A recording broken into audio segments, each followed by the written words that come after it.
Marcel Liebman. Leninism under Lenin. Introduction.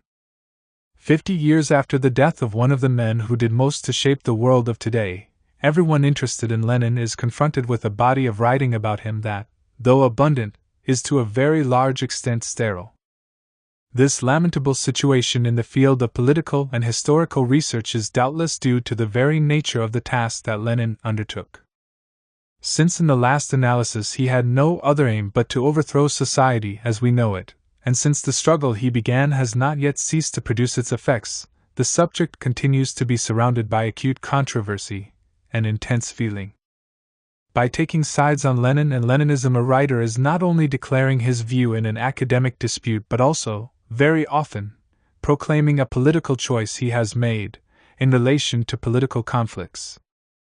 This is why social conditioning and ideological climate have proved especially influential in this connection, and have been reflected in the crude Manichaeism that is characteristic of the bulk of historical and sociological writing about Leninism. It is all too obvious that the teachings of the founder of Soviet Russia have become in that country the object of a cult that is hardly favorable to serious study. Quotations such as this one, taken from Pravda of October 31, 1963, could be multiplied ad infinitum. The radiant genius of the great teacher of the working people of the whole world, V.I. Lenin, lights up mankind's road as it advances towards communism. Or the dedication of a quasi-official biography published by the Institute of Marxism-Leninism in Moscow to the wisest and most far-sighted of men of our time. There is no need to dwell upon this phenomenon of sacralization, aimed at transforming a subversive theory into a system serving to justify a particular established order. Dogmatism such as this is usually ascribed to the negative features of an all-powerful state machine, which obliges all cultural forms to serve its immediate political ends. It might be deduced from this view that in countries where greater freedom of investigation and expression prevail, and where the virtues of ideological pluralism are continually being asserted, the historical approach to Leninism, profiting by the abilities of talented Sovietologists and intelligent academics, would produce results of a very different kind.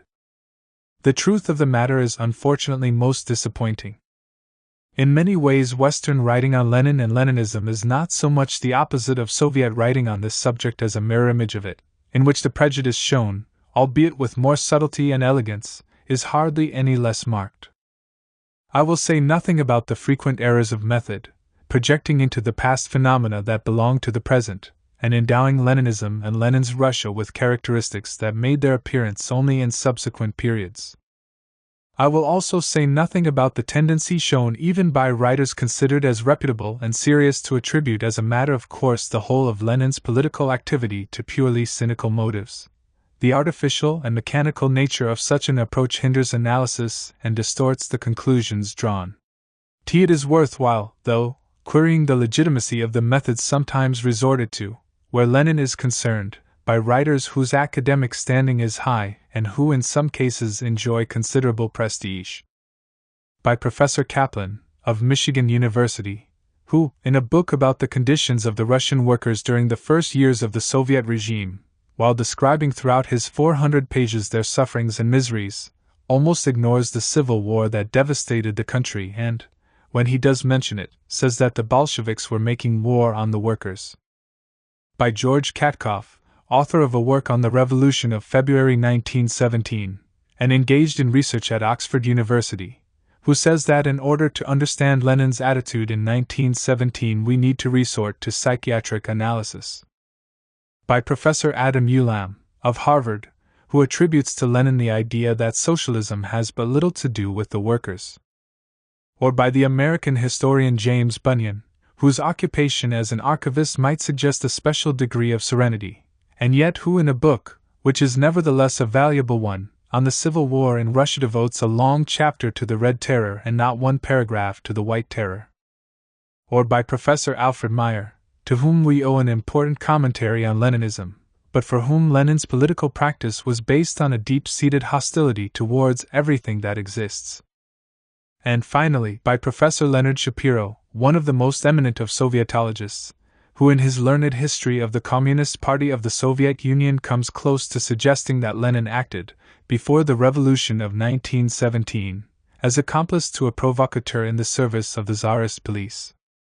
Thus, in his book on the Russian Civil War, the American historian James Bunyan writes, in connection with the events of 1918, about the huge machinery of Soviet propaganda, whereas, in fact, at that time the Soviet regime was extremely weak. Thus, Oscar and Weiler ascribes Lenin's acceptance of the Soviets to purely tactical considerations, and Richard Pipes, ignoring all proofs to the contrary, reduces to the same motivation Lenin's liberal policy towards the non-Russian nationalities. For my part, one do not lay claim either to neutrality or to complete impartiality.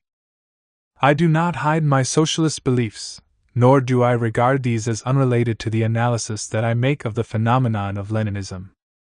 Convinced, however, that it is not enough to keep silent about mistakes in order to cause them to disappear, or to evade difficulties in order to resolve them, I have been inspired by the sentence that Isaac Deutscher put at the beginning of his biography of Trotsky: free from loyalties to any cult, I have attempted to restore the historical balance. Another preoccupation that is absent from nearly all works on Lenin and Leninism has affected my approach, namely, not to separate the doctrine from the historical setting in which it arose and developed. An analysis of Leninism must be a history of Leninism in its living evolution, and no history of Leninism can be separated from the history of the Russian Revolution. Yet the biographies of Lenin, which are exclusively focused upon his personality, pay very little attention to examining his theories, while works concerned with his teachings tend to isolate them from their historical context. It is, however, not possible to understand Leninism without a close study of its involvement in the political and social setting of Lenin's lifetime. Its nature and the changes it underwent cannot be grasped unless one observes the constant pressure exerted upon Lenin's thinking by the vicissitudes of the revolutionary struggle. In particular, his policy and theories cannot be detached from the influence brought to bear on them by the activity of the masses and the reality of Soviet society. This is why this book about Leninism is also a book about the revolutionary victories of the Russian people and the earliest developments of political, economic, social, and cultural life in Lenin's Russia. Lenin was a politician who, out of concern for unity of thought and action, wrote a very great deal indeed.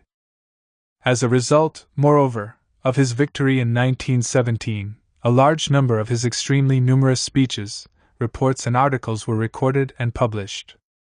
This provides the observer with a precious source of knowledge. True, Lenin more than once warned against too much weight being given to official documents in which his oral statements were reported. This very circumstance, however, by justifying the caution to be observed in relation to any one quotation taken in isolation, makes all the more necessary a very extensive amount of quotation from Lenin's words. And this is none the less called for because Lenin's heirs, or epigones, have waged unending partisan struggles, or theological-style controversies, in which they have used quotations that were cut short too soon, or were divorced from their context. In order to be more serious, it was essential to be more complete. This book would have been longer still if it had included an attempt to survey and analyze the legacy of Leninism. No such attempt has been made, and this not only from considerations of length but because the Leninism of Lenin has a specific quality that needs to be safeguarded from the confusions that have often been introduced by commentators upon it, and deliberately fostered by the heirs of Leninism. Leninism has long been looked at exclusively in its relation to the destiny of the Soviet Union. The debate between worshippers and scorners has amounted, very largely, to a clash between supporters of the Soviet Union and defenders of the free world. But the development of revolutionary struggles all over the globe has bestowed a new significance upon Leninism. There is hardly any insurrectionary movement today, from Latin America to Angola, that does not lay claim to the heritage of Leninism.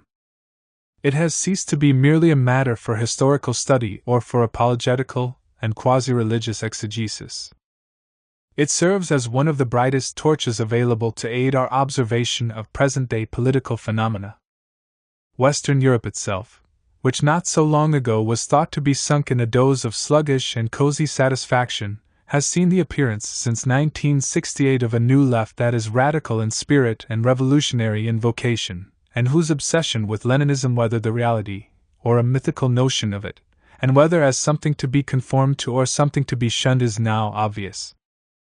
After the events of May 1968, the Paris weekly Le Ouvrier wrote, "But it is not enough simply to proclaim our determination to continue the struggle. To bring it to a successful conclusion, we must draw the lessons of the past, and one of the chief lessons this spring has taught us is the need for a revolutionary party." The crisis of the capitalist world and the crisis of the social democratic and communist organizations have indeed given topicality to this question of the revolutionary party, the first outlines of which were sketched by Lenin 70 years ago. The present book does not claim to offer any solution either to this problem or to that of the building of socialism. The author does not believe, in any case, that such solutions can be found in texts, not even in the writings of the greatest revolutionary of our century. But a knowledge of his work, made up of successes and failures, great achievements and glaring mistakes, can enrich the thinking of everyone who is concerned with socialist action, and can make more fruitful the efforts of all those who engage therein. Brussels, September 1972. Part 1. Leninism in Opposition. Lenin's Party. It is hardly an exaggeration to say that Lenin's chief contribution to the political reality of our time was his creation of the Bolshevik Party, of a tool to make revolutions with, indeed, the tool for making revolutions. In this respect, his personal contribution was much greater than that which he brought to the victory of the October insurrection, despite its decisiveness, and to the foundation and development of the Soviet state. October was the result of a concurrence of events and factors that were many and various: the world crisis set off by the war, the slough into which Russia had sunk, the collapse of the Tsarist regime, the upsurge of the masses demanding better conditions, the inability of the provisional government to satisfy them, the anger and exasperation left by the workers, peasants, and soldiers. Among these contradictory forces, some pressing towards revolution, while others strove vainly to block this trend, Leninism holds a substantial place. But Lenin did not make the Russian Revolution. It is even debatable, as we shall see, whether he actually led it. He did, however, forge the Bolshevik Party. Leninism was embodied in the Bolshevik organization, the latter was Lenin's work, and history welded them together so thoroughly that the historian cannot separate them. The Bolshevik organization was Lenin's own creation, and in this sense Leninism and Bolshevism can be seen as one. The very idea of organization occupies an essential place in Leninism: organization of the revolutionary instrument, organization of the revolution itself, organization of the society to which the revolution gave birth. Insistence on the absolute necessity of organization is to be found all through Lenin's writings and all through his career. In his first important work, What the Friends of the People Are, written in 1894, when Lenin was 24, he declared that organizing a socialist workers' party constituted a direct task for the Russian revolutionary movement. In 1904, when the Bolshevik faction, that is, the first form of the Leninist organization, came into being, he said that in its struggle for power the proletariat has no other weapon but organization. During the Revolution of 1905, when the masses themselves had begun to move without the help of any party, he still affirmed, unless the masses are organized, the proletariat is nothing. Organized, it is everything. Many such quotations could be given. As for Lenin's career, right down to 1917, it was entirely devoted to giving life and substance to this organization, which he saw as indispensable and to which he was passionately attached. In October 1905 he wrote, "We value our organization, embryonic though it is, and will defend it tooth and nail." And that was what in fact he did, indefatigably, the bites and scratches being sometimes distributed to left and right with, as we shall see, more generosity and vigor than restraint or scruple. That the Russian socialist and revolutionary movement suffered, until the beginning of the 20th century, from a total lack of organization is an undeniable fact. Lenin himself described in these words the situation that he sought to put right. The principal feature of our movement is its state of disunity, and its amateur character, if one may so express it. Local circles spring up, and function in almost complete isolation from circles in other districts, and what is particularly important, from circles that have functioned and now function simultaneously in the same districts. The consequence of this lack of organization was twofold. On the one hand, the socialist movement suffered from extreme regionalism, or even localism pure and simple. Rosa Luxemburg, in her critique of Lenin's centralism, acknowledged that how to effect a transition from the type of organization characteristic of the preparatory stage of the socialist movement, usually featured by disconnected local groups and clubs, with propaganda as a principal activity, to the unity of a large, national body, suitable for concerted political action over the entire vast territory ruled by the Russian state, was the specific problem which the Russian social democracy has mulled over for some time. The structural weakness of the socialist movement exposed its most active members to the repressive activity of the Tsarist police. A contemporary observer, reviewing his own experience, stated that, between 1895 and 1902, the average period that a social democratic group survived in Moscow was, as a result of police intervention, no longer than 3 months. The activity of the working class movement consequently lacked continuity, and the establishment of an organization with a structure that would ensure protection against the repressive operations of the police emerged as an imperative necessity. Meanwhile, the warfare between the ruling authorities and the revolutionaries resembled, as Lenin put it, that conducted by a mass of peasants armed with clubs against modem troops. Indeed, when in 1898 the First Congress, held in Minsk, proclaimed the foundation of the Russian Social Democratic Labor Party, this event had no practical significance whatever, nearly all the delegates being arrested soon after the Congress ended.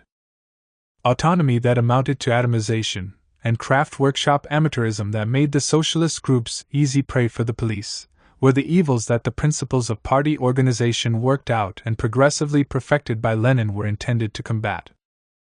This was how Bolshevism came into being, a complex and variable reality which nevertheless, through all its variations, retained constant features that set their mark on the entire history of the communist movement.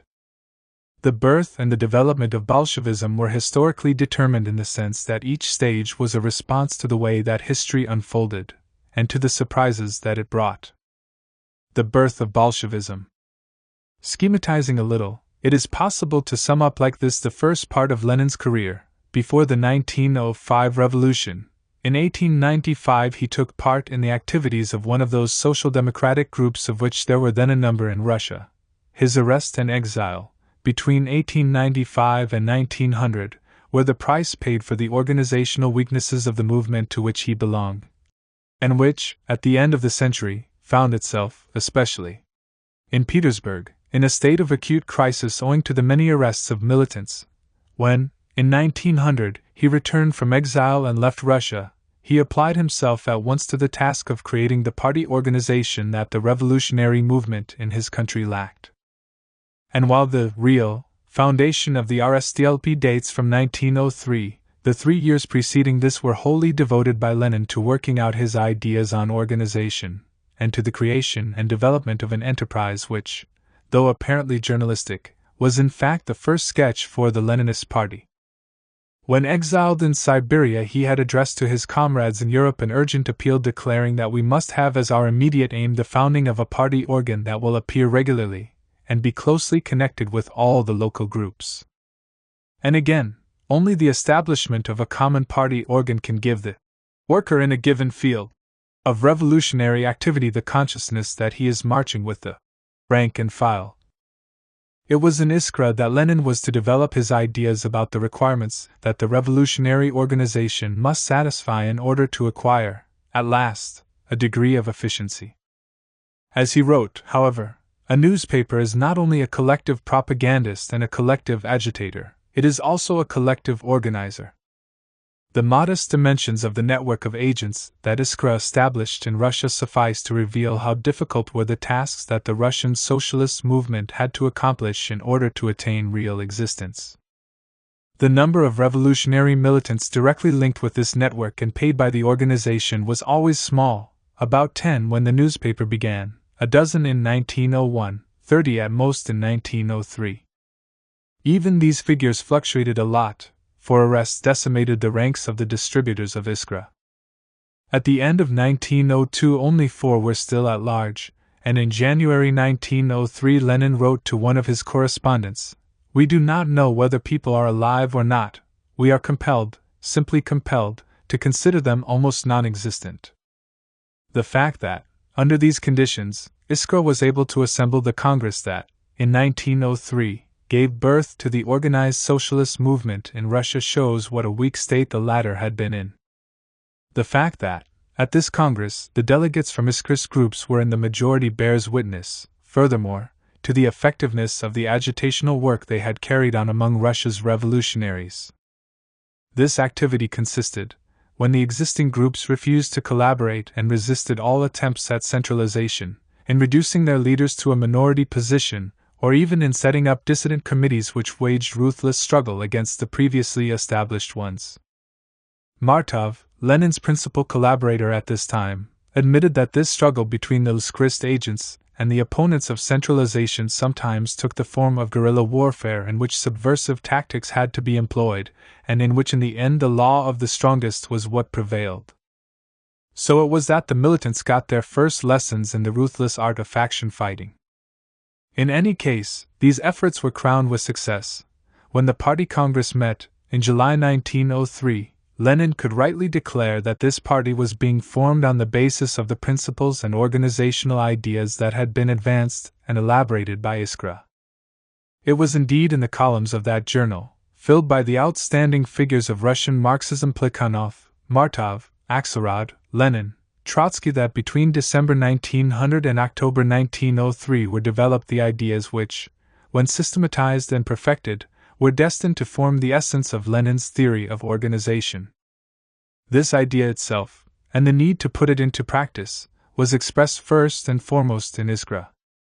To be sure, Lenin's chief collaborators were themselves convinced, had in some cases been so long since of the importance and urgency of the problem. Well before Iskra, Plekhanov had already said that only organized revolutionary forces seriously influenced the course of events.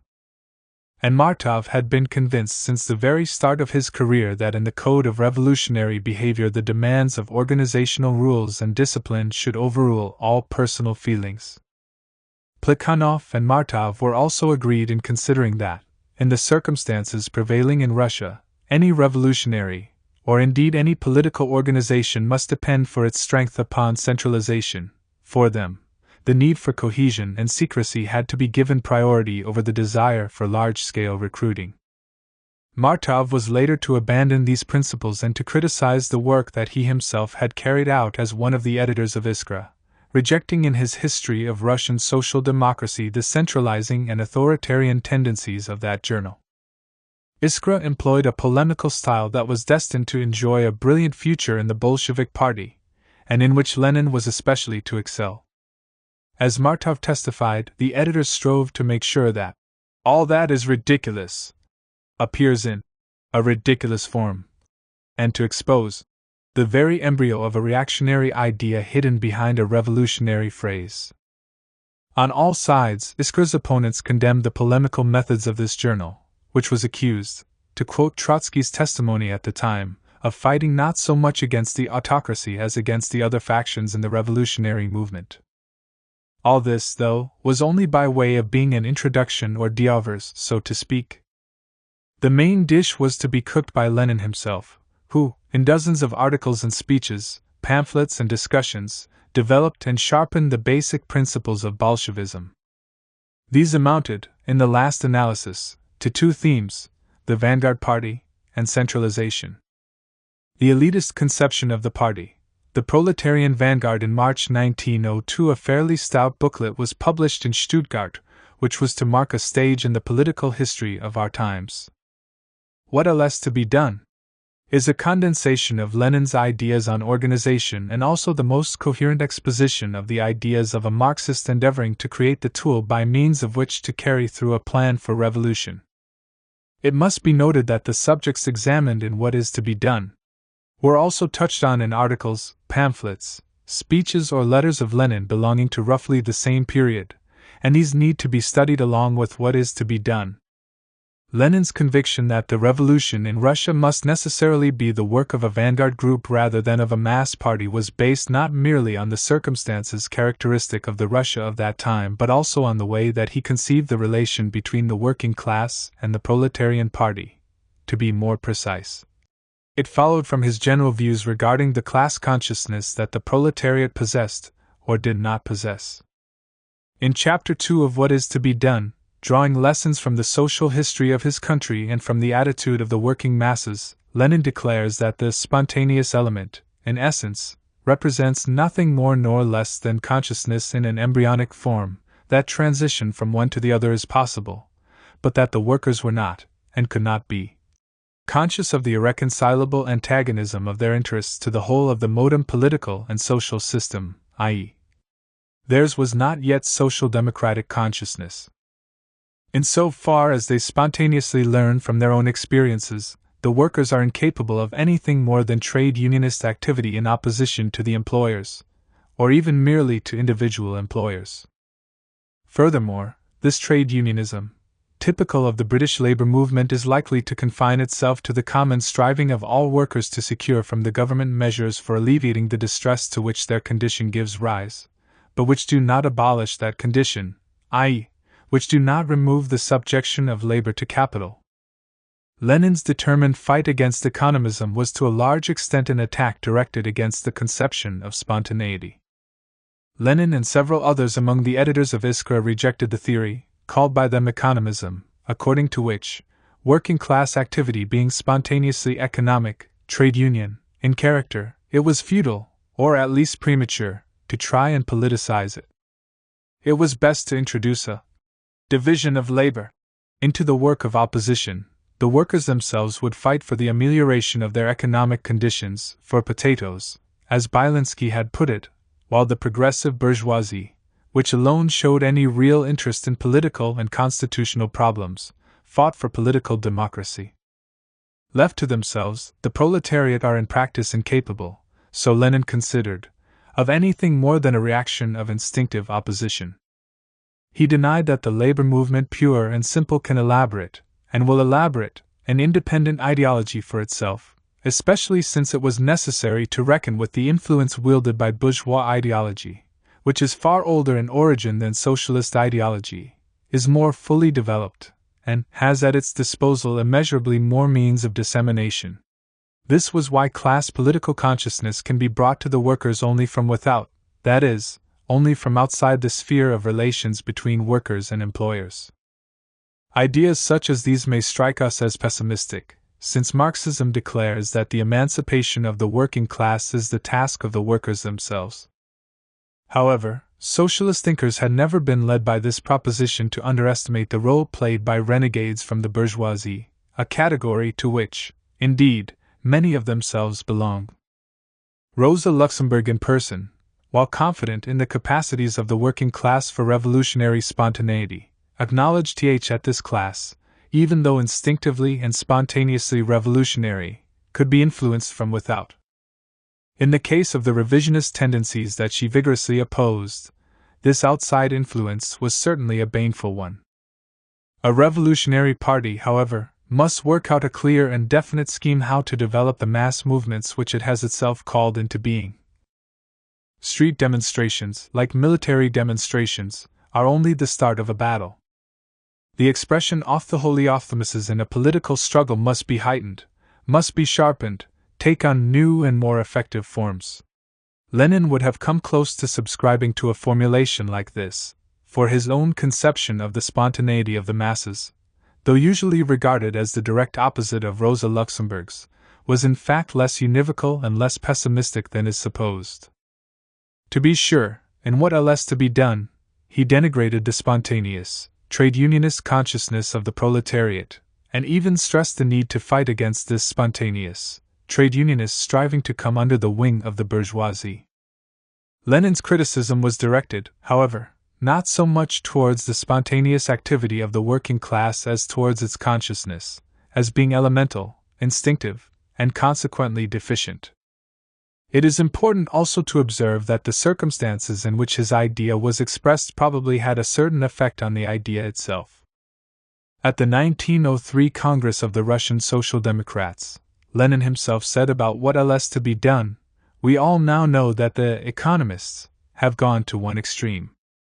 To straighten matters out, somebody had to pull in the other direction, and that is what I have done.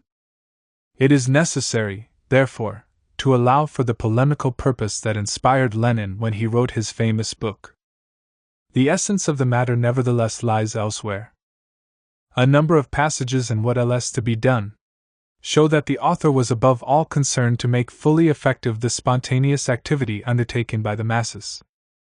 Whenever he deals with action, far from condemning spontaneity, he urges the revolutionary organization to assume the leadership of such movements, even affirming that the greater the spontaneous upsurge of the masses and the more widespread the movement, the more rapid, incomparably so, is the demand for greater consciousness in the theoretical, political, and organizational work of social democracy. Surveying the historical achievements of the Russian labor movement, Lenin noted with satisfaction that the upsurge of the masses proceeded and spread with uninterrupted continuity. He regretted only the lag of leaders behind the spontaneous upsurge of the masses. The spontaneous struggle of the proletariat will not become its genuine class struggle until this struggle is led by a strong organization of revolutionaries. Here we see already an approach to a dialectical attempt to transcend the contradiction between the spontaneity and the organization of the proletariat. Did Lenin not further say that what was needed was work that brings closer and merges into a single whole the elemental destructive force of the masses and the conscious destructive force of the organization of revolutionaries? That the latter had to come to the aid of the spontaneously rising masses and direct the spontaneous movement. But the idea of independent action by the working class, so dear to Rosa Luxemburg and the Mensheviks, was certainly repudiated by Lenin. Even though the divergence between Luxemburg's belief in spontaneity and Lenin's criticism of spontaneity was not so wide as has been alleged, nevertheless Lenin did draw a clear distinction between the organization and the movement, and thought that the activity of the masses belonged essentially under the latter heading. As a somewhat diffuse reality, the working class movement could draw into activity a substantial section of the working class, but the revolutionary organization, and especially social democracy, has everywhere and always been, and cannot but be, the representative of the class conscious, and not of the non-class conscious, workers. In October 1905, Lenin repeated that the proletariat is not in a position to create a party embracing the entire class, and as for the whole people creating such a party, that is entirely cut of the question. Plekhanov developed the same idea, stating that a clear distinction existed between the class and the party, the latter being called upon to exercise a veritable hegemony over the former. This is the essential point. Whereas the socialist parties in the West mass parties cherished the ambition to represent the whole of the working class, Lenin considered that it would be tailism to think that the entire class, or almost the entire class, can ever rise, under capitalism, to the level of consciousness and activity of its vanguard, of its social democratic party. Things could not be otherwise, he explained, in view of that infinite disunity, oppression, and stultification which under capitalism is bound to weigh down upon such very wide sections of the untrained, unskilled workers. The conclusion to be drawn was clear.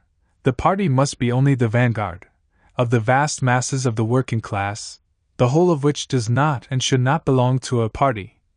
These ideas were undoubtedly affected by Lenin's Russian environment and the special circumstances of the revolutionary struggle that was going forward in Russia.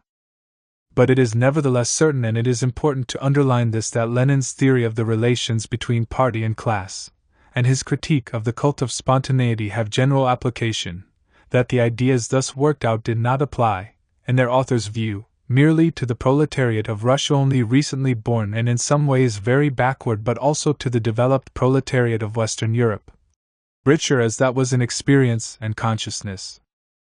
The history of all countries shows that the working class, exclusively by its own effort, is able to develop only trade union consciousness. Lenin, Volume 5. So far as the Russian revolutionary movement was specifically concerned, this conception of the vanguard party was to be understood in a dual sense, both qualitatively and quantitatively. As regards quality, the party was to be an elite formation, embracing those workers who belong to the better situated strata of the working class, who respond to the ideas of socialism more rapidly and more easily. In a country like Russia, especially, it went without saying that such elements could not be numerous. They were undeniably an elite. The political conditions prevailing in Russia, the autocratic and repressive nature of the Tsarist regime, the absence of any form, even the most elementary, of democratic freedom, all this ensured that it was impossible to create and develop mass parties functioning openly. Most Russian socialists willy-nilly recognized this impossibility. It was Lenin who spelt out the logical consequences. The revolutionary organization must restrict itself to a modest size, must be largely clandestine, and must be mainly composed of professional revolutionaries. Socialist aims could not be attained, he declared, in what else to be done, if we begin with a broad workers' organization, which is supposedly most accessible to the masses, but which is actually most accessible to the gendarmes and makes revolutionaries most accessible to the police. The importance that Lenin accorded to this idea was one of the causes of the serious dispute between him and Martov at the Congress of 1903, and so of the breach between those who were immediately named Bolsheviks and Mensheviks. The Second Congress of the RSDLP, which it was hoped would consecrate the foundation of a real party, organized and united, turned out to be a congress not of unity but of division. The underlying reasons for the split that occurred are still subject to debate. Dozens of writers have examined the question, but all that emerges from their interpretations is a small number of probabilities and many hypotheses, rarely, however, any certainties. It is undeniable, though, that Lenin's concern to endow the party that was being formed with the character of an authentic vanguard did play a determining part in the genesis of the conflict between Bolsheviks and Mensheviks. The problem at issue was that of choosing a correct and adequate definition of a party member. Two formulations confronted each other. Lenin's formulation stated that a party member is one who accepts the party's program and supports the party both financially and by personal participation in one of its organizations. Martov's, however, said that a member of the Russian Social Democratic Labor Party is one who, accepting its program, works actively to accomplish its aims under the control and direction of the organs of the party. What was at issue was, basically, the size of the party, and in consequence, its nature. Martov, recalling this controversy, said that Lenin's proposition meant eliminating not only many intellectuals who were in sympathy with the party and who rendered services to it, while not being in a position to join an illegal organization, but also a large section of social democratic workers who constituted a link between the party and the masses, but who, owing to personal circumstances, declined to join the party workers who were getting on in years, or had acquired families, and also those who, because of their previous activity, had already become objects of police surveillance.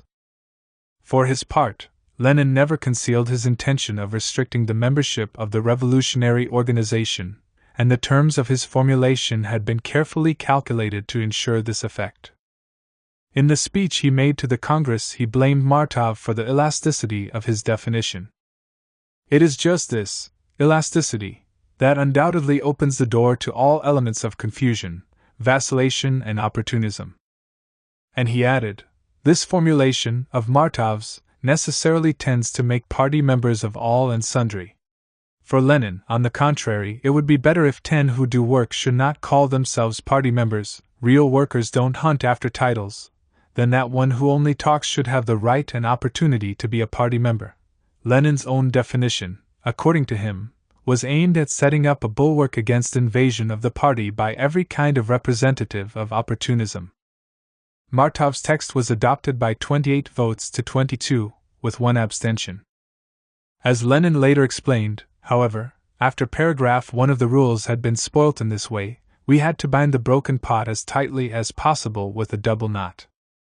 This was one of his main motives in the hard struggle he waged when the leading bodies of the party were elected, and the struggle, which was conducted with equal ferocity on both sides, widened the gulf between those who stood for a relatively open party and those who were in favor of a more restricted and closed type of organization.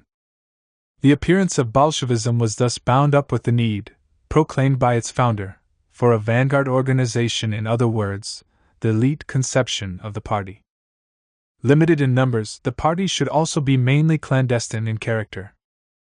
So as early as 1899, when still in Siberia, Lenin had sent to Europe a document in which he declared that the traditions of the whole preceding revolutionary movement demand that the Social Democrats shall at the present time concentrate all their efforts on organizing the party, on strengthening its internal discipline, and on developing the technique for illegal work. In what is to be done? He linked closely together, moreover, the question of the party's clandestine character and that of its size, Lenin's party. In form, such a strong revolutionary organization in an autocratic country may also be described as a conspiratorial organization, because the French word conspiration is the equivalent of the Russian word zagovor, conspiracy, and such an organization must have the utmost secrecy. Secrecy is such a necessary condition for this kind of organization that all the other conditions, number and selection of members, functions, etc., must be made to conform to it. It would be extremely naive indeed, therefore, to fear the charge that we Social Democrats desire to create a conspiratorial organization. Such a charge should be as flattering to every opponent of economism as the charge of following a Narodnaya line. The number of party members was determined by the requirements of clandestinity, and so had to be small. The quality of the membership was similarly determined. The party must consist of men who were ready to live and act in clandestine conditions, and who were equipped to lead such an existence. The party must be composed not of ordinary militants so much as of professional revolutionaries. Professional revolutionaries, they had constituted the framework of the Russian socialist movement. Their ranks had been decimated by the police, the courts, and the firing squads of Tsarism, but on the soil of Russia, where the burden of tyranny aroused and nourished the thirst for freedom, the revolutionaries who were struck down were at once replaced by fighters who were equally fearless, equally heroic, and equally ill-starred. Wholly devoted to the cause, they had multiplied conspiracies and attempts at assassination, from the abortive effort of the Decembrists onward, inspired by the model that the anarchist Nechayev had set before them. The revolutionary is a marked man. He has no personal interests, affairs, or feelings, no personal connections, nothing that belongs to him, not even a name. Everything in him is geared to a single and exclusive goal, to a single thought, a single passion, the revolution. Although, as a convinced Marxist, Lenin was opposed to the old revolutionary organizations of Russia, he had in many respects taken over their heritage. There was a family connection, moreover, between him and them. Alexander Ulyanov, Lenin's elder brother, the perfect model of a professional revolutionary. Condemned to death for being implicated in an attempt on the life of the Tsar, he died after refusing to appeal to the Tsar for mercy and after telling his judges, "There is no finer death than death for one's country's sake. Such a death holds no terror for sincere and honest men." I had but one aim, to help the unfortunate Russian people. He was 19 years old. And Lenin himself, of whom a Menshevik opponent said there is no one else who for the whole 24 hours of every day is busy with the revolution, who thinks and even dreams only of the revolution, Lenin, too, was perfectly equipped for the life and work of the professional revolutionary. In What is to be done? Lenin emphasizes more than once the need to concentrate the organization of the Social Democratic Party in the hands of professional revolutionaries. The struggle against the political police requires special qualities. It requires professional revolutionaries. The organization of revolutionaries must consist first and foremost of people who make revolutionary activity their profession. And, more concretely, he wrote of our duty to assist every capable worker to become a professional agitator, organizer, propagandist, literature distributor, etc., etc. A few years later, when reviewing the revolutionary events of 1905 and 1906, at the time when Bolshevism was in process of taking shape, Lenin answered the question, to what was due this superior unity, solidarity, and stability of our party? It was accomplished, he said, by the organization of professional revolutionaries. Accordingly, The party that would go forward to the assault upon Tsarism was to be made up of a limited number of professional revolutionaries, brought together in an organization that was clandestine, or even conspiratorial. Were one to do no more than collect in this way the ideas expressed by Lenin, one would, however, deprive his thought of an aspect of major importance. Such simplification, which is often committed, is what underlies one of the charges most frequently leveled against his theory of the party, namely, that Lenin was guilty of blankism. His views on organizational matters, it is said, were nothing but a more or less slavish copy of the views of Blanky, who, throughout a long political career, organized a succession of conspiracies and raids, using small groups of revolutionaries. Actually, there was nothing Blanquist about Lenin, or, at least, an essential element in his theories shows what distinguishes his conceptions from those held by the French revolutionary, namely, the need to link the party with the masses, and in particular, with the working-class masses. When he said that it is our duty always to intensify and broaden our work and influence among the masses, for a social democrat who does not do this is no social democrat. Lenin laid down for himself and for his organization a task of fundamental importance. And while the party was to be the tool of the revolution, the role assigned to the proletariat itself in the revolutionary process was a considerable one. However solid the party might be, however effective its methods of struggle, however clear, exalting and stirring its program, all those qualities were meaningless except in relation to the party's hinterland, its clientele, the milieu in which it sought recruits, its sphere of influence to the class whose vanguard it sought to be, even more than its spokesman, namely, the proletariat. This was why Lenin as a young man devoted several essays to study of working-class conditions, and why, during the first years of his political career, he wrote numerous articles and pamphlets in which he examined, with remarkable precision and sense of the concrete, the possibilities and limitations of labor legislation.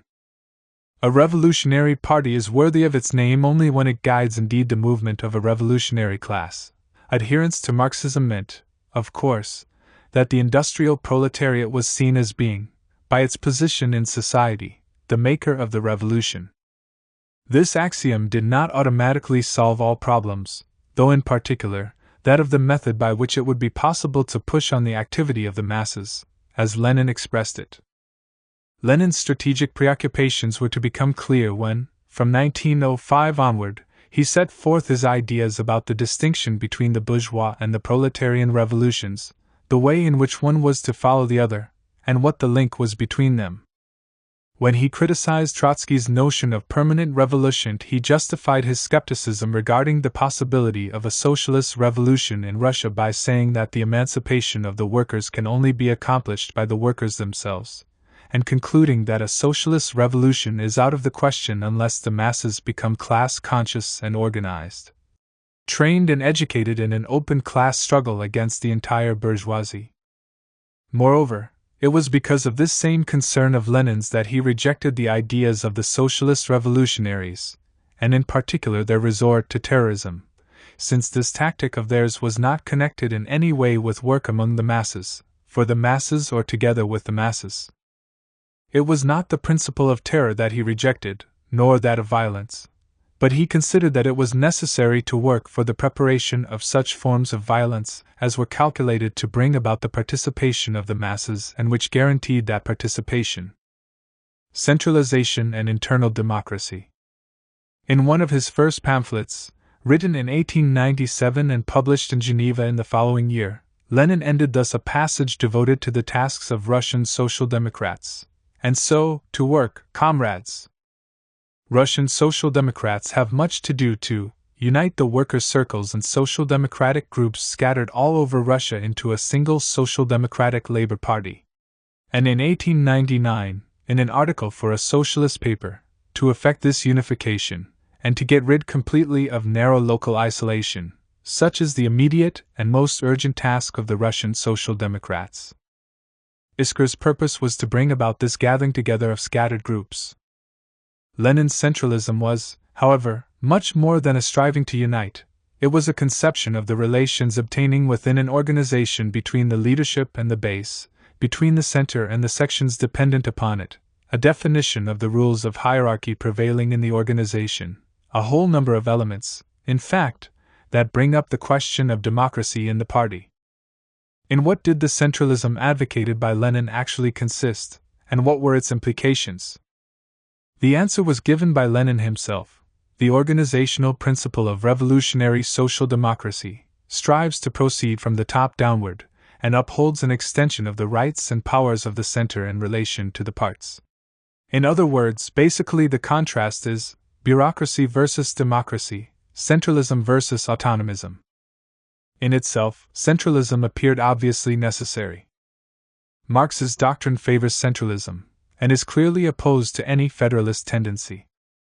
In the Russian socialist movement, Iskra therefore naturally upheld and propagated the idea of centralism. In 1901, Trotsky, who was soon to offer vigorous opposition to Lenin's centralizing theories, declared that the revolutionary movement would prove to be nothing but a Frankenstein's monster unless it were placed under the authority of a central committee endowed with substantial powers. This central committee, Trotsky explained, will cut off its relations with any undisciplined organization. It will send into the field its own detachment, and having endowed it with the necessary resources, the Central Committee will proclaim that this detachment is the local committee. Lenin himself expressed his idea less emphatically, but it corresponded nevertheless to a plan that had been carefully worked out. So long as he confined himself to propounding principles, Lenin encountered only timid objections among his future Menshevik adversaries. The divisions that appeared at the Congress of 1903, and the beginnings of fratricidal struggle within the party, revealed the actual significance of the question of centralization. Undoubtedly, the excitement of the occasion, and personal antagonisms, contributed a great deal to the virulence of the debate. It remains true, all the same, that some people had at least an intuition of the deep implications of the controversy between supporters and opponents of centralism, or between convinced defenders of centralism and those who defended it timidly and hesitantly. What was at issue, ultimately, was the choice to be made between effectiveness and internal democracy. Lenin made himself very explicit on this point, especially after the Congress, when, on the basis of the divergences that had been revealed, each camp began to give conceptual form to its views. A work that he published in 1904 is extremely illuminating in this field. In his letter to a comrade on our organizational tasks, Lenin explains at length the hierarchical system that the party must establish if it intends to put into practice the principle of centralization. At the head of the organization there must stand a central committee embracing all the best revolutionary forces, and managing all the general affairs of the party, such as the distribution of literature, the issuing of leaflets, the allocation of forces, the appointment of individuals and groups to take charge of special undertakings, the preparation of demonstrations and an uprising on an all-Russian scale, etc. In other words, the Central Committee is to guide the life of the party not only where major decisions are involved but also in all the details of its day-to-day existence. The same principle of guidance and control must apply at each level of the organization. Lenin lists the different committees that make up the hierarchy. Centralization is pushed to the utmost degree and its most restrictive consequences are admitted. The committee guides the work of everyone. That such a conception implies a very strict form of discipline is obvious.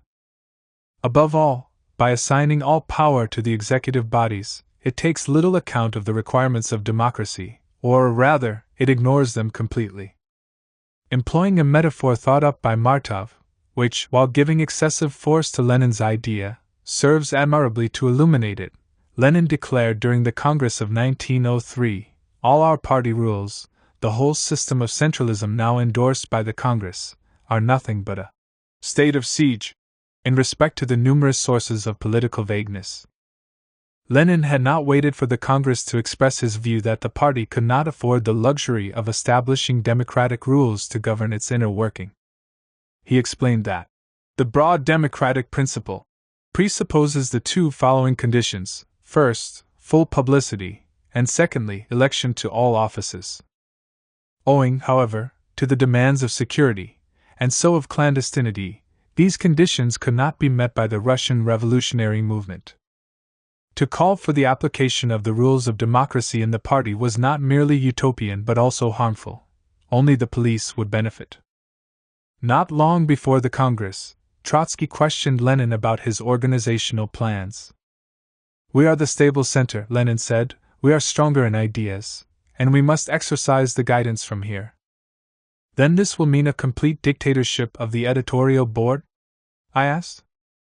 "Well, what's wrong with that?" retorted Lenin. "In the present situation it must be so. A complete dictatorship by the leadership."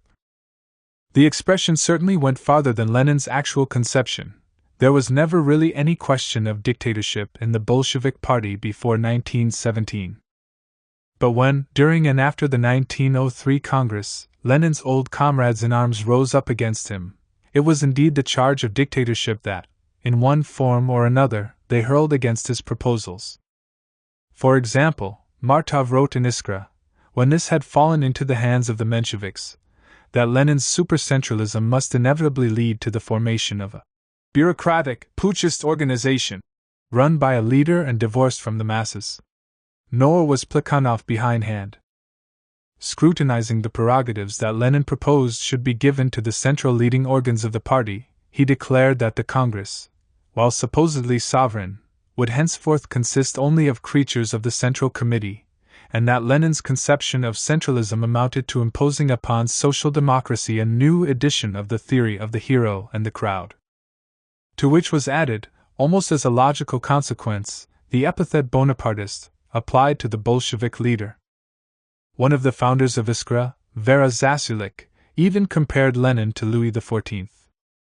These polemical exaggerations should doubtless be taken with the appropriate pinch of salt.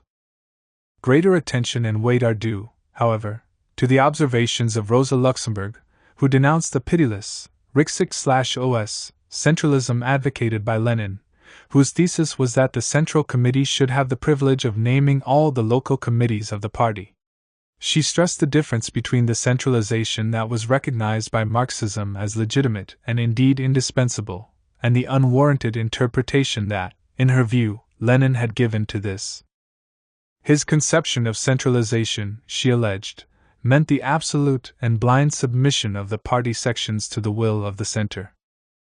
It seemed to her that submission such as this was an essential feature of Lenin's thinking, and that what it implied in practice was that the Central Committee would be the only thinking element in the party. The result would be the blind subordination, in the smallest detail, of all party organs, to the party center, which alone thinks, guides, and decides for all. The conferring of such extensive powers upon the Central Committee must lead to strengthening the tendency to conservatism in the party. Lenin was wrong in thinking that it would provide a bulwark against opportunism. As she saw the problem, it was not possible to secure ourselves in advance against all possibilities of opportunist deviation. Such dangers can be overcome only by the movement itself.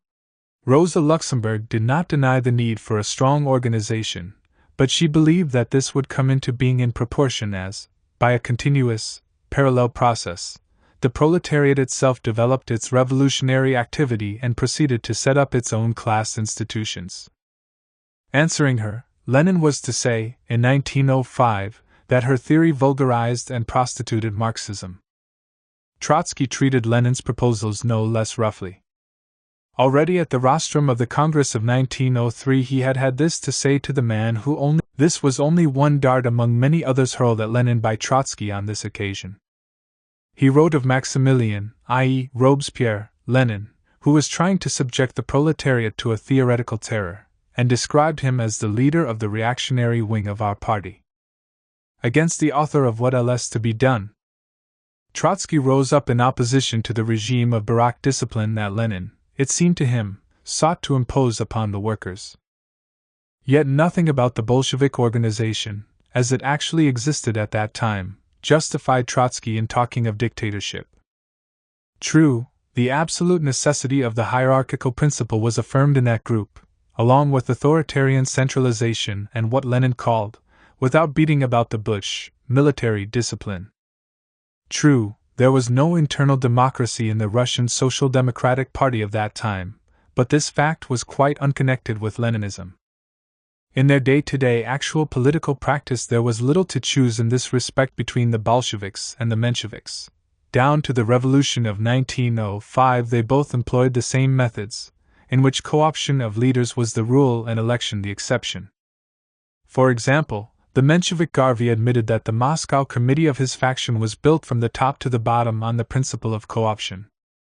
When analyzing the pre-revolutionary period, writers who are not at all indulgent in their attitude to Leninism agree that in practice there was no notable difference between the Mensheviks of that time and their Bolshevik opponents. Neither faction went in for democratic methods. Lenin had no occasion, during the brief period that separated the birth of Bolshevism from the First Russian Revolution, to elaborate the principles of democratic centralism that were to become the golden rule of communist practice. These principles, moreover, were to be affected, in their first formulation, by the twofold influence of a theoretical conception that was still in process of development, and of the modification imposed by events. In 1905, when Tsarism tottered for the first time, Leninism was still only a set of pointers rather than a firm and binding rules. These owed a great deal to the circumstances that gave rise to them, and they bear the marks not only of mature reflection and gradual intellectual perfection but also of exacerbation caused by controversy and polemic. In this way, ideas that at that time only existed in a sketchy form came to assume, for their defenders and their opponents alike, the exaggerated character that they were destined to acquire in a future that was then unforeseeable. By running so far ahead in their thinking, Trotsky, Luxemburg, and Plekhanov were also, whether consciously or not, laying a bet on what the future held in store, taking their stand on a hypothesis for which reality did not yet provide support, and from which it was in any case still possible to escape. This explains the paradoxically prophetic nature of statements which owed less to critical analysis than to diatribe and denigration, and in which ill will, rancor, and spite played a bigger part than political judgment. As for Leninism, its future remained open. The ideas set forth by Lenin, being still young, possessed the malleability and flexibility of their youth. The testing time for which they had been prepared was, moreover, to bring a confrontation between the implications of theory and the demands of reality, and to produce the first modifications and adaptations imposed by necessity. This was the effect upon Leninism of the Revolution of 1905. Bolshevism in 1905. Bloody Sunday in St. Petersburg, 9 January, 1905, when hundreds of thousands of demonstrators saw their ranks decimated by the soldiers' rifle fire, took the Russian socialist organizations completely by surprise. The great demonstrations in Petersburg that marked the beginning of the revolutionary upsurge came up against apathy, lack of preparation, and even hostility where the socialist groups were concerned, and the Bolsheviks in particular. During the months that followed Bloody Sunday, while the popular agitation was mounting, throughout the country, in amplitude and intensity, Lenin's followers remained reticent and hesitant in the face of some of the most striking aspects of this agitation. The progress made by the latter was such, however, and its successes, though ephemeral, so remarkable, that Bolshevism could not but fall under its influence. The Leninist organization, as shaped by the Revolution of 1905, once the importance of this movement became plain, was no longer the same as that which Lenin had worked to create. The revolution impelled Leninism to link the organization with the masses, the vanguard party with the working class. Lenin had already been concerned about establishing this link at the time when he was laying the foundations of Bolshevism. For him, indeed, it was not a matter merely of forming an organization of professional revolutionaries whose small numbers would constitute a guarantee of homogeneity and secrecy. What had to be done in addition was to sketch out the mechanisms by which this leading nucleus could succeed in organizing, influencing, and winning over the proletariat. What else to be done? Examines this problem and puts forward a plan of a very general kind in which Lenin distinguishes between the revolutionary organization properly so called, on the one hand, and on the other, a broader, more open organization, or rather series of organizations of various sorts: trade unions, friendly societies, educational associations, and so on, open to all workers, whether socialists or not, and as far as possible operating publicly and making the most of the scanty possibilities that existed for legal activity. These workers' organizations constitute the link between the party and the masses. They must be open to penetration by Bolshevik, or social democratic, activists, and so to the influence of Marxism. Though linked with the party, they are nevertheless not the party. These ideas were still somewhat abstract. Lenin made them more precise in his letter to a comrade about our organizational tasks. Here he explains how he conceives the relations between the Revolutionary Party organization and the mass of the workers, and gives details regarding the structure he wishes the party to possess, and how it is to function. The local committees, themselves subject to the authority of the Central Committee, should direct all aspects of the local movement, and should consist of fully convinced social democrats who devote themselves entirely to social democratic activities. The authority of these committees is to extend over a series of technical bodies and over sections covering particular territorial areas, for example, propagandist groups, or groups for the distribution of literature, and district groups serving as links between the local committee and factory committees. Relations between the latter and the local committee, and between the local committee and the district groups, are to be governed by the centralist principle and by a strict hierarchical subordination, the district group being, like the propagandist group, nothing more than a branch of the local committee. Lenin repeats in this connection that application of the elective principle and decentralization is absolutely impermissible to any wide degree and even altogether detrimental to revolutionary work carried on under an autocracy. Finally, at the base are the factory committees, uniting a very small number of revolutionaries, who take their instructions and receive their authority to carry on all social, democratic work in the factory directly from the committee. And Lenin emphasizes that every member of the factory committee should regard himself as an agent of the committee, obliged to submit to all its orders and to observe all the laws and customs of the army in the field, which he has joined and from which in time of war he has no right to absent himself without official leave. It still remained to envisage the way in which contact would be established between the party and the unorganized masses of the working class. On this point, Lenin merely indicates that the factory committees are to be divided into subcommittees, embracing workers, some of whom have joined the party while others have not. The composition of these subcommittees is to be more or less heterogeneous, and their size and the openness of their activity to vary in accordance with possibilities and with the requirements of security. In this way is to be formed what Bukharin called the second of the party's concentric circles, and a Bolshevik militant its periphery. The hard and homogeneous kernel becomes progressively diluted into something nebulous. The party's ramifications have to spread throughout the proletariat, its roots plunge down into the working class as a whole. The organization appears as a complex structure, a vertical network made up of the party organizations themselves in a strictly hierarchical order and an equally rigid pattern of subordination, and a horizontal network of supplementary organizations, ostensibly nonpartisan but in practice intended to execute the will of the vertical network. It will be seen how completely this conception emphasizes the absolute necessity of military discipline, and the almost unlimited powers of the committees, first and foremost those made up exclusively of professional revolutionaries. The description of the Odessa organization given by the Bolshevik Pyatnitsky is probably valid for the Russian socialist movement as a whole in the period before the 1905 revolution. According to Pyatnitsky, the principle of co-option was applied from top to bottom. The regional committees of the large towns had divided among their members the work of uniting all the party cells of a given district, or sub-district, and of organizing new cells where there were none. The organizers of the sub-districts invited the best elements of the cells to the sub-district committees. When a member of the sub-district committee dropped out, the remaining members co-opted another with the consent of the district committee. The district committees in turn were composed of the best elements of the sub-district committees. The city committees were formed by the union of the various groups and cells of a given city and were subject to the approval of the Central Committee. City committees had the right to co-opt new members. When a city committee was arrested as a body, the Central Committee of the party designated one or more members to form a new committee, and those appointed co-opted suitable comrades from the workers of that region to complete the new committee. 2 points emerge from this account: the important role played by the committees, and the absence of any electoral procedure.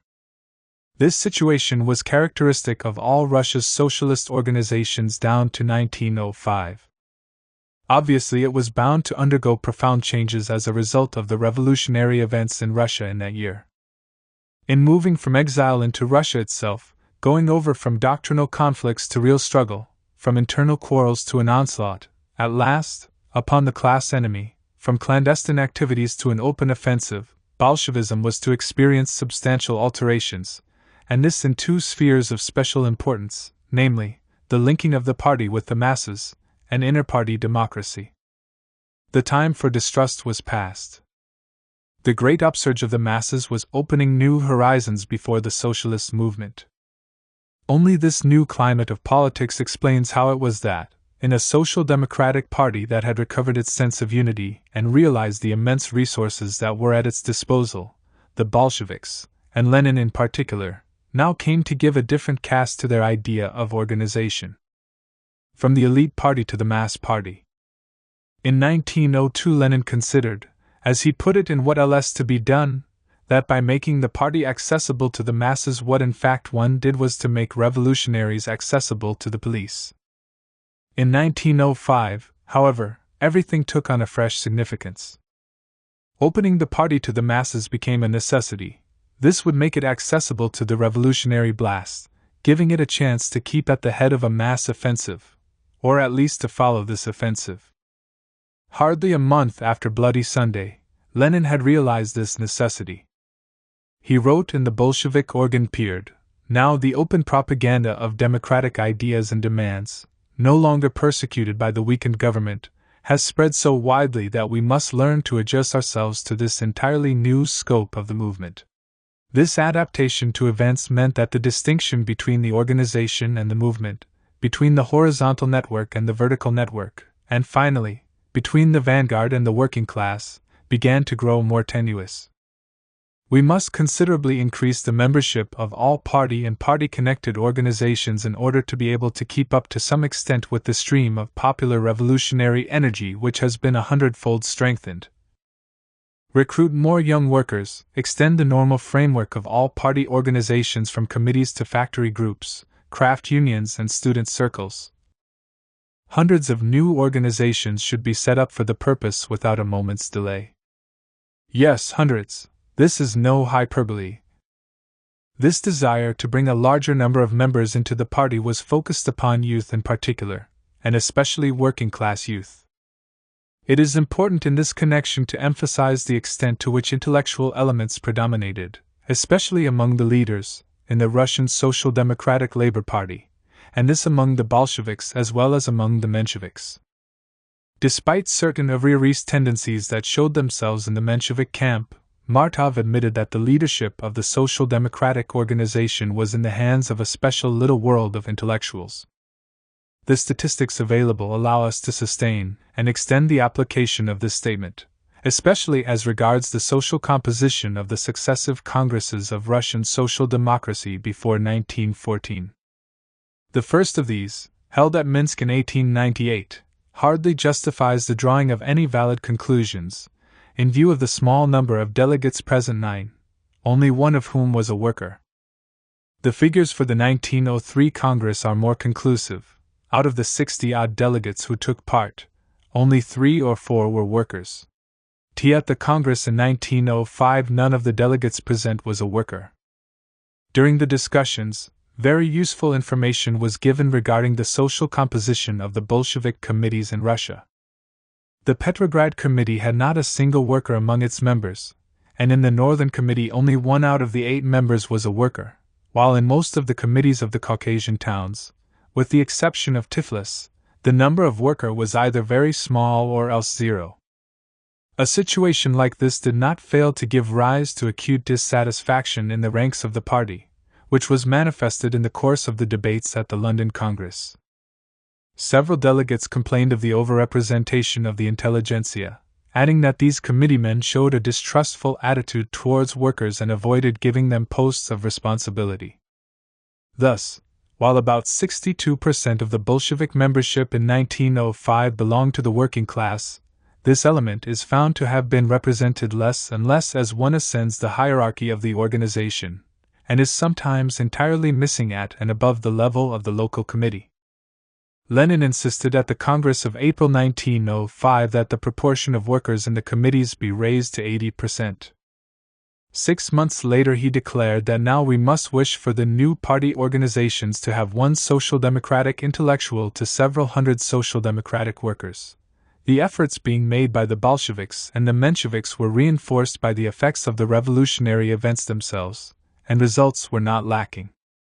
While the total numbers of the reunited party increased markedly, the percentage of workers in its leading organs increased in almost as spectacular a fashion. At the Congress of Reunification, held at Stockholm in April-May 1906, there were 108 intellectuals to 36 workers among the delegates. A year later, at the London Congress, the number of worker delegates had risen to 116, or over one-third of the total. What was at least as important, however, as the social origin of the party's leading figures, and perhaps even more so, was the increase in the party's membership. In January 1905, on the eve of the revolution, the Bolshevik organizations had 8,400 members altogether. By the spring of 1906, the total membership of the RSDLP stood at 48,000, of whom 34,000 were Bolsheviks and 14,000 Mensheviks. In October, the total membership exceeded 70,000, and then, despite the slowing down of the revolutionary offensive, underwent a further increase, since, according to the figures given at the London Congress, in 1907, the RSDLP, leaving aside the Bundists, and the Polish and Lettish sections, had 84,000 members, of whom 46,000 were Bolsheviks and 38,000 Mensheviks. Growth such as this had a profound effect on the very nature of the party. Its structure had become more flexible, and had even cracked under the pressure of events. Moreover, the climate of comparative political freedom, resulting from the victories of the revolution, offered the party opportunities for propaganda and means of spreading its influence that had been unheard of up to that time. The Leninist Party, a tightly knit group of professional revolutionaries, was, in its way, a reflection of the autocratic regime against which it fought. When that regime was obliged to liberalize itself, the organization that Lenin led took on a new character. 1 year after the outbreak of the revolution, he described this organization, for the first time, as a mass party. This description did not refer merely to the number of members, but also implied a change in the party structure, a new conception of the relations between the party and the proletariat. In the first article that he wrote in November 1905, on his return from exile, Lenin, examining the problem, now urgent, of reorganizing the party, wrote these remarkable words: "Our party has stagnated while working underground. It has been suffocating underground during the last few years. The underground is breaking up." He considered that while the secret apparatus of the party must be maintained, it was absolutely necessary to create many new legal and semi-legal party organizations, and organizations associated with the party. Going beyond that task, however, it was necessary to conceive the basis of the party in a new way. The new form of organization, or rather the new form of the basic organizational nucleus of the Workers' Party, must be definitely much broader than were the old circles. Apart from this, the new nucleus will most likely have to be a less rigid, more free, more loose organization. Towards the end of 1905, a change in the structures of the social democratic movement was indeed observable. In St. Petersburg and also in the provinces there appeared political associations and workers' clubs, in the formation of which the Mensheviks usually took the initiative, but which the Bolsheviks also helped to form. A new phenomenon in Russian political life, they translated into reality the party's desire to open itself to the masses. More than that, Lenin had thought that the proletariat's revolutionary potential needed a push from without, and yet now this pessimism was being refuted by events. Without any significant outside stimulation, and in the absence of any party organization capable of rousing, directing and leading the activity of the masses, the latter were developing a revolutionary movement of an essentially political character and of extraordinary scope. It was often to be observed that the proletariat's awareness of the situation was clearer, and in any case that it had greater boldness, than that of the leaders who were supposed to be its guides. Drawing lessons from the Moscow insurrection of December 1905, Lenin acknowledged that the proletariat sensed sooner than its leaders the change in the objective conditions of the struggle, and the need for a transition from the strike to an uprising. This is not the only analogy discoverable at this period between Lenin's ideas, as amended by the events of the Revolution, and those that Rosa Luxemburg had expressed earlier. In March 1906 he wrote, "Mention a period in Russian or world history, find any 6 months or 6 years when as much was done for the free and independent organization of the masses of the people as was done during the 6 weeks of the revolutionary whirlwind in Russia." He declared that the general strike, which was due to the initiative of the masses, and not of any party, was also a form of organization. And he ended with an ardent eulogy of the organizing abilities of the people, particularly of the proletariat. Could this mean anything else but the substitution of the masses for the party in one of its essential functions, in a sense, a rehabilitation of proletarian spontaneity? The party rules had formerly been conceived as a bulwark against the entry into the party of dubious elements, easy prey for opportunism. Now these fears were swept away, raising for consideration the possibility that the party would cease to be the conscious vanguard of its class, and that, instead, its role would be reduced to that of a tail. Lenin said, "Let me not exaggerate this danger, comrades," and went on to insist that it would be simply ridiculous to doubt that the workers who belong to our party, or who will join it tomorrow at the invitation of the Central Committee, will be Social Democrats in 99 cases out of 100. Furthermore, he warned the party members, "Don't invent bugaboos, comrades. Don't forget that in every live and growing party there will always be elements of instability, vacillation, wavering. But these elements can be influenced, and they will submit to the influence of the steadfast and solid core of Social Democrats." In June of that same year he had denounced the dangers inherent in the slogan of independent activity of the workers. A few months later, having submitted himself to learning from the experience of the Revolution, and after the Revolution itself had taken huge steps forward, he acknowledged the merits, occasional but fundamental, of proletarian spontaneity and initiative. From democratization of the party to democratic centralism, the upheaval in the country in 1905 entailed an upheaval hardly less thoroughgoing in the party. It will be necessary in very many cases to start from the beginning, Lenin declared in November 1905. This will to renovation found expression in the democratizing of the party's structures and methods. As Martov testifies, the leaders of both factions applied themselves with vigor to getting the elective principle accepted. At the Bolshevik Congress in London in April 1905, Lenin successfully moved a resolution which noted that, although the full assertion of the elective principle, possible and necessary under conditions of political freedom, is unfeasible under the autocracy, nevertheless, even under the autocracy this principle could be applied to a much larger extent than it is today. At the same time, the quasi-arbitrary powers wielded by the committees and, at the peak of the hierarchy, by the Central Committee itself, needed to be curbed, and the party also took steps in this direction. Lenin said, speaking of the powers hitherto accorded to the committees, that previous formal prerogatives inevitably lose their significance at the present time. The Bolshevik Congress of 1905 declared in favor of the autonomy of the committees in relation to the Central Committee, whose authority was seriously pruned.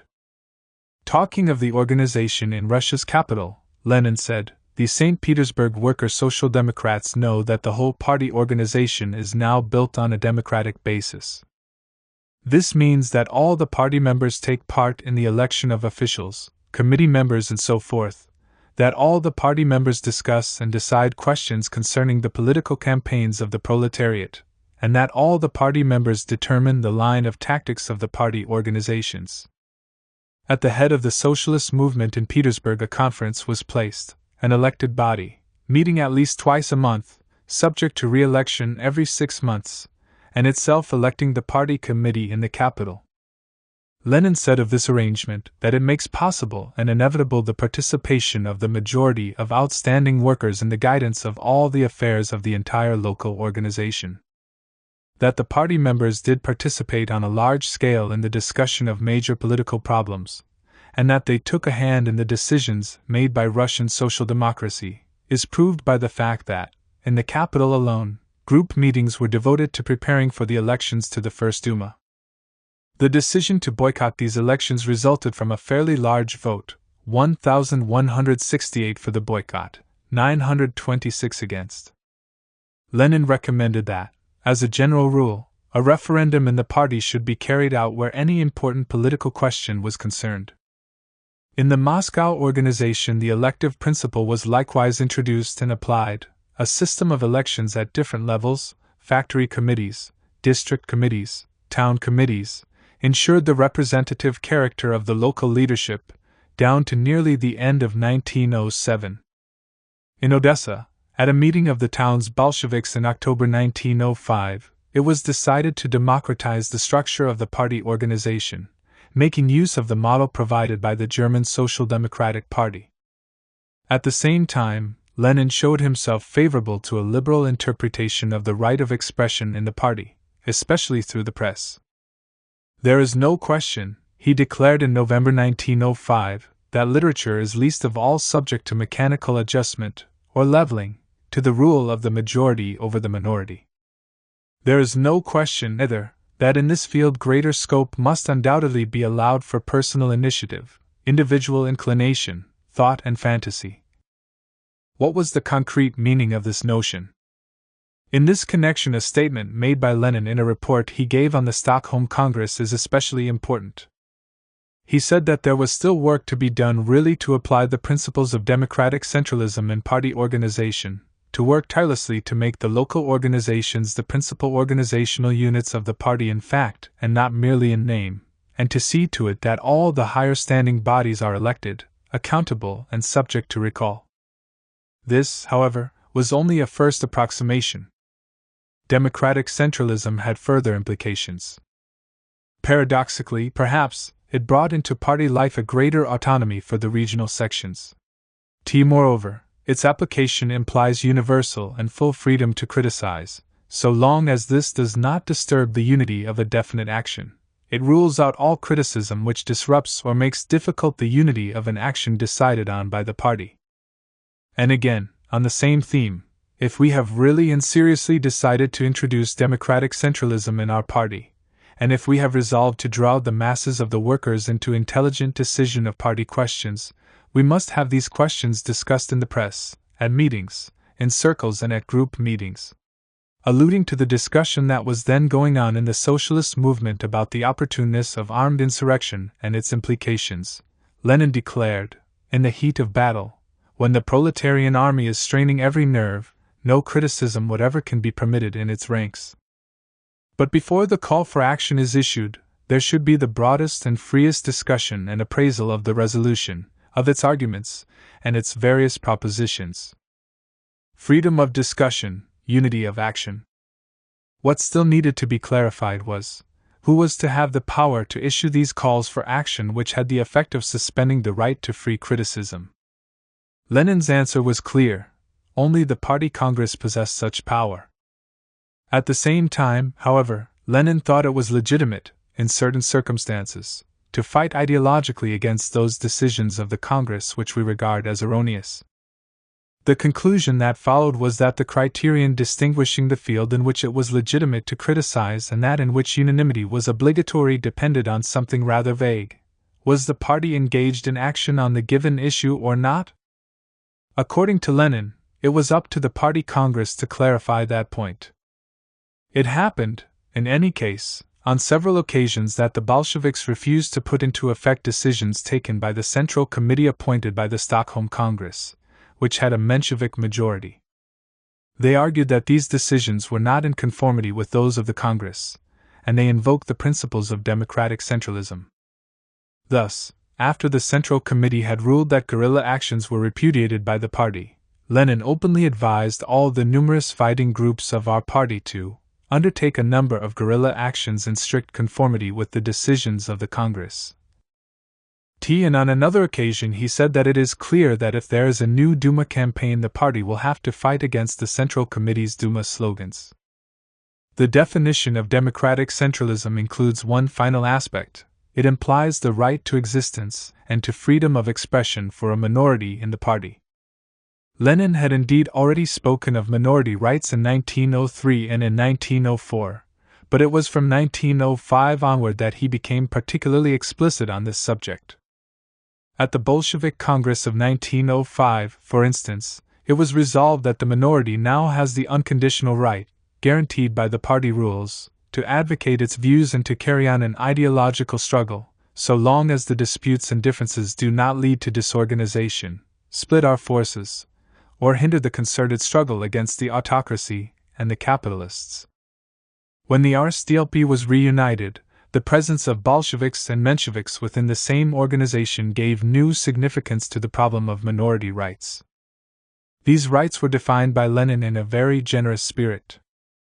For there can be no mass party, he wrote in 1907, no party of a class, without full clarity of essential shadings, without an open struggle between various tendencies. Referring to the work of the Stockholm Congress, he said that, strictly speaking, these private arrangements at factional meetings are quite natural. One cannot but call attention to such liberalism in the way that democratic centralism was first defined. It may be objected that Lenin's anxiety to assert and safeguard the rights of the minority was conditioned by the circumstance that at that time his Menshevik opponents enjoyed a majority in the party. In one step forward, two steps back, the work that he wrote in 1904 to explain how the split of 1903 came about, the Bolshevik leader frankly acknowledged that perceiving that we were in the minority, we appealed to the Congress to protect the rights of the minority. It was, at all events, no accident that introduction of the principle of democratic centralism, its definition in a broad way, and an attempt to put it into effect occurred at the moment when Leninism, driven by events to involve itself in proletarian spontaneity and initiative, was brought for the first time onto that terrain for which it was destined, revolution. Leninist sectarianism.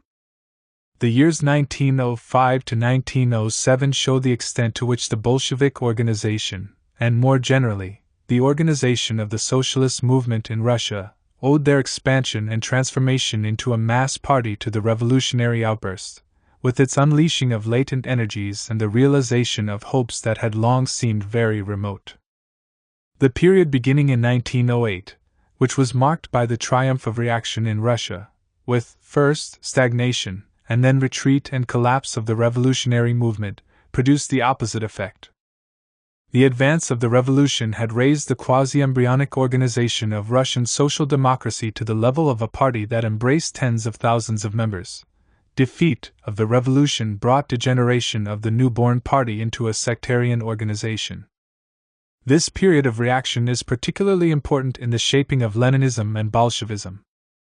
It was during this period, according to Lenin himself, that the party was reconstructed and to a certain extent built anew. Now for the working class movement this was a period above all of doubt and demoralization, and so of internal quarrels, desertions and setbacks. Lenin described it as the period of disorganization and disintegration and as the period of absolute stagnation, of dead calm, hangings and suicides. Towards the end of December 1907 Lenin left Russia. This marked the beginning of a second period of exile, about which he wrote to Maxim Gorky, "Life in exile is now 100 times harder than it was before the revolution. Life in exile and squabbling are inseparable." In January 1908 he found himself once again in Geneva, but this time in a mood of despair. "I have a feeling as if I've come here to be buried," he told his friends.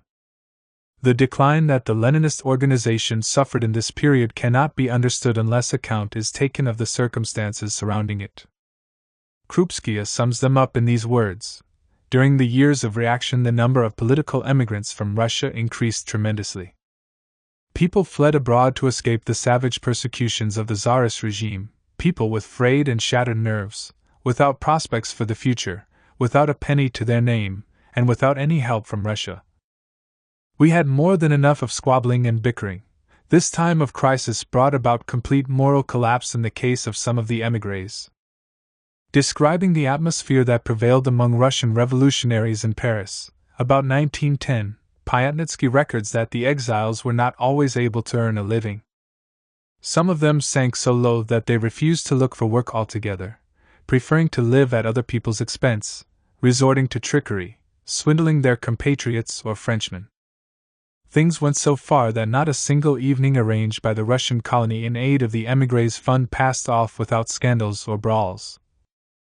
Isolation from Russia, the engulfing atmosphere of the accursed émigré slough, weighs so heavily on one here that living contact with Russia is our only salvation, Lenin had written in 1904. After 1907, exile being now more bitter than before the revolution, the feeling of depression was heavier still. In Russia itself matters were no better in the socialist movement. The deep crisis from which it was suffering was shown first and foremost in a steep decline in numbers, due to losses caused by exile, the massive measures of repression, and widespread loss of enthusiasm. In 1907 the Bolsheviks and Mensheviks together had 85,000 members. Recalling in 1923 the situation of the party in the years 1908 to 1909, Zinoviev commented that it may plainly be said that at this unhappy period the party, as a whole, ceased to exist. In 1909 the Bolsheviks had no more than 6 local committees left in the whole of Russia. In 1912 Lenin acknowledged that at present the real position of the party is such that almost everywhere in the localities there are informal, extremely small and tiny party workers' groups and nuclei that meet irregularly. Nor was the decline only a matter of numbers. After 1907 the Russian Social Democrats were no longer able to hold a congress. The crisis spared neither Mensheviks nor Bolsheviks, who, after their coming together and reunification, now split once again, and this time for good. The Menshevik movement collapsed to an even worse degree than that of the Bolsheviks. The Mensheviks possessed no organization capable of withstanding the pressure of events, and became nothing more than a series of groups divided among themselves. Many of them no longer recognized the existence of a revolutionary social democratic party, or regarded such a party as useful. They favored replacing it by a new political formation, legal and open in character, based mainly on economic institutions and educational clubs. Those Mensheviks who did not share these liquidationist views were not in a position to oppose them with either structures or an outlook of any coherence. In the words of a historian who is not at all sympathetic to the Bolsheviks, the Mensheviks in rejecting this notion were incapable of producing a unified and disciplined party of their own. Eventually their group was bound to dissolve into a chorus of quarreling prima donnas.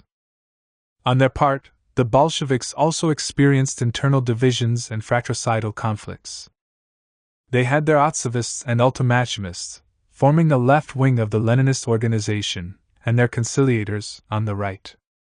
The Otsevists, from the Russian verb meaning to recall, wanted the party to break completely with the deputies who represented it in the Duma and confine itself exclusively to illegal and clandestine activities.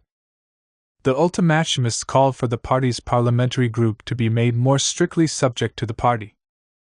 The conciliators favored an attempt to unite with certain elements among the Mensheviks. None of these tendencies, however, was allowed any real rights in the party by Lenin. On the contrary, for the first time in the history of the movement an attempt was made to impose a rigid line upon the party and to introduce the idea that it should be monolithic in character. This development followed from an objective reality after the period of expansion and opening, the Leninist organization, reverting to its initial principles, and accentuating these, was reasserting the features of centralization and clandestinity that had characterized it before the revolution of 1905. And in the first place, stress was being laid once more, not without reason, since the party was indeed threatened with disintegration, upon the merits of organization. Strengthen the organization was the slogan issued by Lenin in July 1908, as the period of reaction got underway. Whereas in 1905 the autonomy of the committees had been proclaimed, in 1909 strengthening of the central institutions of the party became a necessity once more. After a period in which the periphery had been expanded at the expense of the nucleus, the latter now seemed to be recovering all its prerogatives, while the basic committees, where in the previous period members and sympathizers had mingled, were now to be made up exclusively of members in the strict sense only. Most of these changes were not so much the result of deliberate intention or considerations of principle as of the objective conditions of the political struggle in Russia, where the regime, despite its claims to being semi-liberal, remained profoundly repressive in character. In this situation, as in many others, Leninism showed its great flexibility. A fresh demonstration of this flexibility was given in the next period, between 1912 and the outbreak of the First World War. This period saw a rebirth of the revolutionary struggle, a spectacular revival of the strike movement, and a new mobilization of the industrial proletariat. Aware of the possibilities thus created, Lenin now emphasized on a number of occasions the need for the party to adapt itself to this changed situation, by expanding its activity into the legal sphere wherever this should prove possible. Nevertheless, right down to the eve of the revolution of 1917, the Bolshevik organization remained subject to a leadership working clandestinely, and to the rules of conspiratorial activity. It was in a party such as this, turned in upon itself for a long time by force of circumstances, cut off from its working-class hinterland, often reduced to the sluggish conditions of exile, enfeebled, split and scattered, that sectarian tendencies developed which were destined to set their imprint upon the subsequent history of communism. Among these must be mentioned first and foremost a deliberate striving to transform the party into a monolithic bloc. This resulted from an attitude of strictness on two fronts: against Menshevism, and against those tendencies within Lenin's organization whose strategy, or merely tactics, conflicted with Lenin's own ideas.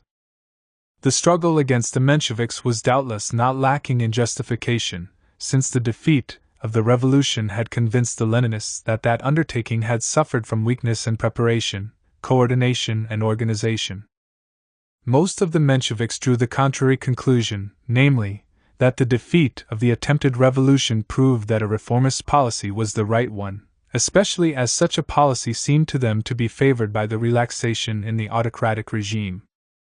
Leninism sought to debunk such constitutional illusions, and denounced the habit that the Mensheviks had acquired of playing at parliamentarism when no parliament whatever exists. Furthermore, the desire of many Mensheviks to set up a new party, unencumbered with any clandestine organization, had widened the gulf that separated the two factions. Antagonism between them grew more acute, without the adversaries, most of whom were in exile, feeling obliged to reckon with the aspiration towards unity which, in Russia, continued to inspire the socialist workers. The trend was towards a complete break between Bolsheviks and Mensheviks. This was consummated when, in January 1912, at a conference of his followers held in Prague, Lenin constituted his faction a party in its own right. This break with old comrades in arms, that right wing which a few years earlier Lenin had still looked on as a normal component of any working-class party, did not, however, ensure by itself the absolute homogeneity of the Leninist organization, which experienced internal tensions that the atmosphere of exile helped to exacerbate. When Lenin, after having resigned himself in November 1905 to following his party in a boycott of the First Duma, started to expound the advantages of participation in parliamentary activities, advocating that the Duma be used for revolutionary purposes, an important section of the Bolsheviks saw in this attitude of his a proof of opportunism. Uniting the Otsevists and the ultimatimists, and led by Bogdanov, one of the few personalities among the Bolsheviks who were capable of taking on Lenin, this section launched a vigorous offensive against the latter. He was accused of having established a party czarism, of setting up his own dictatorship, and of deviating towards Menshevism. This leftist tendency held very strong positions inside Russia, possessing a majority in several centers, including St. Petersburg itself. Lenin therefore resolved to wage ruthless war against Bogdanov's followers. The struggle culminated, in July 1909, in the expulsion of the leftist leader, but Lenin's fight against the leftists did not stop there. Recalling that he had formerly spoken in favor of the right for different trends or tendencies in the party to express themselves, but not being keen to allow his opponents to take advantage of such a right, Lenin declared that, far from constituting a trend, they were only a minor group, and that to confuse a trend with minor groups means condemning oneself to intrigue in party politics. The drive towards monolithicity also found other obstacles to crush. There was indeed some reason to claim that the liquidators, who called for replacement of the existing Social Democratic Party by an open, legal organization of a new type, had put themselves outside the camp of Russian socialism, at least as this was traditionally conceived. But Lenin did not stop there. He declared that the conciliators, those who, like Trotsky, sought to bring Bolsheviks and Mensheviks together again, also had nothing in common with the RSDLP. Having taken the path of excommunication, Lenin hurled himself along it with great fervor. Since the spirit of conciliation was not confined to the Trotskyists, desperately anxious to restore party unity, he hunted down all manifestations of it that appeared among the Bolsheviks themselves. Some of his followers who hesitated to copy his own intransigence towards other tendencies in Russian socialism he accused of having nothing in common with Bolshevism. Absolute homogeneity of the party was increasingly presented as being a necessity if political struggle was to be effective. This necessary homogeneity was made to apply, moreover, not just in the realm of principles but also in that of strategy, and then in the realm of tactics as well. The spirit of unconditional conformity asserted itself more and more strictly. Thus, in 1911, Lenin ruled that to be a real party member, it is not enough to call oneself such, nor is it enough to carry on propaganda. In the spirit of the program of the RSDLP, one must also carry out the entire practical work in conformity with the tactical decisions of the party. In other words, a party member is one who pursues the tactical line of the party in practice. Furthermore, referring to the electoral campaign then being prepared, Lenin gave it as his view that only those people may be party candidates who really carry out the policy of the RSDLP in full, are loyal not only to its program but also to its resolutions on tactics. From that time onward, allusions are found more and more frequently in Lenin's writings to the party line. He increasingly contrasts those who possess partynost, partyism, who are pro-party, with those who show anti-party tendencies. What thus emerges, in the last analysis, is a kind of party patriotism which tends to look upon the party as an end in itself. To be sure, this allegiance to the party organization was born and developed in circumstances that, to a large extent, serve to explain it. The advantage enjoyed by the Bolsheviks over the Mensheviks lay not so much in superior theoretical equipment as in the fact that Lenin's followers, unlike their opponents, succeeded in keeping alive, despite all failures and setbacks, and amidst the most difficult of conditions, a party organization which, in a period of reaction and demoralization that saw the collapse of the Mensheviks, safeguarded what was essential and ensured that there would be a future for Russian social democracy. Lenin was subsequently to show that partyism would not be for him an absolute imperative, in all circumstances that he would be capable of sacrificing this, when necessary, to the requirements of the revolutionary struggle. For the moment, however, in these years preceding the outbreak of the war, he became above all the party man, the advocate of the party conceived as a monolith without a single crack in it, which had to be safeguarded from all deviations. In order to ensure the safeguarding of the party, in face of the dangers of dispersion and desertion, all methods were considered legitimate. Already in 1907 he had been charged by the Mensheviks with employing polemical procedures that were regarded as going too far. When summoned before a party court, Lenin had replied to his accusers, "What is impermissible in members of a united party is permissible and obligatory for sections of a party that has been split. It is wrong to write about party comrades in a language that systematically spreads among the working masses hatred, aspersion, contempt, etc., for those who hold other opinions. But one may and must write in that strain about an organization that has seceded." And he went on to say, "By my sharp and discourteous attacks on the Mensheviks on the eve of the St. Petersburg elections, I actually succeeded in causing that section of the proletariat which trusts and follows the Mensheviks to waver. That was my aim. That was my duty.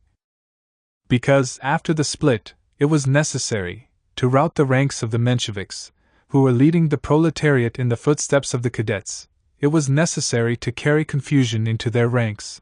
It was necessary to arouse among the masses hatred, aversion, and contempt for these people who had ceased to be members of a united party, had become political enemies, and were trying to put a spoke in the wheel of our social democratic organization in its election campaign.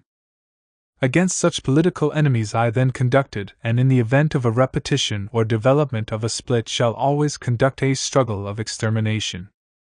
In his choice of targets, Lenin from the first allowed himself a very wide field. He aimed his attacks at splitting organizations, an expression that was sufficiently vague to embrace an ever larger range of opponents.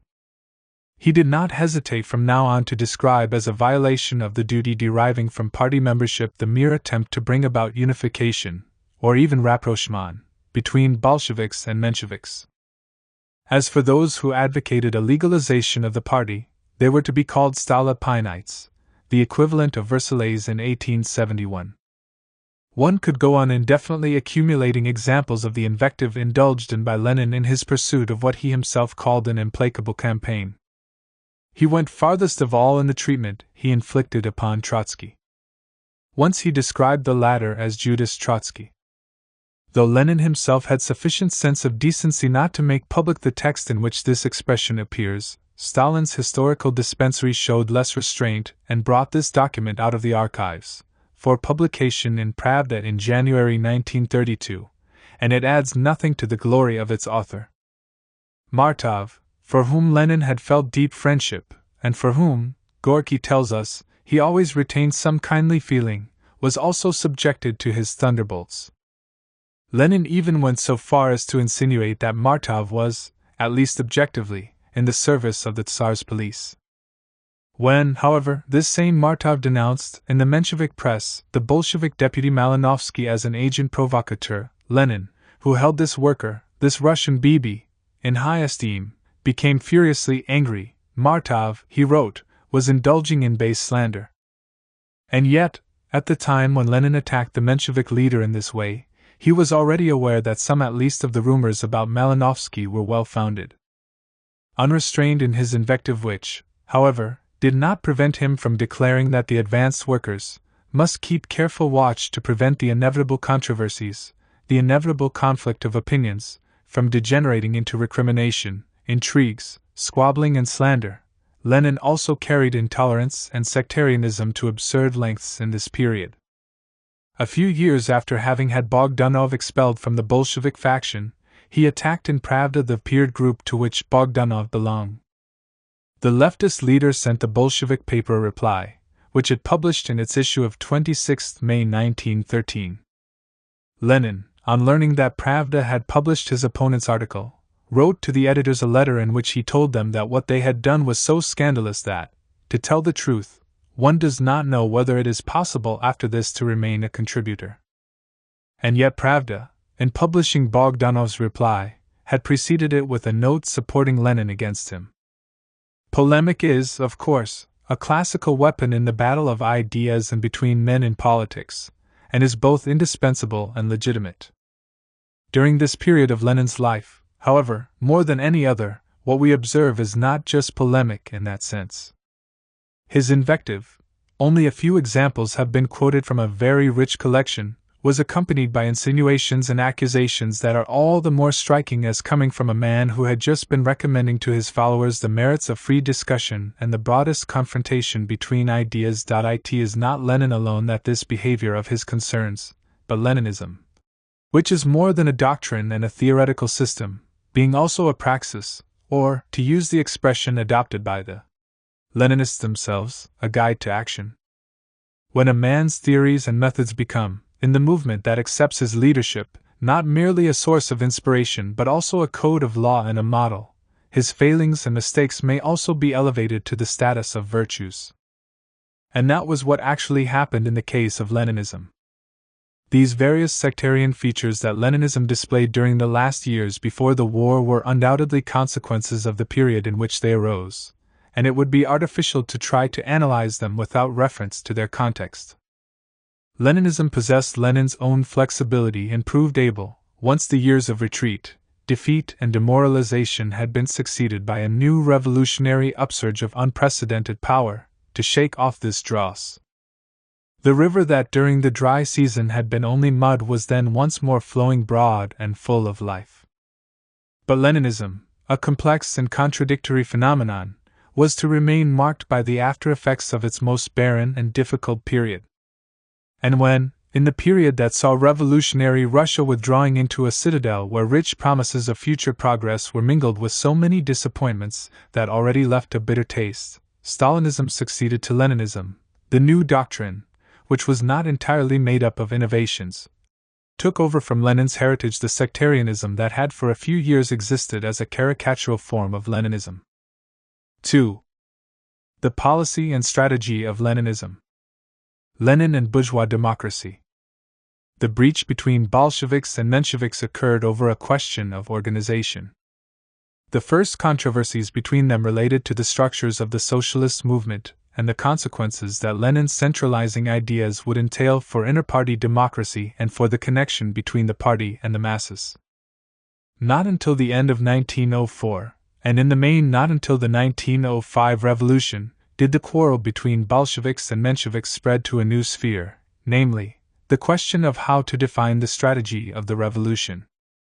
At first nothing seemed to divide Lenin's supporters from his opponents as far as this question was concerned. They shared the belief that socialism would be born from a society that had been prepared for this event by the twofold phenomenon of industrialization and bourgeois democracy. They were sure that only bourgeois rule tears up the roots of feudal society and levels the ground on which alone a proletarian revolution is possible. True, the application of Marx's schema to Russia gave rise to a number of questions. Was the Russian bourgeoisie strong enough to come forward as a candidate for state power? Was the Marxist prospect still valid in a country where the immense majority of the population were peasants?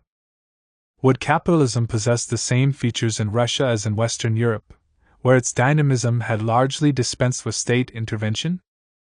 Might not the presence of a tradition of agrarian collectivism in Russia enable that country to bypass capitalism? The adoption of Marxism by the Russian labor movement was not enough to provide a solution to these problems. But by equipping the movement with a conception of historical development, Marxism did endow it with some intellectual certainties that were destined to have important consequences on the plane of political objectives and also of revolutionary strategy. In the West, socialism had never repudiated the struggle for democratic freedoms which the revolutionary bourgeoisie had undertaken. In Russia, the Marxists assumed a similar attitude. Some of the values that they wished to promote at any rate, the freedoms that they sought to win, were the same as those proclaimed by liberalism. In this respect, Lenin showed himself more orthodox than original. At the beginning of his political career, he had declared his attachment to the democratic creed, saying that the Russian communists, adherents of Marxism, should more than any others call themselves social democrats, and in their activities should never forget the enormous importance of democracy. To be sure, the Russian Social Democrats were fighting against a regime in which, at the end of the 19th century, no trace of democracy was to be found, and opposition in Tsarist Russia still took the form of a liberal-type constitutionalism. It is true, too, that the West served, for many reasons, as a pole of attraction. Only after the outbreak of the crisis caused by the First World War and, to a still greater degree, after the revolution of 1917 did Lenin start to subject parliamentary and liberal democracy to ruthless criticism. Before 1914 he was still capable of presenting America and Britain as countries where complete political liberty exists, and Switzerland, Belgium and Norway as free nations under a really democratic system. Whether or not Lenin had fully considered the implications of what he was saying, the main point is that at that time he acknowledged that the fight for socialism in Russia was a fight for democracy and for democratic liberties, and that he emphasized the importance, urgency, and priority of these aims. In 1895 he had sent from prison to his comrades a draft program for the Social Democratic Party then being formed.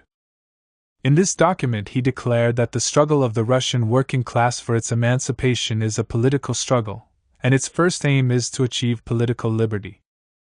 He went on to list the democratic demands of the Russian socialists: convening of a constituent assembly, universal suffrage, freedom of meeting and association, right to strike, freedom of the press, freedom of conscience, and equality between nationalities.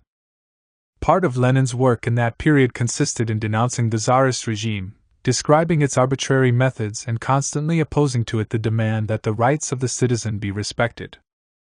The adoption of a program like this certainly corresponded to the immediate interests of the bourgeoisie, or at least of a part of that class. Lenin recognized that to call upon the worker to fight for political liberty would be equivalent to calling upon him to pull the chestnuts out of the fire for the progressive bourgeoisie, for it cannot be denied that political liberty will primarily serve the interests of the bourgeoisie. Nevertheless, taking up a series of ideas that Marx had outlined, Lenin put forward the reasons why the proletariat ought to wage a struggle to bring about a political system that would serve the interests of a class that was opposed to it. He declared that the worker needs the achievement of the general democratic demands only to clear the road to victory over the working people's chief enemy, capital. He explained the advantages that the proletariat would gain through the coming to power of the bourgeoisie that exploited it. It is far more advantageous to the workers for the bourgeoisie to openly influence policy than, as is the case now, to exert a concealed influence.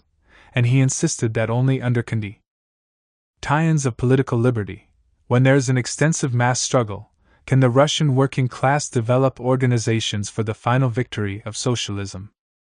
To sum up, the struggle for democracy, not Soviet democracy, not that democracy, genuine because proletarian, which Lenin was later to contrast with the parliamentary system, but ordinary bourgeois democracy was for a long time put forward by Lenin and by Russian socialists in general as a task of prime importance.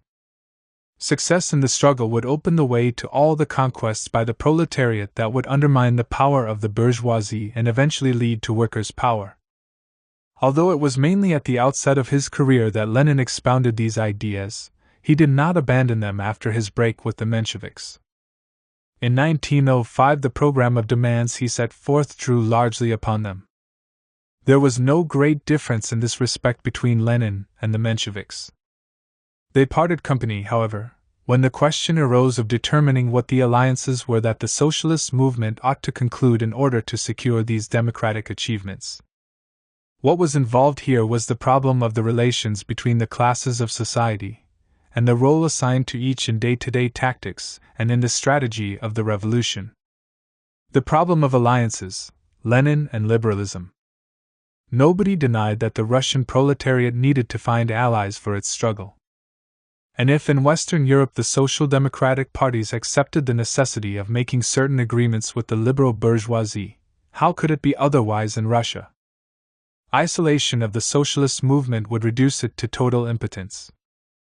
Mensheviks and Bolsheviks were agreed that this was obvious. Their disagreement related to the way in which such isolation was to be overcome, and, in particular, to the choice of allies. So long as the future Bolsheviks and Mensheviks were working together on the editorial board of Iskra, there seemed to be no divergence of view between them on this subject. Broadly speaking, they all recognized that an alliance must be concluded with the democratic wing of liberalism, but this must be an alliance within which the Workers' Party retained complete independence, and which would not hinder the party from carrying out the task of organizing the proletariat and educating it politically. This political education consisted essentially in making the workers aware of the fundamental antagonism of interests existing between themselves and their bourgeois allies, who were not very reliable and were in any case only allies for the time being. In 1903, at the Congress that saw the split between the Bolshevik and Menshevik wings of Russian social democracy, the problem of alliance with the liberals was discussed for the first time. Opposing a resolution which he regarded as being too indulgent towards the liberal bourgeoisie, Plekhanov spoke in favor of one which, without denying the necessity of an alliance with the liberals, emphasized their weakness and the need for the socialists to subject them to severe criticism. Martov came close to sharing this view, considering, at this time, that while democratic liberalism would make a contribution to victory over the autocracy, leadership of the struggle must be retained by the Social Democrats. Lenin, though convinced of the need for an alliance, the exact terms of which had still to be defined, showed more plainly than anyone else an almost systematic distrust of the liberal bourgeoisie.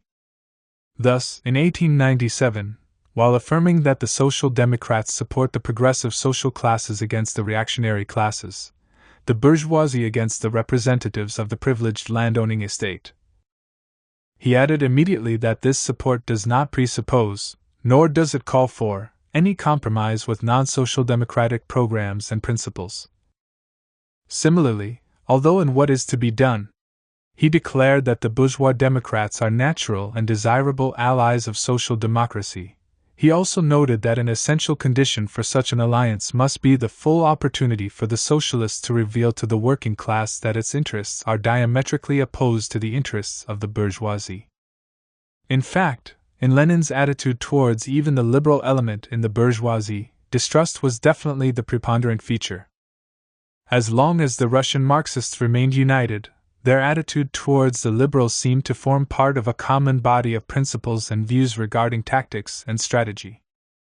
It is significant, however, that their first political divergence, after the breach of 1903, occurred at the end of 1904, when the socialist movement had to take a stand in relation to the political campaign launched by the liberals. The first setbacks suffered by the Russian army during the war with Japan were then giving rise to agitation in Russia. Reviving an old tradition of Western European politics, a large group of the bourgeoisie organized a series of banquets at which they made speeches bringing their grievances and demands to the attention of the autocracy. The whole of Russia's political life had been in a lively state since the turn of the century. The working class was becoming more militant, engaging in strikes and demonstrations, the peasantry were stirring in their turn, and the bourgeoisie were now at last starting to get together politically. Russian political life was taking on forms closer to those familiar in Western Europe.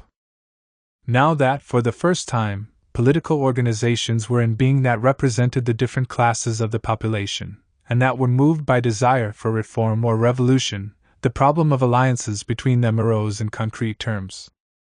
This question was rendered the more topical owing to the initiative taken in the autumn of 1904 by the Zemstvos, institutions representing the small landowning nobility and the middle bourgeoisie, in opening a broad political campaign which testified to the awakening of Russian liberalism as an active political force.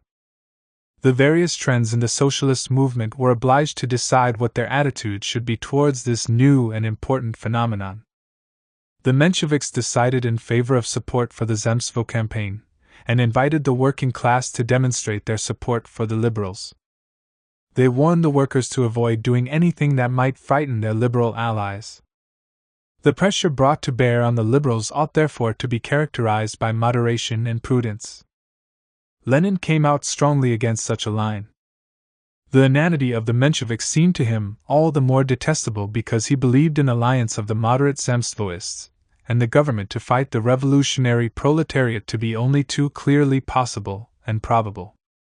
Thus there appeared for the first time, between Lenin and his Menshevik opponents, a serious political divergence that was destined to have considerable influence, first on their tactical, and later on their strategical views. Underlying this divergence was, in the first place, the difference in estimate made by the Mensheviks, on the one hand, and by Lenin, on the other, of the nature and potentialities of liberalism and the bourgeoisie in Russia. For Mensheviks like Theodor Dan and Vera Zasulich, an alliance between liberals and socialists was an essential condition for the struggle against the autocracy, and must dominate the policy of the working class movement. As for Martov, he had come, after the split in 1903, to set his hopes on the radicalization of a section of the bourgeoisie which he called the third element of the intelligentsia, meaning professional men and engineers. He believed that the Russian bourgeoisie would take the French bourgeoisie as its model and show no less revolutionary vigor than the Third Estate of 1789 had shown in the struggle against what remained of absolutism and feudalism. The Mensheviks took note of the turn to the right observable among the liberals, but in their eyes, these inclinations towards agreement with an autocracy that was becoming more flexible were, although certainly to be regretted, nevertheless only passing errors without much significance.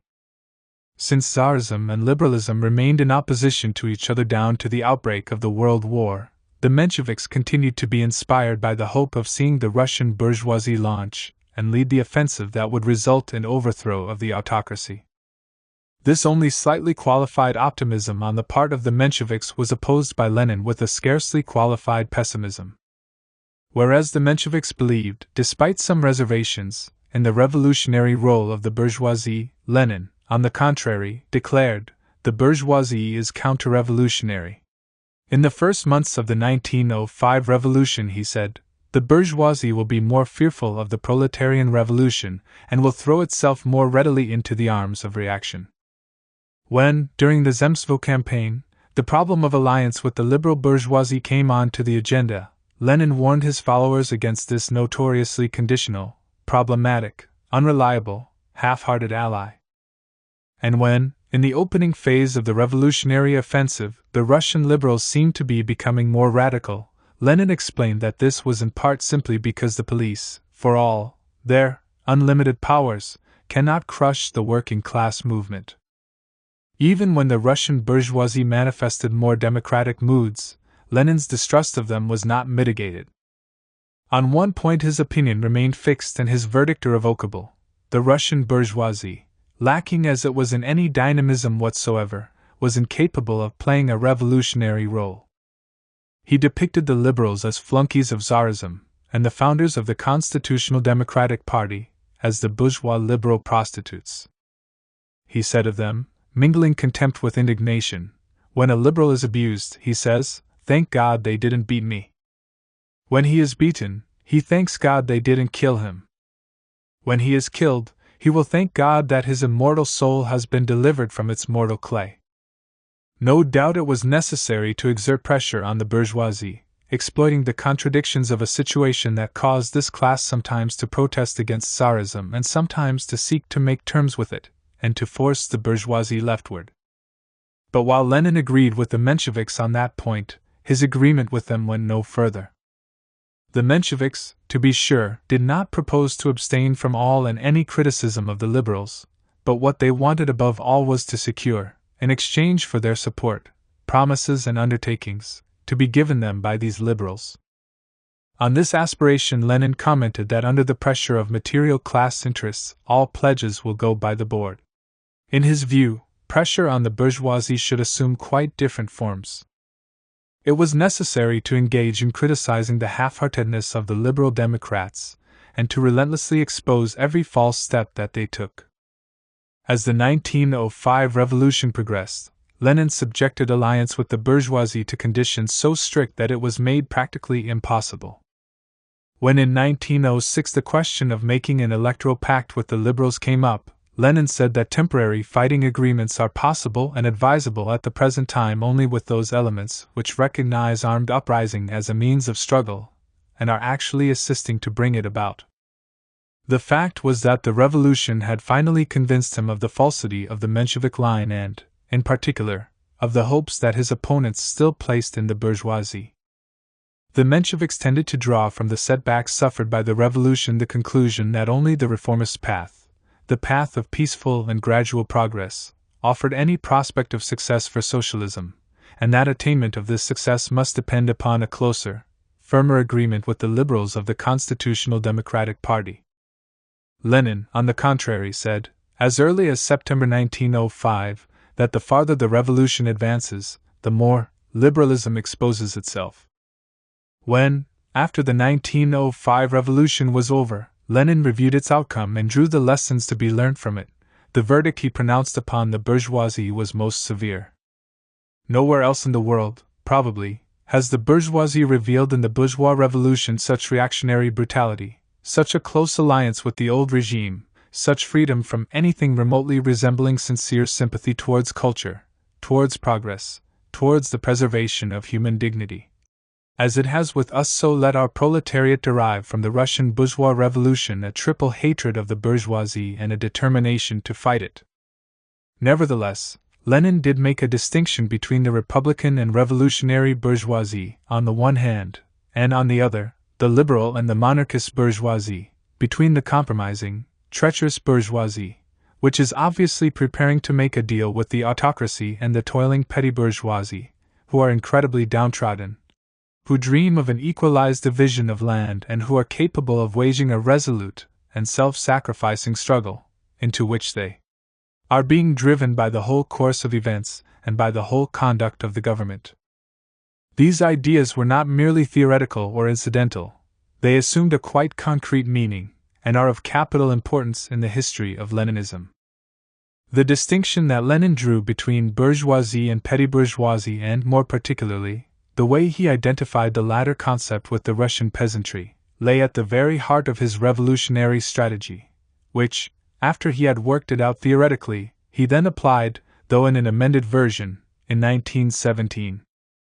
Between the end of the Revolution of 1905 and the outbreak of war in 1914, Lenin's struggle against Menshevism became very largely a struggle against liberalism and against all tendencies towards alliance between social democrats and constitutional democrats.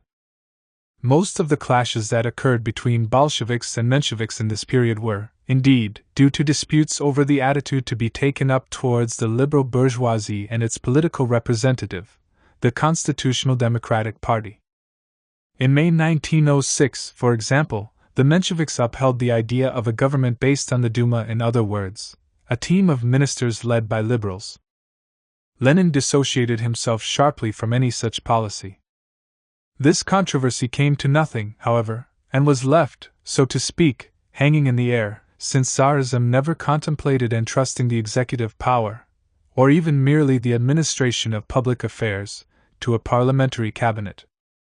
The disputes between Mensheviks and Bolsheviks regarding the conclusion of electoral alliances, however, did have a practical bearing. Whereas the Mensheviks were disposed to come to an understanding with the Constitutional Democrats so as to put forward joint lists of candidates in some constituencies, Lenin categorically rejected this tactic.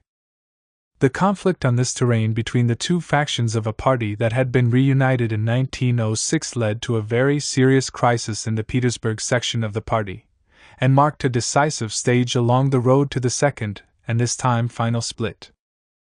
Lenin and parliamentarism. From 1906 onwards, the vicissitudes of what in Russia took the place of parliamentary life provided more and more fuel for the quarrels between Bolsheviks and Mensheviks.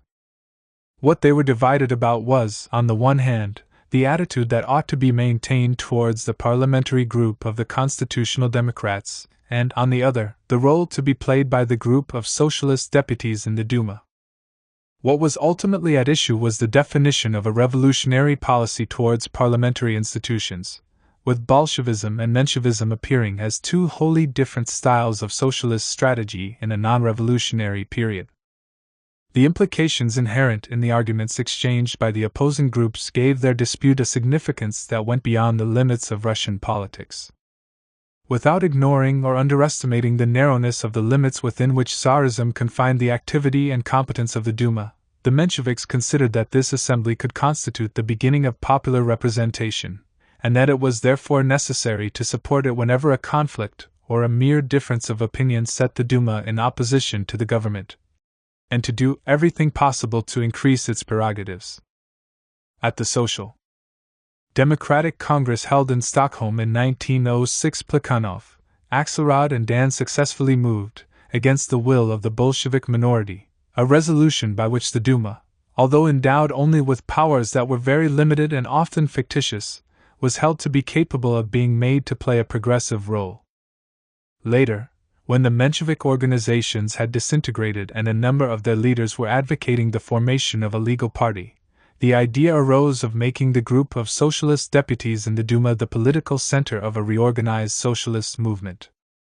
This was one symptom among others of the increasing moderation and reformism of the Mensheviks, giving expression in the Russian context to the phenomenon of parliamentarism that was increasingly dominant in the European socialist movement. Throughout these years, Lenin was continually warning against constitutional illusions, and calling for the party to explain to the people the impossibility of achieving political freedom by parliamentary means as long as real power remains in the hands of the Tsarist government, and to show the people the utter uselessness of the Duma as a means of achieving the demands of the proletariat and the revolutionary petty bourgeoisie, especially the peasantry.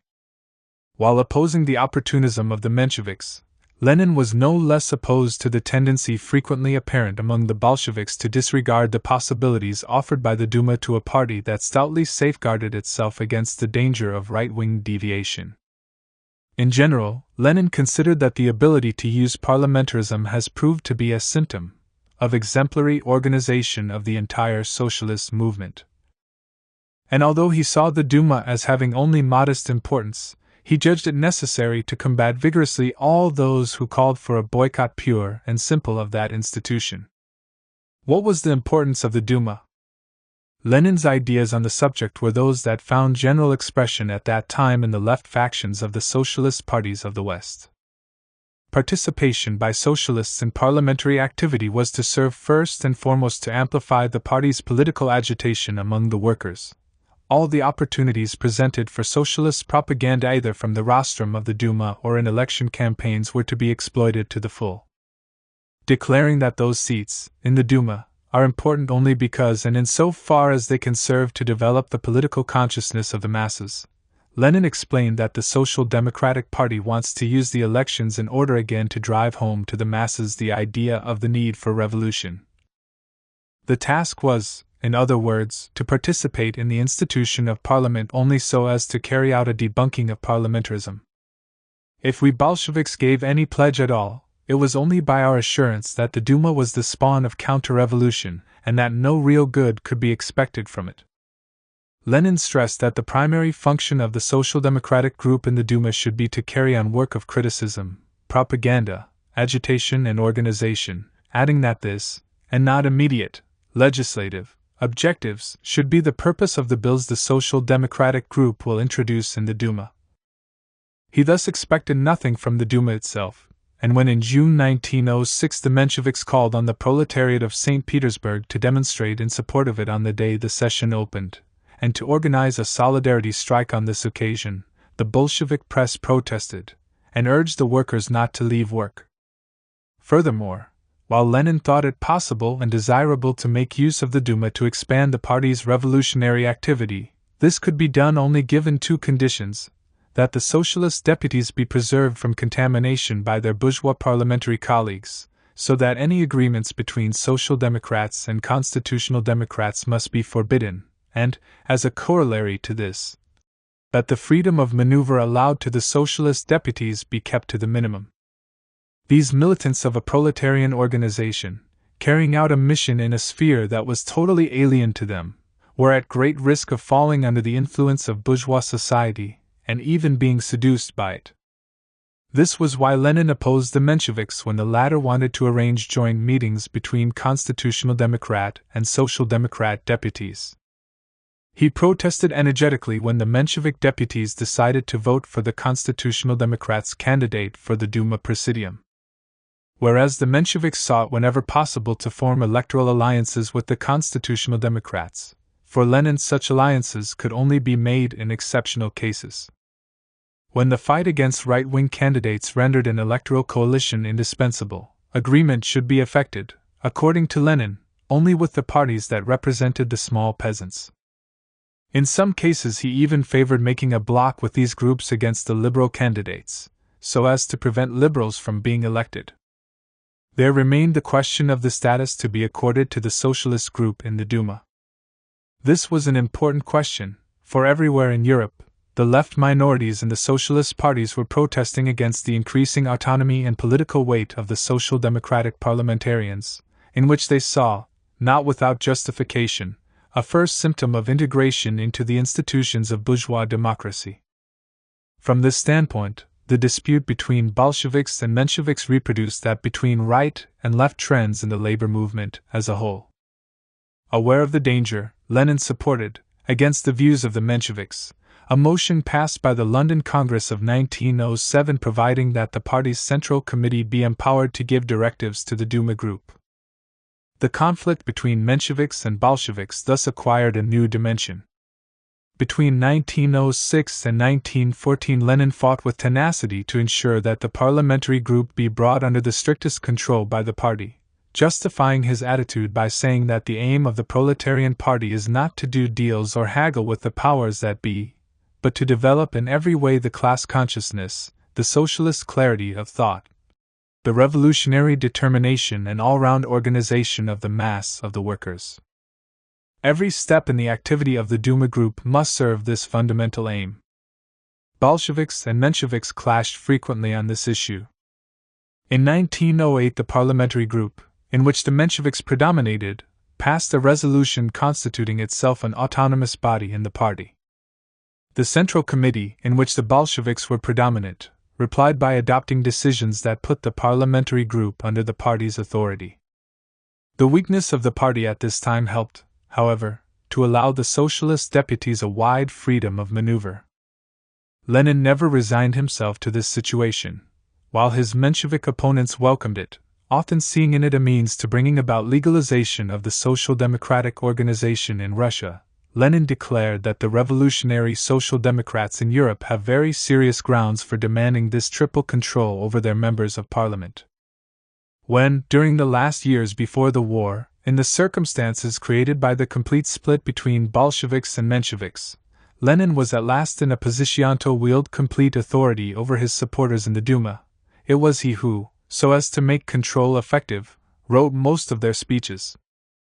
In this way, Lenin endeavored to cut off as completely as he could the influences by which a revolutionary party risks, in periods of relative social peace, getting its fighting spirit blunted and turning its back on revolution. Bourgeois revolution and proletarian revolution. Lenin's principal contribution to socialism was, before 1917, that he forged the instrument for revolution. He could not, however, be satisfied with working out a theory of the party and seeking to put it into practice. There was also the no less necessary task of creating a revolutionary strategy. Even if Lenin had preferred to neglect this task, the events of 1905 would have compelled him to undertake it. The theoretical equipment possessed by the Bolsheviks and Mensheviks was of only limited use to them in this domain. Marxism had taught them the role to be played by the working class in the overthrow of capitalism, and had furnished them with some additional pointers regarding the organizational and educative functions of social democracy, the need for political alliances under a regime of bourgeois democracy, and for the establishment of a dictatorship of the proletariat in order to carry through the transition from capitalism. It had also taught them that a bourgeois revolution must precede the socialist one, which could be prepared only upon foundations laid by liberal democracy and capitalist industrial development. These generalizations had to be adapted to the conditions prevailing in Russia. Marx himself was so well aware of the difficulty this presented that, in a letter intended for Vera Zasulich, written in 1881, he went so far as to say that some of the evolutionary schemata outlined in Capital were inapplicable to Russia, because Russian society still included the village commune, on the future of which Marx did not presume to pronounce. Lenin realized that to adapt Marxism to Russia required a substantial theoretical effort. This effort on his part produced an original strategic conception which was set forth in a thick pamphlet published at the beginning of summer 1905, entitled Two Tactics of Social/Democracy in the Democratic Revolution, and in a number of speeches, reports and articles of the same period. On one point there was full agreement between the Mensheviks and Lenin. The latter held that Marxists are absolutely convinced of the bourgeois character of the Russian Revolution. And he explained what this meant.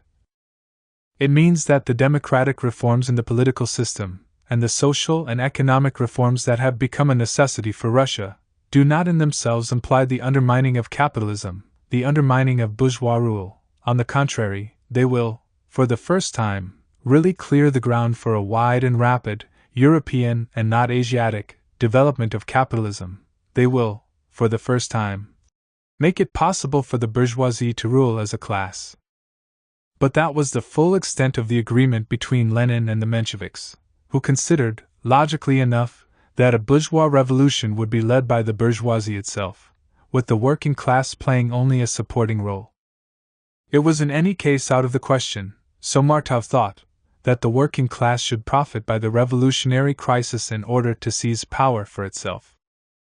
This rule was subject, according to him, to only one exception: in the event that the bourgeois parties, after striking down the autocracy, should disintegrate, putting all that they had gained in jeopardy, the duty of the proletariat would be to take the place of the defaulting bourgeoisie. Recalling the precedent of the Paris Commune, Martov considered that any such development must lead to catastrophe. He added, however, only in one event should social democracy on its own initiative direct its efforts towards seizing power and holding it as long as possible, namely, in the event of the revolution spreading to the advanced countries of Western Europe. In that event, the limited historical scope of the Russian Revolution can be considerably widened and the possibility will arise of entering on the path of socialist reforms. Apart from this hypothetical possibility, Social Democrats should confine themselves to the division of tasks and functions that Marxist logic seemed to dictate bourgeois power to the bourgeois parties, proletarian opposition to the representatives of the proletariat. But this logic was more formal in character than historical and sociological. For while the industrial proletariat was indeed too weak to establish socialism in Russia on its own, the liberal bourgeoisie did not constitute, either, a social and political force capable of playing the decisive role that Martov expected of it. The reason for this was simple: urban economy itself occupied a very minor place in the life of the country. The huge majority of the population of Russia was not concentrated in the towns but scattered over the countryside. Even now, as the old order drew towards its close, the numerical weakness of the bourgeoisie was striking. Between a very narrow social elite stratum and the great majority of the people yawned an immense gulf. The subordination of the Russian bourgeoisie to the state contrasted with the advanced degree of independence enjoyed by the middle classes in the West. To entrust to such an anemic class the historic function of the Western bourgeoisie meant basing a strategic calculation upon a comparison that was fallacious. Lenin was right when he declared that the cadets, constitutional Democrats, cannot lead the revolution forward, because they lack the backing of a united and really revolutionary class. How, then, was one to solve an apparently insoluble problem, namely, the accomplishment of a bourgeois revolution in a country in which the bourgeoisie occupied a position in society that was at best merely secondary? How could this bourgeoisie be expected to wage a vigorous struggle against the autocracy when it was closer to the latter than to the proletariat? Lenin's reply to this twofold question consisted of 2 points. He drew a distinction between the upper and middle bourgeoisie, on the one hand, and the petty bourgeoisie, on the other, ascribing democratic aspirations to the latter only, and he substituted for the idea of an alliance between the town bourgeoisie and the town proletariat that of an alliance between the latter and the mass of small peasants. That such a conception meant departing from the classical Marxist schema was beyond doubt, as Martov did not fail to point out. Lenin's answer was that while the petty bourgeois nature of the peasantry would, of course, constitute an obstacle to an alliance between it and the proletariat when the task in hand was to establish socialism, this did not apply when only the bourgeois revolution was on the agenda. Lenin laid stress on the factors that made possible a bloc between workers and peasants. The latter, he explained, had every reason to support a democratic program, since they formed the majority of the nation. What they desired was nothing other than abolition of the survivals of feudalism. Russia was in a situation comparable to that in the France of 1789, but with the urban proletariat taking the place of the bourgeoisie. Whereas the Mensheviks looked on the peasantry as completely unorganized and terribly ignorant, Lenin set his hopes on a political awakening of the peasant class. The revolution of 1905 had made possible the beginning of a rapprochement between revolutionary workers and peasants.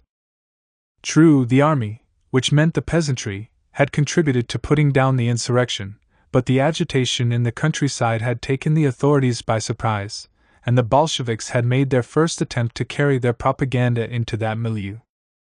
In 1906, the need for a close alliance between the revolutionary movement in the towns and that in the countryside had seemed to Lenin so imperative that he made the organizing of a new insurrection dependent upon first concluding an agreement between workers' combat squads and similar groups among the peasantry. In the midst of the revolutionary crisis, a government newspaper had felt able to reassure its readers that the muzhik will help us out. This expectation proved correct. But the old regime had won only a respite. The foundations had been laid for an alliance which, in 1917, was to signify the death sentence upon Tsarism. As early as 1905, however, Lenin had said that the Russian Revolution, though bourgeois democratic in character, would be set in motion by the proletariat, the only class capable of waging a determined struggle for complete liberty, for the Republic. And had added that the proletariat can become the leader of the entire people and win over the peasantry. Together, the two allied classes would establish a revolutionary democratic dictatorship of the proletariat and the peasantry, an amended version of the Marxist formula of the dictatorship of the proletariat. On this point, too, Lenin was in conflict with the Mensheviks, who contemplated forming, in relation to the liberal bourgeoisie after the latter's victory, nothing more than an opposition which, while doubtless vigorous, would accept the bourgeois order. They declined to envisage participation by representatives of the working class in a provisional government, reproducing on this question the anti-ministerialist attitude of the left in the socialist movement of Western Europe. Lenin brushed these doctrinal scruples aside, considering that the place for a revolutionary workers' party was inside a revolutionary government. The Mensheviks claimed that socialist ministers would be forced either to compromise themselves by association with a bourgeois policy, or to begin introducing the socialist order, thus embarking on an adventuristic course. Lenin rejected this argument. Some social democrats, who are inclined to yield to spontaneity, might perhaps yield to such a temptation, but the party leadership, refusing to run ahead of the possibilities of the moment, would be able to keep its head and maintain very clearly the distinction between the democratic revolution and the socialist revolution. It was in any case impossible to put any confidence in the bourgeoisie. A provisional government would be revolutionary only if the organized proletariat were to take part in it. This provisional government would be the executive branch of the revolutionary dictatorship of the proletariat and the peasantry. These views of Lenin's were bold in two respects. For the first time, a Marxist was proposing, in a practical way, to associate the peasants with the exercise of revolutionary authority, and also for the first time, this Marxist ventured to offer some pointers to the concrete meaning of the notion of the dictatorship of the proletariat, which Marx and Engels had only outlined very generally, and about which most of their disciples preferred to say nothing. These pointers were at first very vague. Having stated that one of the tasks that the people would have to accomplish was to repulse together the inevitable desperate attempts to restore the deposed autocracy, Lenin went on to say that, in a revolutionary epoch, this repulsing together is, in effect, the revolutionary democratic dictatorship of the proletariat and the peasantry. He was hardly more explicit in his pamphlet Two Tactics of Social Democracy in the Democratic Revolution, where he confined himself to saying that this dictatorship would mean the revolution's decisive victory over Tsarism. Not until March 1906 do we find in Lenin's writings a description of the dictatorship that he advocated. Employing a pragmatic method, he recalled the circumstances that had seen the birth of the Soviets. They had been set up exclusively by the revolutionary sections of the people. They were formed irrespective of all laws and regulations, entirely in a revolutionary way, as a product of the native genius of the people. Lenin added that these Soviets were indeed organs of authority, for all their rudimentary, amorphous and diffuse character, in composition and in activity. And he explained that they acted as a government when, for example, they seized printing plants in St. Petersburg and arrested police officials who were preventing the revolutionary people from exercising their rights. They confiscated the old government's funds. Now, these organs of authority represented a dictatorship in embryo, for they recognized no other authority, no law, and no standards. Touching here upon an argument that he was to develop more fully in state and revolution, Lenin showed that this dictatorial authority was also a democratic one. The new authority was indeed a dictatorship of the overwhelming majority, and it maintained itself and could maintain itself solely because it enjoyed the confidence of the vast masses, solely because it, in the freest, widest, and most resolute manner, enlisted all the masses in the task of government.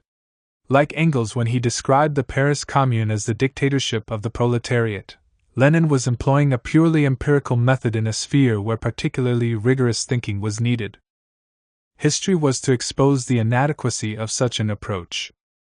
Nor was this the only weak point in Lenin's strategical thinking. He drew a sharp distinction between the bourgeois revolution and the socialist revolution. Only the former, he said, was possible in Russia. It would establish bourgeois democracy in that country. But how was this idea to be reconciled with his conviction that, under this system, power would in theory be in the hands not of the bourgeoisie but of the popular classes, the workers and peasants, allied against the bourgeoisie? Lenin, who did not overlook this difficulty, explained that the Russian Revolution would be bourgeois in its social and economic essence. Was it to be concluded, then, that the revolution could be bourgeois in these two respects, and yet anti-bourgeois on the political plane? And again, if the revolution was to be victorious mainly through the efforts, sacrifices and energy of the industrial proletariat, could the latter be expected to set up and show respect to a regime that was, economically and socially, bourgeois, in other words, capitalist? Was a victory of the bourgeois revolution won chiefly by the working class conceivable, given that, as Lenin himself said, this revolution would assume a form advantageous mainly to the big capitalist, the financial magnate, and the enlightened landlord? When we seek an explanation of this problem, we find ourselves confronted with two hypotheses. Either the contradiction, and consequently the flaw in the formula put forward, was not noticed by Lenin, something that seems unlikely, or else the contradiction was only apparent. In the latter event, the contradiction could be overcome through the discipline imposed upon the proletariat by the Revolutionary Party. If the workers, advancing headlong, were indeed to be tempted, after overthrowing the autocracy, to go forward and establish socialism, then their party, less ready to be carried away, less subject to spontaneity, and guided by keen, imperative socialist consciousness, would be able to bring them back to a more correct appreciation of what was and was not possible, to enforce what Trotsky called, not without irony, a quasi-Marxist asceticism. But would not such disciplinary power imply a danger of the democratic dictatorship becoming transformed into a dictatorship by the party over the democracy? It was certainly bound up with the conception of a political organization that would guide and lead the proletariat, subjecting it to close control. Finally, this sharp line of separation drawn between the bourgeois revolution and the socialist revolution failed to reckon with the revolutionary dynamic. Was it really possible to set limits to the revolutionary potentialities and objectives of the proletariat of a particular country by reference to the level of development of that country's national economy, as if, in the epoch of imperialism, national economies constituted so many autarkic systems? At all events, the Mensheviks clung to Marxist orthodoxy right down to their eventual defeat, whereas Lenin, while upholding the validity of Marxism, showed himself, as we shall see, capable of both greater flexibility and greater boldness. Lenin in Permanent Revolution I. Without formally jettisoning HL's overall conception, Lenin took account of the fact that the ideas about revolutionary strategy that classical Marxism provided were inadequate for the solution of an essential problem, namely, the transition from the bourgeois to the socialist revolution. Down to 1905 he had been content to separate the two revolutions by a historical phase of indeterminate length, wholly occupied by the twofold development of capitalism and of its opposite, of the bourgeoisie and of the proletariat. As soon, however, as the class struggle entered upon a period of intense effervescence, clear-cut formulas lost their clarity and doctrinal boundary lines their rigor. The year 1905 rendered immediate the question of the telescoping of the bourgeois and socialist revolutions. Nobody saw this so well as Trotsky. Of all the outstanding socialists of Russia, he was the only one who, in 1905, showed himself able to rise to the occasion and, driven by his thirst for action, to plunge into the human tumult and become the leader and spokesman of the masses. This was only a short period, but it made the deepest impression upon him and marked him politically and intellectually. A few weeks after his arrest, while waiting for his trial to begin, Trotsky wrote in his prison in Petersburg a series of essays, one of which, Results and Prospects, contains the broad outlines of his famous theory. Here he declared that the day and the hour when power will pass into the hands of the working class depends directly not upon the level attained by the productive forces but upon relations in the class struggle, upon the international situation, and finally, upon a number of subjective factors, the traditions, the initiative, and the readiness to fight of the workers. He also said that to imagine that the dictatorship of the proletariat is in some way automatically dependent on the technical development and resources of a country is a prejudice of economic materialism simplified to absurdity, and concluded that it is possible for the workers to come to power in an economically backward country sooner than in an advanced country. Nevertheless, the victorious proletariat could not remain alone. It would have to widen the foundations of the revolution, seeking allies, especially among the peasantry. Although it must keep for itself a dominating and leading participation in this alliance, the hegemony should belong to the working class. This seemed possible to Trotsky, not only owing to the weakness of the bourgeoisie but also because, despite its numerical weakness, the militant proletariat has nowhere acquired such importance as in Russia. Like Lenin, and in opposition to the Mensheviks, Trotsky advocated an offensive strategy and a bold, dynamic conception of the revolution, in which the proletariat would be the driving force. Whereas, however, Lenin put forward the idea of a revolutionary democratic dictatorship in which the workers and peasants would be associated together, presenting them, implicitly at least, as more or less equal partners, Trotsky's idea was that the proletariat should draw the peasantry in its wake. Support from the peasantry, moreover, was not needed as a prerequisite for revolutionary action. The peasantry would follow the offensive movement of the proletariat at a time when the peasants were still without a political organization of their own. This was why Trotsky rejected Lenin's formula of a dictatorship of the proletariat and the peasantry, which he considered unrealizable, at least in a direct, immediate sense. What would be the function of the revolutionary ruling authority?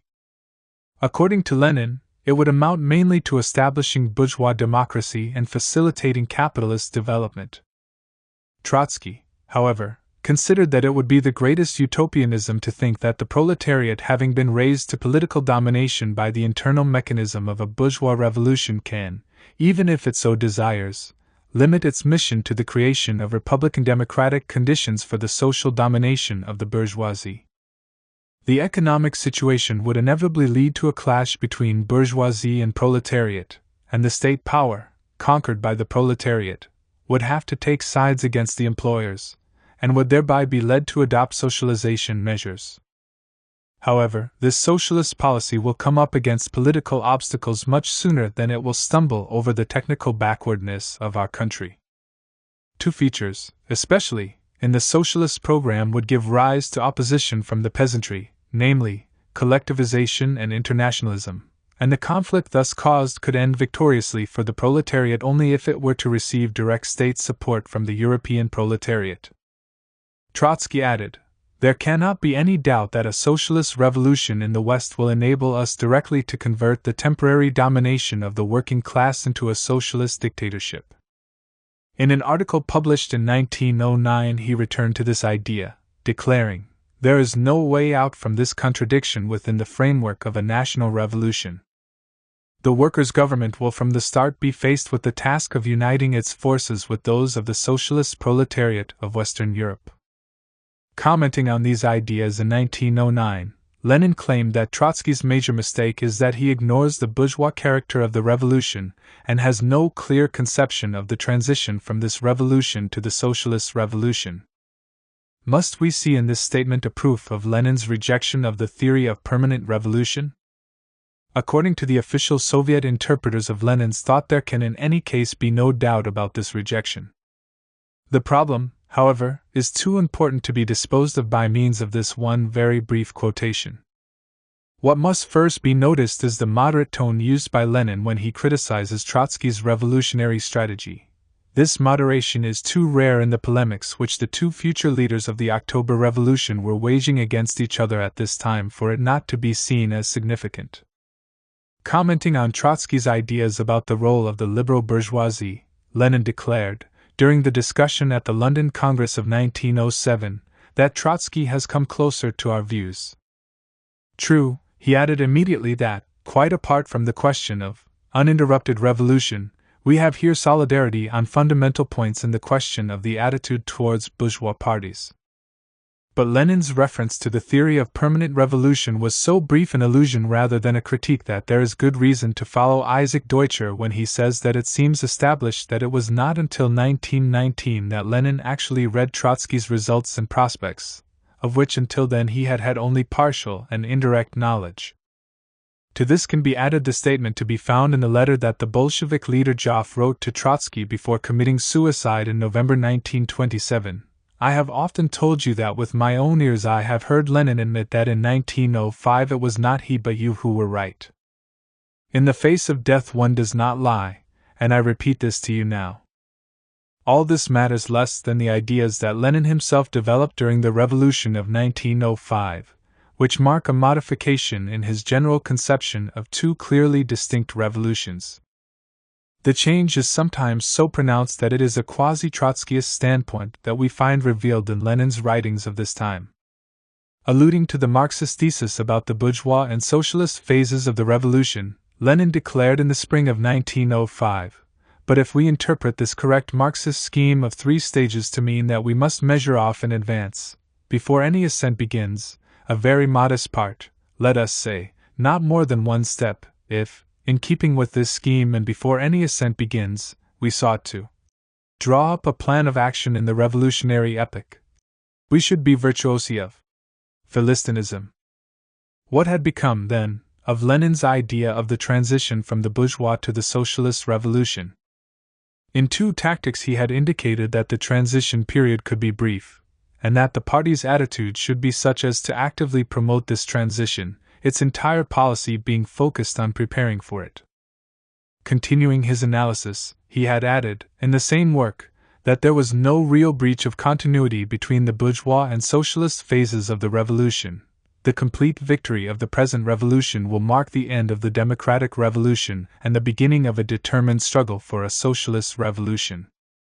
A few months later, in a text that was published only in 1936, describing hypothetical developments in the future, he distinguished between the different stages in the growth of the revolution, stating that a period during which the bourgeoisie, having become conservative, would begin to take up an openly hostile attitude towards the revolution, would be followed by one in which, on the basis of the relations established, a new crisis and a new struggle develop and blaze forth, with the proletariat now fighting to preserve its democratic gains for the sake of a socialist revolution.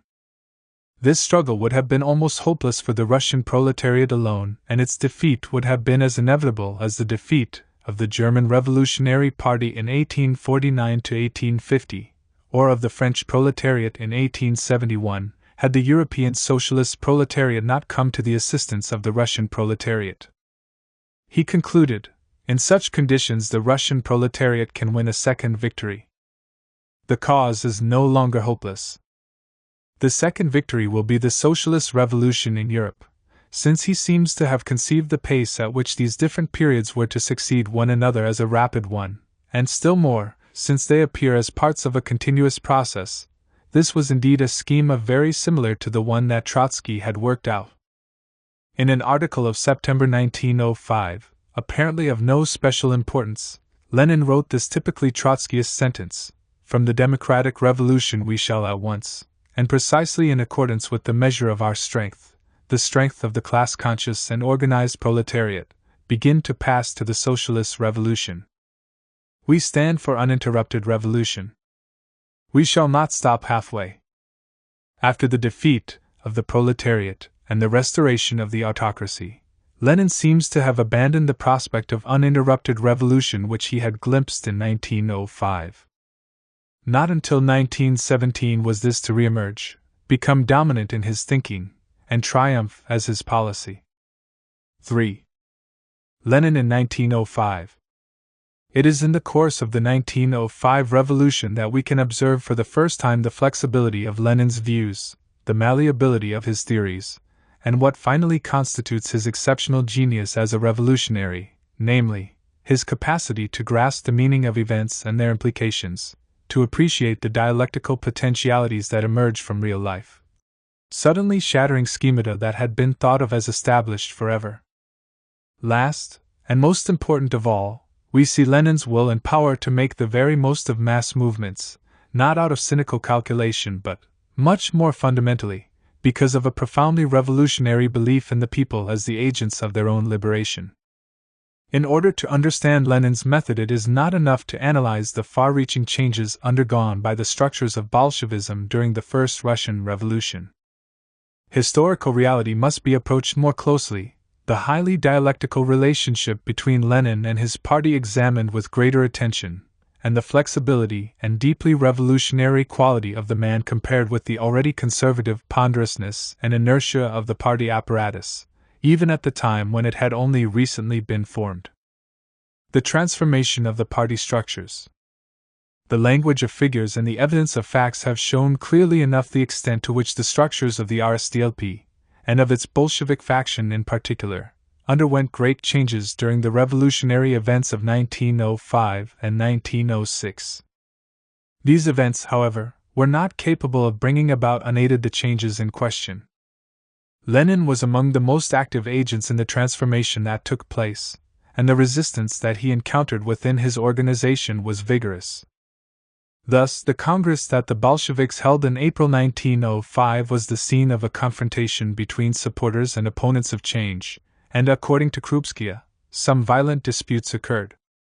The question of the opening up of the Bolshevik organizations and committees to elements from the working class was the one that gave rise to the sharpest conflict. When delegates to the Congress demanded that workers be admitted in increasing numbers to membership of the local committees, certain cadres, those whom Krupskaya calls the committeemen, demanded that extreme caution be shown in this matter.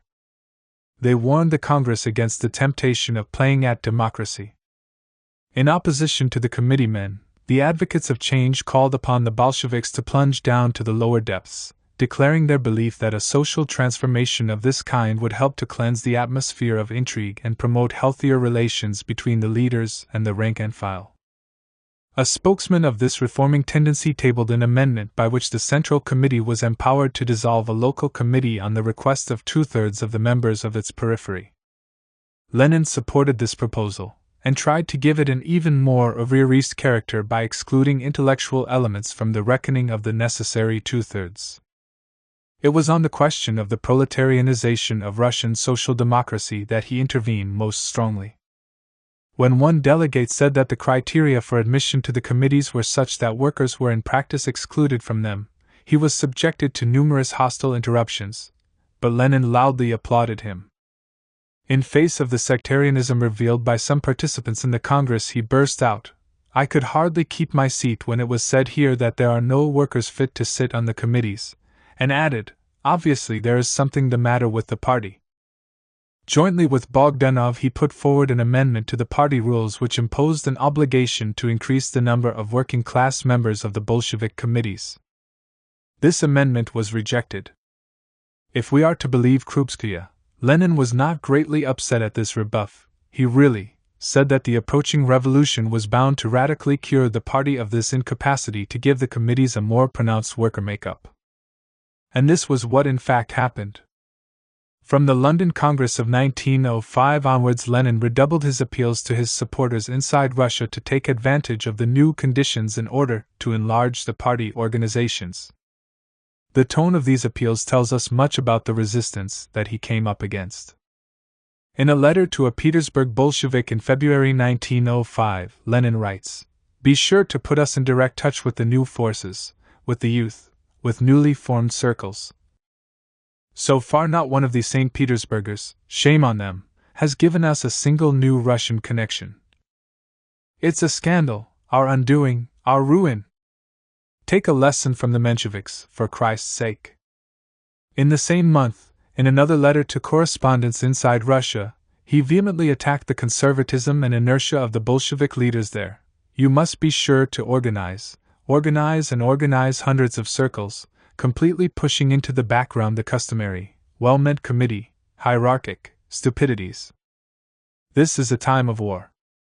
Either you create new, young, fresh, energetic battle organizations everywhere for revolutionary social democratic work of all varieties among all strata, or you will go under, wearing the aureole of committee bureaucrats.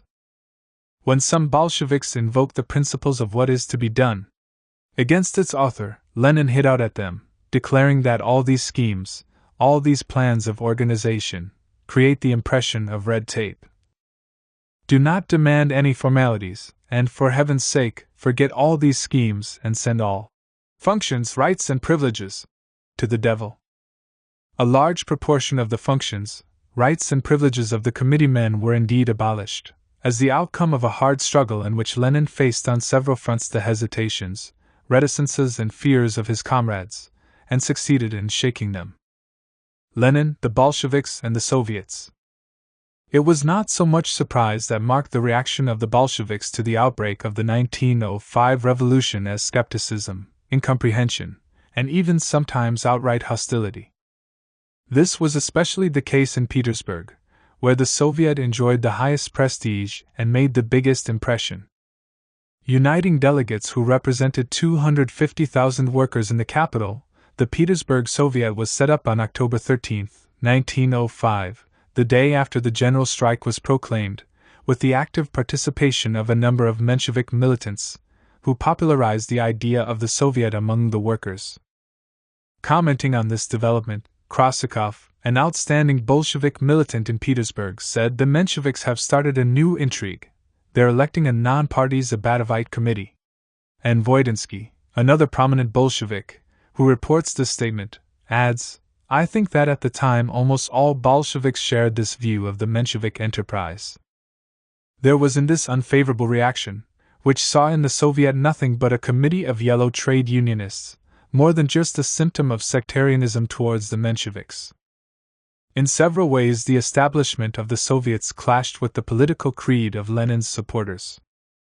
They were convinced in the committeemen to an even greater degree than the rank and file of the virtues of organization, and loyal to the ideas set forth in what is to be done. They felt extreme distrust of spontaneous mass movements which no party was able to control. And the great strikes of 1905 were more often than not almost entirely spontaneous in character. Already certain that no revolution could have any chance of success unless it were firmly led by a party, the Bolsheviks looked without any sympathy whatsoever upon this new institution, which obeyed no instruction and carried out no directive, and which corresponded so imperfectly to their conception of how the masses should be organized. The Mensheviks reacted in a diametrically opposite way, and it was no accident that the first chairman of the Petersburg Soviet, Zborovsky, and also his successor, Krustalev Noster, were Mensheviks.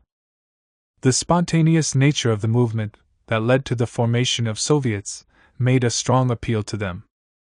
In the 2 years that had followed their break with Lenin, Martov, Axelrod, Plekhanov, and the rest had harshly criticized what they saw as Lenin's excessive centralism, and his advocacy of a closed and hierarchical organization. The Mensheviks had declared themselves in favor of a party that should be as large as possible, and in which the workers' initiative and spontaneity should be given full play. The events of the spring of 1905 confirmed for them their view that the proletariat was capable of developing a large-scale revolutionary political movement without needing a disciplined, authoritarian party for this purpose. Martov had, in Iskra, which he edited, urged during the first phase of the revolution the forming of organizations of revolutionary self-government, in which the working class would try out experiments in administration, and even in government, which would serve as its apprenticeship in proletarian democracy. The appearance of the Soviets seemed to him and to his comrades the concrete realization of this idea, which had been criticized by Lenin, for whom conquest of state power through armed insurrection was the necessary prerequisite for any form of popular government. To be sure, wherever the Soviets took on the aspect of a fighting organization, the Bolsheviks, far from holding back, entered them in large numbers, sometimes succeeding in winning control, as happened in Moscow. On the whole, however, the role played by the Bolsheviks in the Soviets was slight and undistinguished. In St. Petersburg, Lenin's supporters passed a resolution stating that the Soviet was liable to hold back the proletariat at a primitive level of development. these prejudices survived for a long time. Thus, at a meeting of the Committee of a Bolshevik organization in the capital which was held at the end of October 1905, one of the leaders called for a boycott of the Soviet by the party because the elective principle could not guarantee its class consciousness and social democratic character. The recommendation was not followed up on this occasion, but Bogdanov, who was then in charge of the Russian bureau of the Bolshevik organization, went even further, saying that the Soviet might become the nucleus of an anti-socialist party. What was necessary, according to him, was to compel the Soviet to accept the Bolshevik program and the authority of the Bolshevik Central Committee, which would mean its absorption by the party. Although not everyone in the Bolshevik camp shared this view, the growth of the Soviet never aroused any enthusiasm there. Often, indeed, this process inspired a mood of resignation and concern to avoid the worst. A Bolshevik witness of that time, Radin, expresses this mood: all we could do was prevent possible harmful consequences in the future, and try to use the Soviet and its organization to propagate the party's ideas. Another Bolshevik militant, a member of the Petersburg Committee, admitted that his comrades took fright when they saw the Soviet expanding its activities. Within the leading body that directed the party in the capital, some Bolsheviks advocated a boycott of the Soviet, while others favored exploding it from within. On the eve of Lenin's arrival in St. Petersburg, the Bolsheviks' official organ could still publish, over the signature of Gvozdes, an important article about the Soviet in which the editor of Novaya Zhizn declared that if social democracy vigorously supported the Workers' Soviet as the executive organ of the proletarian action, it must now no less vigorously combat all attempts on its part to become the political leader of the working class. About the same time, Lenin, who was on the point of crossing the Russian frontier, wrote a long article for Novaya Zhizn under the title, Our Tasks and the Soviet of Workers' Deputies. In this article he dissociated himself from the views generally expressed by the Bolsheviks on the question of the Soviet. It seems to me that Comrade Radin is wrong in raising the question: the Soviet of Workers' Deputies or the party? I think that it is wrong to put the question in this way, and that the decision must certainly be both the Soviet of Workers' Deputies and the party.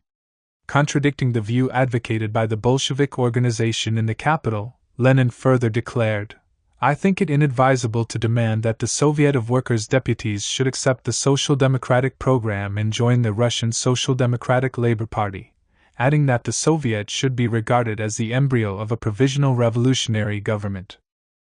The Soviet, he said, ought to extend its range of activities still further and enlarge its audience, especially among the soldiers and sailors, so as to prepare the way for an alliance between the peasantry and the industrial proletariat. Finally, he refuted the argument by which the Soviet did not constitute a center solid and united enough to exercise practical leadership. In other words, the objection that their reading of what is to be done gave rise to in the minds of many Bolsheviks. The editors of the Bolshevik journal refused to publish Lenin's article. And yet Lenin was not an unconditional defender of the Soviets, and the appearance of workers' councils did not fill him with anything that could be called enthusiasm. His initial attitude expressed even that hostility and skepticism which were common to most of the Bolsheviks. When, in October 1905, the Mensheviks called on the workers of St. Petersburg to elect committees in their factories, committees that were soon afterwards to become Soviets, Lenin warned against the erroneousness of this slogan. It was the success of the Soviets that helped to modify his attitude. Though he never worked out a real theory of the Soviet as an institution, he followed its development closely, and made a number of illuminating comments which together constituted a first attempt at grasping a phenomenon that was entirely new and unexpected. In the first place, Lenin never contemplated responding to the new reality embodied in the Soviet by boycotting it, that extreme form of incomprehension and sulkiness that was manifested by many Bolsheviks. On the contrary, he considered that it was necessary to take part in the work of the Soviet, while striving to link its activities closely with those of the party.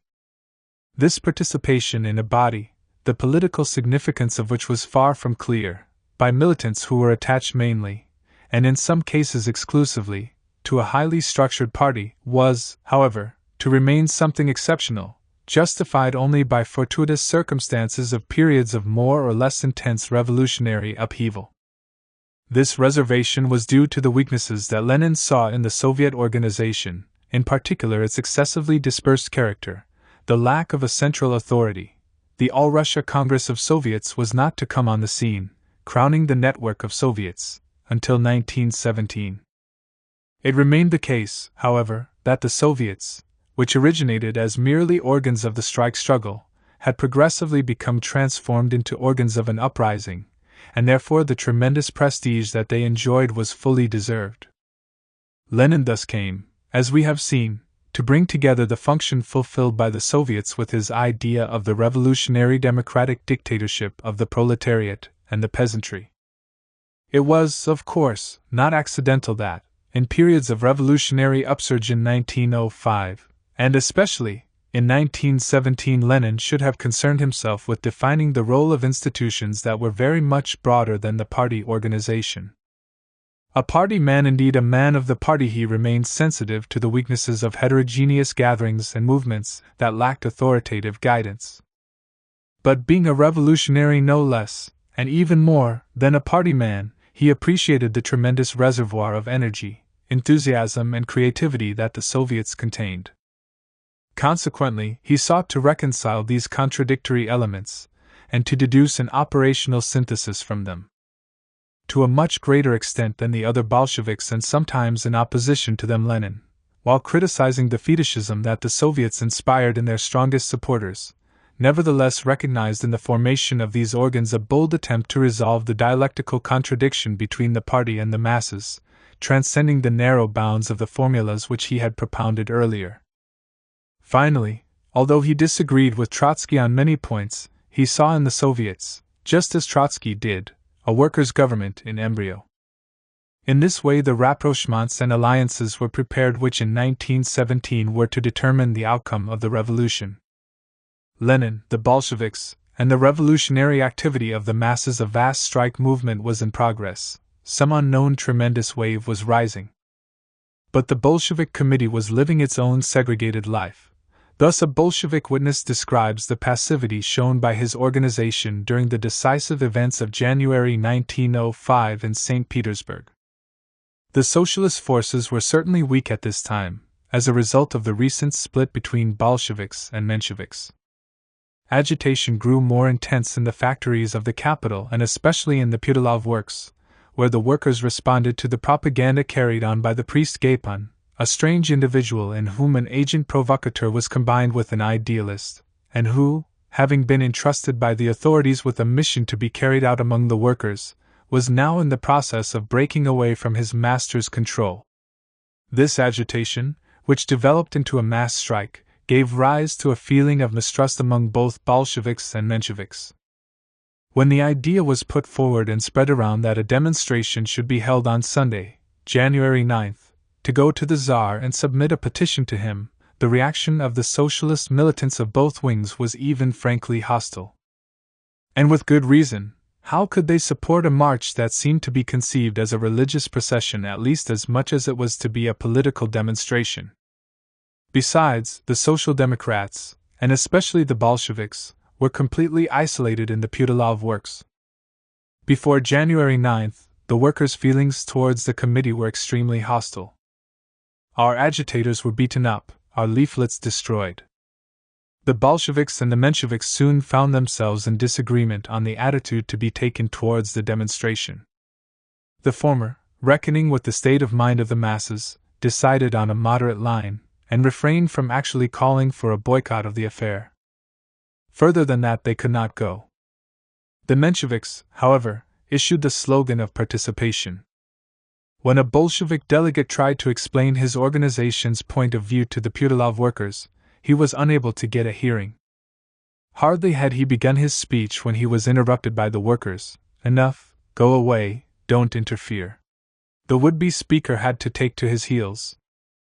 Although it is not possible to generalize, it would seem that the Menshevik spokesmen, who were at first just as unenthusiastic as the Bolsheviks, showed themselves more sensitive to the pressure of the masses, and their organization did indeed join in the movement.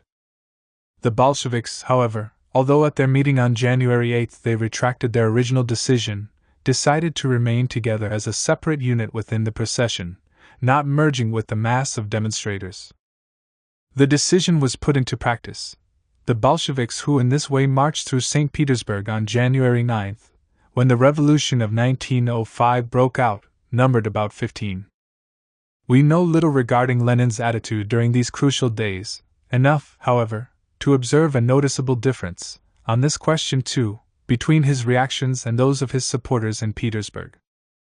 In an article that appeared on January 8 in the Bolshevik organ Period, written shortly before Bloody Sunday, Lenin described the strike in the factories of the capital as one of the most imposing manifestations of the working class movement.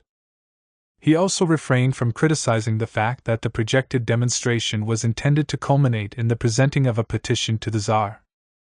He observed, on the contrary, that the primitive character of the socialist views held by some of the leaders of the movement, and the tenacity with which some elements of the working class cling to their naive faith in the Tsar enhance rather than lessen the significance of the revolutionary instinct now asserting itself among the proletariat. And he noted that conscious social democratic influence is lacking or is but slightly evident. There was, in fact, a great gulf between the cautious attitude of the Petersburg Bolsheviks and the passionate, already enthusiastic attention with which Lenin followed the first signs of the explosion that was imminent. This enthusiasm was soon reinforced by the vigorous and massive reaction of the Russian proletariat to the massacre on Bloody Sunday.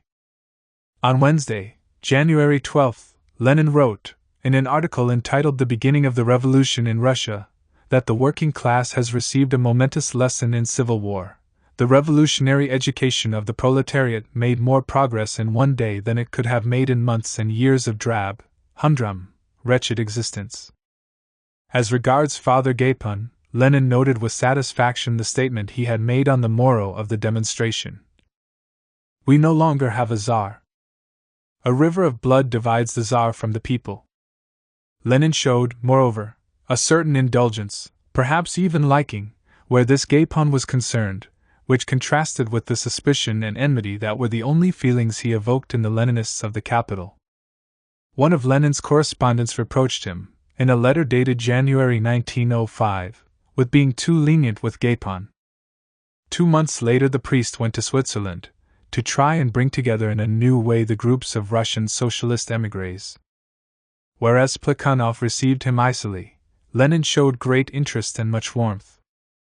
In the presence of someone who had witnessed the revolution, and played a part in it, the doctrinal prejudices even of a man who was deeply convinced of the importance of theory could not withstand his desire for revolutionary action.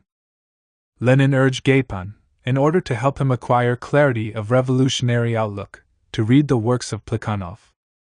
But he had little success in this direction. As Krupskaya wrote of Gapon, the priest mentality blinded him. Here are some passages from the official history of the Communist Party of the Soviet Union published in Moscow in 1960. The Bolsheviks called on the workers to go out into the streets, in demonstration against the autocracy. The London Congress worked out the tactical line of the party, recognizing the organization of an armed rising as the chief and most urgent task of the party and the working class. In the summer and autumn of 1905 preparations proceeded apace for a general political strike. The tremendous organizational and agitational work carried on by the Bolsheviks facilitated the progress of the revolution. This is, briefly indicated, the picture that official historians in the USSR give of the attitude of the Bolsheviks during the revolution of 1905.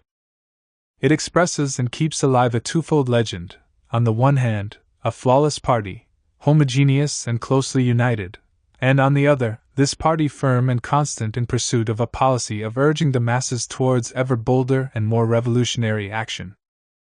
Neither part of the legend corresponds to the truth. The Bolsheviks did not constitute a monolithic bloc, and their policy was often hesitant, lagging behind the vigorous radicalism of the masses, and never serving them as a guide to action, the essential function ascribed to it by Lenin's doctrine. In January 1905 the Bolsheviks, to an even greater degree than their Menshevik adversaries, proved unable to foresee and direct the course of events and the movement of the masses. In the months that followed, they continued to display hesitation and internal disagreement, which was inevitable, in the face of the growing size of the revolutionary upsurge. When, in August 1906, Lenin said that the proletariat sensed sooner than its leaders the change in the objective conditions of the struggle, and the need for a transition from the strike to an uprising, his critical reference to leaders applied particularly to the Bolshevik leaders. Later, writing of the events of 1905, he was to observe that the slogans of the revolutionaries actually lagged behind the march of events. The allusion was aimed at the slogans put forward by his own followers. To realize this, it is enough to recall the language used at the Bolshevik Congress in London by Bogdanov, the chief leader of the organization inside Russia. Addressing delegates, some of whom revealed a radical spirit which he considered excessive, Bogdanov stressed the importance of discipline for saving and concentrating the revolutionary forces, and called on the party to persist in this line, unabashed by unreasonable accusations that they are slowing down the development of the revolutionary mood of the masses. Were reproaches of this order actually brought against the Bolsheviks in 1905? And did their attitude during that year justify such criticism? They were undoubtedly often to be found in the forefront of the battle, and sometimes urged the masses to put forward fresh demands and display renewed boldness. There were, however, a number of occasions when Lenin's party showed itself timid and pusillanimous. Evidence of this is given by the attitude that it frequently took up in relation to the great strikes that accompanied the development of the revolutionary crisis. Without being actually hostile, the Bolsheviks' attitude was not unconditionally favorable to this form of action. In this matter, as in so many others, the Bolsheviks did not forget either their distrust of the spontaneity of the masses or their prejudices regarding purely trade union demands. Even political strikes were sometimes welcomed by them with mixed feelings, since they feared that these strikes might result in frittering away the proletariat's strength and hindering the organizing of the armed insurrection. It appears that caution in this regard was especially marked in the leading organs of the party, and that desire for action was the livelier, the closer the organs consulted were to the masses. Thus, when in October 1905 the committee of the Moscow organization had to take a decision on whether the time was right for a general strike, it rejected the idea by 7 votes to 2. But when this question was discussed at a general conference that brought together between 800 and 1,000 Moscow Bolsheviks, the decision in favor of the strike was unanimous. In his valuable study of the Revolution of 1905, S.M. Schwartz quotes numerous accounts by Bolsheviks from which it emerges that in many places the Bolsheviks found themselves drawn into the strikes and playing an active part in them despite themselves, as it were. In some areas, for example, the Bolsheviks showed grave misgivings, and some of the committee were against strike action. It is true that the chief claim to glory possessed by the Bolsheviks of 1905 was that they launched the Rising in Moscow, the most dramatic and spectacular event of that troubled year. In this case, as in so many others, however, their leaders were brought to take the decision owing to pressure from the proletariat which had become irresistible. Thus, when the committee of the Moscow organization met to consider the situation, it listened to a series of statements that made clear the impatient mood of the masses. One delegate asserted that our workers will act themselves unless the committee calls them out. Another reported that our workers are forging daggers and lances, we can't hold them back. A third said that our workers are racing into battle, but have no arms. Not long before, the head of the party militia in the Moscow region had been against the rising. Faced now with the unanimity of this evidence, and convinced that it was impossible to keep the masses of Moscow waiting any longer, he yielded, and the Bolsheviks decided to launch the uprising. Soon afterward, the Mensheviks decided to join in. At the Bolshevik Congress of April 1905, the problem of armed insurrection was the subject of a long discussion, in which the delegates were far from showing a uniform degree of fighting spirit. A delegate from Saratov warned the Congress against the motion that the proletarian masses were already armed with ideas and only needed to have guns put into their hands. Other delegates supported this view, stating that the party was not in a position to organize an insurrection. This tendency was a far from negligible one, and the majority had to take it into account. A resolution was passed, certainly, saying that to organize an armed rising was one of the party's tasks, but in the listing of these tasks, those related to propaganda work were given priority, so as to appease the moderate tendency in the Bolshevik organization. It is enough, moreover, to read Lenin's writings of this period to form an idea of the resistance that he encountered among his own followers when he tried to convince them of the necessity and urgency of a resort to arms. For the founder of Bolshevism, in any case, organizing the insurrection constituted the party's most important task. It had always figured in his code of political activity. In 1902 he had declared that the mission of the Central Committee was the preparation of demonstrations and an uprising on an all-Russian scale. The revolution made the fulfillment of this function a matter of urgency. In December 1904, when political agitation was mounting in the country, but as yet nobody suspected how imminent the explosion was, Lenin already foresaw that one of the outbreaks which are recurring now here, now there, with such growing frequency, will develop into a tremendous popular movement. At that moment the proletariat will rise and take its stand at the head of the insurrection. On the morrow of Bloody Sunday he observed, with barely concealed satisfaction, the uprising has begun. Force against force. Street fighting is raging, barricades are being thrown up, rifles are cracking, guns are roaring. Rivers of blood are flowing, the civil war for freedom is blazing up. Lenin strove, all through the year 1905, to convince the Bolsheviks that they must assume their responsibilities, since in a period of civil war the ideal party of the proletariat is a fighting party. Every party member must actively prepare for battle. This idea recurs again and again like a leitmotif in the innumerable letters, articles, resolutions and reports that he wrote at this time. Lenin was now in the sphere of activity that he liked best. He was no longer merely the theoretician of organization, the craftsman and practical worker occupied with shaping the tool for revolution. At last, and for the first time, he was in the fullest sense of the word a revolutionary fighter, straining to come to grips with the enemy, at any cost, impatient to undertake the trial of strength with the old world. This ardor and impatience of Lenin's were far from being shared by the party as a whole. Quite apart from the Mensheviks, who were outside his influence, many Bolsheviks revealed a hesitant attitude that Lenin strove indefatigably. From his distant place of exile, he did not get back to Petersburg until the beginning of November, to overcome. At the Bolshevik Congress in London he declared, "We underestimated the significance and the inevitability of the uprising, and wanted to put on the agenda no longer just the principle of this uprising but also the working out of the practical tasks on the fulfillment of which must depend its actual launching." The appeal that he addressed on the 1st of May to the working people of Russia is particularly eloquent: to arms, workers and peasants. Hold secret meetings, form fighting squads, get whatever weapons you can. Let this year's 1st of May be for us the celebration of the people's uprising. Being in favor, however, of an organized uprising, he added, let us prepare for it and await the signal for the decisive attack on the tyrant.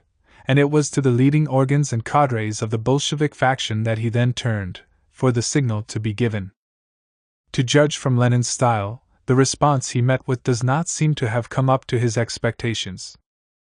June 20th, 1905. Away, then, with all doubts and vacillations. Let it be realized by one and all, now and without delay, how absurd and discreditable are all pretexts today for evading this urgent task of the most energetic preparation of the armed uprising. October 16, 1905. It horrifies me, I give you my word, it horrifies me to find that there has been talk about bombs for over 6 months, yet not one has been made. Go to the youth. Form fighting squads at once everywhere, among the students, and especially among the workers. Let groups be at once organized of 3, 10, 30, etc. persons. Let them arm themselves at once as best they can, be it with a revolver, a knife, a rag soaked in kerosene for starting fires, etc. The evil today is our senile fear of initiative. Let every group learn, if it is only by beating up policemen. The last days of October 1905. T.W. all delays, disputes, procrastination, and indecision spell ruin to the cause of the uprising. Supreme determination, maximum energy, immediate utilization of each suitable moment, immediate stimulation of the revolutionary ardor of the mass, such is the prime duty of a revolutionary. 12 years later, almost to the very day, in October 1917, Lenin was to use the same language in order to overcome resistance of the same sort among his own followers. To conclude, it was necessary for Lenin and the proletarian masses to exert a constant and increasing pressure on the leading cadres before the party, although it had come into being in order to fight, would agree to do so.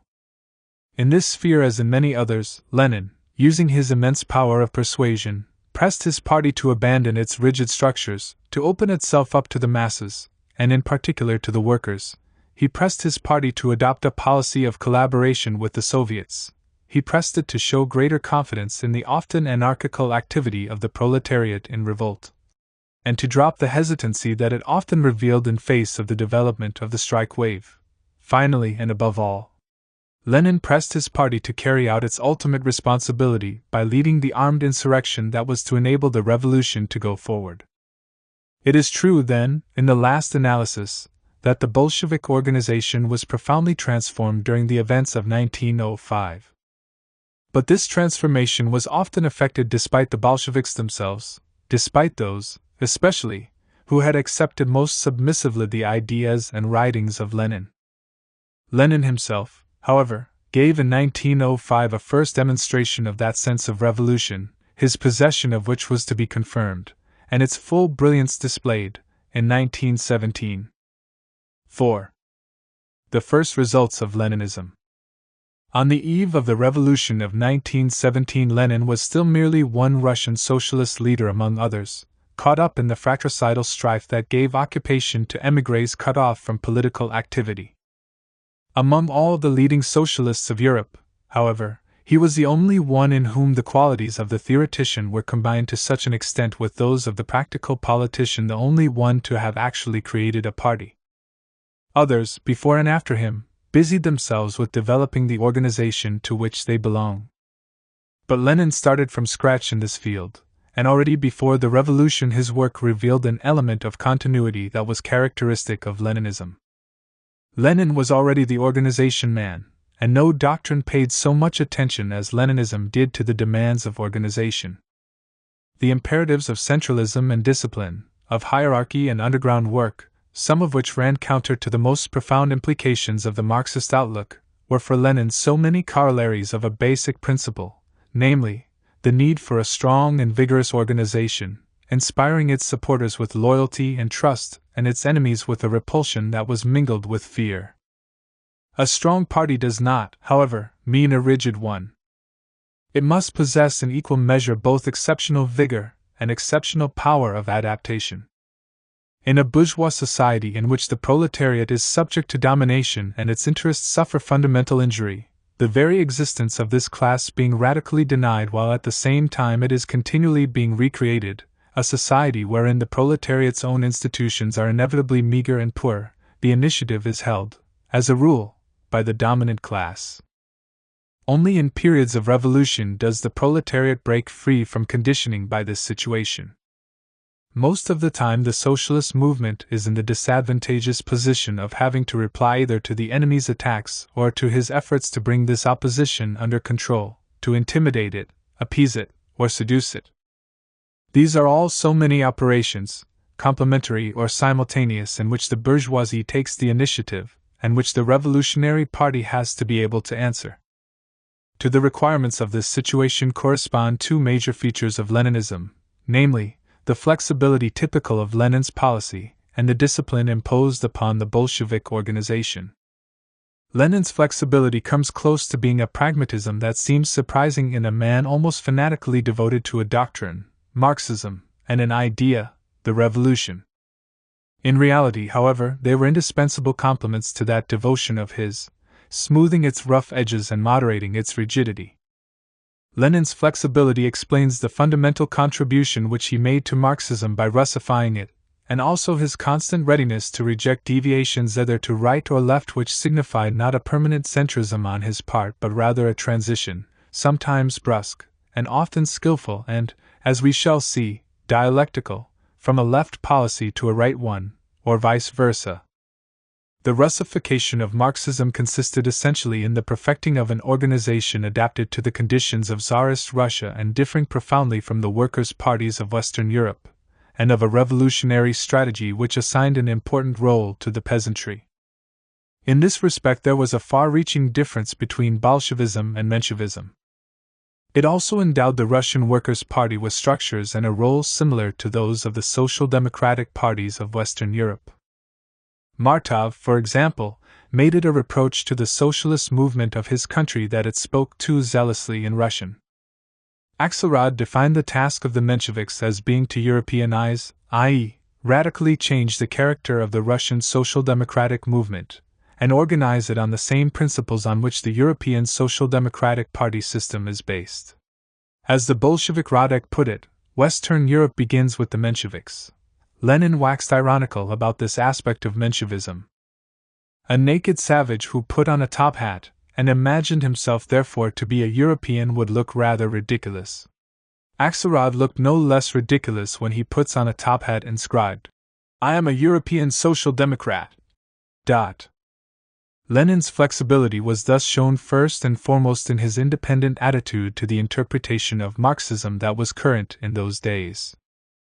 With this went a high level of tactical sensitivity and a refusal to let himself be imprisoned in principles. This Lenin, who was so devoted to Marxism, and so often inclined to decorate, and even encumber his books and articles with innumerable supporting references to the thought of Marx and Engels, said of the Mensheviks, and not without justification, that they were afraid of losing the book knowledge they have learned by rote, but not assimilated. For his part, the preoccupation that inspired him and that he often expressed in his writings was to adapt his activity to the exigencies of life. In 1905 he modified to the utmost, to this end, the imperatives of clandestinity and centralism, and subordinated his principles of organization to the needs of the revolutionary struggle. Later, after the defeat of the revolution, he carried on a bitter fight against the Mensheviks and against Bogdanov's supporters, because the former tended to concentrate all their hopes on a democratic evolution of the Duma and on the work of the socialist parliamentary group within it, while the latter refused to exploit the possibilities offered by the new institutions. Although an opponent of constitutional illusions, Lenin did not hesitate to commit the Bolshevik deputies to motions for improving labor legislation. On this matter, as on so many others, he insisted that the party must not be content with applying general principles but must proceed by carefully appraising the concrete political situation. His approach was no different as regards the structures of the party, both open and secret. During the years of reaction he never ceased to fight against the liquidationist tendency of the Mensheviks, declaring that the Russian revolutionary organization must be essentially clandestine in character. He never departed from that position, but from 1912 onwards, when he had transformed the Bolshevik faction into an entirely independent group, and its underground framework seemed to him to be firm enough, he did not hesitate to develop legal activities, in the press, in social institutions and in the trade unions. If the effectiveness of the party called for a certain pragmatism on the part of its leader, this could not bear fruit unless the whole organization showed an equal power of adaptation, subjecting itself without friction or delay to the sometimes rather sudden changes that Lenin introduced into its political line. Such rapidity in the carrying out of decisions could be obtained only if strict discipline were to be accepted, and consequently, if a very pronounced sense of hierarchy prevailed. The Bolshevik militant was a soldier in a formation from which quasi-military obedience was required, and the Bolshevik organization was indeed conceived by its founder as an army in the field. As Trotsky put it, Leninism is warlike from head to foot. Lenin had convinced his followers of the need for such discipline. The members of his organization were not so much militants as agents, ready at any moment to carry out the orders of their superior officers, whether these orders obliged them to change their jobs, leave their factory, their town, or even their country, to take up a different form of political activity or fresh organizational task, or to engage in new revolutionary deeds involving incalculable risks. Many Bolsheviks were convinced that a revolutionary party must be a revolutionary army, and that the virtue of obedience was one of the chief attributes of a revolutionary socialist. Thus, the Bolshevik Committee in Ufa considered in 1904 that the Central Committee ought to possess the right to dissolve by its own authority, should this seem to it necessary or even useful, any committee or any organization belonging to the party, and similarly to deprive of his rights any individual member of the party. In their view, it was necessary to combine the highest degree of consciousness with absolute obedience. To be sure, Lenin never went as far as that, and never required absolute obedience from his supporters. But because he did believe in the absolute necessity of discipline and efficiency, he adopted an extremely critical attitude towards intellectuals in general, and even towards those who had joined the socialist movement. This attitude might seem strange on the part of a man who was convinced that without a revolutionary theory there can be no revolutionary movement, and who ascribed to intellectuals an essential role in the revolutionary struggle, acknowledging that the theory of socialism grew out of the philosophic, historical, and economic theories elaborated by educated representative soft-propertied classes, by intellectuals. They it was who had the task of bringing to the proletariat, from outside, that political and socialist consciousness to which, according to Lenin, the class was unable to attain through its own experience alone. The intellectuals justified this expectation, since, after having filled the ranks of the revolutionary populist, Narodnik, organizations, they made up a high proportion of the Social Democrats in Russia. A biographical study of 160 leading Bolsheviks of the pre-revolutionary period whose educational background is known has shown that 79 of them had enjoyed higher education. Although among the rank and file the proportion of the university educated was only 15%, which is still a comparatively large proportion among the members of the Bolshevik local committees, it reached 45%. Diatribes against intellectuals nevertheless figure frequently in Lenin's writings. He often attacked them in the vitriolic style he affected, speaking of these scoundrels of intellectuals, of anemic intellectuals, of the flabbiness of the intellectuals, and of the flabby bourgeois intelligentsia. It was not merely a question of style, however. What was involved here was Lenin's judgment on the role played by intellectuals in the socialist movement.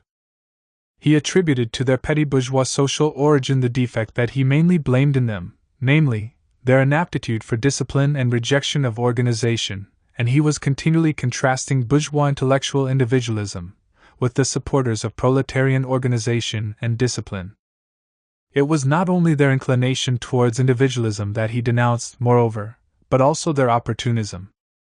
It was the intellectuals, he held, who were responsible for the development of reformist trends in Russian social democracy. He spoke of the opportunism which their mentality produces. In this connection, too, Lenin contrasted the intellectual opportunist wing with the proletarian revolutionary wing.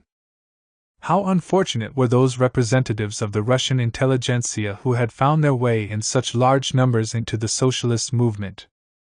Mensheviks and Bolsheviks blamed each other for them. The former, in the person of Axelrod, accused Lenin of seeking to legitimize the domination of a proletarian party by an elite of intellectuals. Trotsky, in his onslaught on Lenin, had much to say to the same effect, and depicted the Bolsheviks as an organization consisting of Marxist intellectuals so far as 3/4, if not 9/10, of the membership is concerned.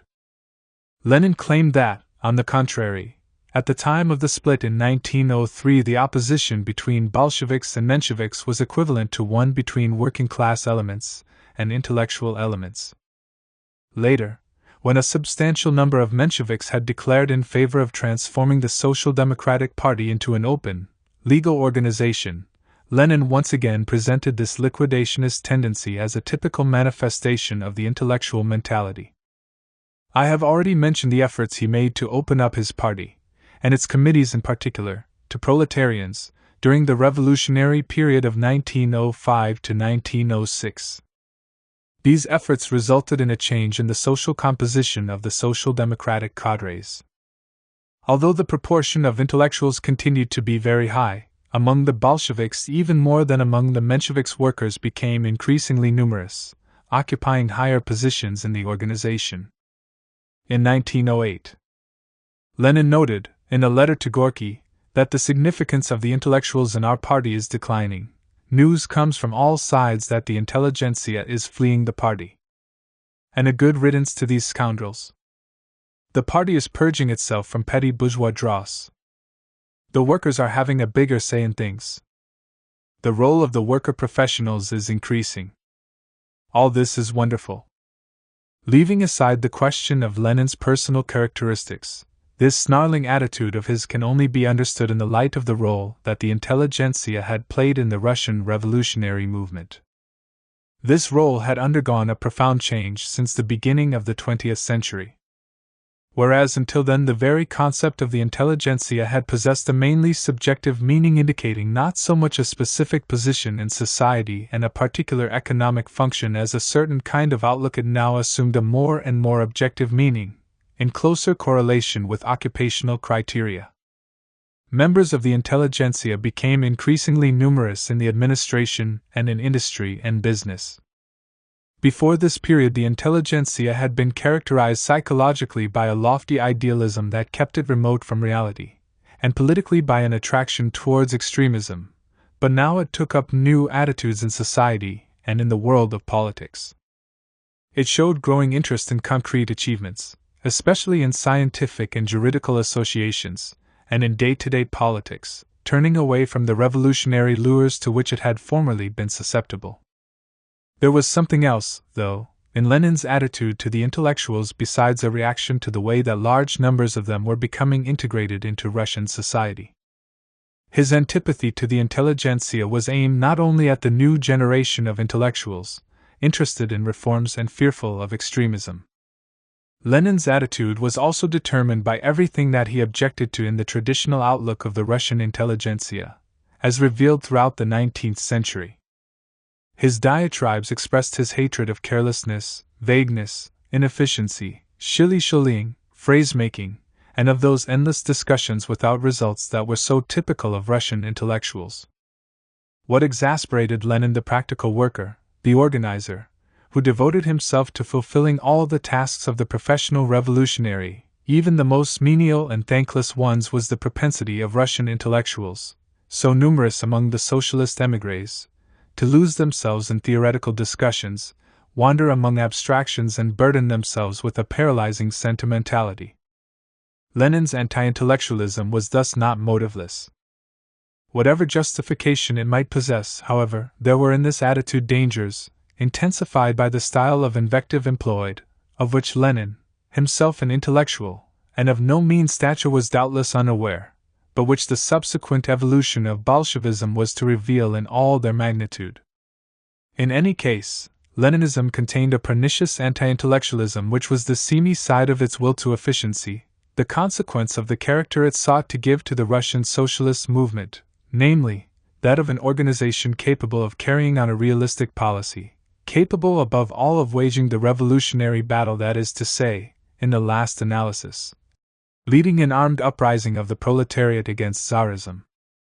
For that was what was ultimately at stake. Leninism and Bolshevism are a theory and a form of organization, but they are also a type of political commitment focused on the idea of battle and insurrection. In this matter, Lenin's convictions were based on an objective analysis of the economic and social conditions prevailing in Russia. His interpretation of these conditions in a revolutionary sense was decisive for Lenin, and his fighting temperament did the rest.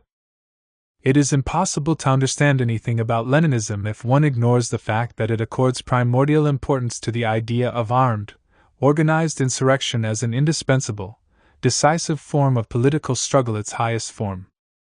From the first months that followed the Bloody Sunday of 1905, Lenin delved into military literature and encouraged his followers to do the same. All social democrats, he wrote, are putting great stress on studying military questions and bringing them to the knowledge of the masses. Throughout the year 1905, Lenin repeatedly called upon the Bolsheviks to go over to action, and his instructions became increasingly precise. In an article published in Proletary on August 16, 1905, he urged on them the stationing of patrols and the billeting of squads. In another article in the same paper, September 13, 1905, Lenin dwelt on the need to form armed groups on a very wide scale. The number of such contingents of 25 to 75 men each can be increased to several dozen in every big city, and frequently in the suburbs of a big city.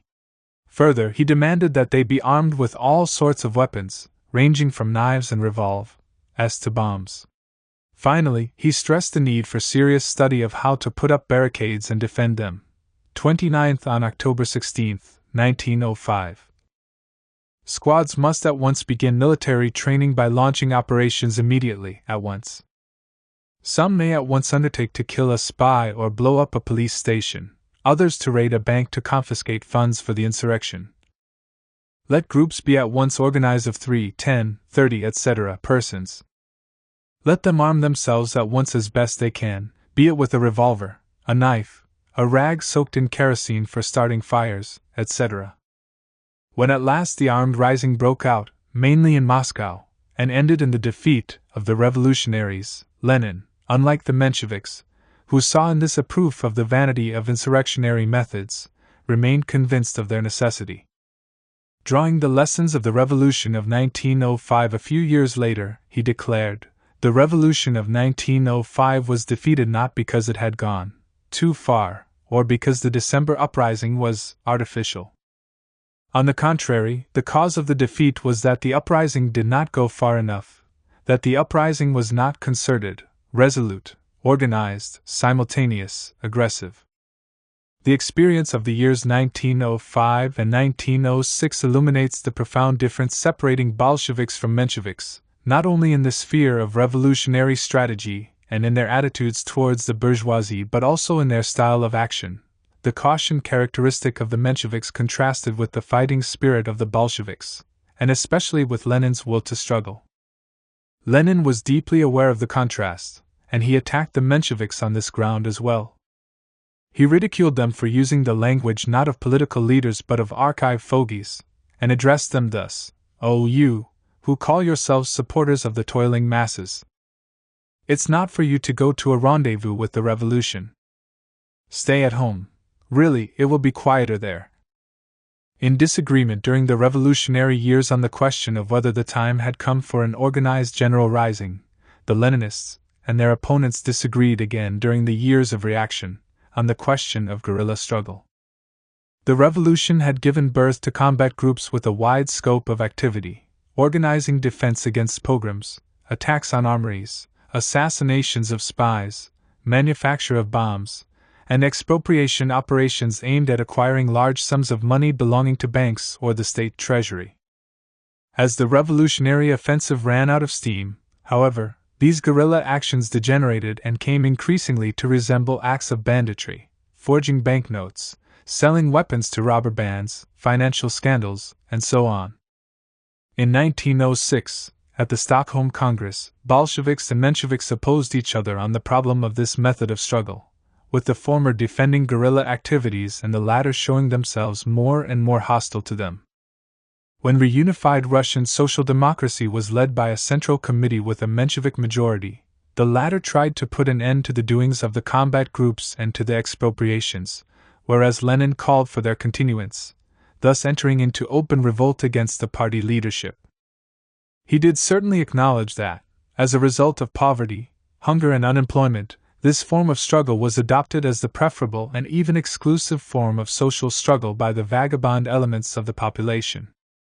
But he remained convinced none the less of the usefulness of guerrilla actions, so great was his insistence on the need for armed struggle. After a military technical bureau had been set up by the Stockholm Congress, and control of this had fallen entirely into Bolshevik hands, Lenin kept the bureau in being even though the London Congress of 1907 decided in favor of dissolving it. He considered, however, that the activities of the guerrilla groups should be prepared by the party itself and carried out under its direction, and that this form of struggle must be subordinated to other methods, and must be ennobled by the enlightening and organizing influence of socialism. Ultimately, these activities must be made to contribute to a general insurrection.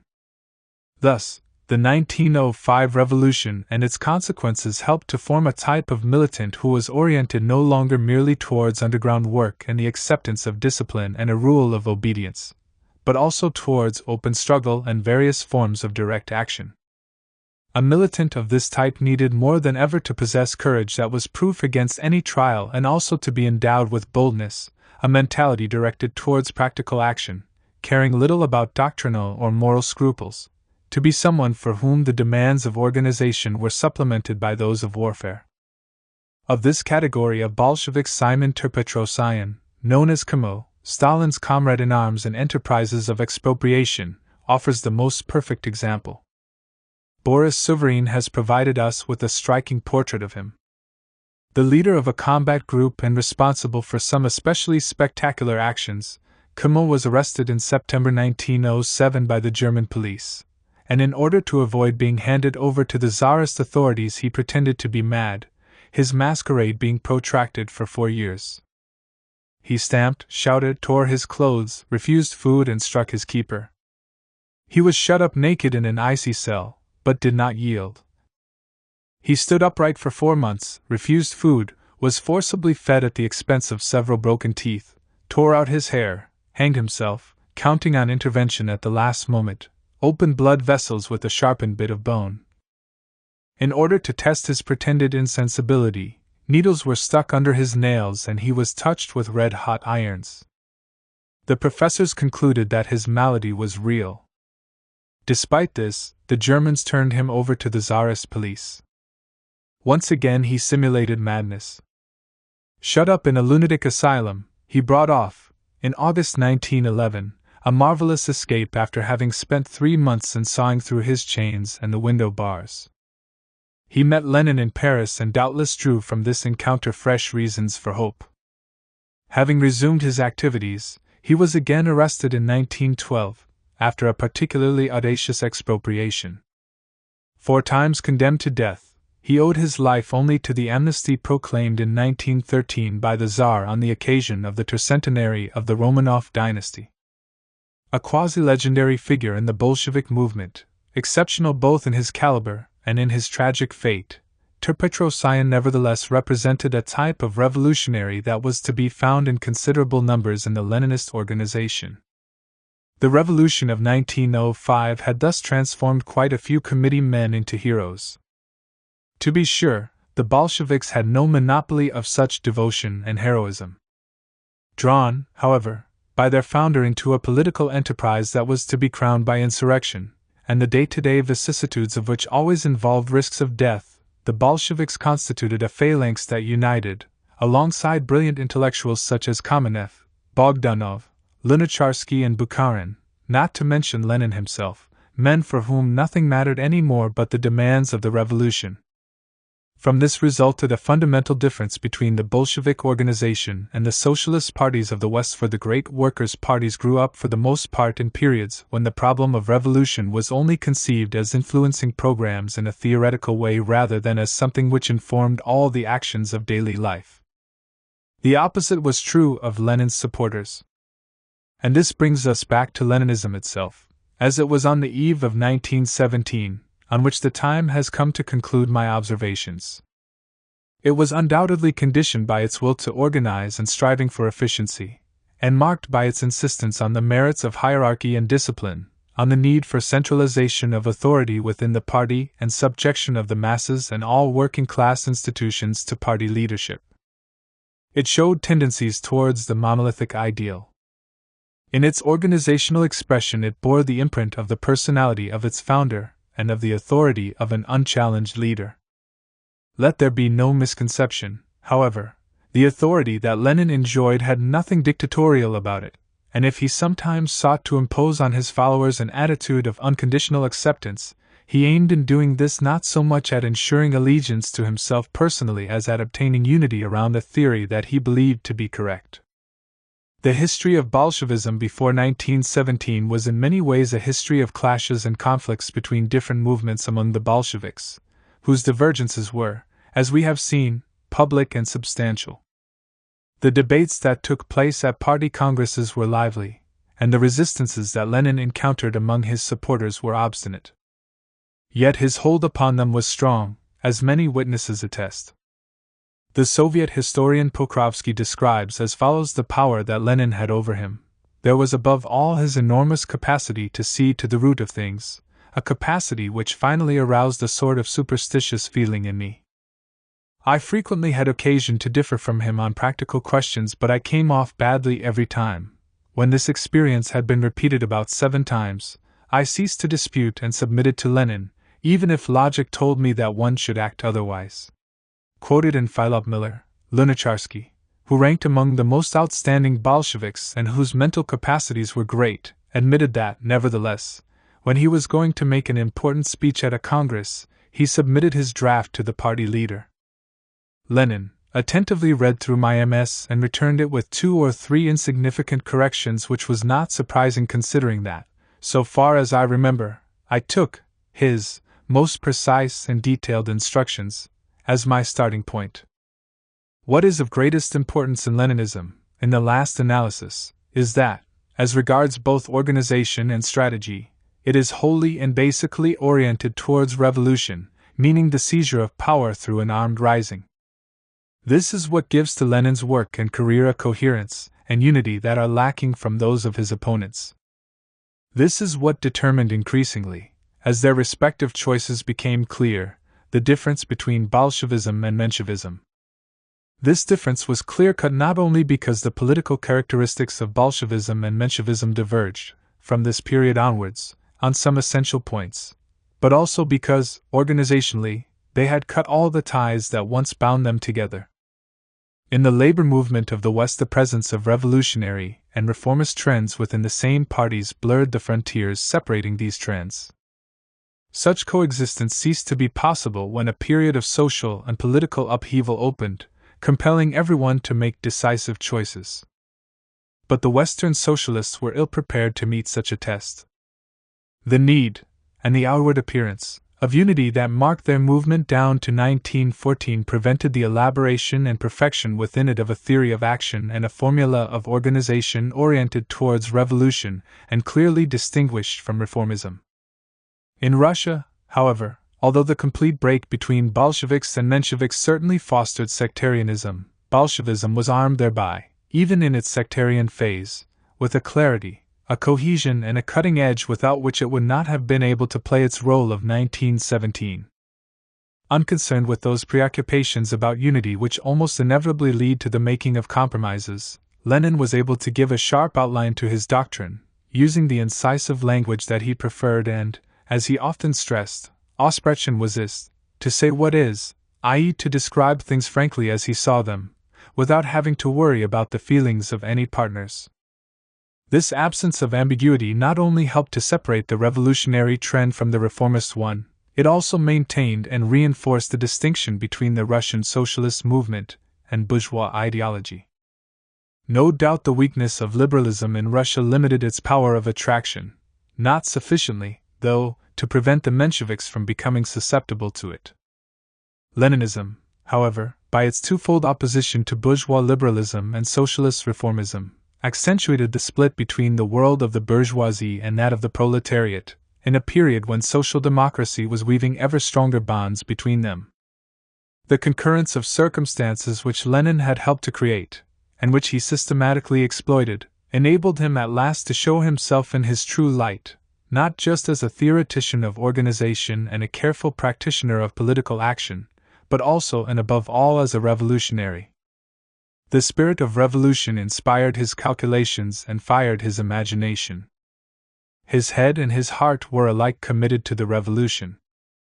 His head, because it was thinking that led him to make his unconditional commitment to revolution, and also because it was on revolution that he counted to educate the working class.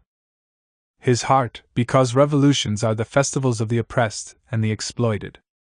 Similar accents are sometimes to be caught in the writings of Karl Marx. Leninism was so closely identified with revolution that Lenin resigned himself only with painful reluctance to the defeat of the revolutionary effort of 1905.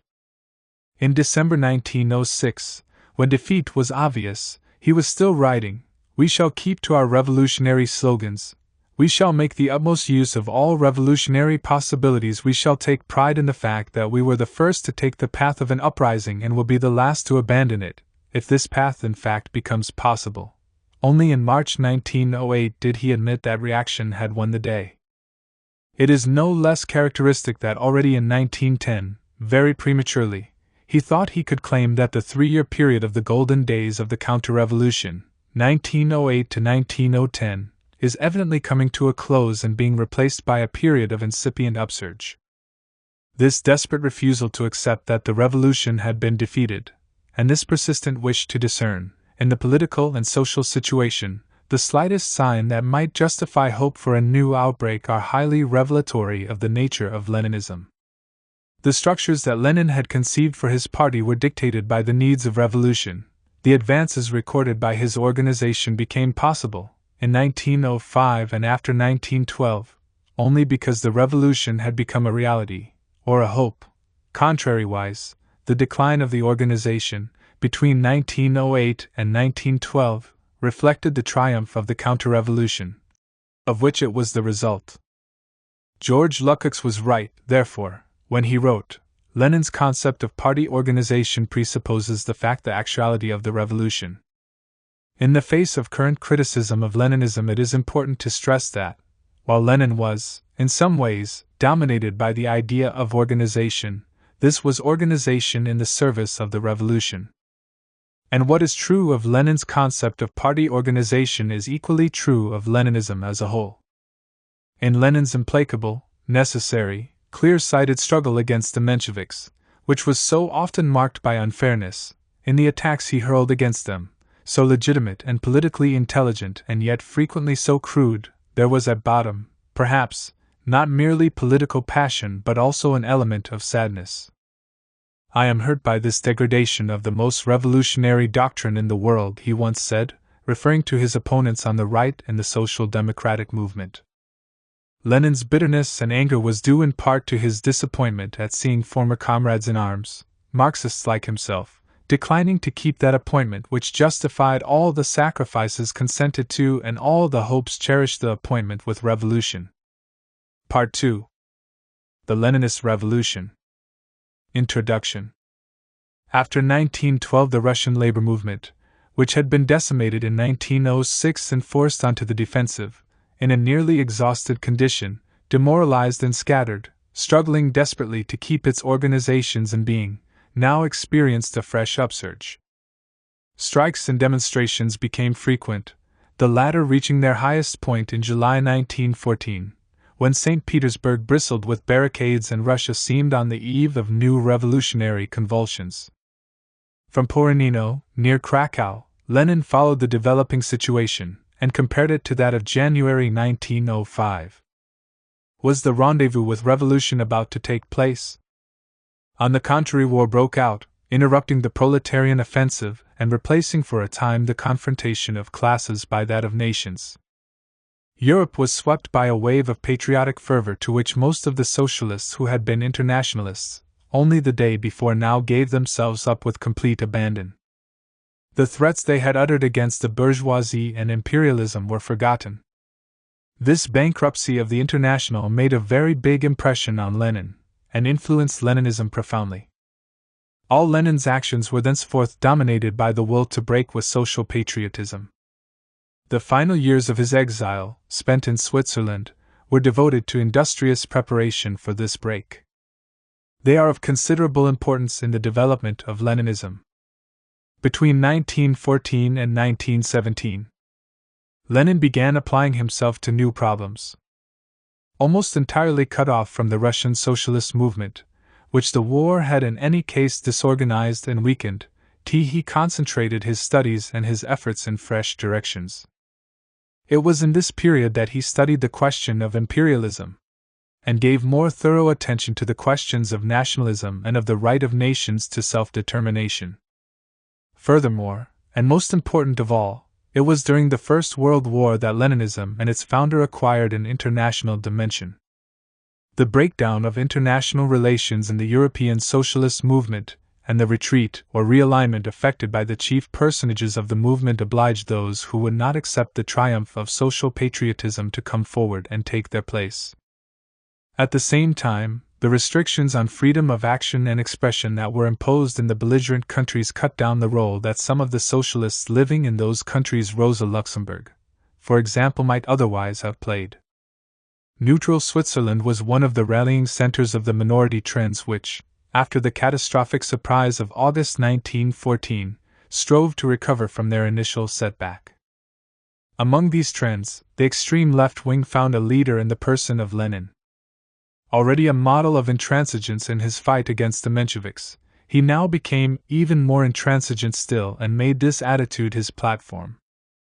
When the European socialists who were opposed to the war held their first conference, in September 1915, at Zimmerwald, Lenin gathered round him those few delegates who could not rest satisfied with the relative moderation of the majority of the participants. To the desire for conciliation shown by the latter, Lenin opposed his determination to cut the links with all shades of patriotism, and the class collaboration this entailed.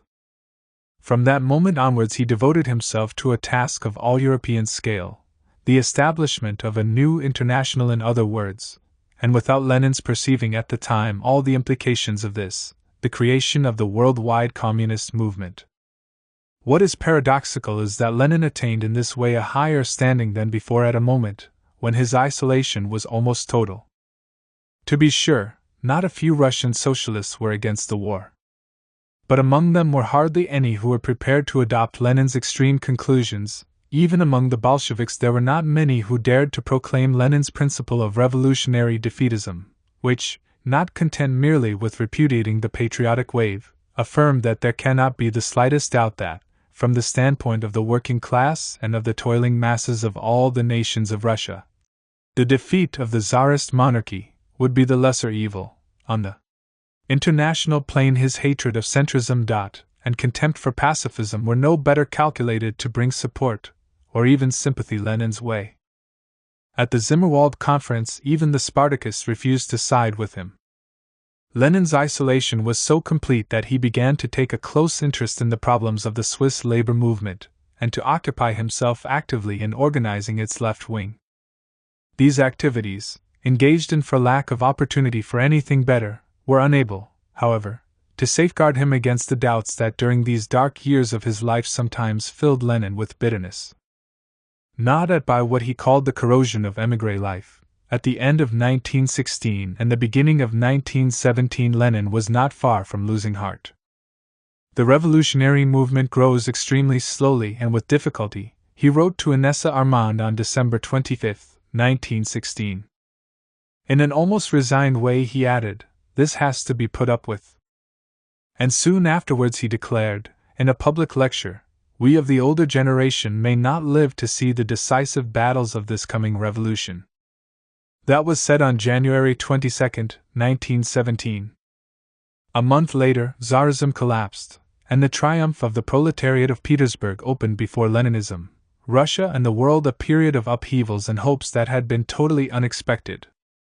Fundamentally, Lenin considered, in February 1915, that at the present time, the propaganda of peace unaccompanied by a call for revolutionary mass action can only sow illusions and demoralize the proletariat, for it makes the proletariat believe that the bourgeoisie is humane, and turns it into a plaything in the hands of the secret diplomacy of the belligerent countries.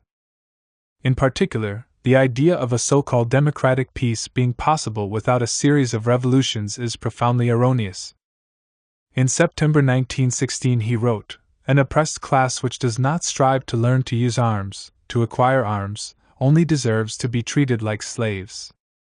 Convinced as he was of the legitimacy of some wars, especially revolutionary ones, Lenin also lashed out at the mawkish snivellers who are afraid of war, and spoke of the whole infamy of pacifism, its whole staggering banality. The Party of the Revolution. Lenin and the Bolshevik Party in 1917. The Bolshevik Party was at this time, formally speaking, only 5 years old, and 3 of these years had been war years, when the internationalist line of Lenin's supporters had driven the party deeply underground and incapacitated them from taking advantage of opportunities for legal work. clandestine and persecuted, the Bolsheviks had been deprived of their political leaders inside Russia, through the arrest and exiling of Kamenev, Ordzhonikidze, Stalin, and Sverdlov. The party's weakness was such that the Petersburg Committee found itself unable in January 1917 to bring out a leaflet on the occasion of the anniversary of Bloody Sunday. This failure tells us much about the state that Bolshevism was in when the year 1917 opened. It was to be a year when Bolshevism underwent a complete metamorphosis. In a few months the numbers of the Bolsheviks would be increased by more than tenfold, while their methods of action would be changed, their political platform transformed, their strategy reversed, and then they would win power and shake the world.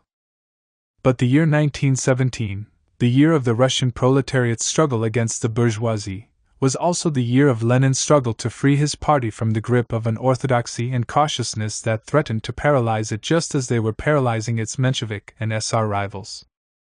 Renewing the efforts he had made in 1905, Lenin had once again to take up arms against those supporters of his who often in the name of Leninism itself were hindering the party's march to power. It was then that Leninism came to flower, as a fully revolutionary doctrine. It was then that, violently shaken and almost battered by its own founder, the Bolshevik Party became the Party of the Revolution. In 1914 the Russian government had changed the German-sounding name of the capital to Petrograd. The Bolshevik community, however, reacting against this example of anti-German chauvinism, decided to keep to the old name. The Bolsheviks before Lenin's return, a Menshevik-tending party, the Bolshevik militants were not inactive, of course, in the revolution of February 1917. From the first days of the popular agitation they closely followed the course of events and took part in them. But they were unable to take the lead in the movement, or even to put forward a clear program of action and precise aims capable of winning the support of the most conscious and radical of the demonstrators. After the exiling of the principal leaders, the party inside Russia was led by the Russian Bureau of the Central Committee, made up of Shliapnikov, Molotov, and Zalutsky. Shliapnikov, who had been in contact with Lenin by letter before the outbreak of the revolution, figured as the principal leader of the party. In his reminiscences of the February days, V.N. Kayrov, a member of the Bolshevik Committee in the industrial district of Vyborg on the outskirts of Petrograd, tells us that, during the first days of the insurrection, they received absolutely no guidance from the leading organs of the party. The Petrograd Committee had been arrested, and Comrade Shliapnikov, representing the Central Committee, was unable to give them directions for future activity. And Sukhanov, in his invaluable reminiscences, confirms and extends the relevance of this remark. Recording a meeting that took place on February 25, at which representatives of the Bolshevik Party were present, he notes that their flat-footedness, or, more properly, their incapacity to think their way into the political problem and formulate it, had a depressing effect on us. Lacking a vigorous and clear-sighted leadership, the Bolsheviks of the capital had reacted to the first workers' demonstrations with much reserve, and even with a suspiciousness that recalls their attitude in January 1905. They were somewhat isolated in the factories where they worked, carrying on a desperate struggle against the Mensheviks and SRS. Representatives of the party strove, on February 22, to calm down the working women who were getting ready to celebrate Women's Day, on the morrow, in a particularly militant way. Kayrov remembers thus this significant episode of the February days. Having been sent to a meeting of working women, I explained the meaning of Women's Day, and of the women's movement in general, and when I had to talk about the present moment I endeavored first and foremost to urge the women to refrain from any partial demonstrations and to act only upon the instructions given by the party committee.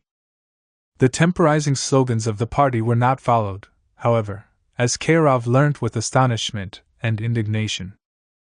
I was angered by the behavior of the strikers, he later related. In the first place, they had obviously ignored the decisions taken by the party's district committee, and then by me.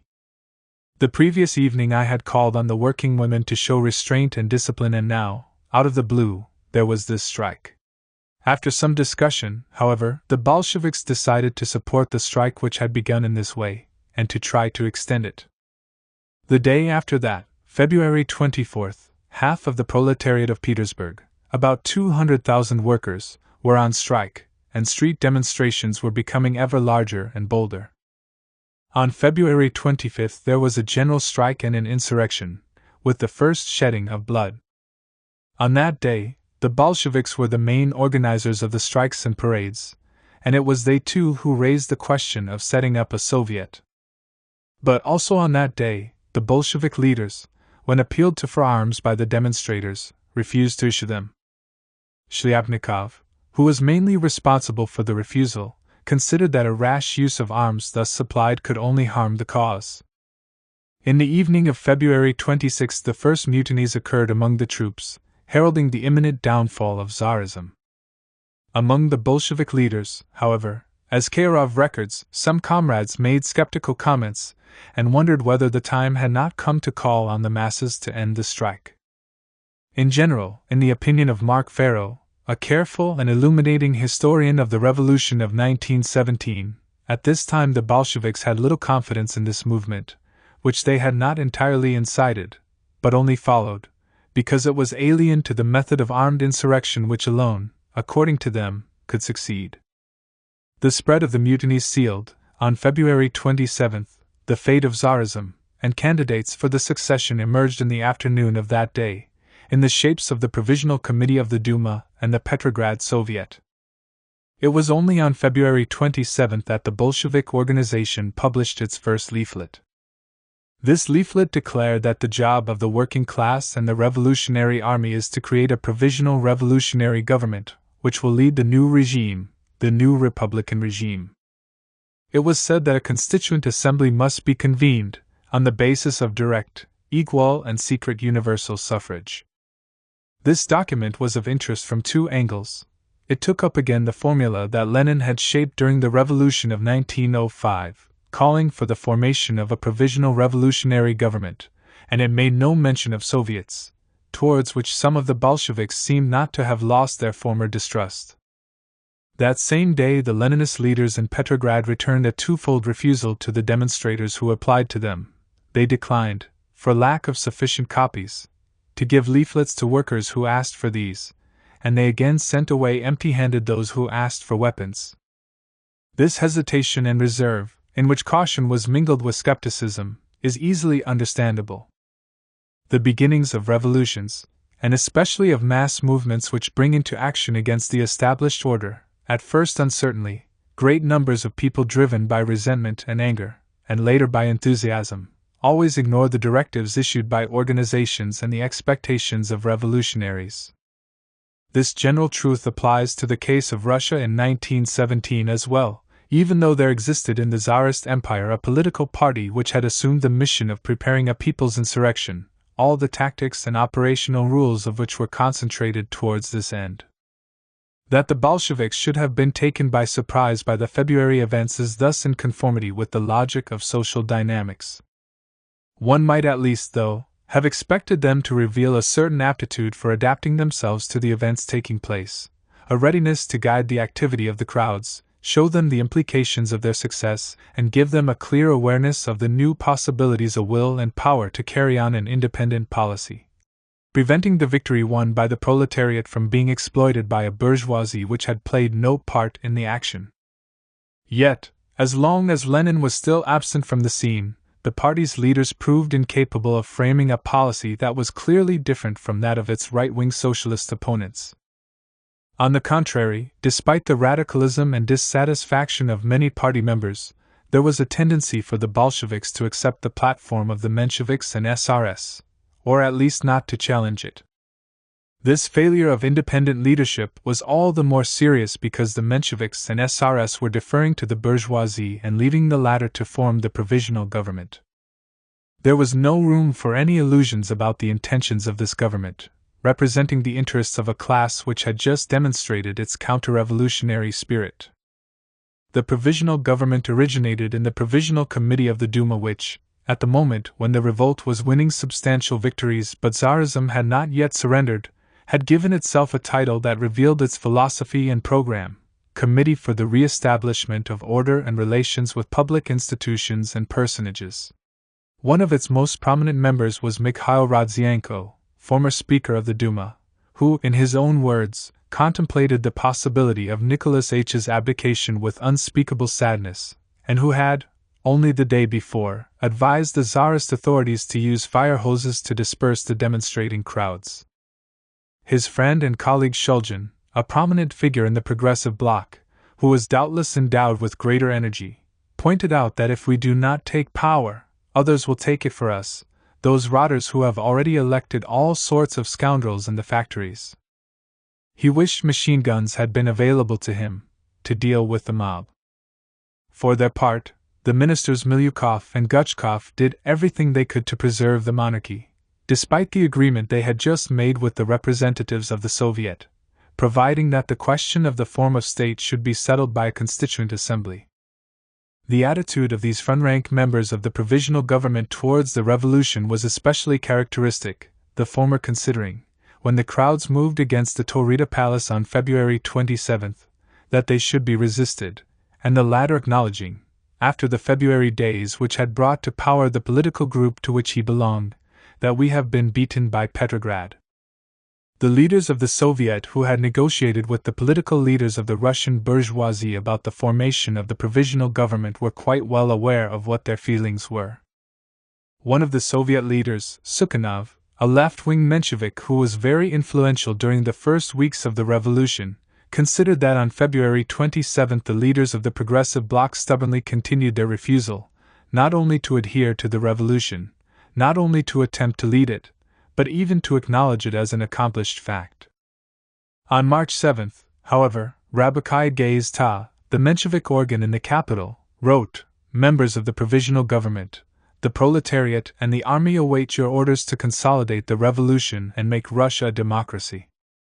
What led the moderate socialists to surrender power to the bourgeoisie, although only the masses had fought for the victory of the revolution, and the property-owning classes were in utter disarray, was a series of considerations of an ideological and political order.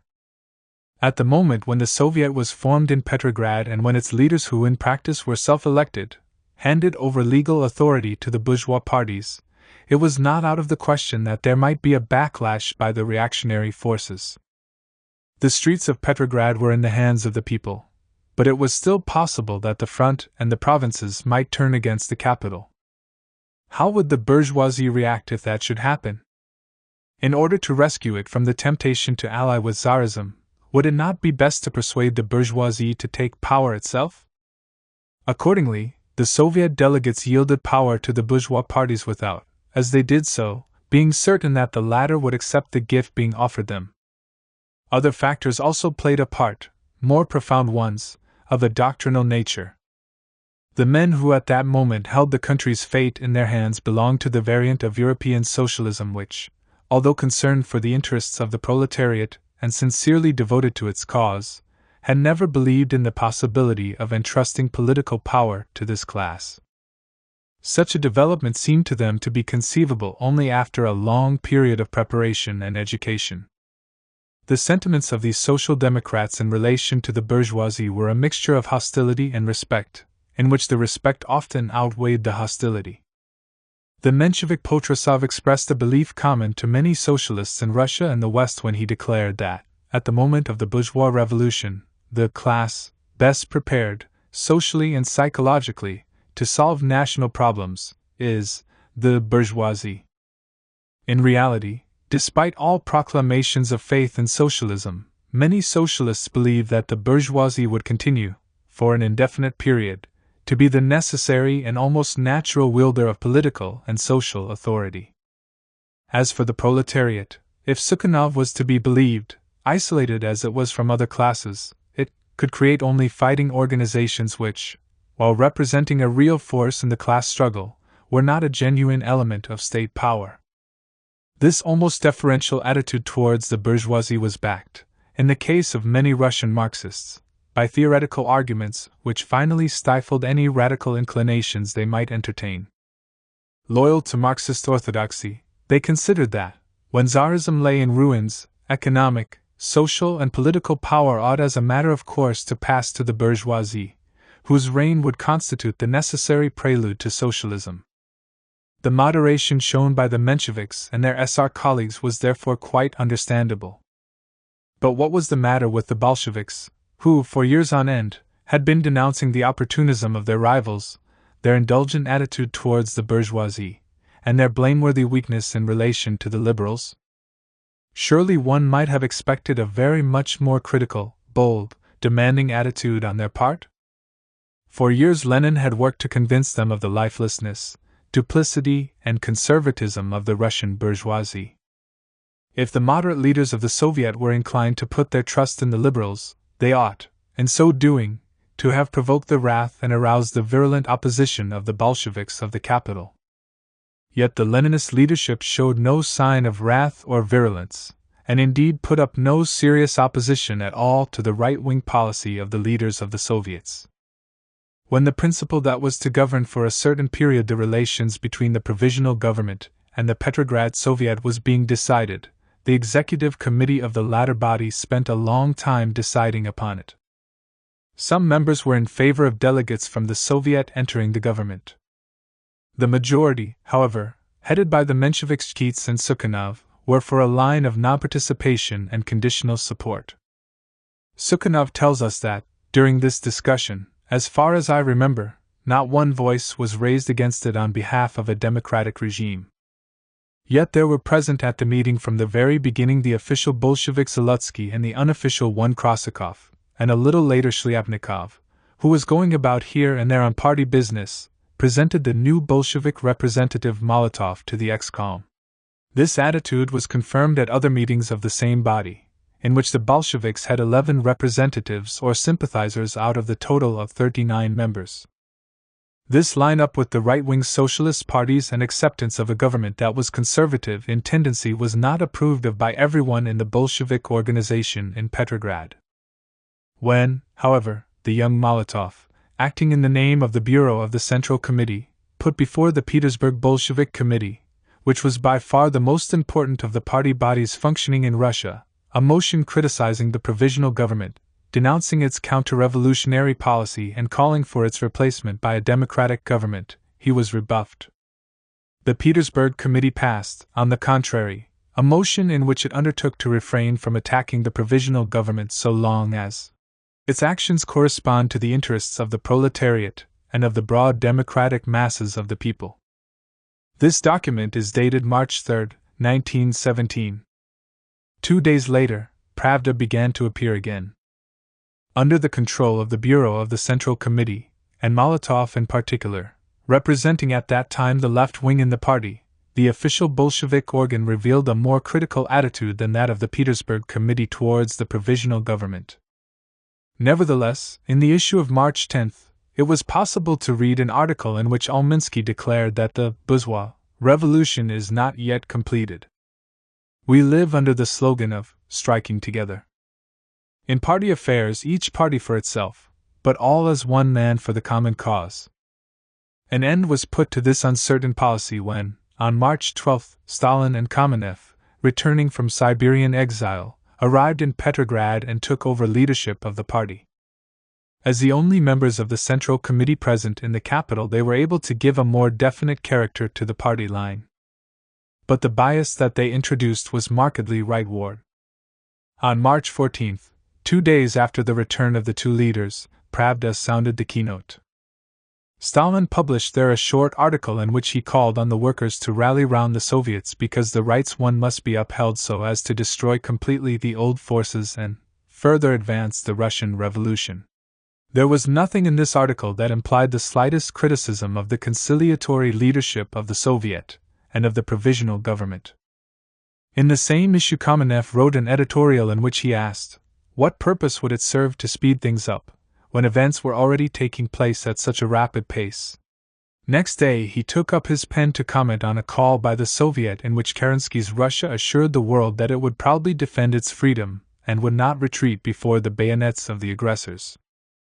Lenin's lieutenant, inspired by this martial language, rose to the occasion. When army faces army, he wrote, it would be the most inane policy to suggest to one of these armies to lay down its arms and go home. This would not be a policy of peace but a policy of slavery, which would be rejected with disgust by a free people. Stalin approved the terms of the Soviet manifesto and said that what was needed was to bring pressure on the provisional government to make it declare its consent to start peace negotiations immediately. In the meantime, it was unquestionable that the Stark slogan, "Down with the war!" was absolutely unsuitable as a practical means. These statements were very variously received by public opinion.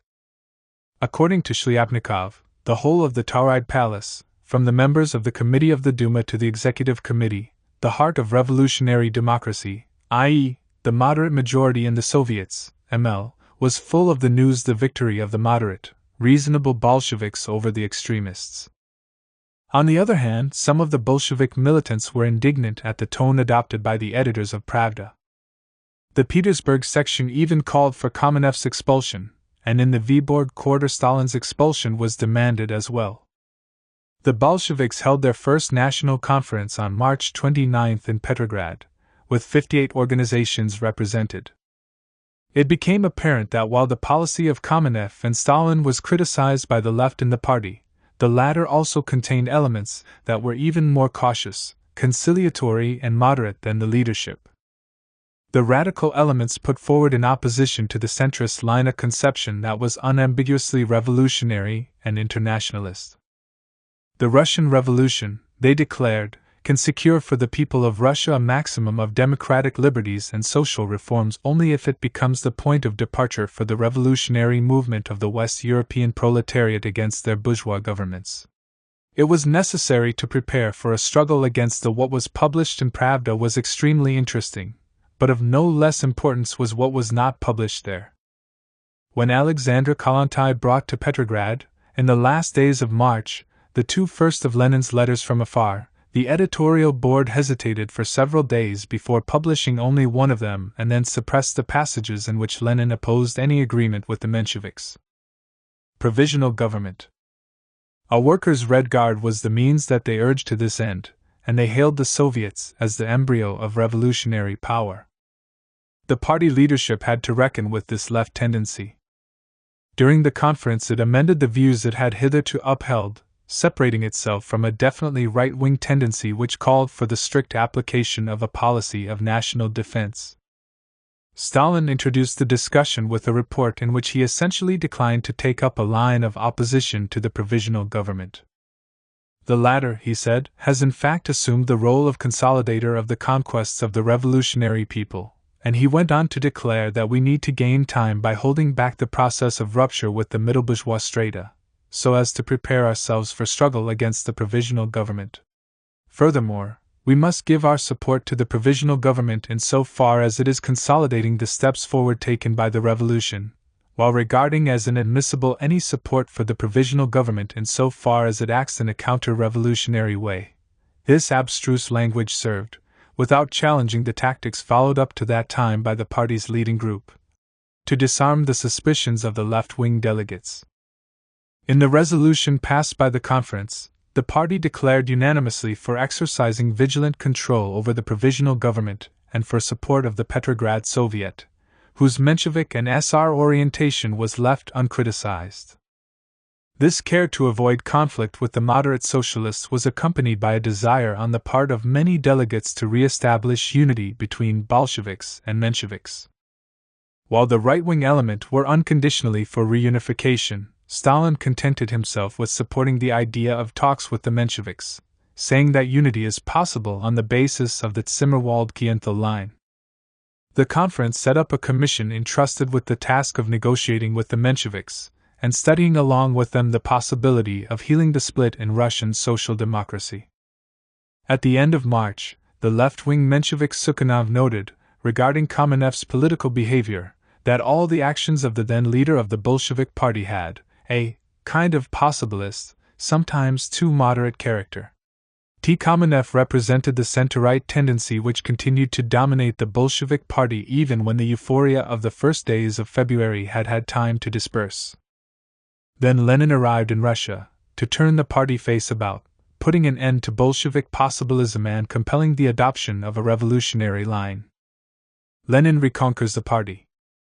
On March 30th, Western calendar, Lenin wrote, You can imagine what torture it is for all of us to be sitting here at such a time. His impatience was caused by the difficulties that were put in the way of the Russian socialist émigrés who were trying to get back home, by the isolation in which he found himself, and by the meagerness of the information that reached him from Russia. Lenin knew enough, though, to realize that his supporters were not acting as he would have wished. He wrote of the epidemic of excitement that he feared must now be prevailing in Petrograd. And there were indeed considerable differences, obvious contradictions, not to say actual incompatibility, between the standpoint of the party leadership in Russia and that of Lenin during the last weeks of his exile. Whereas the Bolsheviks in Russia were supporting, through the votes of their delegates at the National Conference in Petrograd, Stalin's formula according to which the function of the provisional government was to consolidate the conquests of the February Revolution, Lenin declared, peremptorily, "Our tactics, no trust in and no support of the new government." Some days previously he had written, in a draft for his celebrated April theses, about the deepest distrust that he felt for the new rulers of Russia.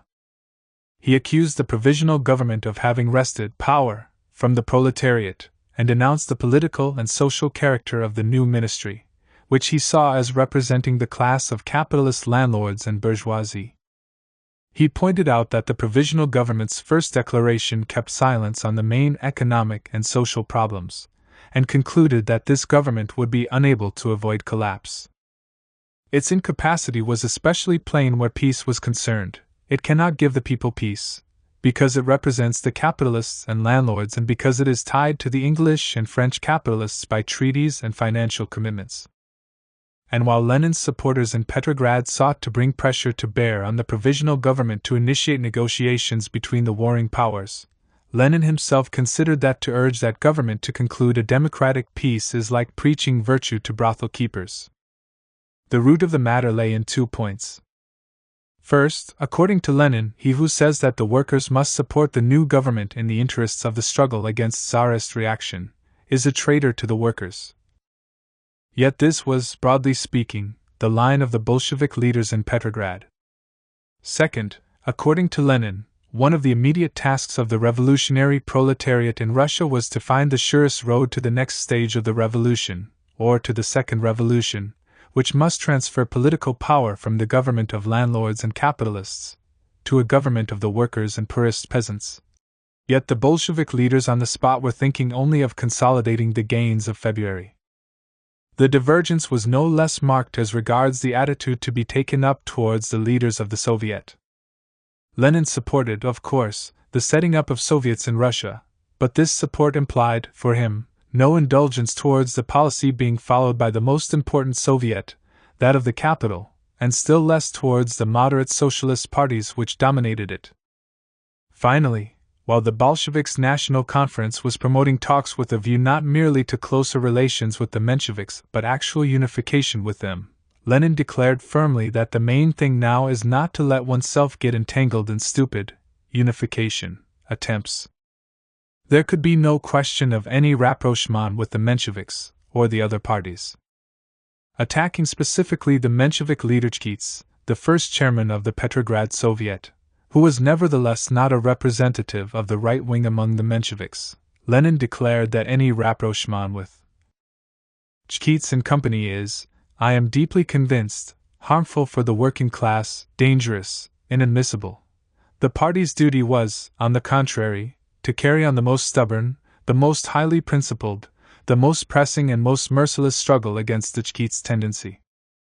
Going over to outright threats, Lenin continued, and I personally will not hesitate for a second to declare, and to declare in print, that I shall prefer even an immediate split with anyone in our party, whoever it may be, to making concessions to the social patriotism of Kerensky and company or the social pacifism and Kotskianism of Chkits and company. The disagreement between Lenin and the Bolshevik leadership inside Russia was profound and general in character, their ideas on the problems of peace and national defense being no less divergent. Whereas Kamenev and Stalin followed a tactic that was close to defensism, Lenin had nothing but contempt for such an attitude. He declared strongly that the war had not ceased, and could not cease, to be imperialist on Russia's part, as long as the provisional government, as then composed, was still in power. In the last analysis, all these political disagreements were derived from a more important cause. Lenin saw differently from his chief supporters the fundamental problem that faced the Russian labor movement in 1917, and which was bound up with the very nature of the revolution in progress. The entire tactic adopted by the Bolshevik leaders in Russia, with its caution, moderation, and concern for unity with the Mensheviks, reflected a belief that the Bolshevik leaders shared with the right-wing socialists. As they saw it, the fall of Tsarism was the first victory in the bourgeois revolution, which must be followed up by other successes, and in this way consolidated, without there being any question of going beyond the limits of such a revolution and undertaking socialist tasks. The coming revolution must be only a bourgeois revolution, said Le Bolshevik Almansky, for example, adding that that was an obligatory premise for every member of the party, the official opinion of the party, its continual and unchanging slogan right up to the February Revolution of 1917, and even some time after, Pravda of March 7, 1917, even before Kamenev and Stalin had given it a still more right-wing orientation, stated that of course there is no question among us of the downfall of the rule of capital, but only of the downfall of the rule of autocracy and feudalism. This was a view that Lenin himself had shared for a long time and that only the revolution of 1905 had caused him to doubt, without, however, leading him to replace it with a sufficiently well-defined new view. But now, when the masses had just repeated, with greater success, their feat of 1905, Lenin again detached himself from the clear and simple notion of the two revolutions, bourgeois and socialist, profoundly distinct from one another, with only the former a matter for the present moment. To be sure, Lenin did not categorically renounce this traditional distinction. He regarded it as being still valid, stating in the first of his letters from afar that the proletariat can and will proceed, first, to the achievement of a democratic republic, and then to socialism. But already the distinction was being mentioned by him only in order to introduce the possibility of going over from the bourgeois revolution to the socialist revolution. This idea of going over from one revolution to the other became central to Lenin's thinking as early as March 17, Western calendar, when he wrote the draft for his April theses. There he spoke of the need to establish in Russia a workers' government that relies, first, on the overwhelming majority of the peasant population, and second, on an alliance with the revolutionary workers of all countries in the war. He declared that the revolutionary proletariat can only regard the Revolution of March as its initial, and by no means complete, victory on its momentous path. He called on the proletariat to fight for a democratic republic and socialism, and gave it as his view that the need for full victory in the next stage of the revolution and the winning of power by a workers' government could be brought home to the people in an immeasurably shorter time than under ordinary conditions. In his first letter from afar, Lenin showed that the problem was a concrete one.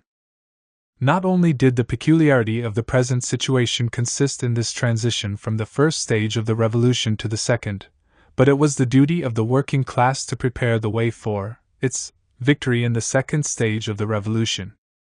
In his third letter from afar, Lenin took a further step by suggesting that the transition from the first to the second stage in the revolution was perhaps already being accomplished. At the same time, he touched upon the question that was to form the central theme of state and revolution, defining the task of the proletariat as the smashing of the state machine, and even considered that this process was already going on. Would the Leninists in Russia prove capable of accepting, or even of understanding, such an idea? Lenin himself was dubious about this. He contemplated the necessity of undertaking systematic work on a party of a new type. On April 3, when he returned to Petrograd, it was to this task that he applied himself. Historians have often described the triumphant welcome that the Bolsheviks gave their leader during the night of April 3-4, 1917. From the accounts of eyewitnesses, and in particular from Sukhanov, we get an impression of great enthusiasm. This enthusiasm was doubtless genuine. But it should not be concluded that the renewed contacts between the party and its founder in a Russia liberated from Tsarism were marked by political harmony as well as warm feeling. As soon as he reached the party headquarters, when the public demonstrations and official ceremonies had hardly finished, during this same night of April 3-4, Lenin got down to serious matters, namely, discussion of the political problems of the moment, and study of the grave differences that divided him from his followers. As soon as this first meeting was over, another was held, at which were present, in accordance with the decisions taken previously, both Bolsheviks and Mensheviks who were eager to prepare the way for reunification of the RSDLP. Lenin attended this meeting too. While the public reception given to Lenin by his friends was a scene of triumph, matters proceeded differently behind the doors of the party meeting. Sukhanov, who, although a Menshevik, was able through his connections to be present at this Bolshevik gathering, gives this account of his impressions. I shall never forget that thunder-like speech, which startled and amazed not only me, a heretic who had accidentally dropped in, but all the true believers. I am certain that no one had expected anything of the sort.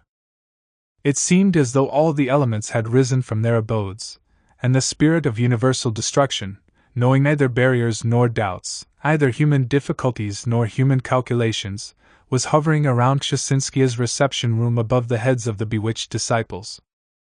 Sukhanov also emphasizes Lenin's complete intellectual isolation, not only among Social Democrats in general but also among his own disciples. A Bolshevik who was present recalled in her reminiscences that Lenin's speech produced on everyone a stupefying impression. No one expected this. On the contrary, they expected Vladimir Ilyich to arrive and call to order the Russian Bureau of the Central Committee and especially Comrade Molotov, who occupied a particularly irreconcilable position with respect to the provisional government. Instead, Lenin did not merely support the left wing of the party. As Shliapnikov put it, he showed himself more left than our left. Krupskaya said to a friend, "I am afraid it looks as if Lenin has gone crazy." The views that Lenin expounded in his first two speeches, provoking jibes from his adversaries and consternation among his supporters, have become famous under the title of the April Theses. In them he put forward a series of ideas that he had already expressed in his letters from afar. He attacked the provisional government, towards which his listeners were tolerant, rejected the idea of unity between Bolsheviks and Mensheviks, reasserted the need to work for a republic of Soviets of workers, agricultural laborers and peasants, deputies throughout the country, from top to bottom, and gave some indications of what his program of economic changes would be: nationalization of lands, and the immediate amalgamation of all banks in the country into a single national bank, and the institution of control over it by the Soviet of Workers' deputies. Lenin saw that the specific feature of the present situation in Russia consisted in the fact that they were passing from the first stage of the revolution which placed power in the hands of the bourgeoisie to its second stage, which must place power in the hands of the proletariat and the poorest sections of the peasants. There was, to be sure, a reassuring side to Lenin's speech. He stressed that it was necessary with particular thoroughness, persistence and patience to explain all this, and that must be the party's role so long as it remained in a minority. But such reassurances counted for little in comparison with the revolutionary prospect that Lenin had suddenly revealed, together with the many and severe criticisms he addressed to his supporters. In the first important speech he made after his return, Lenin said that our mistake is that we have not exposed revolutionary defensism to the full. This failure was all the more serious in that revolutionary defensism is betrayal of socialism. It was necessary, he said, to admit our mistake. Elaborating the errors of the party, he noted that even our Bolsheviks show some trust in the government.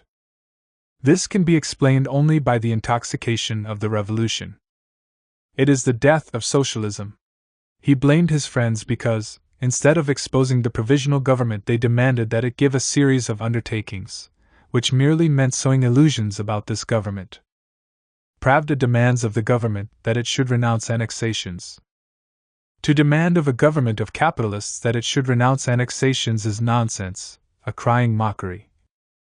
As for the prospect of reuniting in a single party with the Mensheviks, this amounted to betrayal of socialism. And Lenin's criticisms were accompanied by a threat: "You comrades have a trusting attitude to the government. If that is so, our paths diverge. I prefer to remain in a minority. Finally, Lenin raised the question of the party itself, and, if not of its existence, at least of its title. The theme of the old party, and more particularly, of old Bolshevism and the old Bolsheviks, recurs frequently in Lenin's speeches and writings in the period following his return to Russia. Lenin leveled a series of reproaches at those whom he called the old Bolsheviks. He considered, for example, that Kamenev's old Bolshevik formula that the bourgeois revolution is not completed was obsolete. It is no good at all. It is dead. And it is no use trying to revive it. He criticized them also for their unwillingness to go beyond the formula of the revolutionary democratic dictatorship of the proletariat and the peasantry, which he himself had put forward at the beginning of the 1905 revolution. Anybody who still held to that idea, Lenin wrote, should be consigned to the archive of Bolshevik, pre-revolutionary antiques. It may be called the archive of old Bolsheviks. At the Petrograd Conference of the Bolsheviks he said that the trouble with us is that comrades have wished to remain old Bolsheviks. Kalinin, who felt that he was one of those whom Lenin was getting at, replied to these attacks by appealing to Lenin's own theories. I belong, he declared, to the old school of Leninist Bolsheviks, and I think that the old Leninism has by no means shown itself inapplicable to the actual situation. I am astounded that Lenin should denounce the old Bolsheviks as a hindrance today. However, Lenin persisted in his attack on those old Bolsheviks, who more than once already have played so regrettable a role in the history of our party by reiterating formulas senselessly learned by rote. He emphasized the point that seemed to him of capital importance: old Bolshevism should be discarded. Devoting himself to a struggle to overcome it, he at first met with a number of setbacks. He was, at the start, almost completely isolated, at least in the leading circles of the party. On April 4th, records Alexandra Kollontai, I was the only one to stand up for Lenin's view against a whole series of hesitant Bolsheviks. 2 days later, Lenin took part in a meeting of the Bureau of the Central Committee where he was criticized by Kamenev, who accused him of judging the situation to be like that in 1871, whereas we do not yet have behind us what was accomplished in 1789 and 1848. This meant raising once more the problem of the character of the revolution that was going on. Was it bourgeois or socialist? Shliapnikov, though belonging to what was usually regarded as the left tendency in the party, also criticized Lenin's theses, some of which, he considered, were lacking in practical sense. In general, he blamed Lenin for trying to force the pace and thought he should be restrained. The next day, Pravda published a modified, softened version, edited by Lenin himself, of his speech on the night of April 3-4. In the preamble to the article, he wrote of these personal theses of mine. On the following day, Lenin's personal theses were answered in an editorial by Kamenev. He began by mentioning that Lenin's ideas had been agreed to neither by the editors of Pravda nor by the Bureau of the Central Committee, and added, as for Lenin's general schema, it seems to us unacceptable, and so far as it proceeds from the assumption that the bourgeois democratic revolution is finished and counts on the immediate conversion of that revolution into a socialist revolution. The polemic continued in the subsequent days in the columns of the Bolshevik journal. Meanwhile, Lenin had suffered an important defeat in the Petrograd Committee. On April 8 the right-wing Bolshevik S. Bagdadiev presented their report in opposition to the April theses. The debate did not proceed easily for Lenin. Commenting on how it ended, a Soviet historian says that the discussion did not immediately result in approval of Lenin's theses. This is putting it mildly. In fact, Lenin's resolution was defeated by 13 votes to 2, with 1 abstention. In the provinces, the Bolshevik organizations often reacted similarly. In Moscow and Kiev, the local Bolshevik committees rejected Lenin's theses. The date April 14 marks a turning point in Lenin's struggle. At the conference of the Bolshevik organizations in Petrograd, which was held on that day, he at last overcame his opponents, and succeeded in getting his views approved, by 37 votes to 3. Kamenev tried to restore the situation by putting forward an amendment in which he attacked the disorganizing consequences of the slogan "Down with the Provisional Government," but this was rejected by 20 votes to 6, with 9 abstentions, which shows that resistance to Lenin's ideas was still strong. It was decided to reconsider the general problem of the party's policy at a national conference to be held in the capital on April 24. Lenin opened the debate at this gathering. Dzerzhinsky, however, one of the most prominent delegates, speaking in the name of many who did not agree in principle with the theses of the spokesman, demanded that the conference nominate a co-reporter who would represent the viewpoint of the comrades who have along with us experienced the revolution in a practical way. Although obviously aimed against Lenin, the proposal was accepted by the conference, and Kamenev was entrusted with the task of presenting a second report.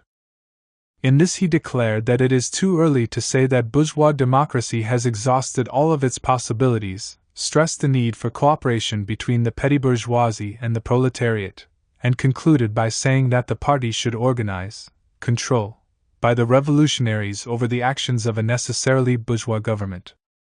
The April conference was a decisive success for Lenin. One of his motions stated that the passing of state power in Russia to the provisional government, a government of the landowners and capitalists, did not and could not alter the character and meaning of the war as far as Russia is concerned. This motion, which ran counter to the defensive standpoint hitherto upheld by Kamenev and Stalin, was adopted unanimously by those present, apart from 7 who abstained from voting. A second resolution written by Lenin declared that the provisional government, by its class character, is the organ of landowner and bourgeois domination. The party was warned that extensive work has to be done to develop proletarian class consciousness, since only work of this nature can serve as a sure guarantee of the successful transfer of the entire state power into the hands of the Soviets of Workers' and Soldiers' Deputies. Rejecting all variants of support for the provisional government, and also of control over it, the conference thus rallied to the slogan of all power to the Soviets, which was to inspire the offensive of the proletarian masses all through the spring of 1917. This second resolution of Lenin's was adopted unanimously with the exception of 2 votes against and 8 abstentions. In yet a third field, Lenin scored an important victory over the adherents of the conciliationist line that the party had followed up to that time, namely, on the question of the independence of the Bolshevik Party and its relationship with the Mensheviks, a matter on which he felt strongly. A resolution declared that the parties of the Socialist Revolutionaries, Menshevik Social Democrats, etc., have, in the great majority of cases, adopted the stand of revolutionary defensism, that is, support of the imperialist war, and concluded that unity with parties and groups which are pursuing such a policy is absolutely impossible. This resolution was passed unanimously except for 10 abstentions. The discussion and voting on a resolution on the current situation nevertheless demonstrated that opposition to Lenin's policy was still substantial.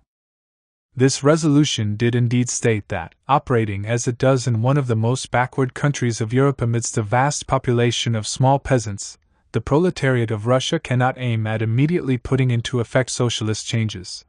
But it linked the current situation in Russia with that prevailing in the more developed and advanced countries, where the objective conditions for a socialist revolution, which undoubtedly existed even before the war, have been ripening with tremendous rapidity as a result of the war.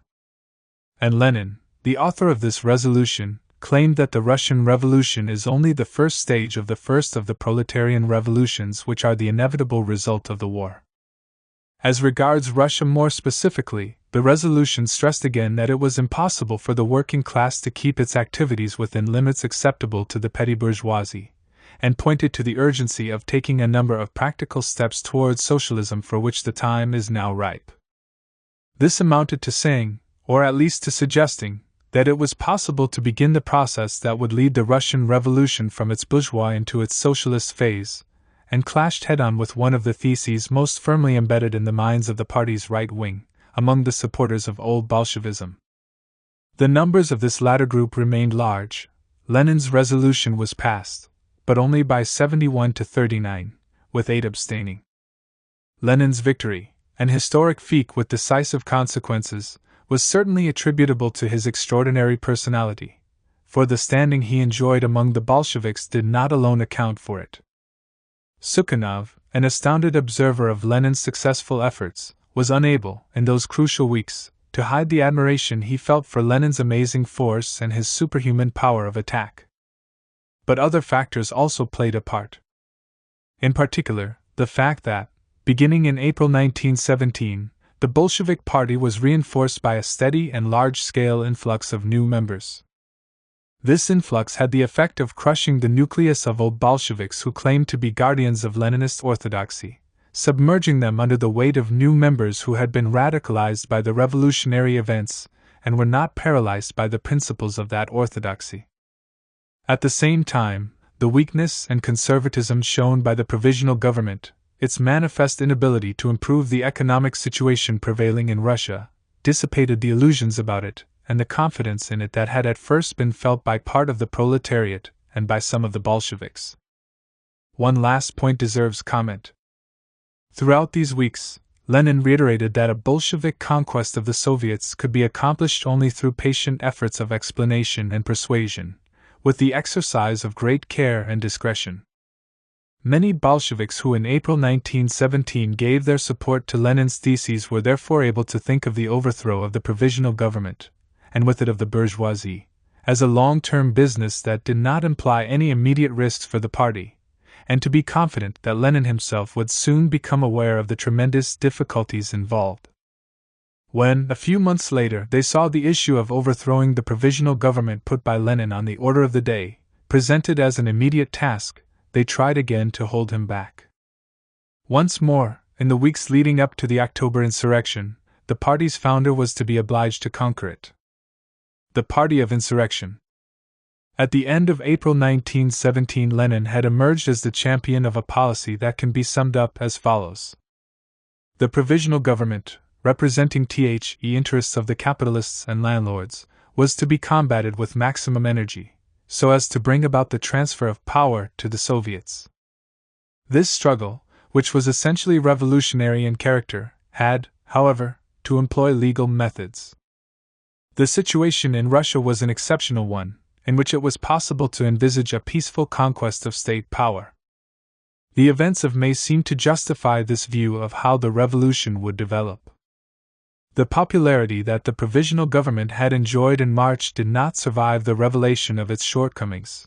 The frequent demonstrations, usually peaceful but sometimes rowdy, and always on a large scale, were increasingly directed against the government's policy, and showed how discredited it was becoming.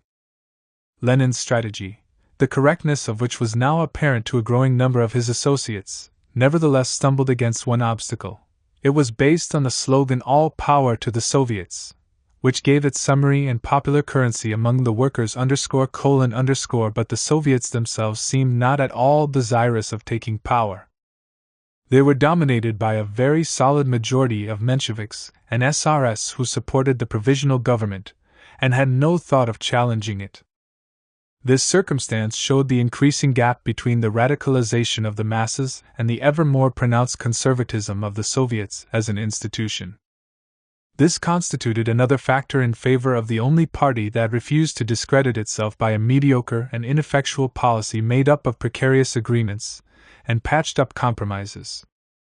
But since time was in this way working for the Bolsheviks, it seemed pointless to try and force the pace of events. On June 9 the Bolsheviks found themselves having to call off a peaceful demonstration in which their Petrograd supporters were intending to demand that the government resign. The right-wing majority in the Soviets had banned the demonstration, without giving any valid justification for its decision. The party protested, but it submitted, and this submission aroused discontent among some of its members, increasing the tension already growing within the party. Lenin was led by this episode to re-examine his strategy. Had not the condition on which it was based, namely, the respect for political freedoms in a Russia that was exceptionally free, now been called in question? The decisive turn was not made, however, until the July days, when nearly 1 million demonstrators, whom the party had not succeeded in restraining, marched through the streets of Petrograd, bringing the government to within an inch of collapse, and sowing panic among the Mensheviks and SRS. The disorders that followed produced hundreds of casualties, and the Bolshevik Party, although it had been reluctant to head a demonstration that the party leadership had not wanted, was nevertheless declared responsible.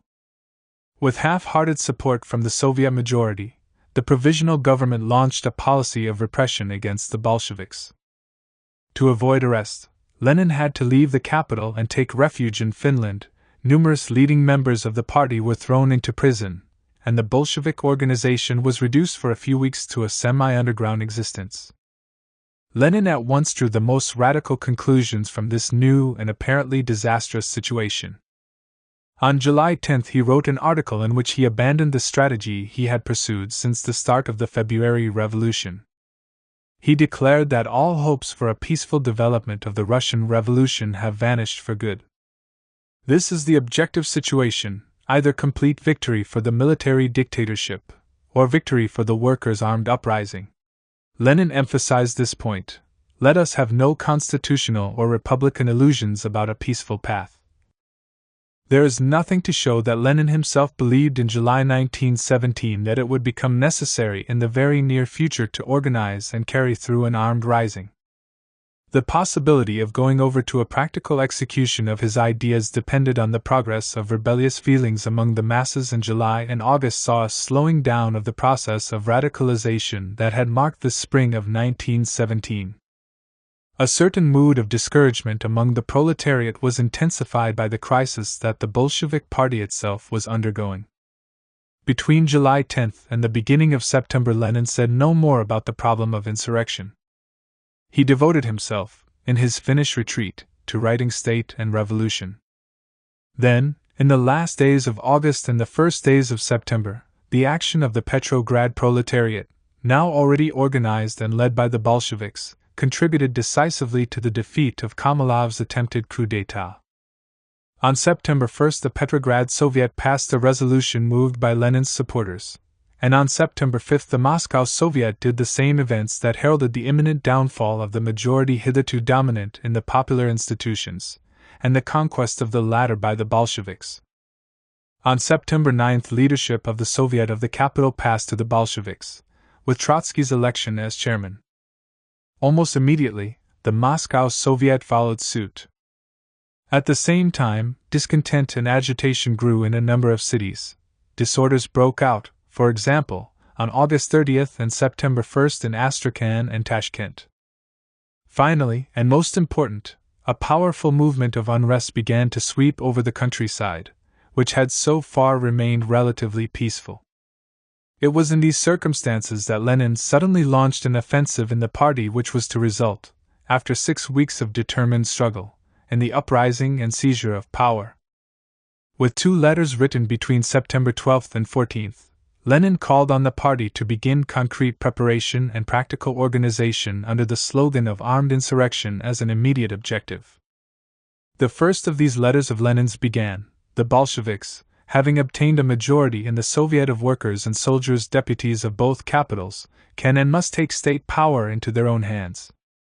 Though it was not yet a matter of fixing the actual day or hour for the rising, the event of which Lenin spoke was nevertheless to be regarded as imminent. He explained why the Bolsheviks must assume power at this very moment. It was necessary to consider how to agitate for this without expressly saying as much in the press. And he ended, it would be naive to wait for a formal majority for the Bolsheviks. No revolution ever waits for that. Finally, history will not forgive us if we do not assume power now. In his second letter, Lenin went still further. He explained at length why it seemed to him that victory was assured, and cleared up some aspects of the general problem of the insurrection. He confirmed that it was a matter of the immediate transfer of all power to revolutionary Democrats headed by the revolutionary proletariat, and offered a first sketch of a plan for the rising, a plan which he himself regarded as merely approximate. These letters of Lenin's were received by the Central Committee when it met on September 15 in a mood of consternation and even panic. Bukharin describes in his reminiscences of this episode the atmosphere that reigned at the meeting. We gathered, and I remember as though it were just now began the session.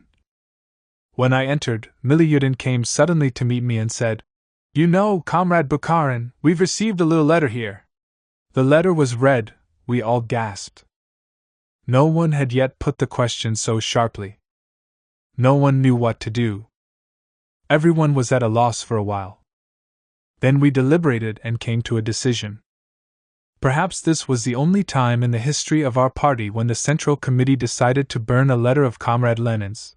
The Bolshevik leadership also decided to instruct its members who were active in the party's military organization and its Petrograd Committee to take measures to prevent any demonstrations in the barracks and factories. Bukharin, who at that time was on the left of the party, gives these reasons for the Central Committee's attitude. Although we believed unconditionally that in Petersburg and Moscow we should succeed in seizing the power, we assumed that we could not yet hold out, that having seized the power, we could not fortify ourselves in the rest of Russia. The reaction of the Bolshevik leaders to Lenin's letter is easily understood. The July days and the repression organized by the provisional government had had serious effects in the party, which went on being felt for several weeks. After months of successes, the party had suffered its first setback, and one that almost ruined it. Lenin was in hiding, along with Zinoviev, while several other leaders, including Trotsky, Lunacharsky and Kamenev, were in prison. The Bolshevik press had been reduced to a semi-clandestine existence, and hundreds, even thousands of the party's members and sympathizers had been arrested. In his notes of that time, Sukhanov thought he was entitled to record that the July events had destroyed Bolshevism. He was wide of the mark. But skepticism, misgivings and discouragement had indeed overcome some of the Bolsheviks in July and at the beginning of August. To take one example, the executive of the party branch in one of the largest iron and steel works in the Petrograd area resolved by 16 votes to 4, with 4 abstentions, to declare itself independent of the party and to remain so until a new Central Committee had been elected. The July defeat did not shake only the middle cadres of the party, but its top leadership as well. Zinoviev, for example, who until then had always supported Lenin's views, was among those affected, and this was why he opposed the October insurrection right down to the moment of victory. The party's military organization, which had been set up in order to coordinate and centralize the activity of the Bolshevik soldiers, and which in June and July had constituted a left pressure group in the party, now lost much of its verve and confidence. One of its most outstanding leaders, Nevsky, explained later that, schooled in the bitter experience of the July days, they could not bring themselves to support Lenin's line of immediate uprising. By September the breach had been filled up, the party's decline checked. But was it possible seriously to contemplate hurling the Bolshevik forces into an attempt to seize power when they had only just recovered from so grave a crisis? On September 15th it was by a reflex of self-preservation that bore all the signs of wisdom that the Bolshevik leaders decided to ignore Lenin's instructions. On September 21st this same prudence caused the Central Committee to decide, on second thoughts, that the Bolshevik Party would take part in the work of the Provisional Council of the Russian Republic, the pre-parliament, which the government, seeking to provide itself with the legitimate foundation that it so cruelly lacked, wanted to transform into a representative assembly to serve in place of a parliament. 3 days later, the party leadership passed a resolution on the current situation and the tasks of the proletariat in which only a brief allusion was made to the transfer of power to the Soviets, and nothing whatever was said about the means whereby this was to be effected. Thus, more than a fortnight after Lenin had called on his lieutenants to put armed insurrection on the order of the day, nothing had yet been done to bring this aim nearer accomplishment. Realizing that this delay was an expression of the Central Committee's refusal to prepare for a rising, Lenin lost patience. He sent a letter to the Bolshevik I.T. Smilga, as chairman of the Regional Committee of the Army, Navy and Workers of Finland, and then another jointly to the Central Committee, the Moscow Committee, the Petrograd Committee, and the Bolshevik members of the Soviets of Petrograd and Moscow. In doing this he was resorting to an exceptional procedure which he was to employ several times in this period, short-circuiting the Central Committee in order to address himself to wider levels of the party, closer to the rank and file.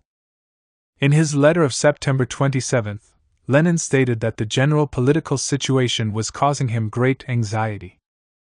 Whereas the government has an army, and is preparing systematically, We are only passing resolutions. We are losing time. He considered that the party must put the armed uprising on the order of the day. Events compel us to do this.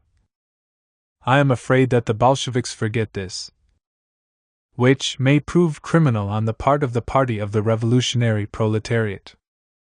On September 29, Lenin wrote an article, entitled "The Crisis Has Matured," in which he analyzed the situation nationally and internationally. He took the view that, on the one hand, a peasant revolt is developing, and he had always considered that the revolt of the countryside was a decisive factor on which the fate of the revolution depended, and, on the other, that we are on the eve of a worldwide revolution. This analysis was followed by stem warnings to his friends. There is not the slightest doubt that if the Bolsheviks allowed themselves to be caught in the trap of constitutional illusions, they would most certainly be miserable traitors to the proletarian cause. In a postscript not intended for publication, he added, "What, then, is to be done? We must aussprechen, was ist. State the facts, admit the truth that there is a tendency, or an opinion, in our Central Committee and among the leaders of our party which is opposed to taking power immediately, is opposed to an immediate insurrection." And he went on to say that that tendency, or opinion, must be overcome.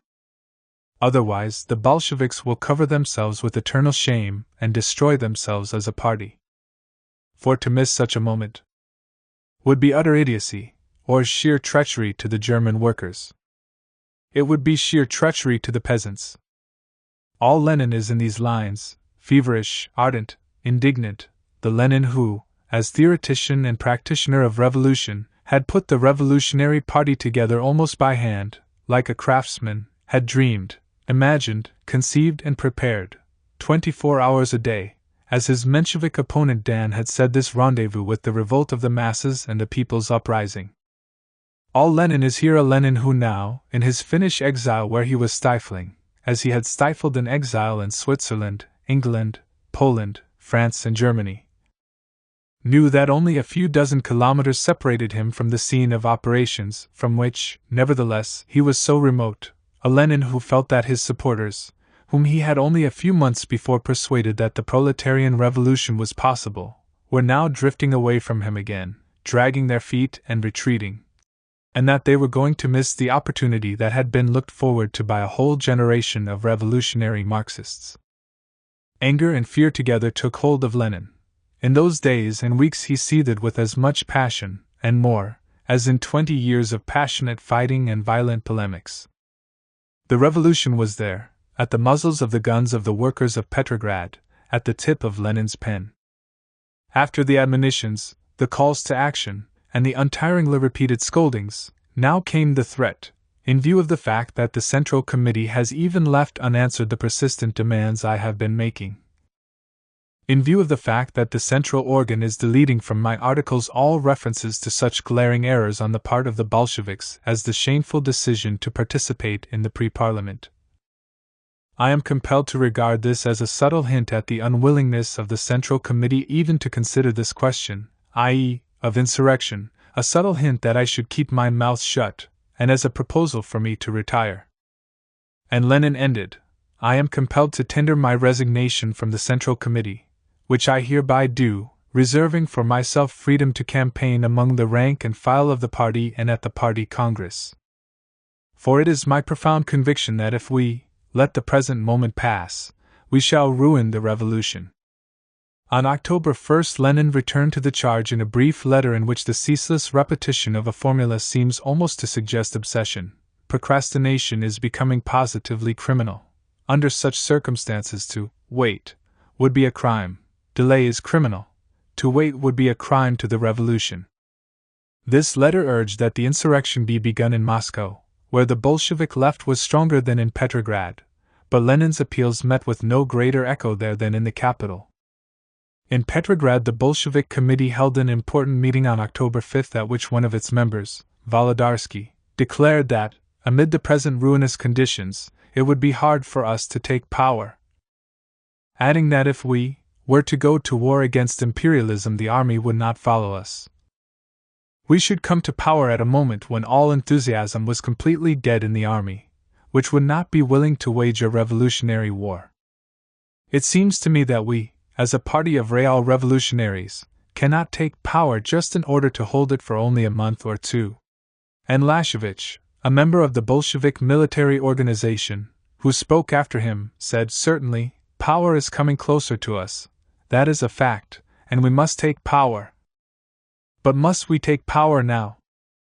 I think we ought not to force the pace of events."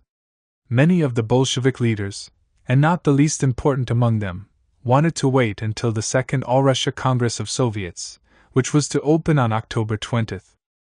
They were sure that, thanks to their election successes, the Bolsheviks would, with the support of their allies the Left SRS, have such a majority at the Congress that the provisional government could be removed in the name of Soviet legality.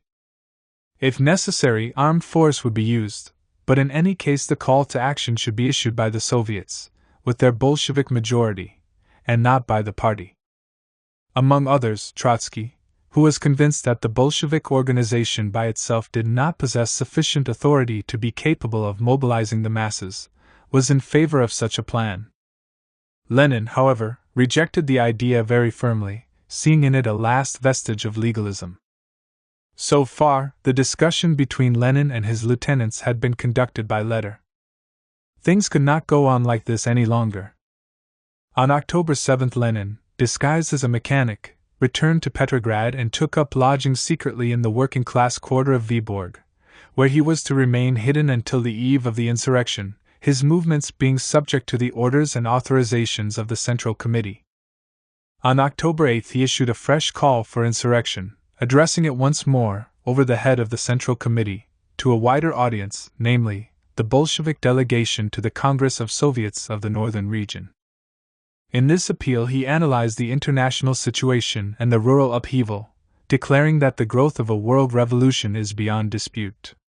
And then the phrases that had become customary with him flowed once more from his pen. The situation is such that, in truth, delay would be fatal. We must not delay and permit Kerensky to bring up more Kornilovite troops. For the first time since his flight from Petrograd in July, on October 10th Lenin was brought face to face with those who must be described as his opponents in the Central Committee. He expounded his thesis in favor of an almost immediate insurrection, considering that only the technical aspect of the problem still required attention. That is the crux of the matter. Nevertheless, we are inclined to regard the systematic preparation of an uprising as something in the nature of a political sin. Lenin's speech was followed by discussion and voting on a resolution which stated that an armed uprising is inevitable, and the time for it is fully ripe, in consequence of which the Central Committee instructs all party organizations to be guided accordingly, and to discuss and decide all practical questions from this point of view. With numerous members of the Central Committee absent, this resolution was passed by 10 votes to 2. At first sight it might seem that the voting gave Lenin complete victory, with the question of the uprising settled politically, and only the technical aspect remaining to be dealt with. Events were to show, however, that a basic disagreement relating not to the form to be taken by the insurrection but to the question as to whether the moment was ripe for an insurrection at all, continued to prevail within the Bolshevik party. Proof of this was provided the very next day, when Kamenev and Zinoviev, who were the two who had voted against the resolution, sent a joint letter to the party's leading bodies. They set forth their interpretation of the situation, in opposition to Lenin's, denying that the party had behind it the majority of the people of Russia or the majority of the world proletariat. In the country itself the army was still, as they saw it, outside Bolshevik control, and as for the working class in the West, that showed no disposition as yet to revolt against imperialism. According to Kamenev and Zinoviev, only the awakening of the revolution in Europe could compel us to seize power without hesitation. Furthermore, they considered that the enemy's strength is greater than it seems, while the masses gave little sign of being ready to fight. The party was on the upgrade again and was making remarkable progress that would be interrupted only if the party were, in present circumstances, to take the initiative in an insurrection, whereby it would expose the proletariat to the blows of the entire united counter-revolution, backed by the petty bourgeois Democrats. It is clear that, If they had regarded the resolution passed the day before by the Central Committee as the expression of a finally settled decision, these two Bolsheviks of the old school would not, defying all the rules of democratic centralism, have taken such a step. In any case, their letter had immediate consequences. The text, or at least the gist of it, was circulated not only within the party but also outside, and the Menshevik and SR leaders, thus made more aware of the dissensions that were weakening their opponents, at once decided to put off from October 20th to 25th the meeting of the Second Congress of Soviets. They hoped thereby to see disunion spread more widely in the Bolshevik ranks, and Lenin's radicalism defeated. On October 15th, the Bolshevik Committee in Moscow refused to set up a military revolutionary committee with the practical task of organizing the insurrection. The next day saw another meeting of the Petrograd Committee, at which delegates of the Central Committee were present. Bubnov opened the discussion on behalf of the leadership. Far from taking as read the decision to go over at once to organizing the insurrection, he said that the rising should not take place until the meeting of the Constituent Assembly, at the end of the year. This point of view, which Lenin would certainly have described as temporizing, was nevertheless regarded as excessively bold by a number of those present. Nevsky, one of the principal leaders of the Bolshevik military organization, took up a particularly pessimistic attitude. Later, he was to admit that this body moved sharply rightward when it was faced with the prospect of an immediate insurrection. He said, "We must first organize the masses." Kalinin, the future head of the Soviet state, or rather, the future first Soviet dignitary under Lenin and then under Stalin, showed himself both shrewder and more circumspect. He acknowledged that the decision of October 10th was politically obligatory, and took the party to the brink of insurrection. But we do not know when this will become possible. Perhaps in a year's time, we don't know. 19 delegates from the various districts of the capital spoke one after the other. Among them, only a minority of 8 declared themselves in favor of a rising. And even they did not all indicate the date when they thought it should take place. Would the Central Committee at last assume the responsibility of leading an insurrection, within a few days of the Assembly of the Congress of Soviets?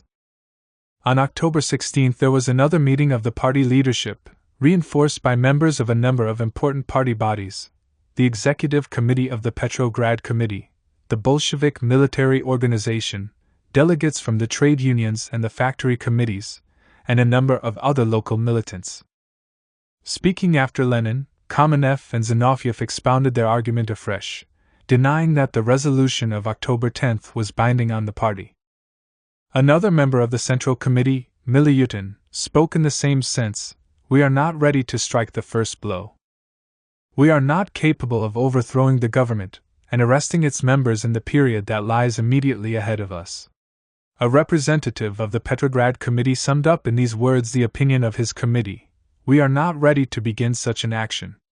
And Joff, a member of the Central Committee, said, "It is wrong to say that the problem is now merely a technical one.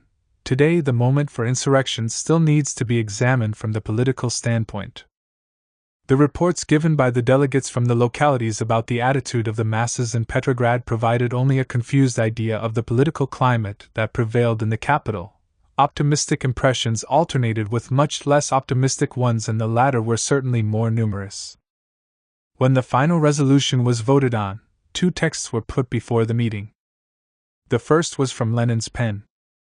It called on all organizations and all workers and soldiers to make all-round, energetic preparations for an armed uprising, and expressed its complete confidence that the Central Committee and the Soviet will indicate in good time the favorable moment and the most appropriate methods of attack. The second text was written by Zinoviev. In laconic style it confined itself to ruling that, while work of reconnaissance and preparation must not cease, no action is permissible before the Bolshevik fraction in the Congress of Soviets has been consulted. When Lenin's motion was first put to the meeting it was adopted by 20 votes to 2, with 3 abstentions. The fate of Zinoviev's resolution showed, however, that opposition to Lenin's standpoint continued to be strong. It was rejected by 15 votes to 6, with 3 abstentions. Finally, Lenin's motion was passed by 19 to 2, with 4 abstentions. Lenin had won again.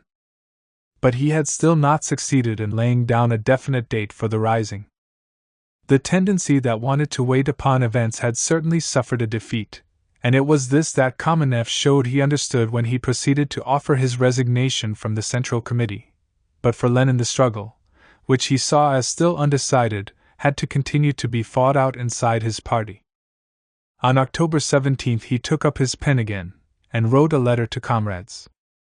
Once more he denounced the heroes of constitutional illusions and parliamentary cretinism, and offered his supporters the example of the German revolutionaries who, under devilishly difficult conditions, having but one Liebknecht, and he in prison, with no newspapers, with no freedom of assembly, with no Soviets, with all classes of the population, incredibly hostile to the idea of internationalism, started a mutiny in the navy with one chance in 100 of winning. Indignantly, Lenin pointed out how disgraceful it was that we, with dozens of papers at our disposal, freedom of assembly, a majority in the Soviets, we, the best situated proletarian internationalists in the world, should refuse to support the German revolutionaries by our uprising. And, as before, he warned, in insurrection, delay is fatal. Nevertheless, the party still hesitated.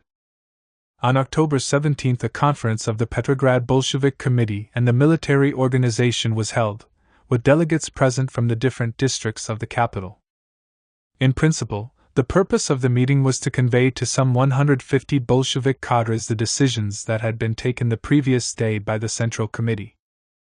A friend of Trotsky's, Chudnovsky, was the first to speak. He rejected the idea of an insurrection before the meeting of the Soviet Congress.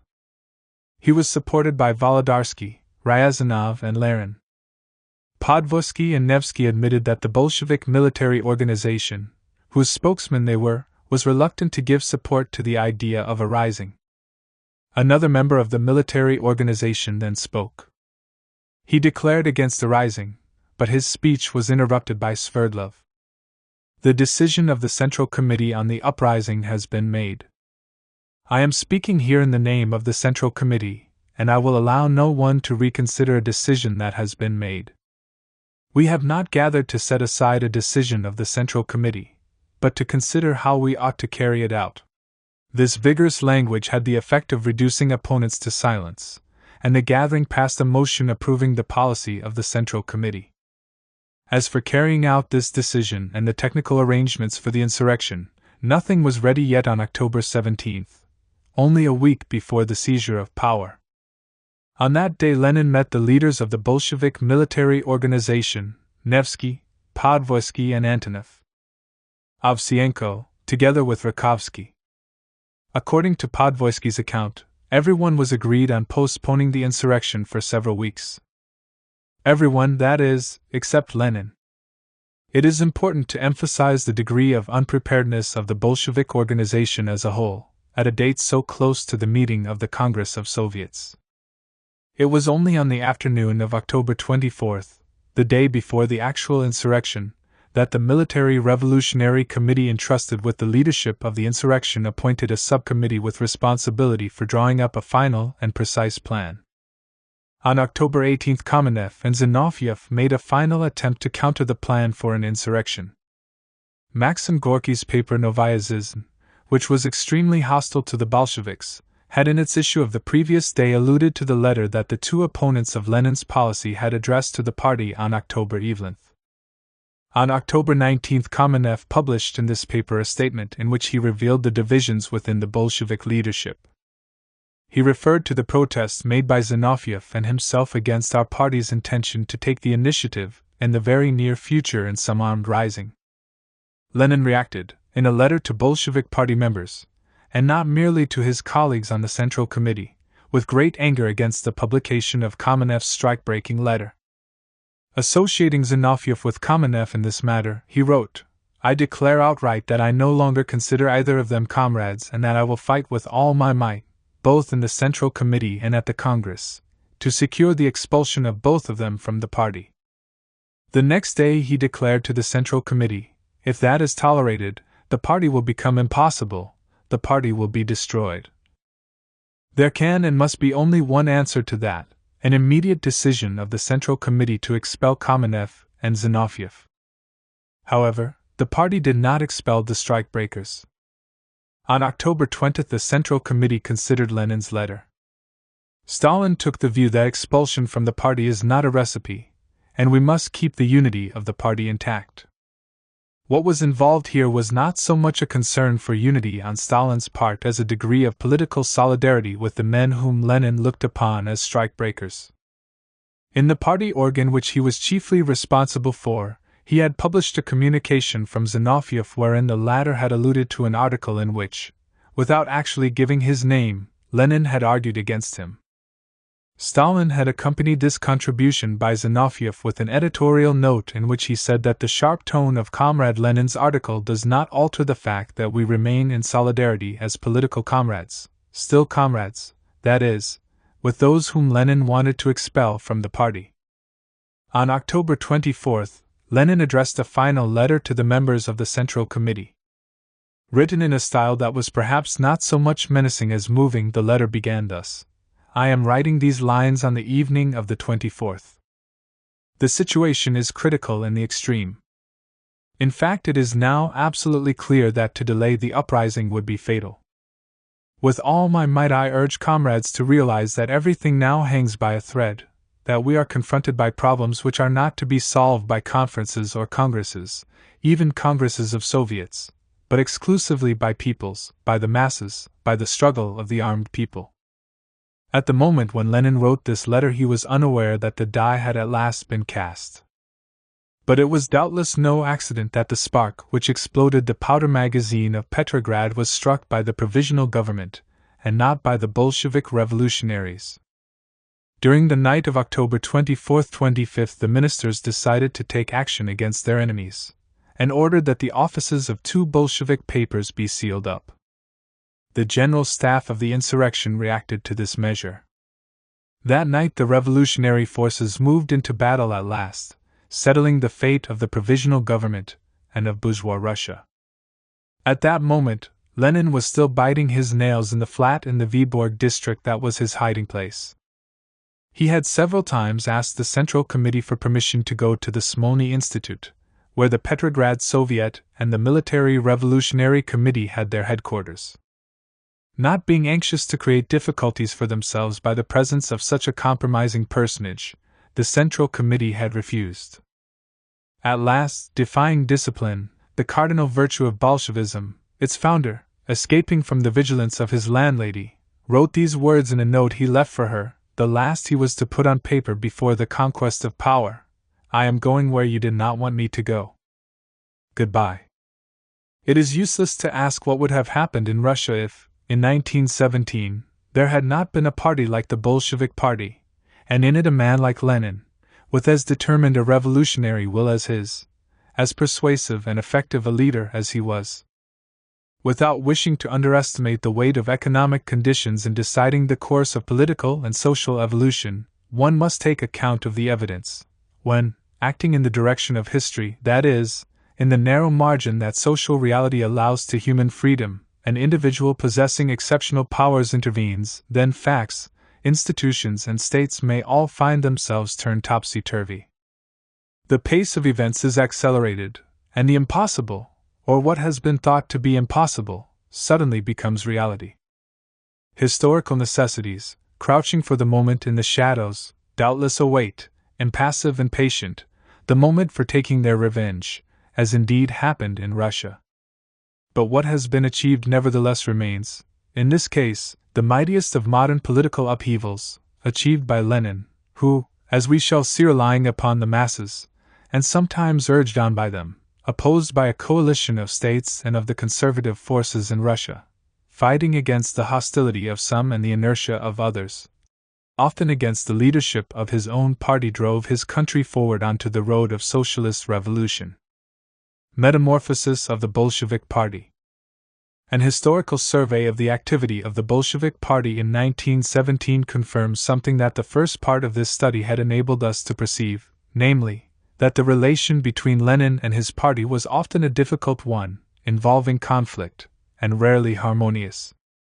It is important to show that this was especially so in the year and in the event that decided Russia's fate, thereby establishing forever the position of Leninism in history. The position of Leninism means here, to a large extent, that of the Leninist organization, the revolutionary party consecrated by the October victory as the party of the revolution. If Leninism and the Leninist organization became for a substantial section of the working class movement a guide, an ideal and a model, this was due, it is clear, to the fact of their triumph in 1917. It was the triumph of Bolshevism that caused it to become a focus of attention everywhere, whether in a spirit of hatred or one of enthusiasm, of repulsion or of devotion. In the case of Bolshevism, a socialist party had successfully carried out, for the first time in history, a proletarian revolution. Was not the secret of this victory to be found in the specific structures that were characteristic of Bolshevism, the organizational conceptions it had elaborated? The history of Bolshevism, from its very beginning, thus became, through the victory of October 1917, the source of inspiration and guidance for a whole generation, at least, of revolutionary militants. This history was seen as a unified whole, as though a single schema and a single process of conditioning had shaped the Bolshevik Party, as though history had carried out upon it and through it a task that was continuous and linear. The party that triumphed in 1917 was identified with the party that from 1903 to 1914, and during the First World War, had prepared the way for this triumph. The merits of this party were projected into the past and attributed to the underground organization closed, conspiratorial, centralized, disciplined and homogeneous that Lenin had founded and developed between 1903 and 1906 and in the dark years of the period of reaction. The taking of power by the Russian proletariat in 1917 appeared as the practical, and therefore irrefutable, proof of the virtues of clandestinity, conspiratorial methods, centralization, discipline, and homogeneity, not to speak of monolithicity. Yet this view is not entirely correct. For historical analysis shows that in 1917, in the course of the revolution that made of Bolshevism a universal model, the Leninist organization underwent profound transformations, a kind of metamorphosis that makes it dubious, even false, to identify, without qualification, the party of the revolution, the party that made the October Revolution, with the party that prepared the way for it under the Tsarist regime. It was indeed a metamorphosis that occurred. Reduced in 1910 to a membership that was certainly less than 10,000, and in February 1917 numbering no more than 20,000, the party saw its membership increase thereafter more than tenfold. Having been obliged by force of circumstance to organize in a not very democratic way, or even in a basically anti-democratic one, the party opened itself in 1917 to the life-giving breeze of democracy. The rules of underground work, though they did not wholly vanish, became less important than the methods of public discussion. The monolithic character that Lenin had tried to give the party during the last pre-war years disappeared completely, yielding place to a variety of tendencies that were in many ways mutually contradictory. The right of these tendencies to exist and develop, proclaimed in theory in 1905-1906 but denied in practice during the years of reaction, now became a reality. The requirements of discipline and absolute obedience faded away, and, at the same time, the rigid centralism that was a corollary of this discipline and hierarchical spirit declined, under the influence of 1,000 tumultuous, ungovernable pressures. In other words, 1917 saw the birth of a new, or renovated, party, which had broken with its original conditioning and transcended this in a dialectical way, to a party that opened itself at last, and very freely, to the eruption of the masses onto the political scene. Democracy in the Bolshevik Party. Throughout the year 1917, the Bolshevik Party never looked like a monolithic party, and never sought to conceal the fact that it was not such a party. There existed, on the contrary, a great diversity of opinions within it, and the disagreement between the various tendencies was publicly known. How, then, was the party able to claim to unite its members around a tactic and a strategy that were common to all? Confronted with an unexpected situation, with many and sudden changes and a dynamic the pace and scope of which might take by surprise the boldest and most optimistic of revolutionaries, the Bolshevik leadership would have been hard put to it to impose monolithicity. At every level of the hierarchy, even in the Central Committee itself, tendencies clashed in decisive debates. On the outcome of these debates depended not merely the line of the party's day-to-day policy but the very fate of the revolution. The Bolshevik organization, from which Lenin had sought, when it became an independent formation, in 1912, to exclude every factor of division, thus possessed a right wing and a left wing, with, between them, several right-center and left-center shades of opinion.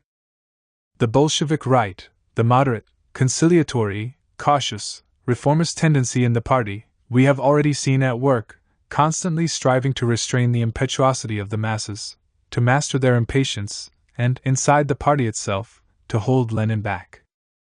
Dominant until the leaders returned to Petrograd, this wing never yielded to his authority, although this became strengthened by the course of events, and it opposed right down to the eve of the seizure of power Lenin's plan for armed insurrection. The disagreement between this wing and Lenin, and the eventual majority in the Central Committee, turned upon a fundamental problem, namely, whether it was possible to go over from the bourgeois to the proletarian revolution. The presence of leaders of front-rank importance, including Kamenev, in this moderate and temporizing tendency in the Bolshevik party seemed to endow it with special cohesion. Yet it needs to be pointed out that moderatism and opportunism were not concentrated in an organized group in the party. What was involved here was both a trend and an outlook, a trend led by prominent members of the Central Committee, and an outlook that showed itself at certain moments in Bolsheviks who, on other occasions, sometimes of decisive importance, were close to Lenin. What was true of the moderate trend in the party was even truer of its leftist wing, owing to the lack, in this case, of outstanding leaders, or merely of members of the Central Committee who were prepared to undertake the leadership of this tendency. To be sure, Lenin himself, when he came back from exile to Petrograd and in the weeks immediately following, played such a role. Once he had beaten the right wing, however, and put an end to the conciliatory policy followed by the party up to that time, he went over, as we have seen, to a more cautious line. A more radical tendency, desirous of crossing swords immediately with the provisional government, and acting to overthrow it, then separated off to the left of Lenin. During April 1917 the left tendency in the party expressed itself with vigor. The Petrograd masses, indignant at the conservative and imperialist policy that Milyukov continued to follow as Russia's foreign minister, came out into the streets of the capital and voiced their hostility to the provisional government.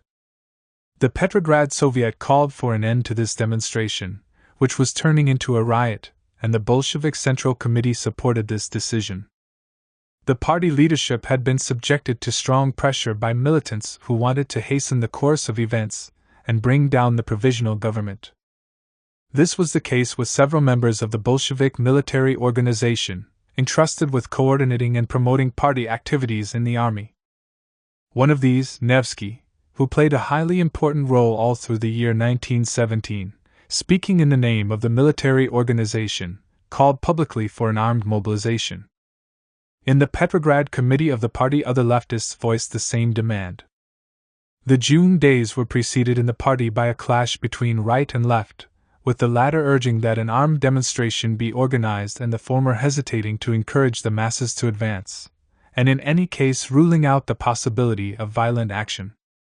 The Bolshevik military organization again appeared as a bastion of the left. When the leaders of the Soviet forbade the demonstration, the Central Committee bowed to this ruling. The reactions caused by their decision revealed, if revelation was needed, the persistence of a left trend among the Bolsheviks. Some militants tore up their party cards. The Bolshevik representative, in Kronstadt, acknowledged that those moments were among the most unpleasant of his life, with the crowd, sometimes led by Bolshevik party members, violently expressing its anger and resentment. The Petrograd Committee did not hesitate, either, to express its dissatisfaction. Zinoviev and Lenin tried to appease their critics, but were not always successful. It can be shown that in the events leading up to the July days the left Bolsheviks were especially active, and for this reason the defeat that the party then suffered was by some laid at their door. According to the memoirs of one of the leftists, it was even proposed to hold a party trial of them. The idea was not followed up, among other reasons because Lenin was against it. Whereas among many Bolsheviks condemnation of leftism was fast becoming a regular thing, Lenin showed a great deal of understanding in relation to this phenomenon. There could be no question of subjecting the leftists, he considered, to any pressure or repression. On the contrary, it had to be appreciated that he who takes no risks does not win. Without defeats there can be no victories. Finally, an unnamed member of the party's military organization expressed correctly the state of mind of its toughest members, those who charged the leadership with timidity. When, speaking in a discussion on the eve of the June crisis, he said, "It is time we remembered that we represent not only socialism, but, it should also be added, revolutionary socialism." One last observation needs to be made. It seems that this left, or leftist, tendency was stronger among the rank and file than among the leaders of the party, and that it found expression with greater vigor whenever a question, having first been considered by the Central Committee, was then discussed in a wider circle of members, with less well-known militants taking part. Referring to the problem that the Bolshevik party had to face regarding participation in or boycott of the pre-parliament, Trotsky notes, in his History of the Revolution, that the deeper down this question went into the party, the more decisively did the correlation of forces change in favor of the boycott, that is, in favor of the left. This observation has a wider implication and reflects a reality that is not peculiar to the year 1917 or to the Bolsheviks. The closer one gets to the rank and file and the masses, the greater, in a revolutionary period, at least, is the desire for direct action, the more radical the feeling, outweighing those considerations which cause leaders, on grounds, often justified, of realism, to weigh carefully the risks of an undertaking, study its chances of success, and, above all, seek to preserve what has already been won. And so the Bolshevik party was divided, during the year in which it took power, between a cautious wing that preferred to wait upon events and a wing that was mainly characterized by its will to attack, with a number of intermediate shades of opinion separating them. It is not enough to note this coexistence of different trends, we must see what kind of relations obtained between them, and how they were dealt with at the top of the party hierarchy. Their existence dispensed with any official permission, it was an accomplished fact, part of the reality of revolutionary Russia and of the party. At the Bolsheviks' National Conference in April 1917, Lenin said that it would be advisable openly to discuss our differences. In September, when he expected an extraordinary Congress of the party was going to be held, he wanted all elections within the party to be conducted around the question of support for versus opposition to participation in the pre-parliament. This confrontation of tendencies appeared, as Trotsky mentions, to an increasing extent at every level of the party. Almost all the local organizations formed into majorities and minorities. Indeed, all the major choices and great decisions that the party had to take in 1917 were always subjected to discussion and a vote. This happened when Lenin returned to Russia, and it was a matter of deciding the party's conception of the revolution. Was it a purely bourgeois revolution, or did the question of going over to the socialist revolution arise at once with the abolition of Tsardom? The important extent of the difference of opinion among the Bolsheviks was reflected in the sharpness of the debates and in the size of the minority votes, 71 to 39, with 8 abstentions, when the principal resolution was voted on at the April conference. More examples could be given. In June, the question as to whether the party should organize a demonstration directed against the provisional government was debated and settled not by the Central Committee or the Petrograd Committee but by a large, informal gathering at which 3 resolutions were voted on, one after the other, by 58 to 37, with 52 abstentions.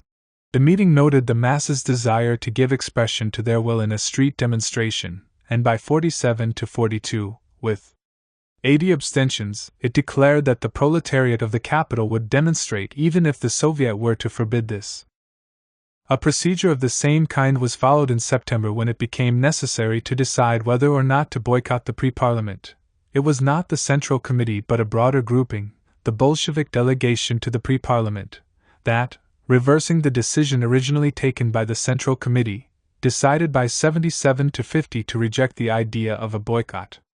Certainly, the question of insurrection was, for obvious reasons, discussed by the Central Committee, and it was within this body that the majority and the minority were defined and counted, but participation in these meetings of the Central Committee was on several occasions enlarged, and representatives of the rank and file were associated with the ultimate decision. All these votes showed that a strong minority, the numbers of which fluctuated but which was always there, existed among the party cadres, and there was never any question of excluding this minority from the executive organs of the party. The idea that these organs must, for reasons of efficiency, be marked by strict political homogeneity, and therefore composed exclusively of members of the majority, had not yet entered into communist practice. Whenever the Bolsheviks had to elect their leading bodies, a more or less proportional representation of the different tendencies was guaranteed.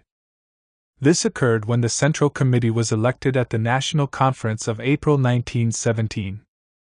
The committee comprised 9 members, 5 of whom belonged to what was then the majority trend in the party: Lenin, Zinoviev, Stalin, Sverdlov and Smilga, while 4 represented the moderate wing: Kamenev, Nagin, Miliutin, Fyodorov.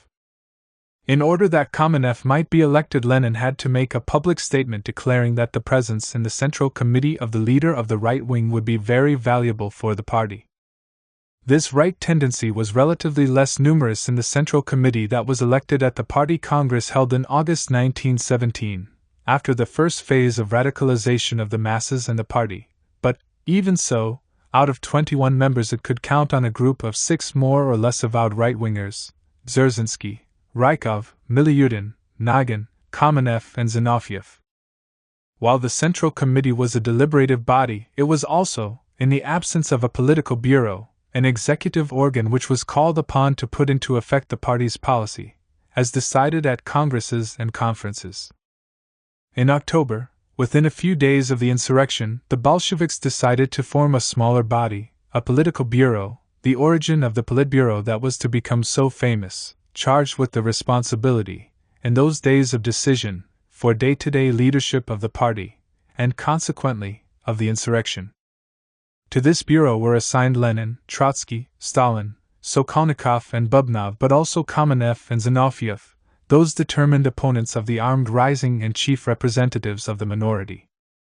This desire to associate the minority with the deciding and application of party policy is to be seen in other ways: the presence of minority members in the Bolshevik press organs, and the practice of providing for a minority report, giving a representative of the opposition an opportunity of expounding the latter's view in thorough fashion at important party meetings. At the April conference, for example, Kamenev was able, along with Lenin, but taking the opposite line, to open the debate on general policy. And Pyatakov was allowed to present a counter-report criticizing Lenin's views on the national question. This was not the only change that the party experienced in 1917. After having proclaimed in different historical circumstances the need for discipline and for hierarchy, the party saw these principles brushed aside. They were unable, any more than was monolithicity, to survive the new mood. Absolute respect for decisions taken by higher authorities gave way to a less formal and centralistic conception of organization.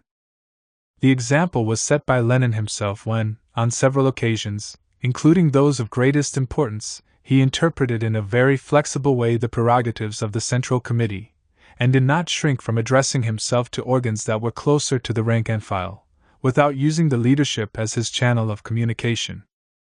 This was notably what happened, as we have seen, during the weeks preceding the October insurrection, when he directed some of his letters not merely to the Central Committee but also, at the same time, to the Petrograd Committee, the Moscow Committee, and the Bolshevik fraction in the Congress of Soviets of the Northern region, and when some of his messages were transmitted directly to meetings of militants in the capital. In the ranks of the Bolshevik Party in 1917 there was little question of obedience, and still less of absolute obedience. The Central Committee's authority often came up against serious resistance, and even organs which, being based in the capital itself, were under the direct influence of the party leaders, showed a spirit of independence. This was the case with the Petrograd Committee, which, owing to its location and numbers, was the most important organization in the party. In May 1917, the Bolsheviks of Petrograd demanded the right to have their own paper, independent, or at least autonomous in relation to the organ of the Central Committee, Pravda, which they regarded as timorous and conservative. Lenin opposed this demand, which he saw as wasteful and harmful. So as not to clash directly with those who put it forward, however, he proposed a resolution providing a series of guarantees of freedom of expression for the Petrograd organization. Despite his desire to be conciliatory, this resolution was rejected by 16 votes to 12.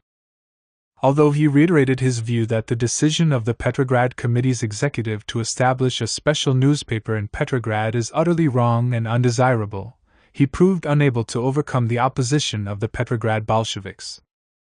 At a conference of the organization in the capital, the decision to publish a special paper of their own was confirmed by 51 to 19, with 16 abstentions. The Central Committee did not accept defeat and, at a meeting in August, decided that for the moment the Petrograd Committee could not have a separate organ. Soon afterward, however, the Bolshevik organization in Petrograd informed the Central Committee that it had decided to set up a shareholding company to acquire a press and publish an organ of its own. The events of September, and even more those of October, prevented this decision from being put into effect. If the Petrograd Committee had considerable influence in the party, the role played by the very radical military organization was no less important. While carrying out its task in the army, this organization waged a struggle, sometimes very sharp, against the Central Committee, in order to preserve the de facto autonomy which it enjoyed. This struggle became harder after the July events, when the setbacks suffered by the Bolsheviks caused a certain reaction to set in against the leftists. Until that time, the military organization had been able to endow its paper, Soldetskaya Pravda, with a style and even a policy that were distinctive, and sometimes markedly different from those of Pravda itself. Thus, during the first days of July, while the party's central organ was calling upon the workers to remain calm, Soldetskaya Pravda declared that the time has come not to sleep but to act. This attitude on the part of the military organization and of some of the members in charge of its paper was, after the July defeat, severely condemned, and the Central Committee decided to put an end to the virtual autonomy that Soldetskaya Pravda had enjoyed. The decision brought about a crisis in relations between the Central Committee and the military organization, which refused to obey it. Stalin informed the military organization that, once a decision had been taken by the Central Committee, it must be carried out without discussion. The Central Bureau of the military organization decided that such a point of view was unacceptable, and demanded the immediate normalization of relations between the two organizations. The Central Committee retreated somewhat, stating that the military organization's Central Bureau cannot constitute an independent political center, authorizing publication of a special paper by this body, but deciding to establish temporary supervision over the editorial board. The instructions and even the orders of the Central Committee were not always carried out any better when they were addressed not to such powerful organizations as these, but to a small group of individuals. Thus, there was the case of a certain number of Bolsheviks, some of whom had only recently joined the party, which weakened their position, who wrote for the paper called Novaya Zhizn, edited by Maxim Gorky. This paper upheld views that were close to the left Menshevik platform, and often showed hostility to Bolshevik policy. Towards the end of August, the Central Committee decided to order these party members to inform the editorial board of their refusal to continue writing for Novaya Zhizn. The Bolsheviks concerned asked to be allowed to settle this matter on their own. In the face of this reaction, the Central Committee decided to look at the question afresh, and then proposed to the party members that they withdrew their signatures, which did not imply that they must cease to write for Gorky's paper. This concession was not enough to make the Bolshevik writers for Novaya Zhizn give up their resistance, and the Central Committee proceeded to retreat still further, proposing to have a general talk with the editors of the paper. This relaxation of discipline is easily explained. Whereas before the revolution the Bolshevik militants had been subject only to the pressures of their central leadership, they now found themselves in an unprecedented situation which had been created by the masses. The pressure exercised by the latter upon the Bolshevik cadres was sometimes so strong, and so contrary to that of the Central Committee, that these cadres were led to ignore the policy that the party leadership had decided upon. This happened, for example, during the July days. At the start of the evening of July 3rd, the secretary of the Bolshevik Committee in the Putilov works, disregarding the orders he had been given to preach calm to the workers, was carried away by the feverish atmosphere prevailing in the plant, and called on the workers to go into action. At almost the same moment the two chief Bolshevik delegates in Kronstadt found themselves faced with a crowd impatient to settle with the provisional government and march on Petrograd. One of the delegates, Raskolnikov, had just been talking on the telephone with Kamenev, who, in the name of the Central Committee, had ordered him to damp down the ardor of the workers and sailors of the great naval base. His partner, Rosal, far from obeying, delivered an inflammatory speech. Raskolnikov pointed out to him that he was going against the orders of the leadership. "And what if the party does not act?" he asked. "Don't worry," Rosal replied, "we will compel them to do so from here." What was left, in this great upheaval, of the initial values and schemata of Bolshevism, and in particular of the rule of centralization that Lenin had introduced? Not very much. As we shall see, the Bolshevik central organization was weak and poorly adapted to the tremendous increase in the party's activities and membership. To these technical factors were added the desire manifested by the local and regional organizations to enjoy a wide freedom of judgment in deciding their policy. Furthermore, communications, and especially the postal service, were very defective in the Russia of 1917. The Central Committee, after acknowledging at its meeting on August 31 that hitherto, for purely technical reasons, the work of the Central Committee has been mainly concentrated on Petersburg, decided to establish a body of traveling representatives, to be dispatched to the Bolshevik organizations in the provinces. These efforts do not appear to have been very fruitful, partly as a result of resistance put up by the local committees. They sometimes opposed the formation of a regional authority which would link them more closely with the Central Committee, so jeopardizing their freedom of action. It is no less significant that in this Leninist party, one of the basic principles of which was centralism, a number of local sections maintained down to the beginning of the autumn of 1917 committees in which Bolsheviks and Mensheviks sat side by side. It was only in September that the Bolsheviks in such important centers as Taganrog, Simferopol, Vladivostok and Tomsk decided to break their organic ties with the Mensheviks. And this separation did not take place in Omsk and Irkutsk until October. This tendency towards de facto autonomy reflected a general feature of the country's political life. The Soviet institution was itself characterized by a high degree of decentralization. In the Petrograd area, for instance, the workers of the Bolshevik fortresses of Vyborg, Narva, Schlesselburg, Kronstadt, and especially the 12 boroughs of the capital, each made up an autonomous Soviet jealously independent of the Petrograd Soviet. In the provinces the situation was no different. If these centrifugal forces, though active, did not prevent the Bolshevik party from maintaining a degree of cohesion and unity that contrasted with the increasingly divided state of the other socialist parties, it was due to the general line of its oppositional policy and to the authority enjoyed by its leader. This being so, it is important not to mistake this authority of Lenin's for some form of personal dictatorship. Here, too, one can all too easily project features belonging to a later phase of history back into a period which knew them not. Lenin, the party leader of 1917, was no personal dictator, and did not even enjoy unchallenged authority. Between the February and October revolutions his policy was almost continuously under attack from opponents within the party, and this occurred without any beating about the bush. In April, Kamenev openly described Lenin's theses as unacceptable. In June, after the Central Committee's decision to call off the demonstration against the provisional government, Lenin found himself vigorously attacked by the rank and file. During a sharp discussion, I. Slutsky, a member of the executive of the Petrograd Committee, said of Lenin and Zinoviev, "They did everything to undermine our organization by canceling the June 10th demonstration." In fact, Lenin was obliged, and especially with regard to the most important episode of the year 1917, in order to fight against the temporizing tendency that predominated in the Central Committee and held back the October insurrection, to appeal to audiences broader than the Central Committee, which could bring pressure to bear to impose the decision that Lenin was unable on his own to persuade that body to take.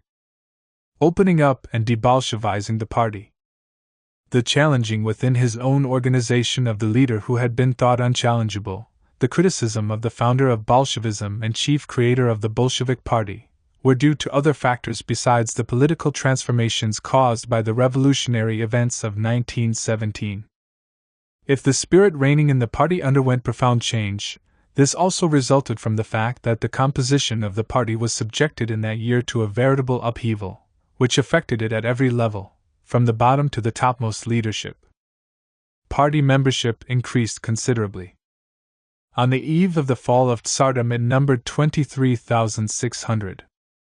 The National Conference held in April revealed that membership had grown in a few weeks to 79,204. The events of the spring and the way that the Bolsheviks reacted to them produced a fresh influx of members.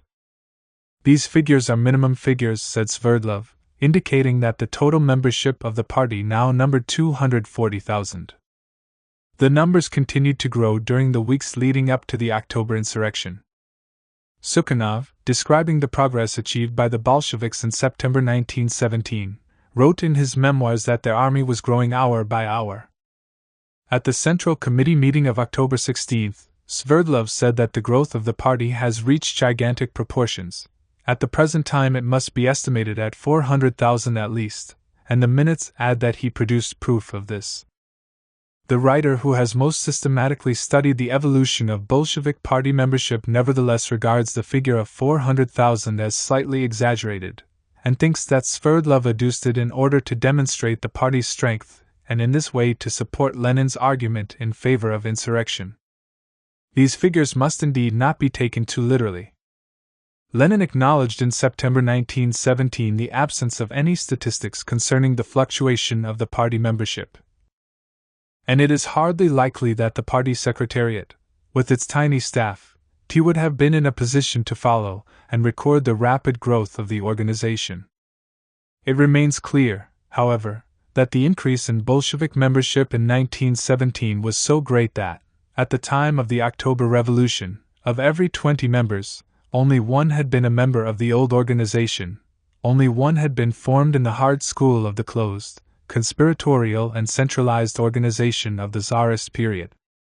The others had come to Bolshevism only in the period of its expansion and transformation.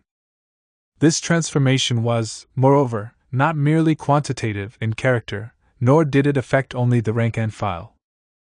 At the top, too, the party had experienced an injection of new blood. Among these new leaders the most distinguished was Trotsky. During the war Lenin had attacked him virulently because he did not share Lenin's ideas about revolutionary defeatism, and also because he was reluctant to break all links with the centrists. On several occasions Lenin had called Trotsky a Kautskian, a most inappropriate epithet, which was the worst insult in Lenin's vocabulary. In February 1917, only a few days before the revolution, he uttered a judgment on Trotsky in which hatred was mingled with scorn, writing in a letter to Inessa Armand that Trotsky was always true to himself, twists, swindles, poses as a left, helps the right, so long as he can. Trotsky's return to Russia, and the role that he at once began to play in the Soviet and as a mass agitator helped to open Lenin's eyes very quickly to the merits of his adversary and to the latter's revolutionary attitude. Within a very brief period the old quarrels between them were buried. Trotsky did not join the Bolshevik Party until August, but already in May Lenin had proposed to the Central Committee that he be entrusted with the chief editorship of a new popular paper which Lenin thought of launching. It was the Central Committee, less flexible than Lenin, and more disposed to cherish old grudges, that rejected this idea. At the end of September 1917, in a document addressed to the Bolsheviks of Petrograd, Lenin defended Trotsky, Writing, first, upon his arrival, Trotsky at once took up an internationalist stand. Second, he worked among the Mezrayancy for a merger with the Bolsheviks. Third, in the difficult July days he proved himself equal to the task and a loyal supporter of the party of the revolutionary proletariat. As soon as he had officially joined the party, at the 6th Congress, Trotsky was elected to be Central Committee, and in September, to the editorial board of Pravda. His position in the Bolshevik party was the stronger because he had not entered it quite alone. He belonged in 1917 to a socialist group which, though not numerous, was extremely active and played an undoubted role in the movement. The Mezrayancy, inter-district group, had since 1913 brought together those revolutionary militants who, like Trotsky, hoped to reunite Bolsheviks and left-wing Mensheviks. Some Bolshevik conciliators had joined this group. Though much more radical than the Mensheviks, they were critical of Lenin's organizational conceptions, and reproached the Bolshevik party for its sectarian attitude and authoritarian tendencies. After the July days, most of the Mezrayancy, who numbered 4,000 in Petrograd, joined the party, and it was decided that the period of their membership of the interdistrict organization should be regarded for purposes of seniority as equivalent to the same period spent in the Bolshevik party itself.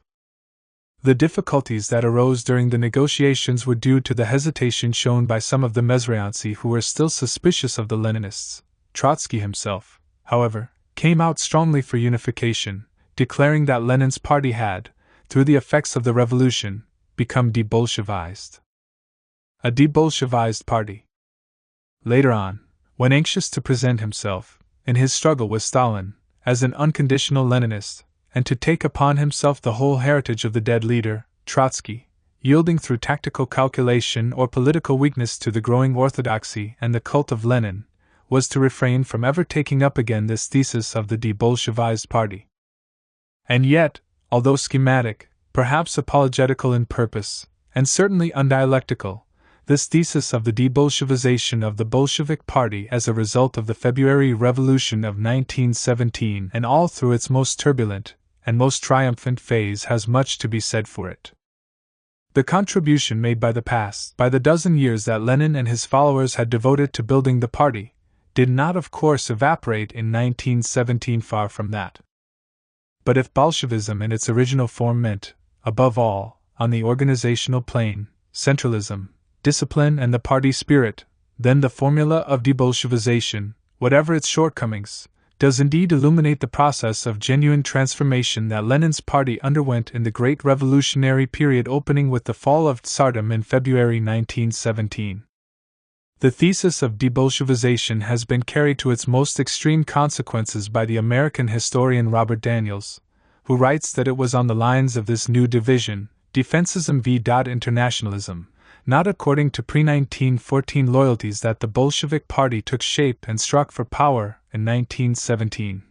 This view, although it has the merit of bringing to the forefront one of the most important and most significant phenomena of the Russia of 1917, goes too far. Pierre Brod is more exact and closer to the truth when he claims that the Bolshevik party of 1917 was born of the confluence in the Bolshevik stream of the independent revolutionary streams constituted by the interdistrict group and a number of internationalist social democratic organizations which had until then remained outside Lenin's party.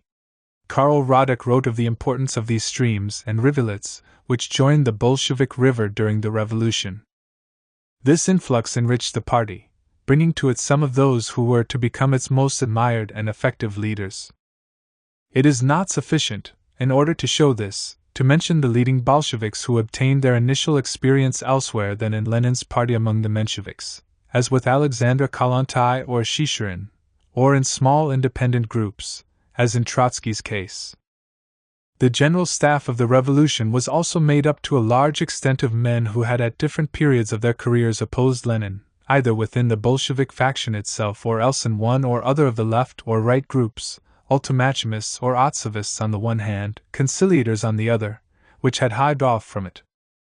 If we consider these heretical Bolsheviks, we find that they constituted an appreciable element in the new leadership of the party. An analysis of the official biographies of 52 of the most important Bolshevik leaders who distinguished themselves during the revolution shows, for example, that 23 of them almost half had in one way or another fought against Lenin's policy in the past. Analysis of the record of the members of the Bolshevik Central Committee elected at the 6th Congress in 1917 shows, moreover, that out of its 21 members this was true of 9. Lenin understood perfectly that this Bolshevik party was profoundly different from the Bolshevik organization as it had existed before the revolution. He understood it so well that he called, on his return to Russia, for a change in the party's name, for it to abandon the title Social Democrat and become the Communist Party, thus cutting the terminological cord that bound it to the past. His proposal evoked no response from among his followers. He repeated it at the National Conference in April, without success. We are loath to cast off the dear old soiled shirt. But it is time to cast off the soiled shirt and to put on clean linen.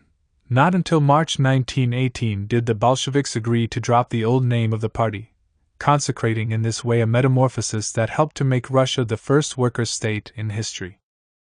2. Revolutionary strategy. On March 2, 1917, Nicholas II abdicated.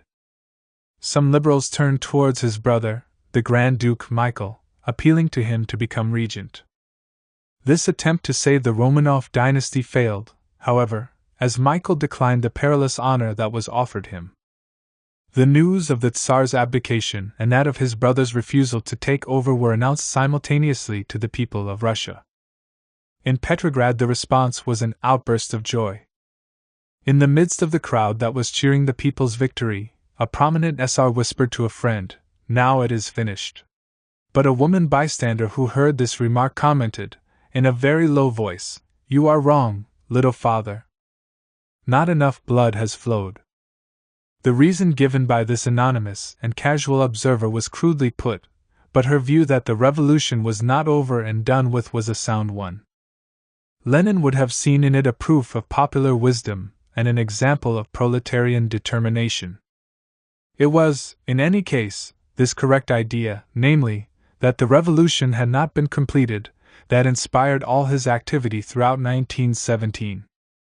His tactics and strategy were based on conviction that the fall of Tsardom merely meant the beginning of the revolution, and that a process of conquest had been started which must, however unpredictable the ultimate outcome, carry the Russian Revolution forward beyond both its national frontiers and its bourgeois framework. Lenin's entire approach was guided by this principle. But his tactical plans and his strategic conception evolved as the dynamic of the revolution progressed, some features becoming sharper while others were modified, resulting in variations that only an abstract view of history can cause one to overlook. You are wrong, little father. Not enough blood has flowed. And indeed, less than 2 months after the fall of Tsardom, many workers were out in the streets demanding the resignation of the provisional government whose very existence had symbolized, a short time before, their victory over Tsardom. Even more significant, these demonstrators, numbering hundreds of thousands, were attacking, indirectly at least, the Soviets themselves, which supported the bourgeois government. Blood flowed once more, with numerous victims falling beneath the bullets of the government's defenders in the streets of Petrograd. During the spring, the growing radical and discontented mood of the masses found expression in various ways: demands, backed by ever wider support for workers' control, an already noticeable loss of confidence in the moderate socialist parties, a spectacular increase in membership of the Bolshevik Party, a crisis in the army, reflected in a growing number of deserters, finally and generally, exacerbation of a political climate in which dissatisfaction simmered into an anger that constantly threatened to boil over, against everything that hindered the revolution's advance. In June, this pressure was already so vigorous that even the Bolsheviks, although their radicalism frightened all rival groups, except the anarchists, were nearly overwhelmed by it, and were accused of excessive moderation by their more impatient supporters. In July, popular impatience attained its climax, and also its anticlimax, with the routing of tens of thousands of sailors, soldiers, and workers, and a wave of repression directed against the Bolshevik Party and against the proletariat itself. The situation thus created did not last for long. The right-wing forces were unable to profit by their momentary advantage. The military offensive that they launched resulted, through its failure, in political recovery by the Bolsheviks. The latter were largely responsible for the crushing of Kamilov's attempted coup d'état. When the Soviets were obliged to call on the militant proletariat of the capital to repulse the reactionary onslaught, Lenin's followers were enabled to reorganize themselves and complete the arming of the Red Guards. From September onwards, Bolsheviks emerged again, and more than ever, as a rising political force. Setbacks followed one after another for the provisional government and its friends, not surprisingly, those parties which, with ever greater hesitation and anguish, supported the provisional government, saw their followers melt away. Already before the July days, the Mensheviks had lost the ascendancy they had possessed among the working class of Petrograd during the first weeks of the revolution. When the leadership of the Soviets sent delegates into the factories to call on the workers to remain calm, they could no longer rely on the moderate socialist spokesmen, as these had lost all their audience in the popular quarters of the capital. The defeat suffered by the Bolsheviks in July had given the Mensheviks hope of recovery, but the Petrograd municipal elections of August 20 shattered their illusions. The election campaign proved disastrous for them. They received only 5% of the votes. While solidly established in ministerial office, they had practically lost their positions as representatives of the people. This situation was confirmed in September by the municipal elections in Moscow, where the Mensheviks won only 4% of the votes. As an organized force, if not as an ideology, Menshevism was melting away. In the two capitals, the only organization that had ever rivaled the Bolsheviks for the allegiance of the working class had more or less ceased to count. As for the SRS, they had lost everything that linked them with the revolutionary populism of the Tsarist period. After February 1917, the SR party became more and more obviously a bourgeois party. As Mark Farrow puts it, people became SRS in order to make a career of the revolution. The tragedy of the Mensheviks and the SRS, reformist parties both, was that they turned their backs upon reforms, sacrificing these to the twofold constraint of alliance with the conservative bourgeoisie and pursuit of the war. The discredit that struck the Mensheviks and the SRS also reflected the complete unpopularity and powerlessness into which had now sunk a provisional government that only a few months earlier had seemed the standard bearer of all the people's hopes. The consequence was that Russia became a country without a central leadership, a huge vacuum in which power was not being wielded by anyone. The liberal solution had collapsed impotently, while the reactionary effort led by Kamilov had proved incapable of substituting itself for a half-hearted bourgeois democracy. This double defeat of the bourgeoisie put Lenin in an entirely new situation, and in September, armed insurrection became a question for the immediate future. History shows few examples of such profound changes taking place in so short a time. In February, the fall of Tsardom, after only a few days of popular demonstrations, then the establishment of a bourgeois authority enjoying the support of the workers' parties but wasting within a few weeks the huge reserve of popularity and general trust that it enjoyed, the rapid growth of a party whose leader had been still treated in April with ridicule on account of his extremism, increasing impatience on the part of the proletariat, shaking off the tutelage of an essentially revolutionary institution, the Soviets, which a few months of existence had sufficed to render conservative, the check to the Bolshevik advance in July.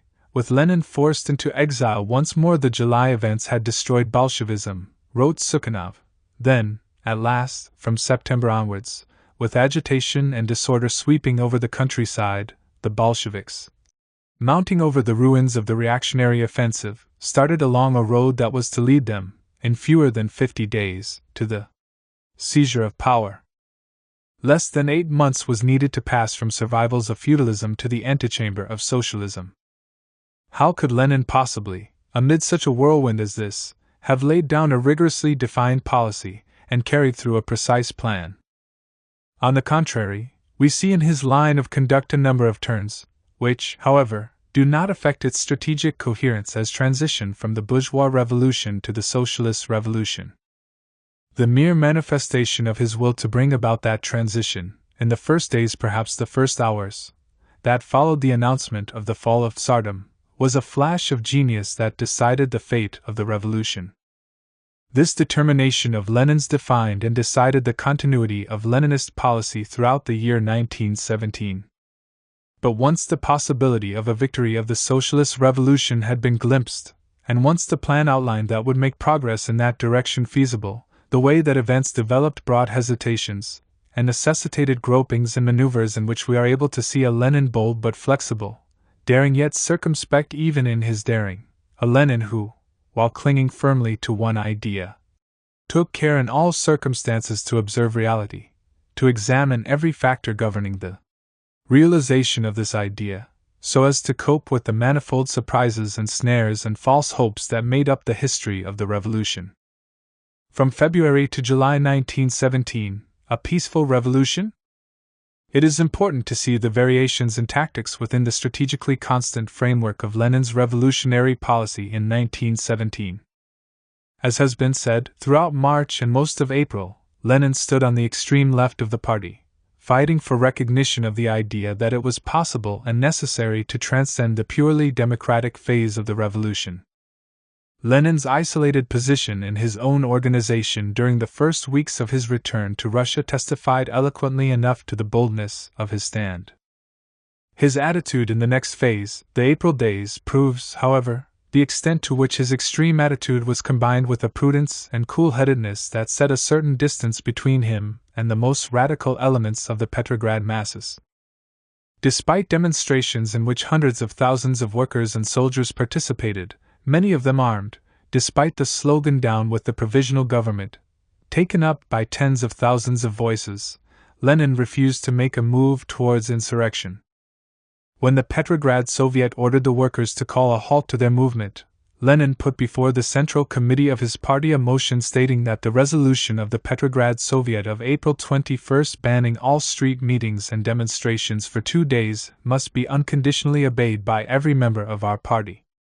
This same motion explained that the slogan, "Down with the Provisional Government," is an incorrect one at the present moment because, in the absence of a solid, i.e., a class-conscious and organized, majority of the people on the side of the revolutionary proletariat, such a slogan is either an empty phrase, or, objectively, amounts to attempts of an adventurous character.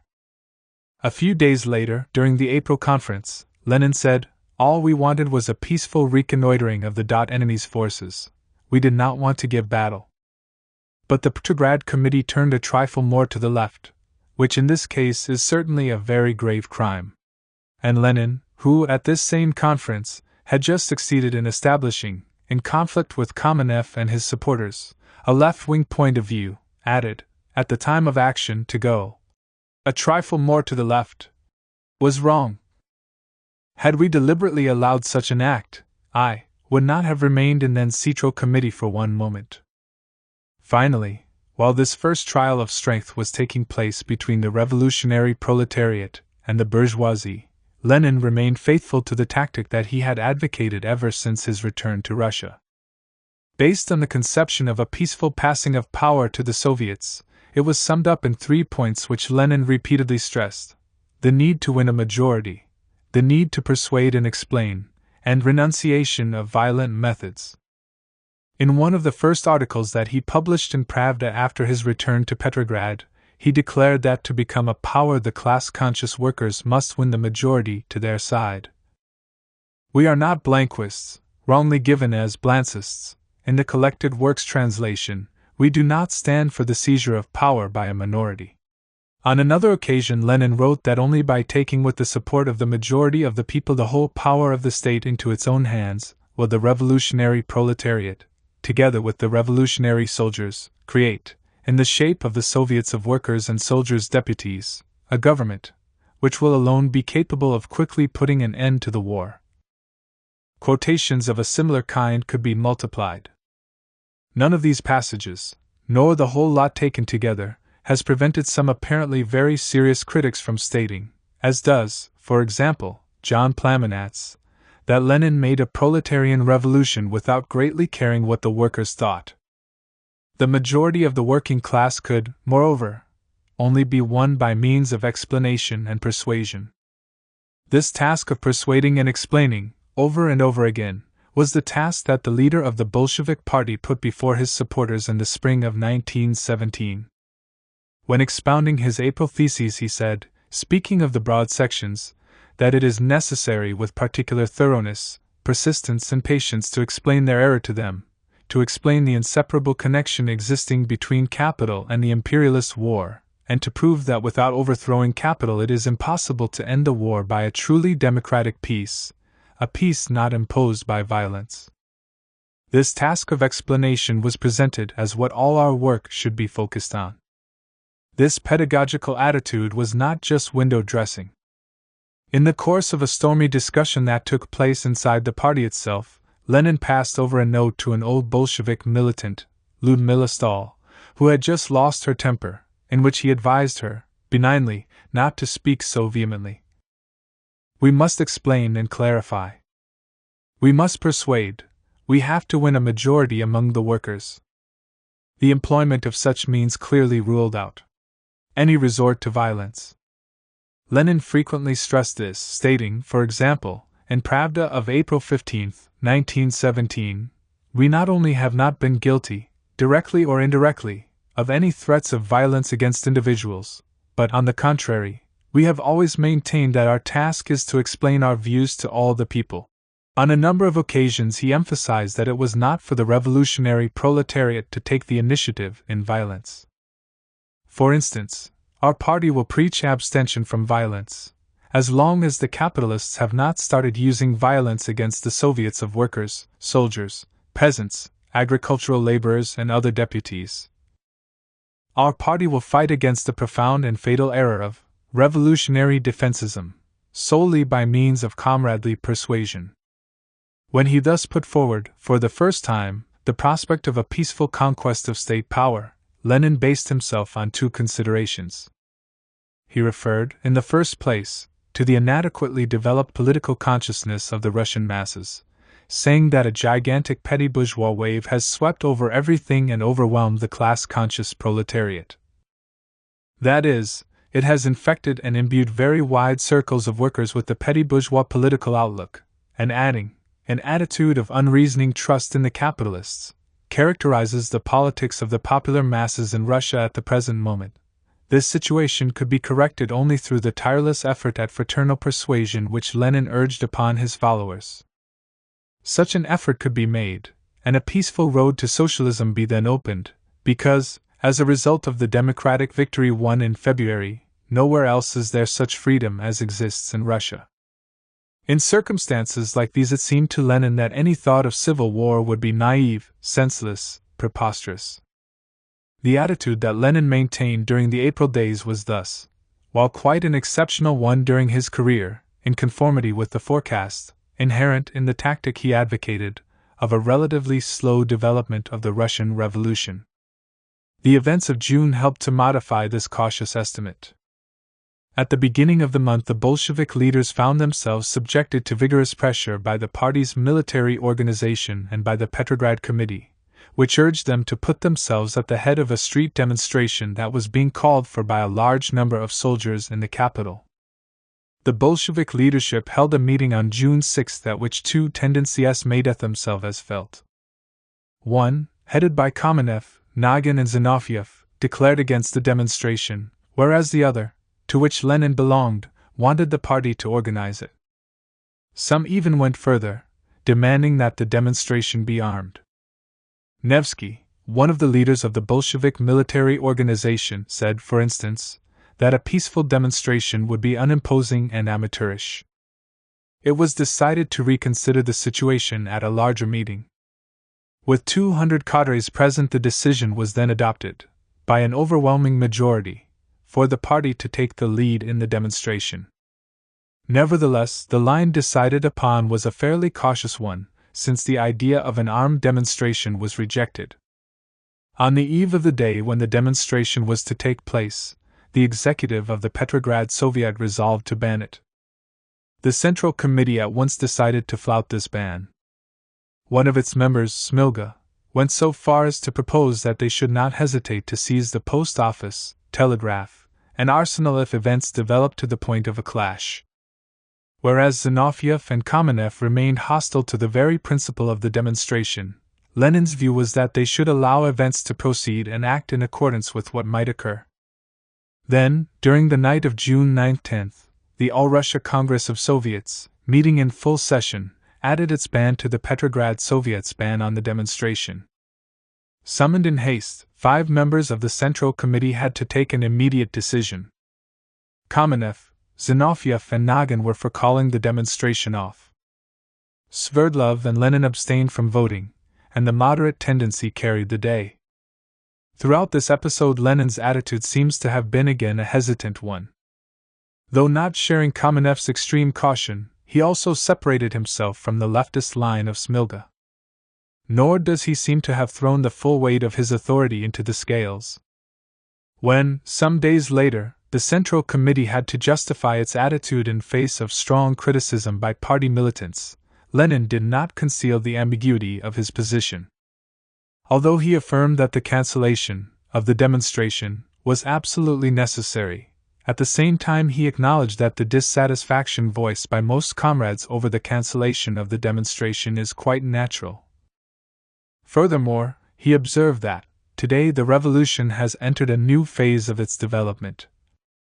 The workers must clearly realize that there can now be no question of a peaceful demonstration.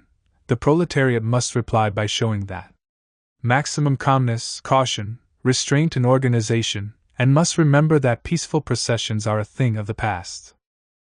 During the weeks that followed, the overall situation in the country underwent a series of changes, the importance of which did not escape Lenin. There was, in the first place, the increasing popularity of his party, which was spectacularly revealed on June 18, in the course of a demonstration which, organized by the Soviet, had turned out in a way that embarrassed the moderate socialists. Above all, during the month of June, the premises on which Lenin's calculations were based were undermined in 2 ways. The Russian bourgeoisie proved strong enough to oblige the provisional government to launch a military offensive which the entire left had denounced, and the Soviets offered only derisory resistance to this disastrous action. At the same time, relations between the Bolsheviks and the government socialists gravely worsened.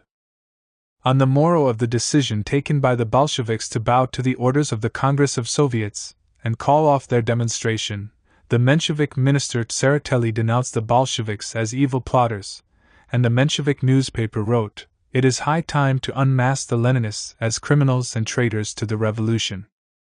Lenin could not leave this unanswered, and on July 1 he declared that the Mensheviks had begun to serve the capitalists, adding that if the Mensheviks and socialist revolutionaries had not been betraying the revolution and supporting the counter-revolutionary cadets, power would have been in the hands of the Executive Committee of the Soviets since early May.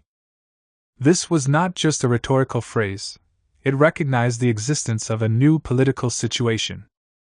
Since the beginning of May, the Mensheviks and SRS had given up their role of respectful opposition and external support to the government. They were now sitting in the cabinet.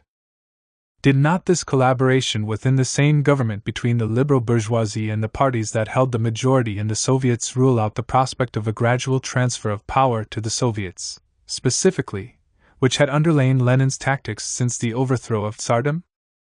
The July days removed Lenin's last doubts on this point. The outbreak of the crisis was preceded by a period of increasing tension during which the influence of the anarchists had markedly grown in Petrograd. In the last days of June, agitation had mounted in some of the regiments stationed in the capital, which were now threatened with dispatch to the front. The workers, on their part, were demanding ever more insistently an increase in wages. The government was in a state of crisis owing to the resignation of the Constitutional Democrat ministers. These were the conditions in which there arose the idea of an armed demonstration calling for the resignation of the provisional government and for the Soviets to take power. I have mentioned how cautiously the leaders of the Bolshevik Party received the plan for a demonstration. Undoubtedly their attitude is to be explained, to some extent at least, by Lenin's absence. Through illness or fatigue, the Bolshevik leader had withdrawn to the country. But it is also true that this absence of Lenin's itself had political significance. if Lenin had believed at that time that the situation could be exploited so as, perhaps, to seize power, he would certainly have remained in the capital. His state of health would have constituted no obstacle to this, since he returned to Petrograd at once during the night of July 3-4, as soon as he judged his presence there indispensable.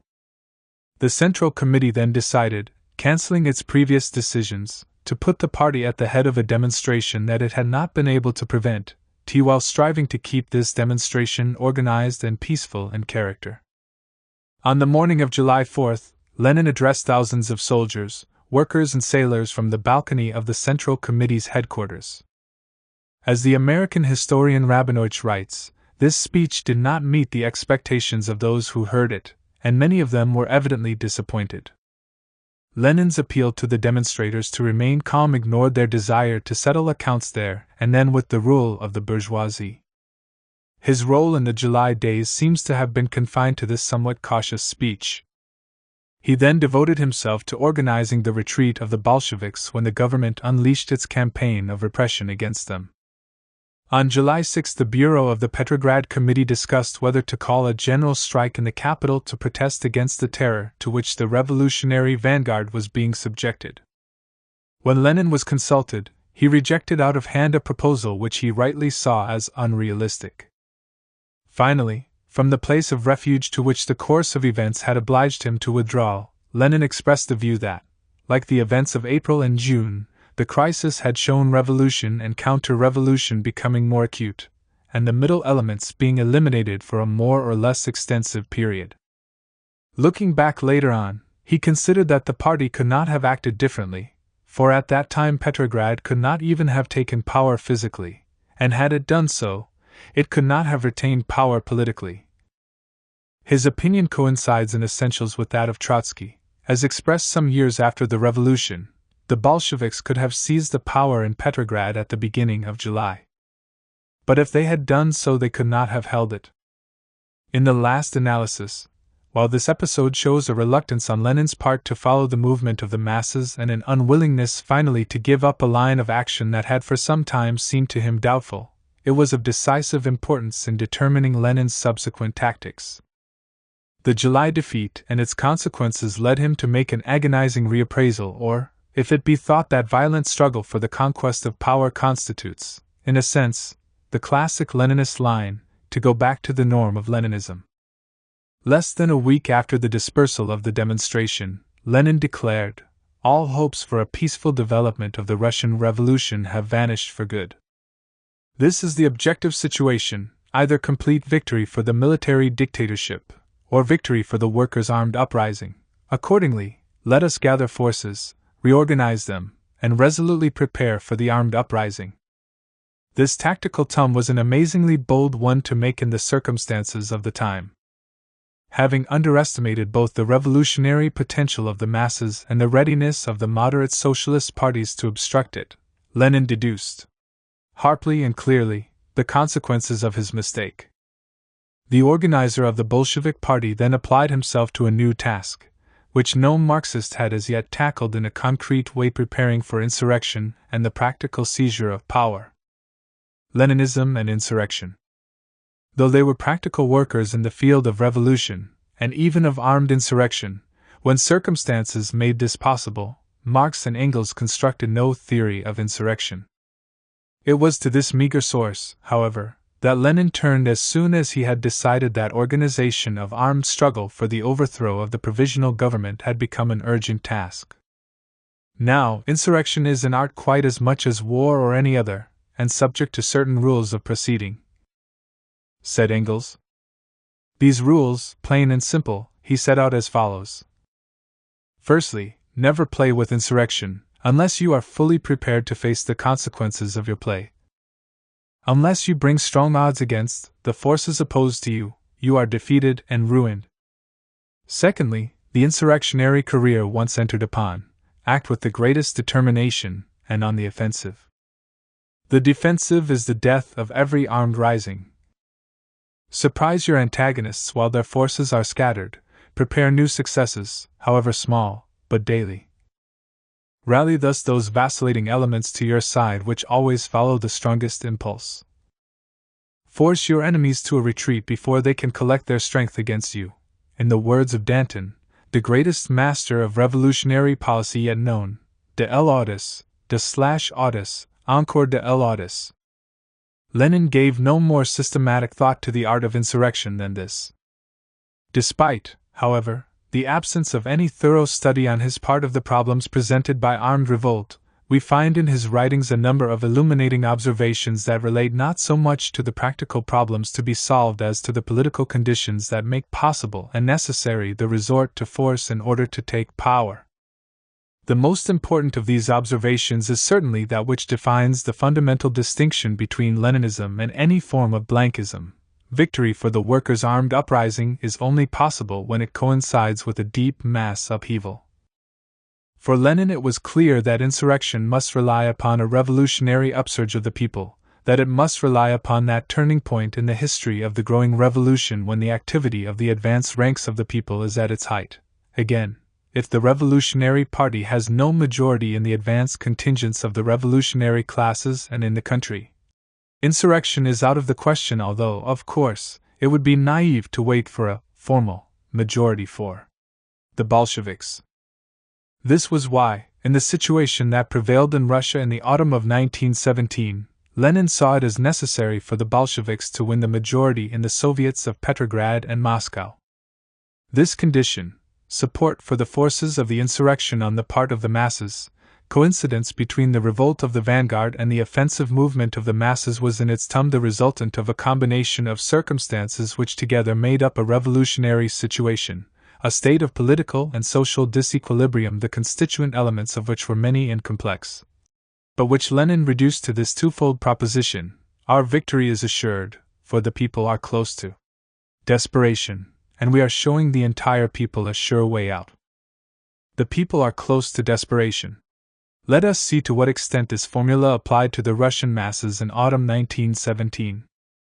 If hopeless apathy is meant, clearly that was not the case, but quite the contrary, since the new element which in September 1917 exerted a decisive influence on Lenin's calculations was the revolt of the countryside, spreading over the land like a broad river and constituting the most outstanding fact of present-day Russian life. The general strike of the railwaymen, which broke out in September, in a sphere where the trade union organization was still under Menshevik influence, showed that as winter approached the proletariat was growing more and more exasperated. The strike spread to the postal service, and Lenin regarded this dual phenomenon as being of immense importance from the general economic, political, and military point of view. The country as a whole seemed on the brink of collapsing into chaos. September and October were particularly ominous months. In the cities, civil war seemed to be coming. It was impossible to go out alone at night. Armed bands clashed in the streets. To cope with the increasing anarchy, a government was needed that was ready to use its strength. However, the army no longer really existed. Above all, the popularity of the Bolsheviks was growing fast, and Lenin referred to this when he declared, "The crisis has matured." What underlay this development was the lamentable failure of the June offensive at the front, together with the government's inability to promote a policy of peace. The people's lassitude was turning into anger. In Petrograd itself, the hatred of the garrison for the provisional government was nourished by the threat constantly held out to it that the regiments stationed in the capital would be sent to the front. On October 21 the majority of these regiments announced through their delegates that they would no longer take orders from the provisional government, but only from the Petrograd Soviet. Finally, Lenin mentioned the exceptional importance of the role played by the national question in Russia. In this field too, the inability of the provisional government to satisfy the demands of the non-great Russian peoples was glaringly obvious. This was especially true in relation to the Ukraine's desire for autonomy and to Finland's desire for independence, which Kerensky refused to satisfy, so that a hotbed of agitation was kept in being close to Petrograd for the Bolsheviks to profit from. All these factors did not, strictly speaking, show that the Russian people were close to desperation, as Lenin claimed.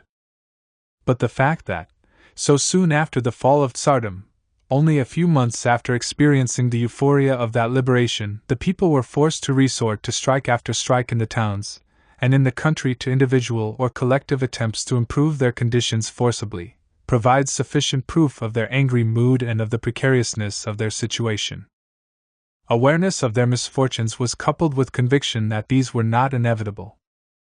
There was a party whose existence saved the proletariat from the pit of desperation, the Bolshevik Party. The differences of opinion that existed within this party did not prevent it from presenting the image of a coherent force rejecting the conformities, taboos, obsessions and myths in which the bourgeois and moderate socialist parties were bogged down. Unlike their rivals, for whom there could be no question of introducing social reforms so long as the war lasted, or of making any serious effort to end the war, the Bolsheviks said, "We want reforms, and we want peace, and both are possible." In contrast to their rivals, who were frightened by the way the masses were overwhelming the institutions of government, the Bolsheviks sided, willy-nilly, with this process.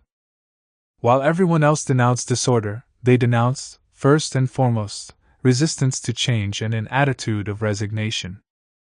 Whereas the moderate socialists clung to their hope of a democratic peace that the Western Allies would favor, or at least permit, Lenin's supporters called on the Russian people to count on nobody but themselves in the struggle for peace, and to go forward in this struggle with all the greater resolution. The prospect thus offered, bread, land, peace, was expanded to cover all Europe when Lenin declared that the Russian proletariat was not isolated, and discovered in Germany and Italy indisputable symptoms that we are on the eve of a worldwide revolution.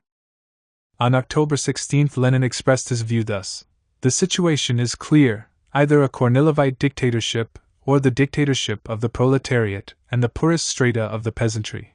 There were two paths that Russia could follow, and two only, so that a revolutionary choice seemed to the masses possible and even inevitable." Here was an additional factor in the revolutionary situation that Lenin had observed, and to some degree created. Compromise solutions were impossible, the middle parties had faded into the background, policies of conciliation had been discredited or shown to be bankrupt. On the morrow of the July days, Lenin had pointed to the complete and final bankruptcy of the SRS and Mensheviks, and the present majority in the Soviets. This bankruptcy, along with that of the provisional government, was, indeed, one of the outstanding features of the situation that prevailed in Russia on the eve of the October Rising. It provided the conditions for this rising to occur and to succeed. As for the Soviets, or rather, their central leadership, which had long constituted a screen between the masses and the provisional government, they were no longer capable of fulfilling this function. The Central Executive Committee was reduced to engaging in maneuvers to delay the opening of the Second All-Russia Congress because it realized it had lost its majority to the Bolsheviks. In the capital, the C.E.C.'s authority counted for nothing, since the Petrograd Soviet had elected an extreme left bureau and made Trotsky its chairman. It was this local Soviet, dominated by the Bolsheviks, that now led the dance, beneath the baffled gaze of the helpless Mensheviks and SRS. Lenin or Kornilov, then. But the outcome of the struggle depended not only on the respective strengths of the adversaries, but also on the moment chosen to go into action. Insurrection must rely, said Lenin, upon that turning point in the history of the growing revolution when the activity of the advanced ranks of the people is at its height, and when the vacillations in the ranks of the enemy are strongest. He noted in this connection that the beginning of the proletariat's civil war has revealed the strength, the class consciousness, deep-rootedness, growth, and tenacity of the movement.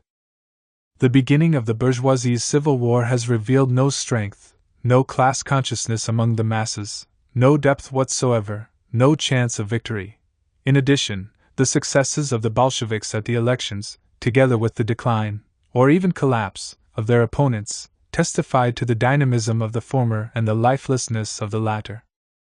Between July and October, electoral support for the moderate socialist groups, the Mensheviks and SRS, fell in Moscow from 70% to 18%. The bourgeoisie turned towards the Constitutional Democratic, Cadet, Party, whose criticism of the February Revolution and of the weakness of the provisional government was the most virulent, and whose links with military circles were most notorious. As for the provisional government itself, its impotence was obvious. It banned the Bolshevik press, yet could not prevent the party from bringing out its organs afresh, under changed names.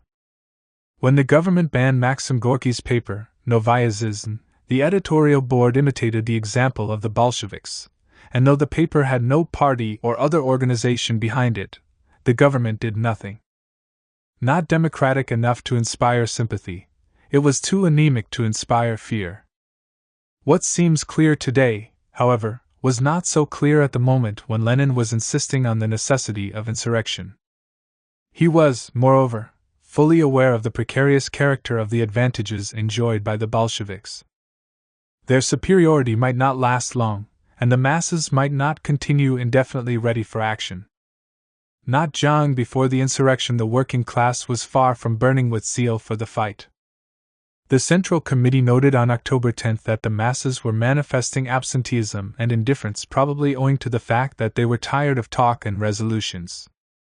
In his History of the Russian Revolution, Trotsky confirms this impression, recognizing that there was a certain depression in the Petrograd proletariat as a result of waiting too long. They were beginning to feel disappointed even in the Bolsheviks. All the same, the revolutionary vitality of the Petrograd masses ought not to be underestimated.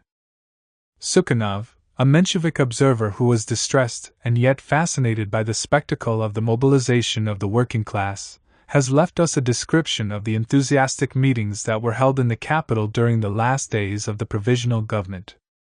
On this point too Trotsky gives confirmation. All Petrograd, with the exception of its upper strata, was one solid meeting. In those auditoriums, continually packed to the doors, the audiences would be entirely renewed in the course of a few hours. In fact, the information that the Bolshevik leaders received concerning the state of mind of the Petrograd proletariat was contradictory in character. The final moves had not yet been made, and the time factor was therefore of great importance. The equilibrium that had been established might be overthrown between one day and the next, and so it was essential not to let the present moment pass. This was why Lenin did his utmost to force his party to go into action, repeating ad nauseam that any delay could prove fatal. This was why, not content with stating his views on the political conditions for the insurrection, Lenin sought to hasten its actual outbreak, expressing views on the technical aspect and going into details about the execution of the political decision. Several times the Bolshevik leader put before the Central Committee a relatively precise plan for the seizure of power.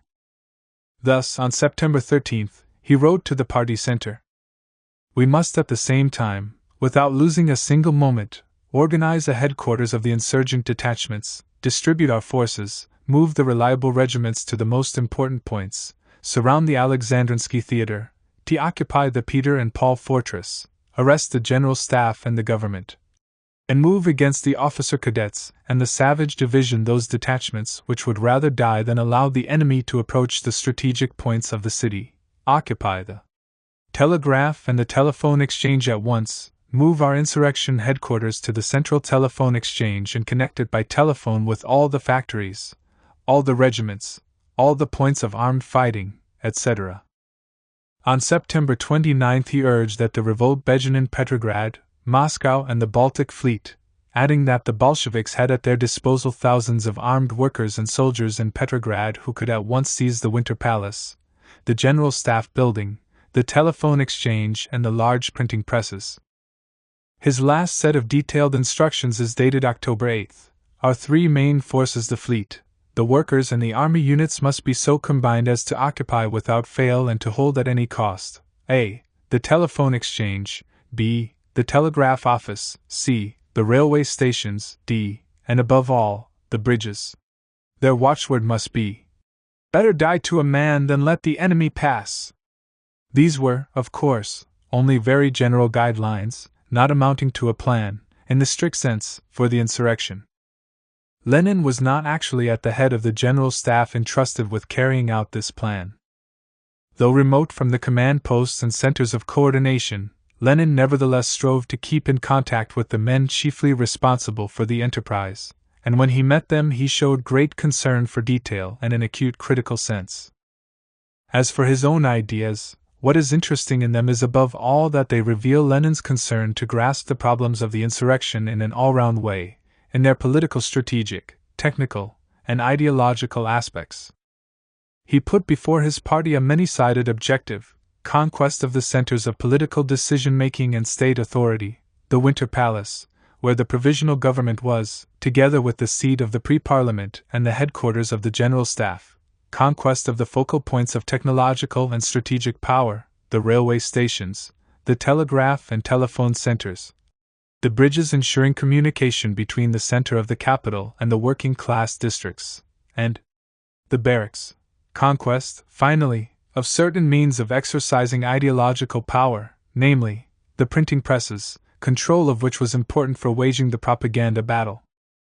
In other words, despite the curtness of Lenin's observations and recommendations, he showed how up-to-date was his understanding of the problem of insurrection, how fully his conception took account of a number of the most vital implications of the task of seizing and wielding power.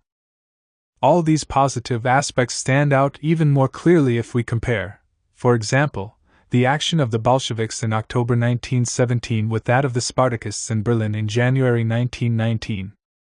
One question, at least, still remained to be settled, however, that of the instrument to which the organization of the rising was to be entrusted. Because Lenin was passionately keen to take immediate advantage of a situation that he regarded as favorable, he fixed the date of the rising before the meeting of the All-Russia Congress of Soviets. He declared explicitly that the apparatus for the seizure of power consisted of the Soviets and the democratic organizations, adding that, to be successful, insurrection must rely not upon conspiracy and not upon a party, but upon the advanced class. The task of preparing for the insurrection was entrusted to a body set up on October 9 by the Petrograd Soviet, the Military Revolutionary Committee. Although it cooperated closely with the Bolshevik military organization, this committee had a distinct status of its own. Its composition was not cut and dried. At the outset it comprised 66 members, of whom 48 were Bolsheviks, 14 left SRS and 4 anarchists. Trotsky belonged to it ex officio as chairman of the Petrograd Soviet, but its nominal chairman was an SR named Lazimir, a fact that seemed to make the Military Revolutionary Committee independent of the party, though this independence was more formal than actual. It does not appear, however, that Lenin wished to make the MRC a mere tool of the party. In his view, it was to be a non-party insurrectionary body which has full power and is connected with all sections of the workers and soldiers, and he added that there must not be the slightest hint of dictatorship of the military organization, of the Bolshevik Party, over the Military Revolutionary Committee. Was the party, the organizer of the revolutionary vanguard, to retire into the background at the moment of the seizure of power? What needs to be emphasized is that Leninism owed its victory to a rising the general orientation of which was socialist, not Blanquist. True, the forces engaged were quite small. Estimates of the numbers of the Red Guards of Petrograd vary. Some sources give the figure 23,000, while others speak of 12,000. In his classic work, the American historian Chamberlain mentions 20,000 Red Guards ready for action in the capital. In addition to these, there were the purely military units involved. The forces actually committed to battle were even smaller still. Trotsky speaks of a few thousand Red Guards, 2,000 or 3,000 sailors, a score of infantry companies. Was October, then, a coup carried out by a handful of fighters, a mere few thousands of soldiers, sailors and workers, who made up by the boldness of their action for the apathy of the masses? The methods used by Lenin and his followers were too much unlike the great episodes in the history of modern revolutions for the opponents of Bolshevism and communism not to find in them what they regard as decisive arguments. And indeed, the overthrow of the provisional government does not seem to have been a deed accomplished by the proletariat, but rather by a vanguard acting in the latter's name. Actually, the proletarian revolution that the October insurrection really was cannot be understood if it be isolated from its context, from the antecedent events that explain it, the long road to October marked by the days of April, June and July, of which, first, the growth of the Bolshevik Party, and then its will to take power, were merely the results. The Bolsheviks' victory in October 1917 was only the military phase of a phenomenon that was essentially political. As Trotsky observes, moreover, the military leadership proved incomparably weaker than the political. It is not to be denied that the armed actions undertaken by the victors of October when the provisional government fell were marked by features of clumsiness, or, to employ Trotsky's expression, failings. It could hardly have been otherwise, since the implementing of the plan for the rising bore many signs of improvisation. Only on October 24, during the afternoon, a few hours before the rising was to begin, did the MRC appoint a subcommittee to be responsible for arresting the members of the provisional government. And the MRC itself, formed on October 9, held its first meeting only on the night of October 19-20. Undoubtedly the delays in the preparation of the uprising were partly due to the Bolsheviks' desire to take the enemy by surprise. And Trotsky showed in this matter a skill that was all the more remarkable in that it was necessary to surprise the enemy while at the same time maintaining a high level of enthusiasm and will to action in the Bolshevik ranks to prepare an attack on the provisional government that would look like a defensive action.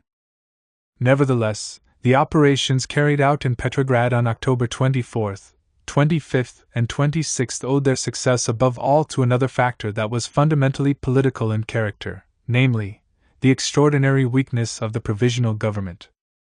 Only Stalinist legend-making was capable of creating the myth of an uprising that was perfectly conceived, perfectly worked out and perfectly executed, down to the last detail. The October uprising was not merely the outcome of a political victory which had itself been won only through a process that included many false steps. As it developed, the rising revealed the same essentially political features. The way in which the Bolsheviks went about capturing the fortress of Peter and Paul, one of the principal strategic points in the capital, is significant from this standpoint. On October 23, the leaders of the insurrection learned that the garrison of the fortress refused to recognize the authority of the Military Revolutionary Committee. Anton Avdyienko proposed to send in a revolutionary battalion to disarm the garrison and take its place. Trotsky, however, urged that, instead of this risky operation, a more typically Bolshevik and socialist method be employed, that of political agitation. He went in person to the fortress, called a general meeting of the soldiers, addressed them, won them over, and persuaded them to pass a resolution announcing their readiness to overthrow the provisional government. While the military preparation of the rising left much to be desired, its political preparation, during the last few days and hours before it began, was intense and exemplary. The regiments stationed in the capital rallied to the insurrection after listening to fiery speeches by Bolshevik delegates. The great meeting halls of Petrograd, such as the modern circus, were never empty, and Bolshevik speakers, Trotsky outstandingly, used them to maintain or revive the revolutionary ardor of the workers, sailors, and soldiers. The whole of October was, in Petrograd and in the provinces alike, a period of ceaseless political activity. The Soviets of the various regions assembled in conferences and congresses. The Bolshevik Party, which had been obliged to postpone an extraordinary congress fixed for the end of the month, did the same. In October 1917, the permanent revolution took concrete form in a permanent debate. And if the masses took no direct part in the insurrection, this was, in the last analysis, because there was no need for them to do so. Their rallying to the Bolsheviks' policy had been able to find other means of expression, appropriate to the proletarian and democratic character of the enterprise, and to socialist tradition. The workers, sailors, and soldiers who patrolled the streets of Petrograd in October 1917, occupied strategic points and stormed the Winter Palace, were carrying out a mandate the existence of which was proved by numberless demonstrations and resolutions, frequent elections, and the 1001 ways that the will of the masses found to express itself. In other words, Lenin's tactic of insurrection, while adding something new to socialist practice, was itself fundamentally inspired by socialist practice.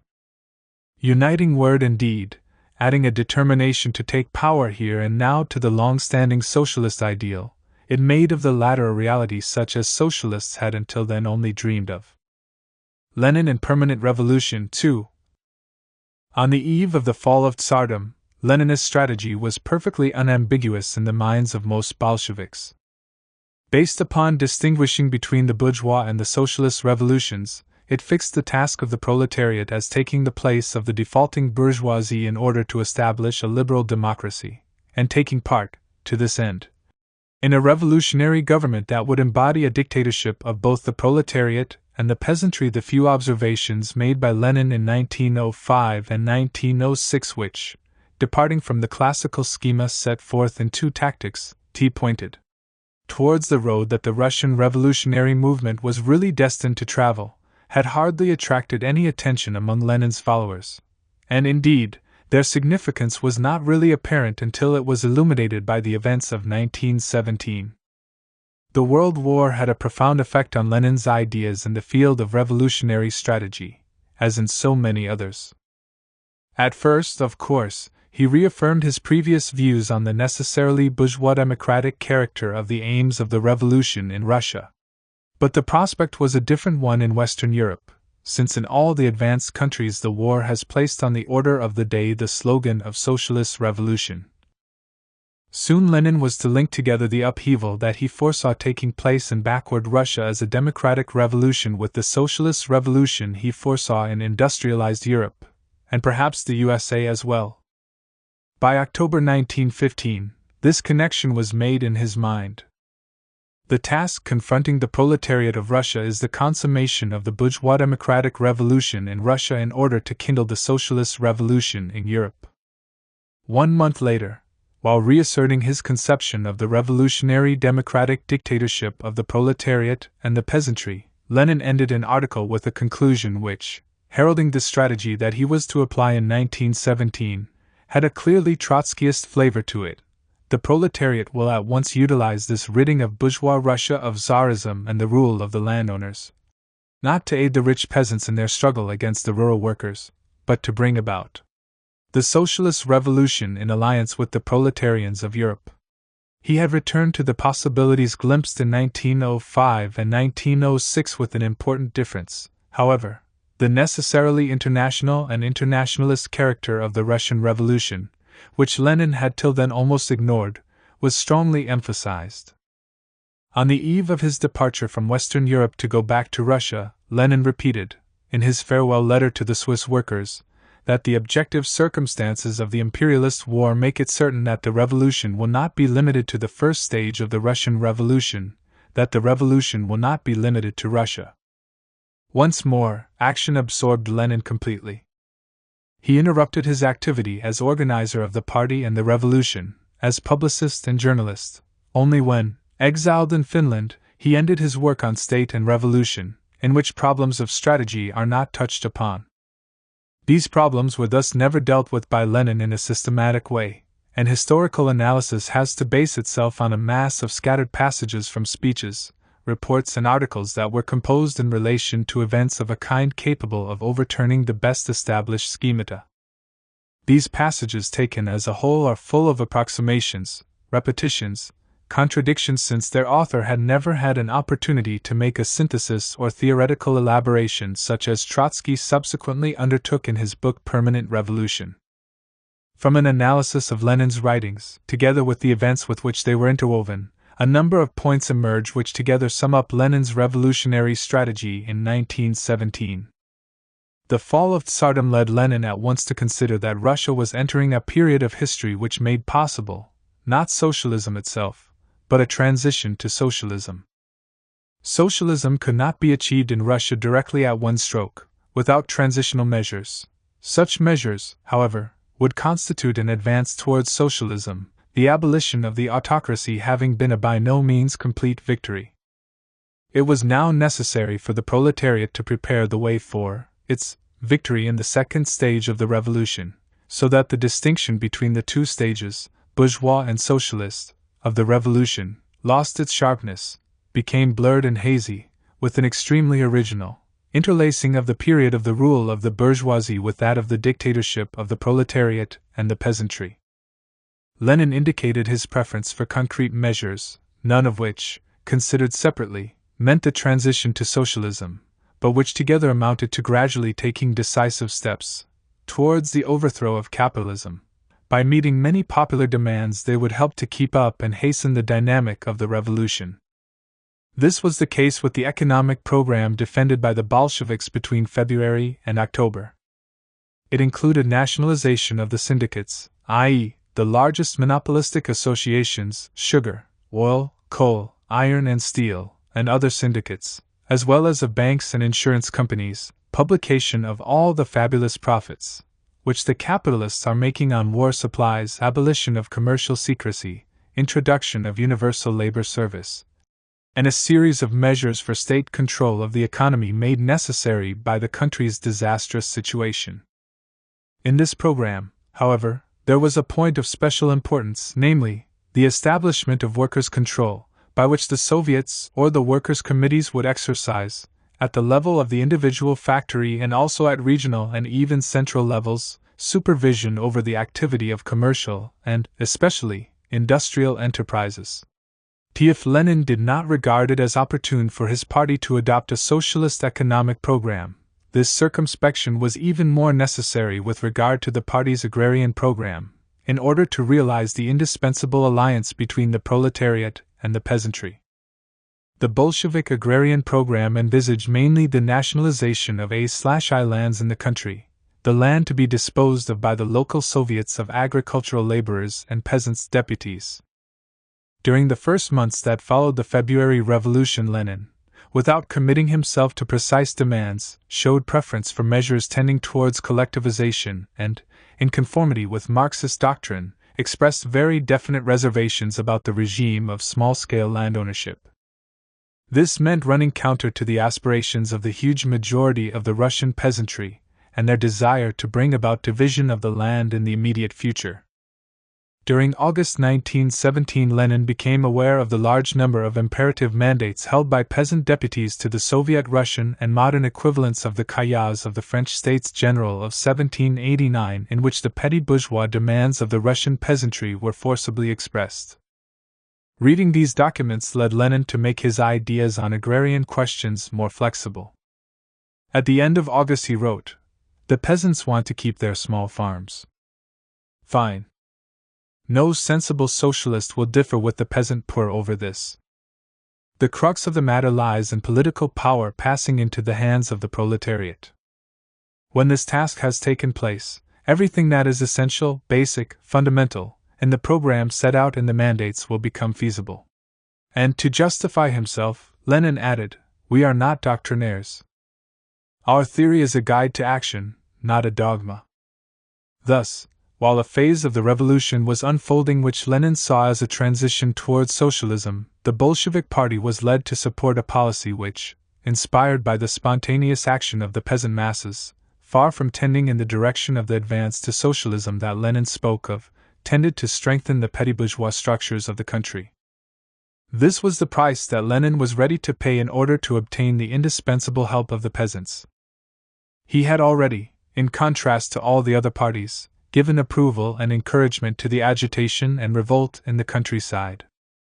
Whereas the moderate socialists preached calm and patience to the peasants, Lenin called on his followers to spread the slogan, "Seize the landed estates," while advising the peasants to do this in an orderly way and without impairing the supply of foodstuffs to the town population.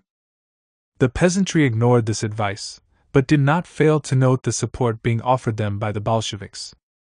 In order to cement an alliance that was still uncertain and precarious, it was necessary, however, to go further along the road of concessions. Lenin took this road discreetly at first, and later in spectacular fashion, when, on the day that the Bolsheviks seized power, he decreed the division of the big estates into separate holdings. The advance to socialism was marking time, but the revolution, by winning the support of the countryside, made a big step forward. The formula, devised by Lenin, of the revolutionary democratic dictatorship of the proletariat and the peasantry encapsulated the strategic program he had worked out at the beginning of the 1905 revolution. It implied an association between partners more or less on a footing of equality.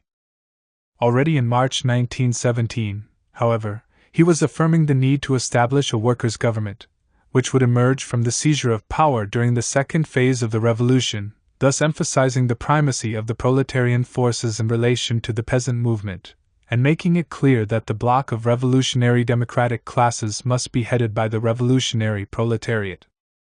This change of viewpoint led him to recognize in April that there could no longer be any question of establishing a revolutionary democratic dictatorship of the proletariat and the peasantry, this being a formula that was behind the times, a theory of yesterday, which he regarded as now meaningless. In this way, a new rapprochement took place between the strategy advocated by Lenin and the conception held by Trotsky, who had been readier to ascribe the leading role to the proletariat.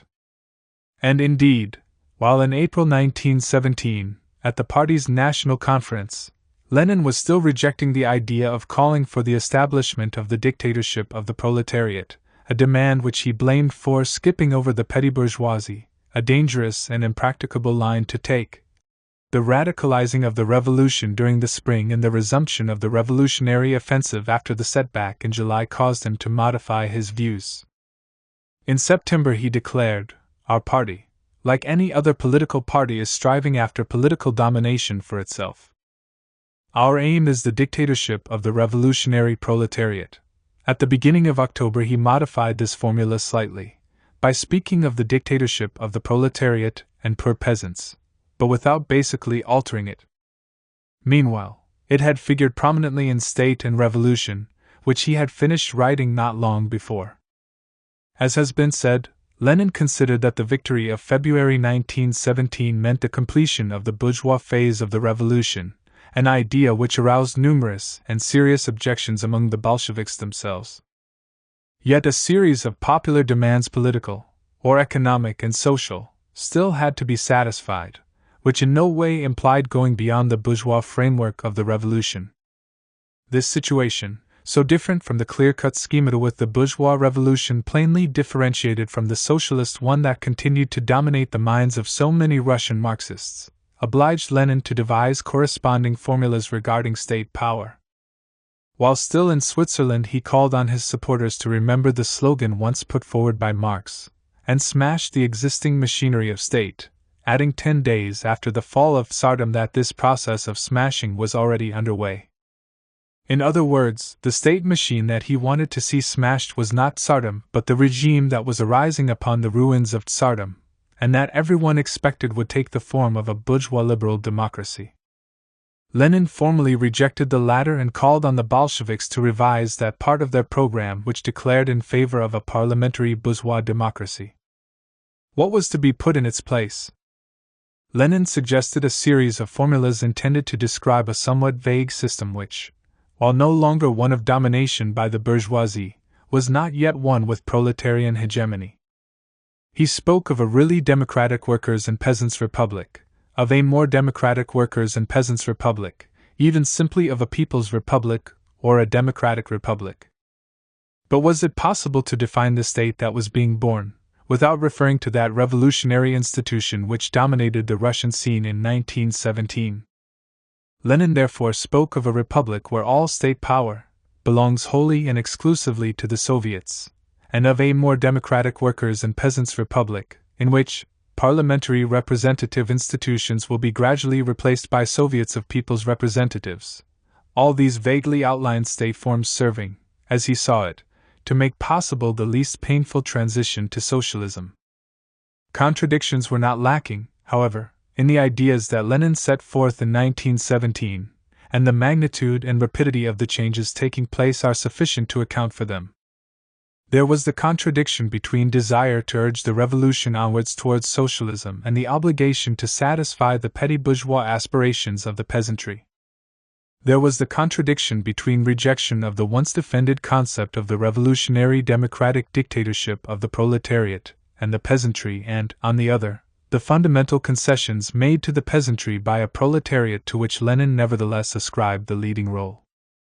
It was a strange dictatorship of the proletariat that prepared and inaugurated its reign by sacrificing its own program to the non-socialist and even anti-socialist aspirations of the peasantry. There was the contradiction, too, on the political plane, between the continually repeated assertion that all power must belong to the Soviets and the hardly less frequent acknowledgement of the legitimacy of the Constituent Assembly, the convocation of which the Provisional Government, despite its promises, kept putting off.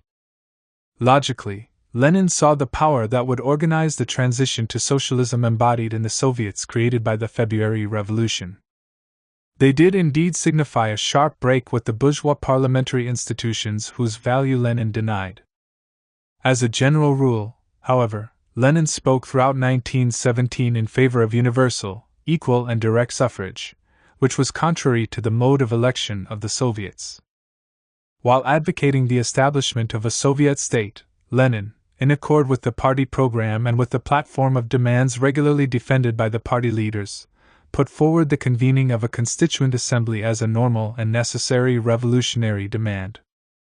These gropings, hesitations and vaguenesses would certainly have resulted in confusion and incoherence if Lenin had not, in order to surmount them, set before the Russian Revolution a prospect that reduced the scope of the contradictions within it, namely, the prospect of an extension of the Russian movement to the advanced industrial world, which he saw as ready for the victory of socialism.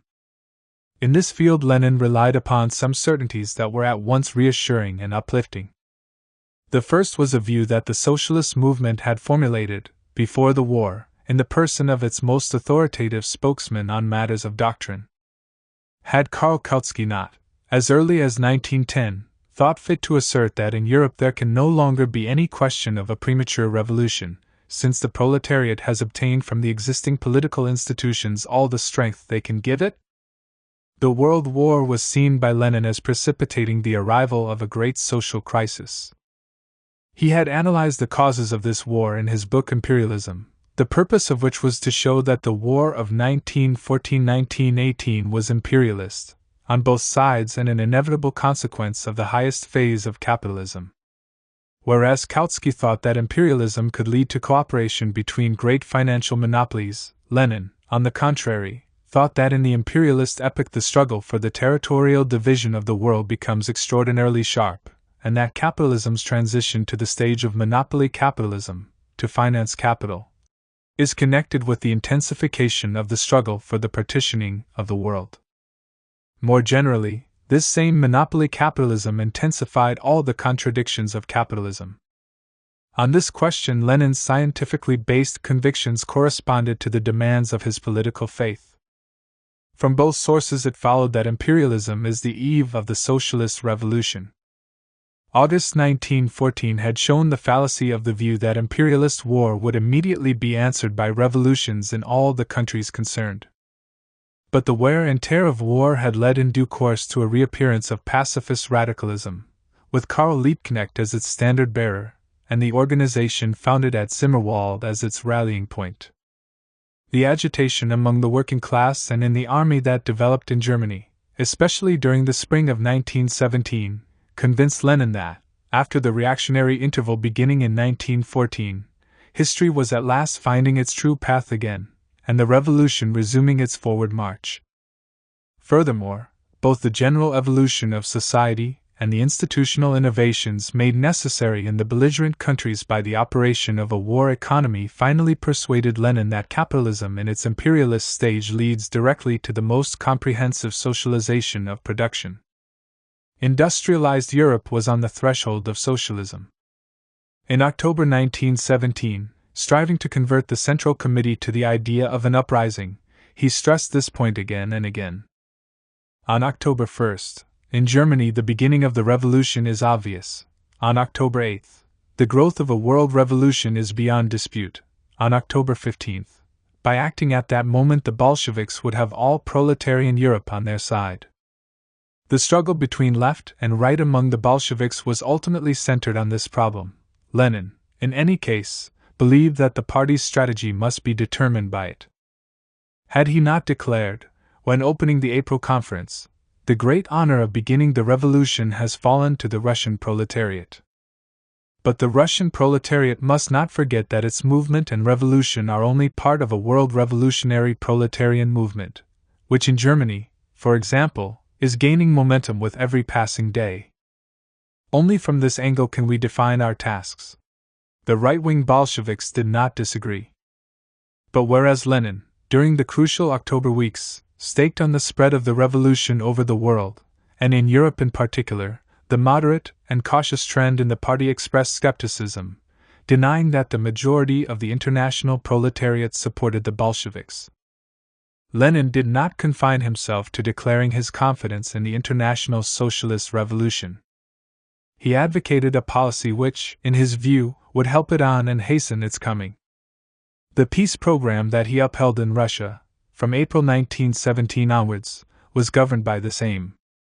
He was concerned not only to satisfy the aspirations of the Russian people but also to throw a bridge between the proletariat of Russia and the proletariat of the West.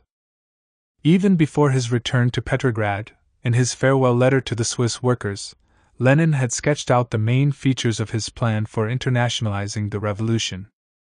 The Russian socialist movement, once in power, would announce its peace proposals. Being fundamentally and unconditionally democratic, these could only be rejected by the imperialist governments. Revolutionary Russia would then be forced to wage a revolutionary war against the German, and not only the German bourgeoisie. In April he added something else. In the event of the German, British, French, and other capitalists declining such a peace, we would ourselves start a revolutionary war, and call upon the workers of all countries to join us. And he drew this conclusion: the war which the capitalist governments have started can only be ended by a workers' revolution, more precisely, by workers' revolutions in several countries. It is true that, as time passed and the Bolshevik Party drew nearer to power, Lenin's certainties gave way to more cautious estimates. At the beginning of September he said that it seemed to him unlikely that the capitalist governments would reject a democratic peace. If, however, they did, then Russia would indeed be obliged to wage a revolutionary war, which would bring even nearer the inevitable workers' revolution in the advanced countries. This cautious view that proletarian Russia might be able to get by without a revolutionary war was accompanied by a strong dose of optimism. According to Lenin, there were 99 chances in 100 that a democratic peace proposed to the imperialist states would be accepted by them. Whatever reply they might give to the armistice proposals that the Soviet government, once established, would address to each of them, the stir caused by this proposal would have the effect of enhancing both the popularity of the Russian Revolution among the European masses and the revolt of the Western proletariat against capitalism. Through the channel of the fight against the war, a concrete link was thus established between the Russian vanguard and the West European rearguard of the world revolution. The concept of offensive internationalism, the recognition of proletarian hegemony over the peasantry, and along with this, the will to begin the struggle for socialism immediately, all marked a decisive rapprochement between Trotsky's theories of permanent revolution and Lenin's strategy of 1917. The party did not fail to perceive this. If we are to believe Trotsky, in the leading group of the party, they accused Lenin of Trotskyism during the month of April. Kamenev did this openly and with much insistence. When Trotsky had joined the Leninist organization, he found an opportunity to develop his views in the party press, and so Pravda of September 7, 1917, carried an article ending with these words: "A permanent revolution versus a permanent slaughter, that is the struggle, in which the stake is the future of man." According to Andrei Storr, who is hardly to be suspected of indulgence towards Trotskyism, Trotsky became within a few months the most authoritative of the leaders, after Lenin, casting into the shade the experienced members of the party's general staff. His theory of permanent revolution came to occupy for a certain period the place of honor in the party's ideology. Lenin was not the only one to fall under Trotsky's influence, and more specifically, to apply Trotsky's views on revolutionary strategy. Already before 1917, during the first years of the war, men like Bukharin and Radek had not concealed their sympathy for the theory of permanent revolution. The events of 1917 drew into the wake of this theory an ever larger number of followers, conscious or otherwise, who constituted the party's left wing and set a decisive imprint upon its policy. 3. Leninism and revolutionary democracy. Shortly before the October insurrection, Lenin wrote, "We must draw the masses into the discussion of this question, of whether or not to boycott the pre-parliament, ML. Class-conscious workers must take the matter into their own hands, organize the discussion, and exert pressure on those at the top, i.e., of the Bolshevik Party, ML." Around the same time he declared that insurrection must rely not upon conspiracy, and not upon a party, but upon the advanced class.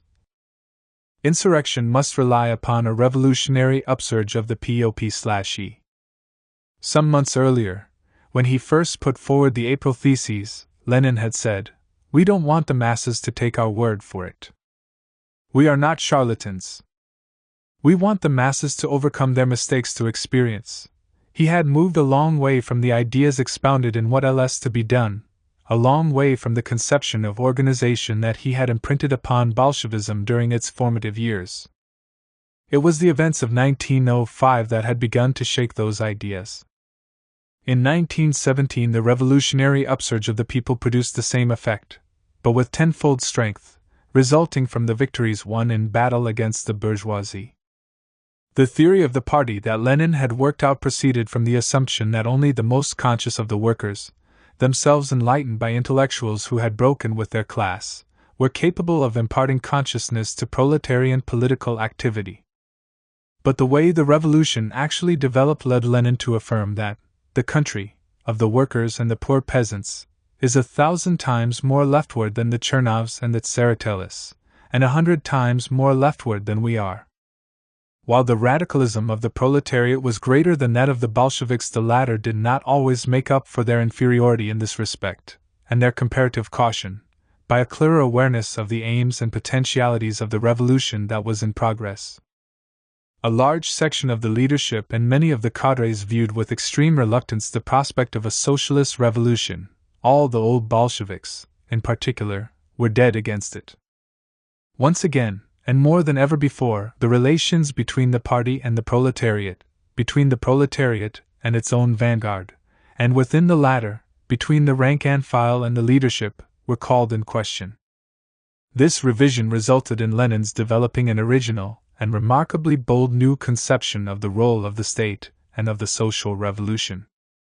The State and Revolution, Libertarian Leninism. Lenin finished writing State and Revolution during the weeks that he spent in enforced exile in Finland. This work bears the twofold mark of theoretical thinking which Lenin had begun before the 1917 revolution and of the influence that the latter event did not fail to exert on the author's thought, an influence that is also observable, and even more plainly, in his other writings of the period, especially in an essay concluded a few weeks before the October Rising, Will the Bolsheviks Maintain Power?, to which I shall return. The theoretical purpose of state and revolution is that of defining the concept of the state. Analysis of this concept had been begun by Marx and Engels, but what they bequeathed was a line of thought rather than a finished system, a line of thought, moreover, that was not free from ambiguity, especially as regards relations between state and class and, most particularly, as regards the relative independence of the former from the latter. Lenin, for his part, confines himself to asserting that the state is a special organization of force. It is an organization of violence for the suppression of some class. The state is an organization of violence. Obviously, this proposition reduces the role of the state to an element which, though essential, is somewhat simplified. It excludes any reference, or even allusion to a whole range of functions and mediations that the state fulfills, functions and mediations which do not, of course, cancel out the character of constraint, itself a form of violence, that is inherent in political power, and, in particular, in state power. Lenin's proposition, though curt, is nevertheless not abstract in the sense that it is not outside history. On the contrary, it results from Lenin's interpretation of the quite specific conditions of Europe at the beginning of the 20th century. Capitalism in its monopolistic stage was in itself a synonym for imperialism, which implied a certain militarization of society. This tendency had been intensified by the war, which brought with it the abolition of many democratic freedoms, and interference. Some illuminating observations on the question of the autonomy or dependence of the state in relation to the class, as analyzed by Marx and Engels, will be found in Poland by a state that was more repressive and violent than ever in many spheres of economic, social, and political activity. This is why Lenin offers in State and Revolution a particularly critical analysis of bourgeois democracy. Although he had never studied this systematically, he had nevertheless drawn attention to its advantages and shown himself appreciative of the possibilities it gave the working class to prepare for the overthrow of capitalism. In 1917, however, he wrote that to decide once every few years which member of the ruling class is to repress and crush the people through parliament. This is the real essence of bourgeois parliamentarism, not only in parliamentary constitutional monarchies but also in the most democratic republics. And the institutions of these bourgeois democratic regimes were always accompanied by a bureaucratic administration which was tyrannical and parasitic. It necessarily followed that the revolution must pursue the aim, not of improving the state machine but of smashing and destroying it. There was nothing here, so far, that was not in conformity with Marxist doctrine.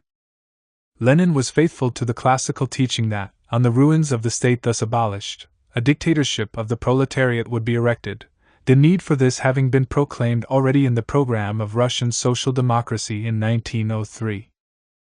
In State and Revolution, Lenin said that a Marxist is solely someone who extends the recognition of the class struggle to the recognition of the dictatorship of the proletariat. He further declared that the dictatorship of a single class is necessary not only for every class society in general, not only for the proletariat which has overthrown the bourgeoisie, but also for the entire historical period which separates capitalism from the classless society, from communism. He thus reaffirmed the provisional nature of the regime of proletarian dictatorship, but at the same time he acknowledged that this provisional regime might last a long time. There was no need to be unduly worried about it, though, since this dictatorship of the proletariat should mean an immense extension of democracy, which, for the first time, becomes democracy for the poor, democracy for the people, and not democracy for the moneybags. And Lenin summed up as follows the new system that the victorious People's Revolution would introduce: democracy for the vast majority of the people, and suppression by force, i.e., exclusion from democracy, of the exploiters and oppressors of the people. Lenin was no more explicit than this, the eulogistic references that he made to the Paris Commune being in general only of an elusive nature. It must be emphasized that State and Revolution is an unfinished work, the writing of which was interrupted at the end of the summer of 1917 so that the author might engage in less theoretical activities and prepare for the imminent coming of the state that would be born from the revolution. The Soviet state, and the entire experience of actually building socialism, was thus provided with a doctrinal birth certificate which had been hastily drawn up and left unfinished. In particular, the book that Lenin wrote on the eve of the conquest of power shows glaring weaknesses where one of the most important and most difficult problems is concerned, namely, that of the dictatorship of the proletariat. In view of the transformations that this concept was destined to undergo, it is surprising to see how lightly Lenin dealt with it, as an abstraction derived from an analogy with the dictatorship wielded by the bourgeoisie under capitalism. It would be unfair and pedantic to blame the author of State and Revolution for the shortcomings of a book written in the circumstances of 1917 in Russia. All the same, here was a book that needed to be completed and developed, since, as it stood, it was silent about, or else overlooked, or even dodged, the gigantic problems that the building of socialist society must necessarily encounter.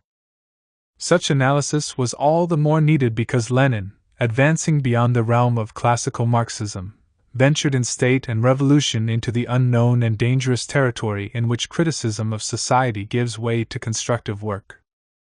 Lenin did not confine himself to saying that, once the bourgeois state had been broken and swept away, the dictatorship of the proletariat must be set up in its place.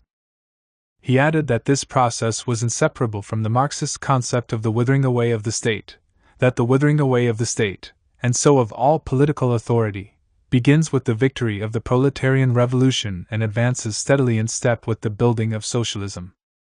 Where Engels ventured only a general statement, Lenin was precise and committed himself decisively. The state that emerges from the proletarian revolution begins to wither away immediately, so that it is no longer a state in the proper sense of the word. Lenin speaks of it as a semi-state, a non-political state, and adds, regarding the Paris Commune, which he takes as his model, that it was ceasing to be a state since it had to suppress, not the majority of the population but a minority, the exploiters. Since this last description corresponds to the definition of the dictatorship of the proletariat that Lenin gives, we can see that in his view, the victorious revolution initiates an original situation, one in which the political system is already in part not a state system.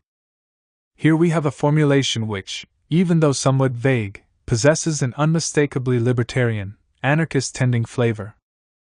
In State and Revolution, Lenin elucidates the process whereby political authority, defined as a complex consisting of the repressive power of the army and the police, on the one hand, and on the other, the administration, withers away and disappears from history. As regards the purely repressive aspect of the state, Lenin believes that it will progressively fade away, for the suppression of the minority of exploiters by the majority of the wage slaves of yesterday is comparatively so easy, simple and natural a task that it will entail far less bloodshed than the suppression of the risings of slaves, serfs, or wage laborers. And it is compatible with the extension of democracy to such an overwhelming majority of the population that the need for a special machine of suppression will begin to disappear. It remains true, however, that democracy is an organization for the systematic use of force by one class against another, by one section of the population against another.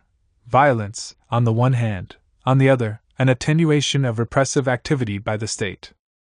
Must we not conclude from this that it is the people themselves, the armed proletariat, who, without any mediation, will take in hand the defense of their interests and organize themselves independently of any state structures, certainly of any military apparatus in the strict sense? Lenin does not say so explicitly, but the vagueness of his observations does not rule out such a libertarian interpretation of his ideas. Abolition of the traditional army goes along with rapid erosion and fundamental transformation of the state's administrative machinery. The mass of the population will rise to taking an independent part, not only in voting in elections, but also in the everyday administration of the state. Under socialism, all will govern in tum and will soon become accustomed to no one governing. Here the libertarian tone is especially marked, even though Lenin is careful to repudiate anarchist dreams, and defends himself against the charge of utopianism. He considers, however, that capitalist culture has created large-scale production, factories, railways, the postal service, telephones, etc., and on this basis the great majority of the functions of the old state power have become so simplified and can be reduced to such exceedingly simple operations of registration, filing and checking that they can be easily performed by every literate person. Emphasizing the point, he declares that the development of capitalism creates the preconditions that enable really all to take part in the administration of the state. Given these economic preconditions, it is quite possible, after the overthrow of the capitalists and the bureaucrats, to proceed immediately, overnight, to replace them in the control over production and distribution, in the work of keeping account of labor and products, by the armed workers, by the whole of the armed population. At the same time, Lenin recognizes that the proletarian state will not be able to do without the services of the former administration immediately. Nevertheless, these functionaries whose pay will not exceed that received by the workers will be simply carrying out our instructions. Elsewhere, Lenin was to show less ingenuousness. Speaking, at the beginning of October 1917, of the problems that the proletariat would have to solve after its victory, he admitted that they would be difficult ones, and went on. We are not utopians. We know that an unskilled laborer or a cook cannot immediately get on with the job of state administration. But we demand an immediate break with the prejudiced view that only the rich, or officials chosen from rich families, are capable of administering the state, of performing the ordinary, everyday work of administration. We demand that training in the work of state administration be conducted by class-conscious workers and soldiers, and that this training be begun at once. Whatever may be said of the difference between the carrying out of administrative tasks by all citizens and their training to carry them out, and whatever may be said regarding the flimsiness of some of Lenin's ideas, one cannot but note the deeply democratic inspiration behind these ideas, and this is what I am mainly concerned to emphasize.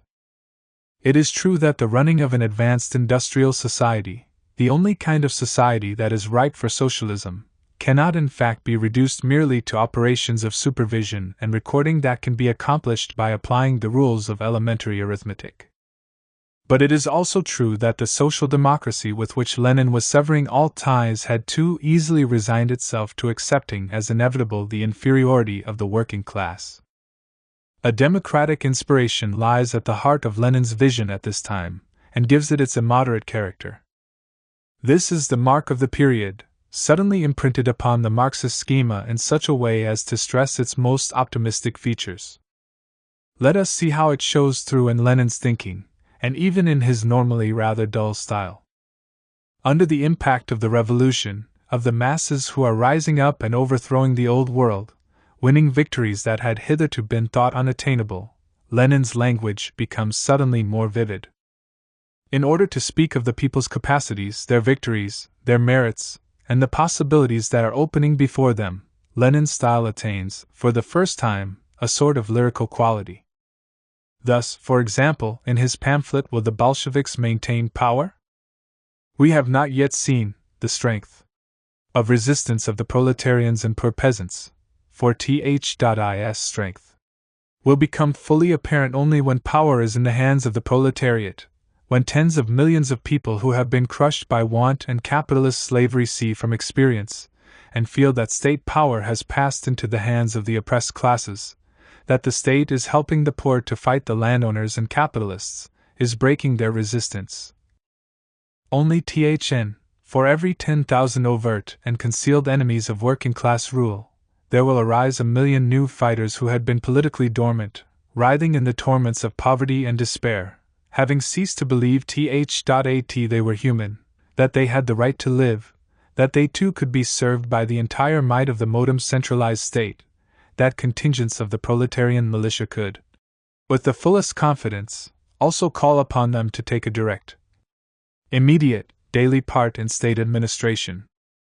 And again, when every laborer, every unemployed worker, every cook, every ruined peasant sees, not from the newspapers, but with his own eyes, that the proletarian state is not cringing to wealth but is helping the poor, that th.is state does not hesitate to adopt revolutionary measures, th.at it confiscates surplus stocks of provisions from the parasites and distributes them to the hungry, that it forcibly installs the homeless in the houses of the rich, that it compels the rich to pay for milk but does not give them a drop until the children of all poor families are sufficiently supplied, that the land is being transferred to the working people and the factories and banks are being placed under the control of the workers, and that immediate and severe punishment is meted out to the millionaires who conceal their wealth when the poor see and feel this. No capitalist or kulak forces, no forces of world finance capital which manipulates thousands of millions, will vanquish the people's revolution.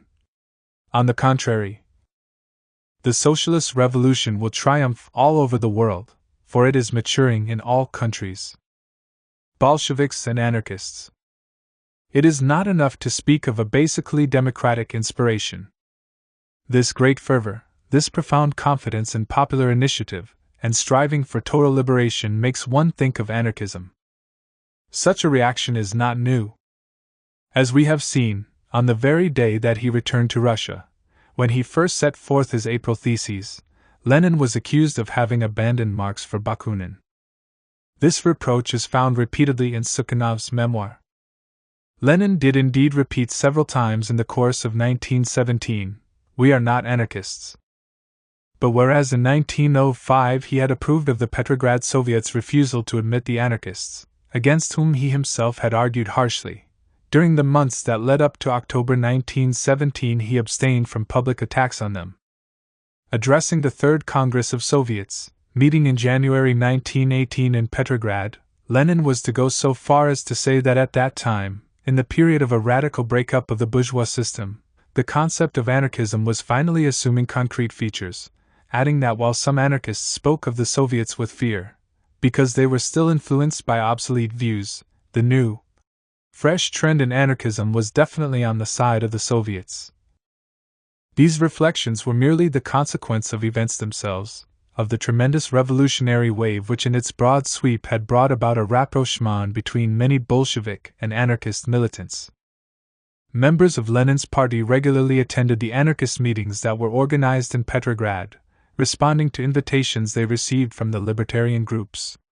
The Bolshevik committee in the capital was obliged to pay attention to this situation. It refrained from forbidding attendance at such meetings, and merely advised Bolsheviks to be present only in their individual capacity, and not to take part in any voting.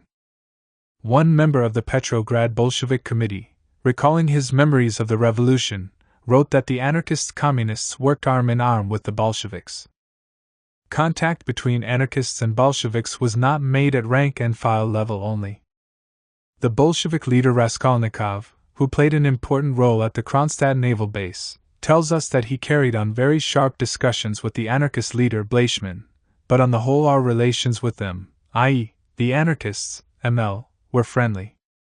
When the Kronstadt sailors elected delegates to the Second All-Russia Congress of Soviets, in the weeks preceding the October insurrection, their chief representative, Yarchuk, was chosen with official support from the Bolshevik group. From June 1917 onwards the party united with the anarchists every time they quarreled with the coalition, and concluded agreements with them about the administration of local affairs. Two main trends were to be distinguished among the Russian anarchists. One, relatively moderate, was based on the anarchist syndicalist propaganda group, while the second, represented by the Federation of Anarchist Communists, was more disposed to collaborate with the Bolsheviks. See on this subject of Rich, Anarchists. In his memoirs, a leader of the Bolshevik group in the Kronstadt Soviet justifies this support as follows: Yarchuk's theoretical considerations were of no practical importance to us. The important thing was to have a man who would not waver at the decisive moment.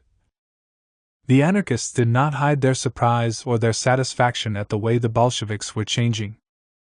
Their organ in Kharkov, for example, wrote, "Since the time of the February Revolution they have decisively broken with social democracy and have been endeavoring to apply anarcho-syndicalist methods of struggle." One anarchist leader, returning to Petrograd during the summer, expressed his conviction that Lenin had overcome his Marxist errors and was now intending to establish in Russia an anarchist regime based on destruction of the state. Volin, in the highly anti-Leninist work that he wrote about the revolution, in a period of hostility between communists and anarchists, acknowledged that in 1917 Lenin and his party arrived at an almost libertarian conception of the revolution, with almost anarchist slogans. Suspicion and conflict continued to arise, of course, and despite the new course, Bolshevism did not cease to inspire much distrust among Russian anarchists. But it was no accident that the armed detachment which, in January 1918, carrying out the orders of the government led by Lenin, dispersed the Constituent Assembly, so setting the revolution finally on the Soviet path, was led by a sailor named Anatoly Zheleznyakov, whose anarchist affiliations were well known. The power of revolutionary spontaneity. Was this rapprochement between Bolsheviks and anarchists founded on a misunderstanding? Are we to believe, with Volin, that the libertarian utterances of Leninist propaganda were only slogans, just a stratagem intended to trick a too trusting people? Is it not nearer the truth to say, with Daniel Guerin, that in so far as it was an authentic revolution, taking its impulse from the bottom upward and spontaneously producing the organs of direct democracy, it presented all the characteristics of a social revolution with libertarian tendencies? And if this was the case with the Russian Revolution, could it be otherwise with the doctrine and the party which, despite hesitation, and sometimes internal tension, took the lead in this movement, the impulse for which came from the bottom? This point is of capital importance. Lenin's confidence in the action of the masses, in their initiative, which made them 100 times more to the left than his own party, resulted from this movement impelled from the bottom. The movement which was undoubtedly, for Lenin, the great revelation of 1917. For Guerin is wrong when, analyzing the spirit of the Leninism of that period, he alleges that there would be Soviets, to be sure, but under the control of the Workers' Party, a party whose historic task it is to direct the proletariat. Was it really by an oversight that in State and Revolution Lenin hardly mentioned the party? Yet it is a fact, and one of the highest importance, that the role of the party is practically absent from the great social and political project that Lenin drew up on the eve of the conquest of power. What we see here, above all, is the growing role of the masses themselves, of Soviet, and not Bolshevik, power, of various forms of direct democracy. It is difficult to avoid the conclusion that this outlook was based on what Lenin had learned correctly or not from the upheaval in which he figures both as spectator and actor. Difficult to overlook the fact that, When he outlined the theoretical foundations of the proletarian state, Lenin had just been devoting weeks to convincing his party that was more than reluctant, being skeptical and sometimes angry and hostile of the need for a second revolution, difficult not to take into account the circumstance that the man who in September declared that to be successful, insurrection must rely not upon a party, but upon the advanced class, upon a revolutionary upsurge of the people, was engaged in a fresh struggle with many of his own followers, who were showing themselves reluctant and skeptical, even angry and hostile, at the prospect of an armed rising. During the demonstration of July 3, 1917, the minister Kemov tried to address the crowd, in order to call on them to disperse. At that moment a worker came up to the S.R. leader, shook his fist, and shouted in his face, "Take power, you son of a bitch, when it's given to you." Neither the SRS nor the Mensheviks, bogged down as they were in their attempt to collaborate with the bourgeoisie, were willing to accept power, which they would not have known what to do with. The Bolsheviks, however, did not refuse power. But while it was certainly a deed of revolutionary audacity to accept this gift, it must be emphasized that the outcome of the revolution in Russia was the result of a dialectic so complex that one is equally justified in saying that the Leninist party seized power by the October insurrection and that the vanguard of the masses forced the party to adopt an attitude towards the conquest of power which these masses alone manifested with constancy and persistence. For, while it is true that the Bolshevik organization was an indispensable instrument for the seizure of power, it is no less true that it was the masses themselves that urged the party forward, and that the party busied itself for a long period with holding back this pressure, which it regarded as dangerous. It is important to establish this fact, if we are to understand the significance that Lenin, in the midst of the battle, ascribed to the relation between the party and the masses, and the meaning of this quasi-libertarian Leninism that developed in such a surprising way as the October Revolution drew nearer. Describing the attitude of the Bolshevik party towards the revolutionary masses during the crises of April, June and July, Lenin said in October, that then it was a matter of spontaneous excitement which we, as a party, either failed to comprehend, April 20th, or held back and shaped into a peaceful demonstration, June 9th and July 3rd. This moderating role played by the party was shown, as we have seen, from the very first days of the revolution. In April the party instructed the workers and soldiers of the capital to submit to the Soviets' ban on their demonstration. A month later events repeated themselves. The popular effervescence did not die down, and the Bolsheviks continued with their delaying role all through June. "We have to play the part of the fire hose," confessed the Vyborg committee, while the Bolshevik leader Podvorsky, although regarded as being among the most radical, acknowledged at the Sixth Party Congress, held in August, that we were forced to spend half our time calming the masses. We have seen how, during the July days, the party leadership plunged into the popular movement only under pressure and after trying to prevent its outbreak. And when, in September, the countryside was swept by disturbances, and the resistance put up by the proletariat of Petrograd to Kornilov's putsch had displayed its fighting spirit, a member of the Bolshevik Committee of Petrograd repeated during an important discussion, "Our task is to hold the masses back." If we are to believe the report made to the party's Central Committee by Lamov, the situation was much the same in Moscow. Speaking at the CC meeting on October 3, he said, "The masses are demanding that some definite steps be taken. Everywhere we are maintaining a waiting attitude." When Lenin said, in connection with the boycott of the pre-parliament, that class-conscious workers must take the matter into their own hands and exert pressure on those at the top, he was thus merely hoping that an essential feature of the revolutionary dynamic would continue to operate and become general at a decisive moment. It is the upsurge of the masses that subjects institutions and parties, even the most radical, to a pressure to which the latter counterpose the relative inertia of their structures, the relative caution of their leaders, and the rigidity of their programs. This impulse from below is the driving force of revolution. This decisive pressure was kept up for months.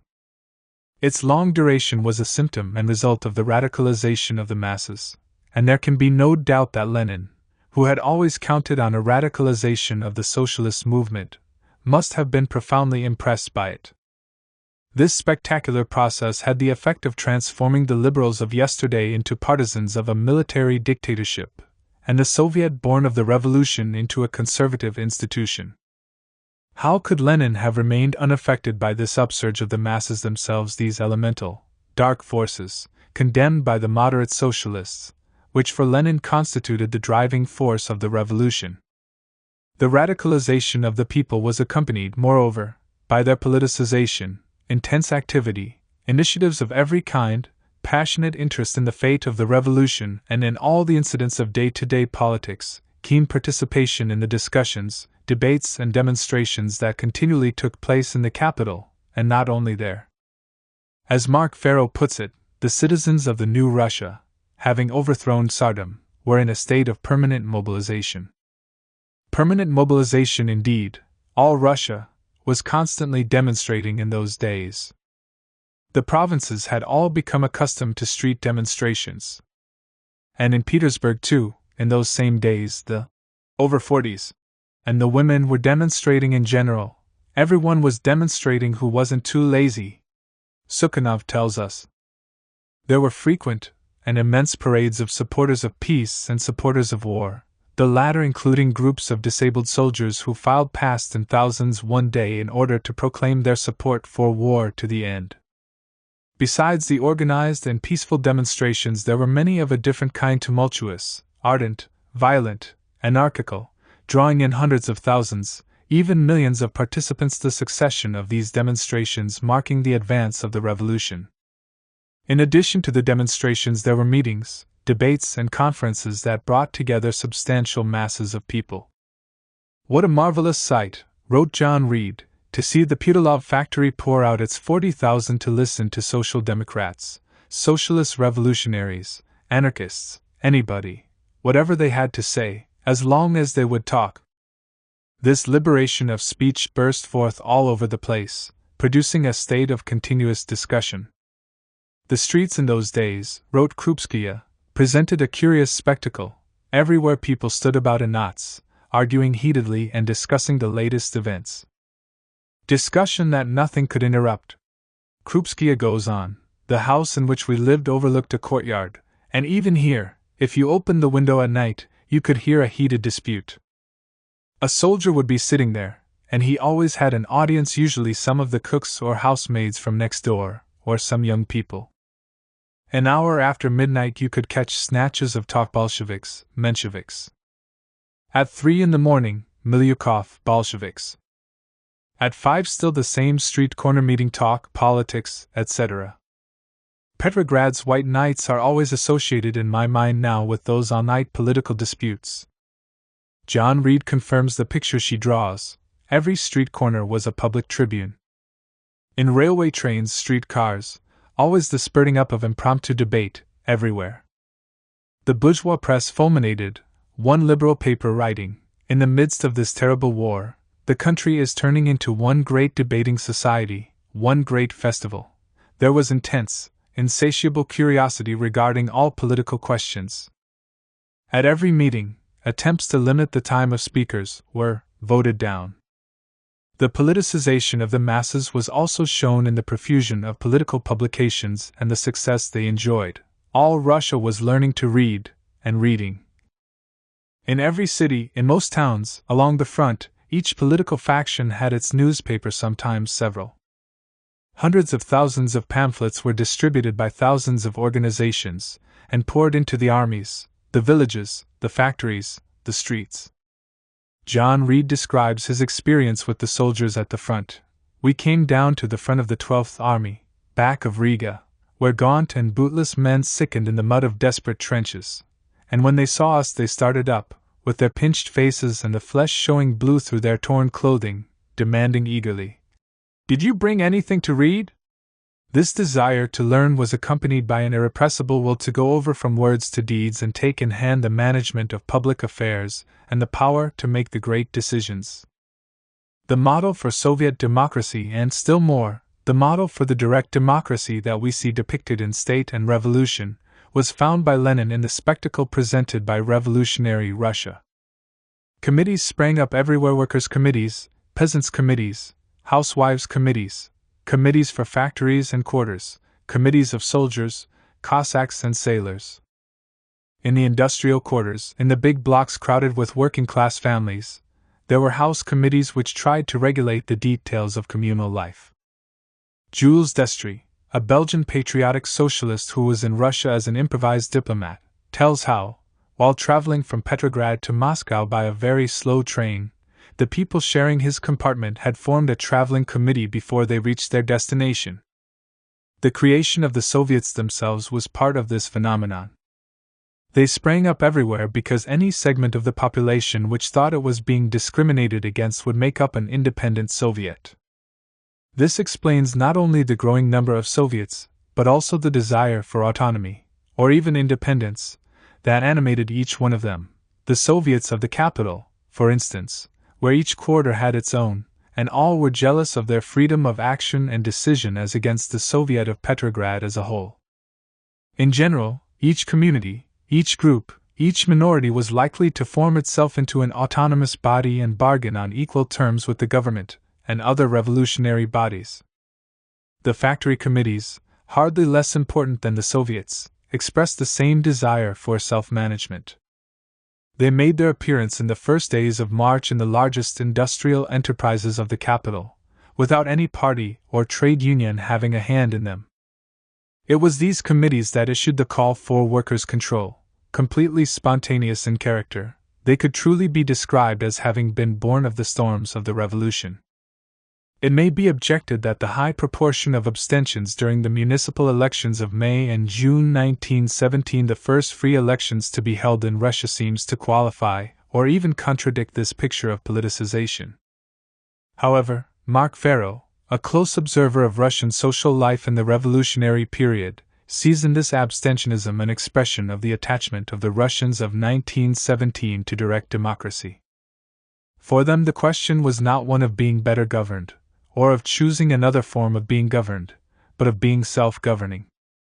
Any delegation of power was excoriated, any authority unbearable. And whatever the liberal press might say, all this was not just talk.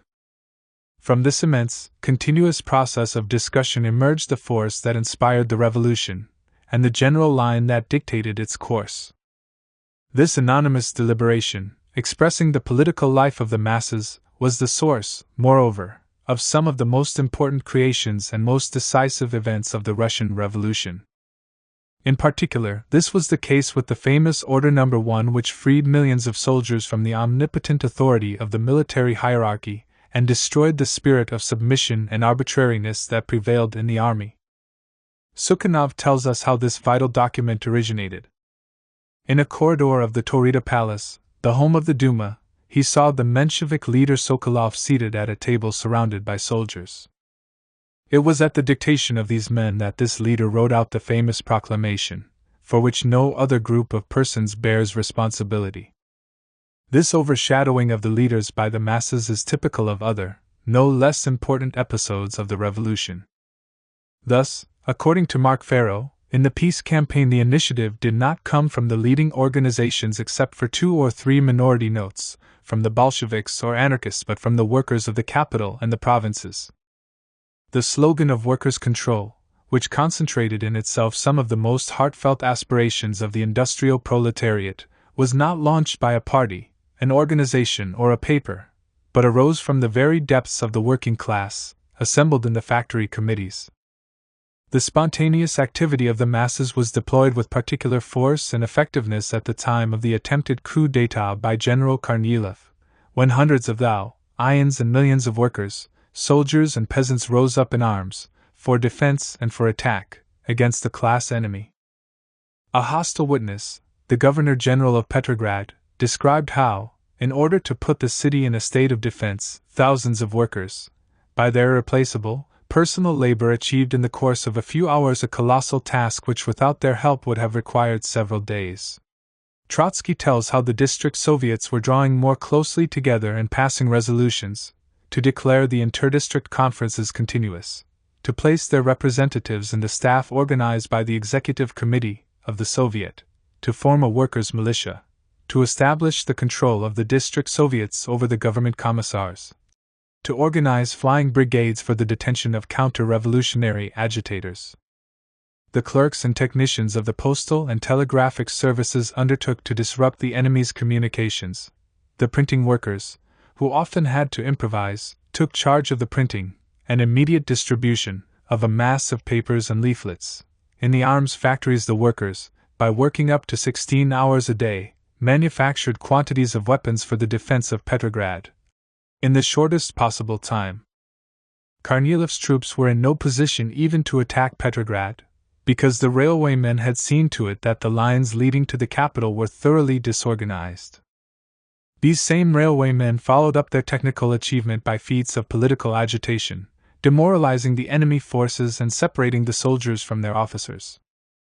Such, in broad outline, and illustrated by only a few of its manifestations, was the activity of the Russian proletariat in 1917. Confused and anarchical in many ways, it possesses, seen in retrospect, an exemplary clarity, for it reveals, in innumerable details and in its general tendency, the way that the revolution was overtaken by itself, how the frameworks conceived by strategists and the limits laid down in programs were overwhelmed. Here we see, quite simply, permanent revolution come true.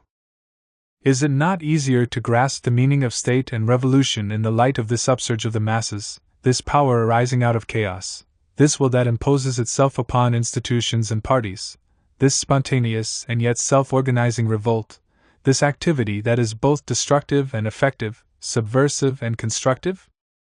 The source of the book's democratic inspiration lay in the impression of strength and authority that was made not by a party but by a class.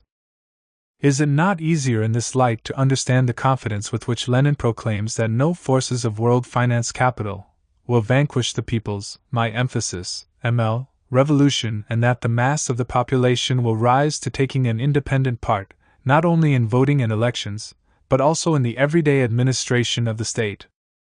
The source of the Leninist utopia is to be found not only in the philosophy of Marxism, in its will to liberate man, emancipating him from the constraints of wages, labor and matter. It is situated also in all the popular and spontaneous conquests of the year 1917, in which it was not so much Bolshevism that triumphed as the proletariat, and in which the latter succeeded in setting its mark upon the former. The party of the proletariat.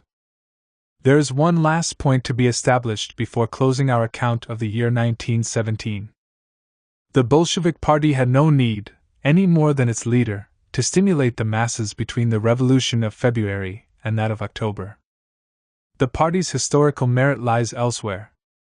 It organized their upsurge in several decisive situations, it reinforced their offensive by endowing their action with a political outlook, and above all, it took upon itself leadership of a popular movement which ran counter to all slogans, including, sometimes, those of the Bolsheviks themselves, and paid no heed to any schema, including, to some degree, the Leninist ones as well.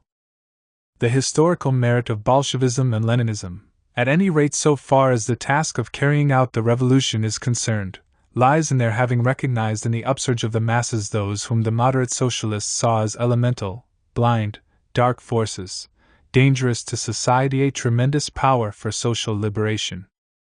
This was why, in the course of 1917 in Russia, the masses and the party came together, why the proletariat largely identified itself with an organization that had become, for the first time, its own organization.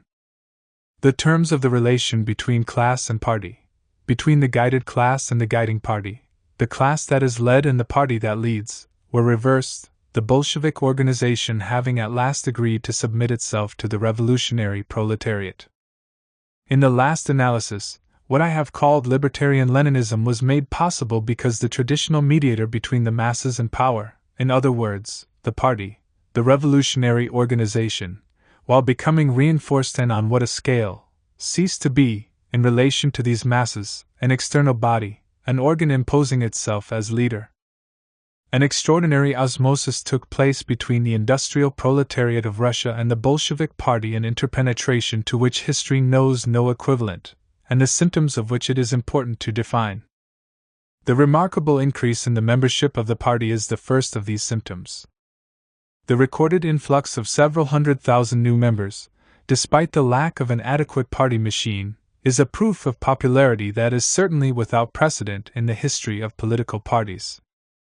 And this influx took place under a regime that was fundamentally hostile to the Bolsheviks, who were denounced by the greater part of the press and by the government as agents of Germany, and many of whose leaders were, after July, either on the run or locked up. Furthermore, this increase in membership was effected among the proletariat. Almost all the newcomers were workers, writes P. Sorlin. Since the working class of Russia numbered, on the eve of the World War, hardly more than 3 million, the numerical significance of the party's increased membership is apparent. In addition to these hundreds of thousands of workers who actually joined the party, there were many sympathizers who, in the turmoil of the time, gave support to the party without formally joining it. The party's popularity can be measured by other data as well, such as election figures.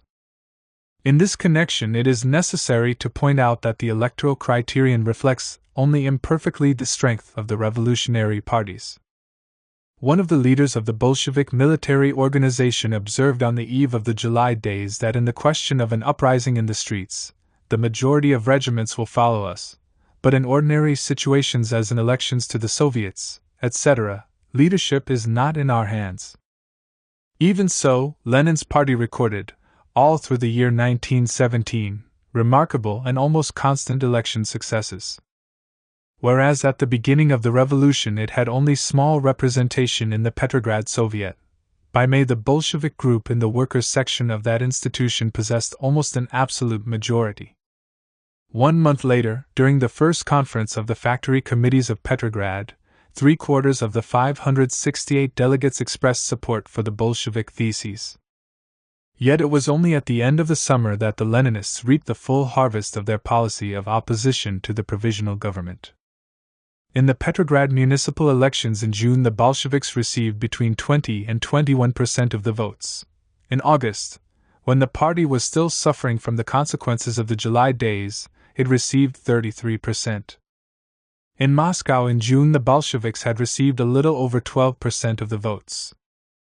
In September, they won an absolute majority, with 51% of the votes.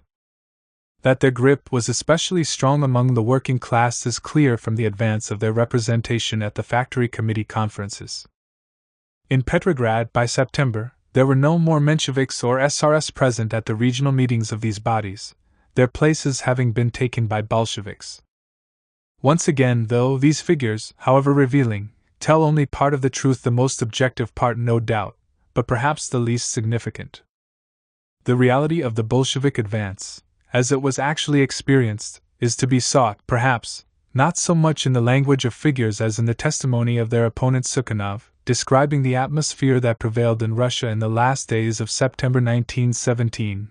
The Bolsheviks were working stubbornly, and without let-up.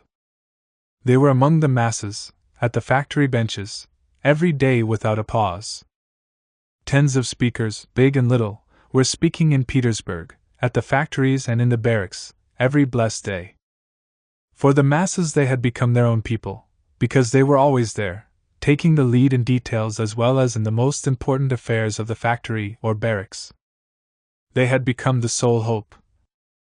The mass lived and breathed together with the Bolsheviks. It is certainly true that such condensed formulations take too little account of important details. The Bolsheviks did not constitute a homogeneous group. Willingness to follow the masses often failed them, and their radicalism was cut across and countered by tendencies of a different sort. We must get closer to reality and go beyond these approximations, penetrating the complex network of the Bolshevik party structures. When we do this, we see that the closest link with the proletariat was effected at the lowest level, and, as has been mentioned, some difficulty was met with in ensuring that its results were felt at the peak of the hierarchy. The case of the Bolshevik military organization is interesting from this standpoint. Composed of soldiers who had joined the Bolsheviks, it directly recorded the pulsations coming from the army. Whereas the main central bodies of the party, the Central Committee and the Petrograd Committee, were free from direct pressure by the workers and soldiers, and became even freer as the party's membership increased, the military organization, born of revolutionary events and developing as these events developed, was more exposed to the radicalizing effect of popular exasperation. This was why it functioned as a transmission belt, bringing to the party the pulsations emanating from the masses. When, in moments of crisis, the military organization called on the Central Committee to take up a more combative and daring attitude, its leaders drew their arguments from the pressure brought to bear upon them, and more directly still upon the Bolshevik delegates in the barracks, the militants who were in contact with the soldiers and shared their life. Among the industrial workers, direct contact with the masses was achieved through organs that had arisen spontaneously from the revolution, namely, the factory committees. It is significant that the Bolsheviks were strong in these committees, much stronger than in the trade unions. The latter figured in the chaotic situation of 1917 as labor movement organizations that had already become tradition-ridden. This was why Bolshevik representation became preponderant in the factory committees before the party was able to go forward to take over the trade unions. At the beginning of July, when the factory committees were already following the line of the Bolshevik party, the Mensheviks still controlled 55.5% of the mandates at the National Conference of the Trade Unions, as against 36.4% held by the Bolsheviks. This was a general phenomenon. The strength of the Bolsheviks lay mainly in those institutions that were most recent in origin, least structured, and closest to the masses. More precisely, they grew predominant wherever the difference between the working class and an institution, economic or social, which was supposed to represent it became obliterated, in a period in which the revolutionary crisis, the upheaval in men's minds and the rapid progress of radicalization called in question the very idea of representativeness. This was true, especially, of the institution which more than any other symbolized the conquests of the revolution, the Soviet. Its leadership underwent a rapid process of institutionalization and bourgeoisification. The Soviets' power of initiative, the life that still breathed in them, their revolutionary potential, were all concentrated to an increasing extent in the local Soviets, those of the municipalities or of particular parts of towns. It was at the level of these more popular bodies that Bolshevik penetration took place most quickly and powerfully. When, through frequent elections and the genuine revocability of mandates, identification between the masses and some deliberative and executive body became closer and closer, Bolshevism made itself felt by the numerical strength of its representation and the acceptance of its overall policy. Here, finally, lies the significance and explanation of Lenin's conversion to a libertarian variety of socialism, the meaning and origin of the profoundly democratic message of the Leninism of 1917. The men and women whom he called upon to govern independently, and to whom he wished to see entrusted the conduct of public affairs, were the same working men and women who had succeeded in breaking through the innumerable forms of conservative conditioning, the prestige of the bourgeoisie, trust in the leaders of the revolution, the moral authority of the new regime, that of Kerensky, more or less republican and more or less democratic, fear of the army and skepticism in relation to the peasantry, the inclination to delay, and in some cases even the pusillanimity, of the Bolshevik party itself. Whether or not democracy and people's power exists is not an abstract question. On the contrary, it is born of political and social practice, when the activity of the masses bursts forth and expands, and their will is expressed and put into effect more precisely, when this is the activity of a class which, through its place in society, its role in the economy and its cohesion, and through the party that genuinely represents it, constitutes an irrefutable force in the present and a definite potentiality for the future. This was the case with the Russian proletariat of 1917. It was then that the working class broke with the established authorities and threw them out, then that this class, becoming ever more demanding, ceased to show respect to those whom it had adopted as leaders and guides, then that this class left the latter with no choice but to follow it or to resign.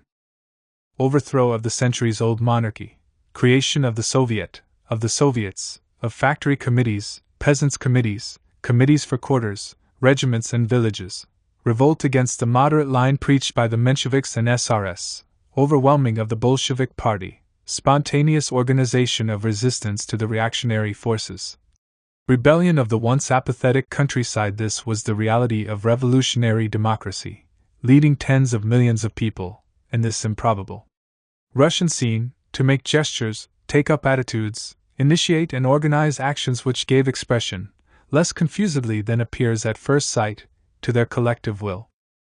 By continually showing flexibility, frequently withdrawing into the background, and sometimes even repudiating itself, the Leninism that existed before the revolution ensured its democratic triumph of 1917. Part 3. Leninist Russia.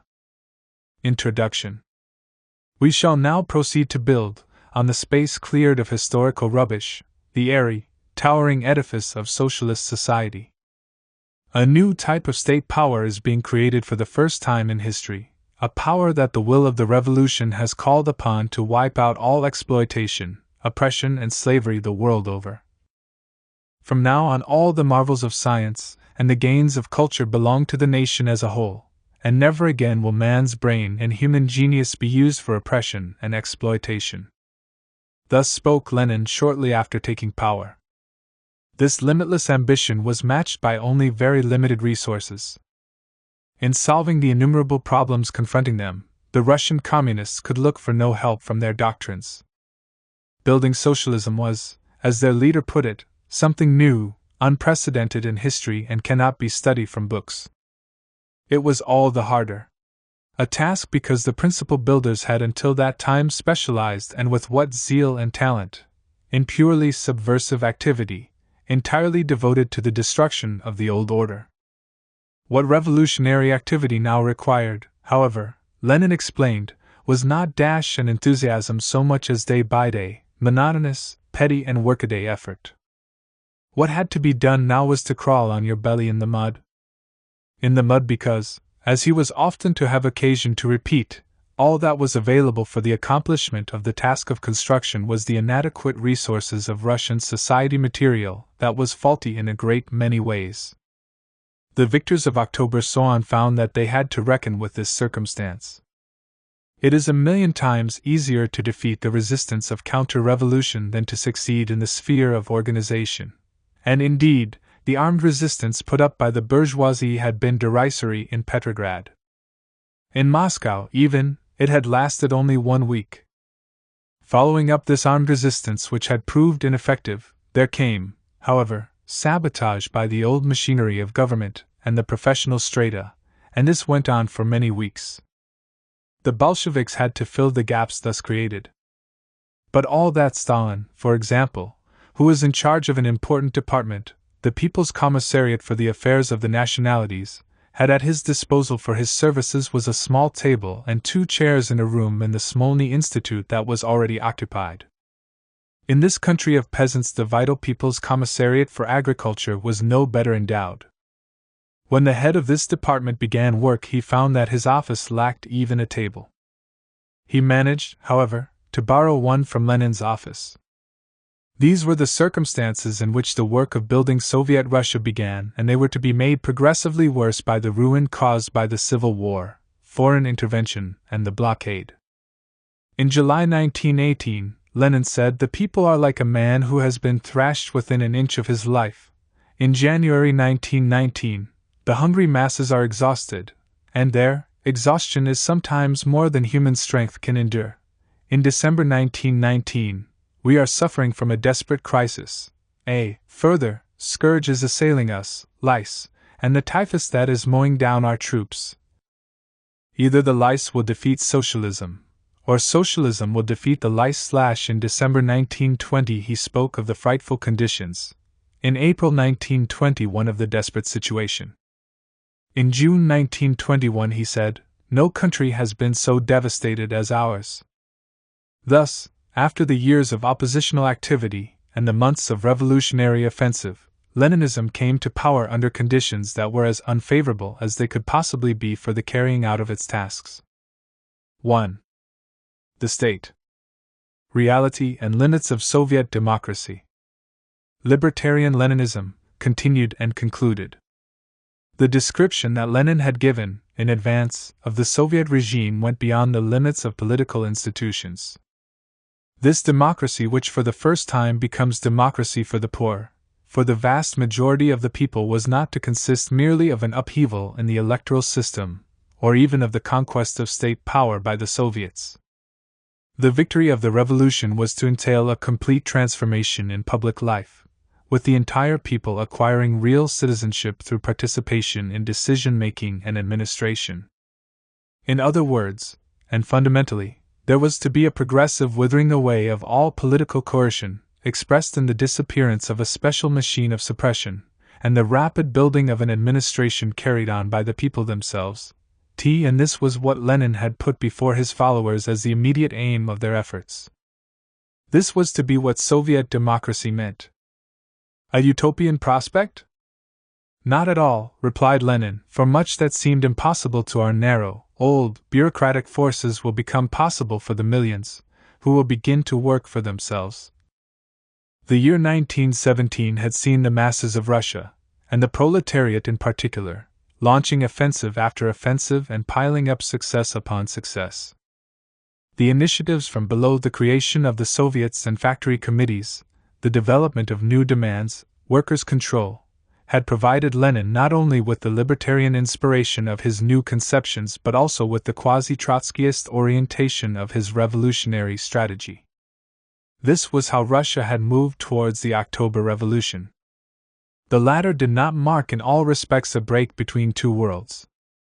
The months that preceded it were months of popular offensive, but those that followed were not months of settling down and consolidation.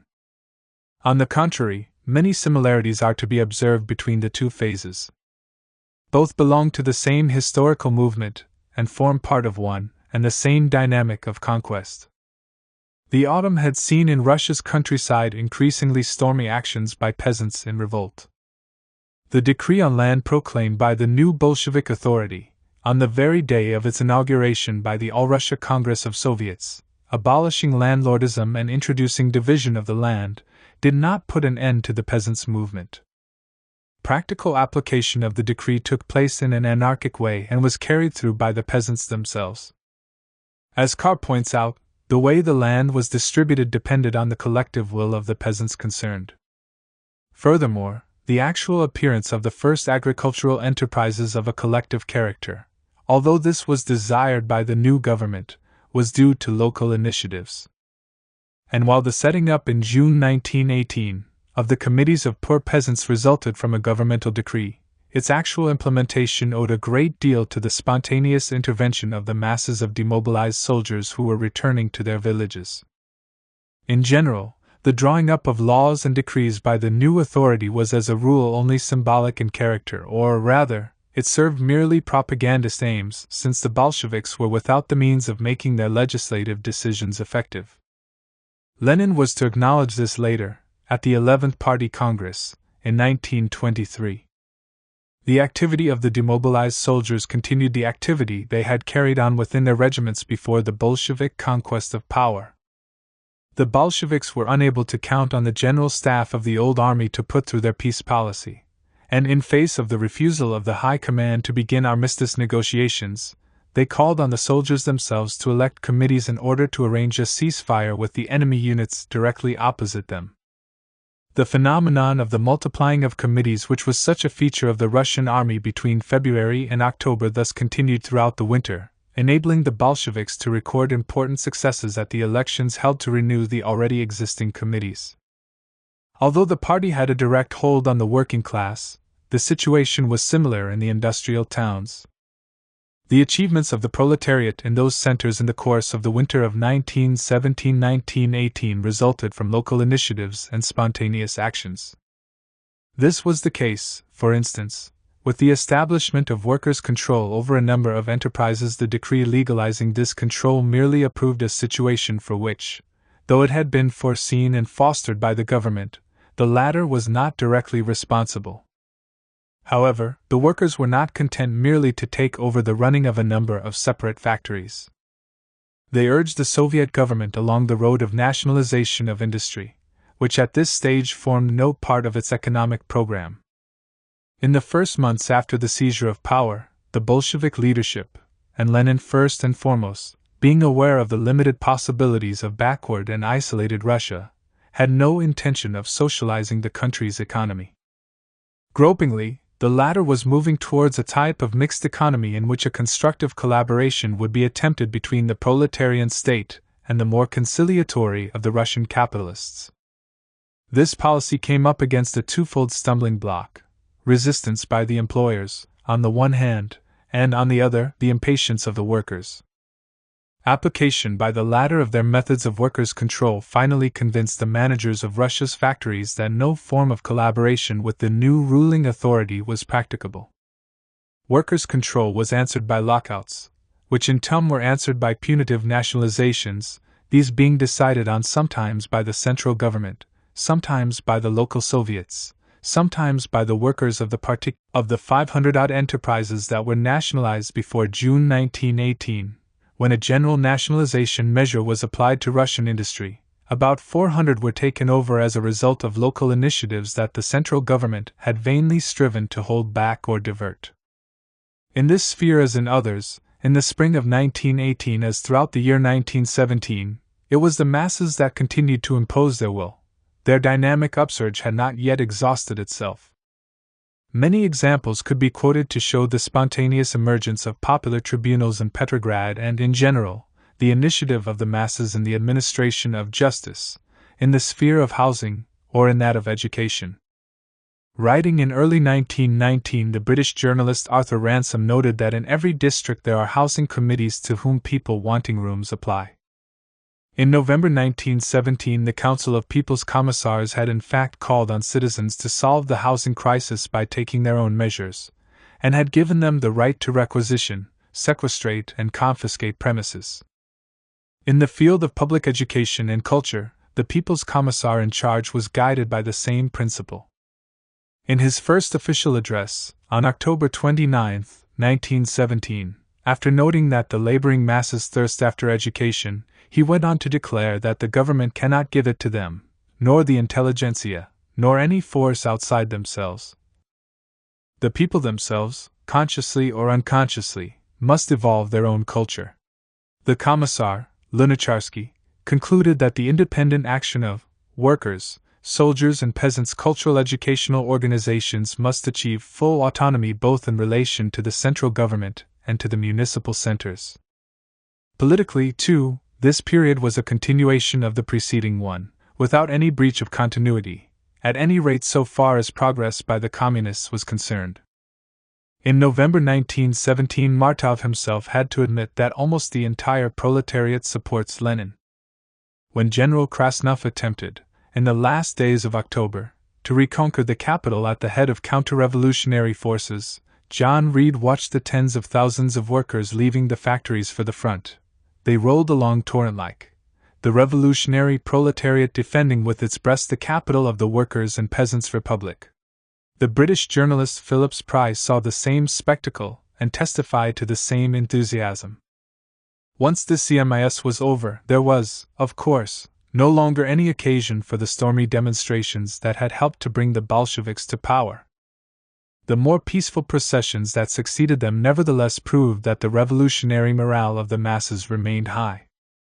This was shown by the mass participation in the Day of Support for the Negotiators at Brest-Litovsk that was organized by the Petrograd Soviet. Despite the cold of late December, hundreds of thousands of workers, Red Guards and soldiers marched past, from dawn to dusk. Finally, and most important, the Bolshevik seizure of power was followed by the spreading all over Russia of the Soviet phenomenon, which did not really take place until after October 1917. A circular issued by the People's Commissariat for Internal Affairs, dated January 5, 1918, declared that the local Soviets were thenceforth invested with all the powers held by the former administration, and added, the entire country must be covered with a network of new Soviets. Their number did indeed increase in spectacular fashion, especially in the countryside, where they had hardly existed at all before the October insurrection. In the towns the Soviets inevitably functioned by way of delegation, and the large mass of electors had to be represented by elected delegates. In the rural areas, however, the Soviets practiced direct democracy, which was more in accordance with the philosophy of the new regime. Everywhere the attempt was made to do away with the distinction between legislative and executive functions and to make individuals take part in the application of decisions they had taken jointly. Tens of thousands of workers became members of the state machine, with the Bolshevik Party transforming itself into a recruiting authority for the purpose and showing very special zeal in the work. It is in the light of all this that Alfred Meyer, in his classic work on Leninism, speaks of the first months of the Soviet regime as the honeymoon of the revolution. For Lenin, in any case, the revolutionary idyll seemed to be still in progress. We find in his writings of this period the same libertarian accents, the same wholly democratic inspiration as in those of before October. Addressing the Second All-Russia Congress of Soviets, at the very moment of the Bolshevik seizure of power, he declared, "We must allow complete freedom to the creative faculties of the masses." Throughout November he made many similar statements. Thus, creative activity at the grassroots is the basic factor of the new public life. Socialism cannot be decreed from above. Its spirit rejects the mechanical bureaucratic approach. Living, creative socialism is the product of the masses themselves. And in an appeal to the population published in Pravda of November 6, 1917, comrades, working people, remember that now you yourselves are at the helm of state. No one will help you if you yourselves do not unite and take into your hands all affairs of state. Get on with the job yourselves. Begin right at the bottom, do not wait for anyone. At the end of December 1917, Lenin wrote an article, not published in his lifetime, entitled How to Organize Competition, which is very similar in inspiration to State and Revolution. One of the most important tasks of today, if not the most important, Lenin wrote in this article, is to develop the independent initiative of the workers, and of all the working and exploited people generally, develop it as widely as possible in creative organizational work. At all costs we must break the old, absurd, savage, despicable and disgusting prejudice that only the so-called upper classes, only the rich, and those who have gone through the school of the rich, are capable of administering the state and directing the organizational development of socialist society. And in State and Revolution, he declared that every rank-and-file worker and peasant who can read and write, who can judge people and has practical experience, is capable of organizational work. When the Third All-Russia Congress of Soviets assembled, in January 1918, the way Lenin addressed the delegates showed that the honeymoon was not yet over, by a long chalk. Very often, he said, delegations of workers and peasants come to the government and ask, for example, what to do with such and such a piece of land. And frequently I have felt embarrassed when I saw that they had no very definite views. And I said to them, "You are the power, do all you want to do, take all you want, we shall support you." To this he added a glowing tribute to the work of the masses themselves and their creative activity. Look wherever there are working people, look among the masses, and you will see organizational, creative work in full swing. You will see the stir of a life that is being renewed and hallowed by the revolution.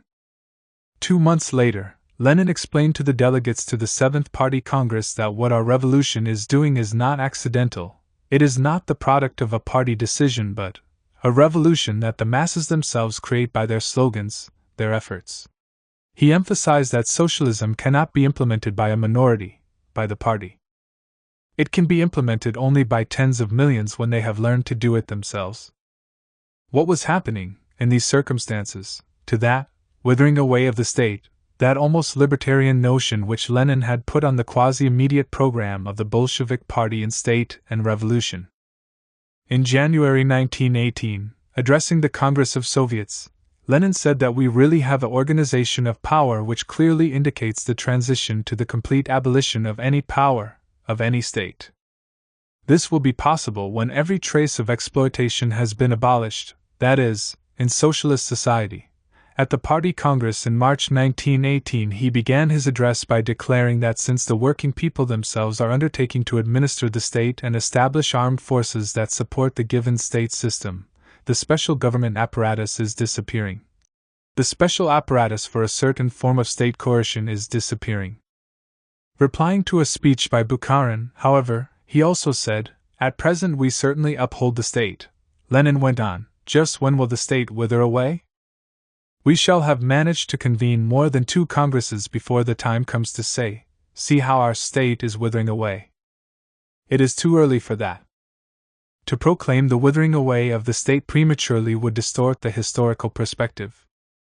Lenin was to present this withering away on a number of subsequent occasions as an objective of the revolutionary movement, but he would no longer make the beginning of this process coincide with the accession of the proletariat to power.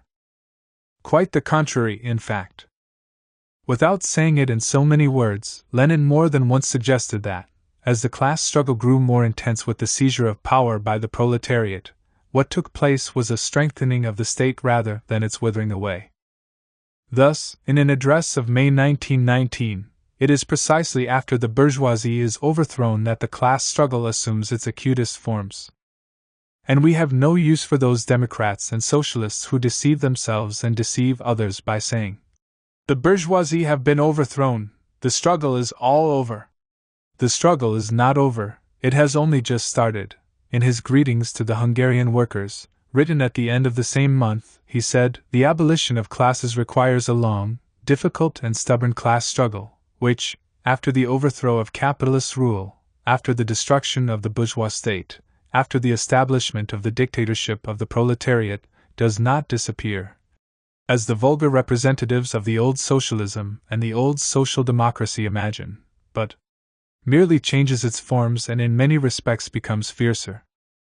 Nevertheless, Lenin stressed that the October Revolution had brought into being a new type of state, which, moreover, had been created by the masses of the people.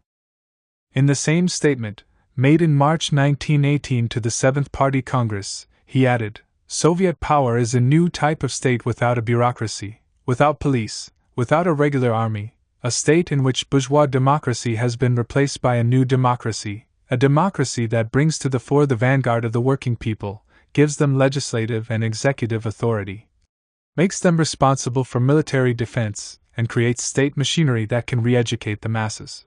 2.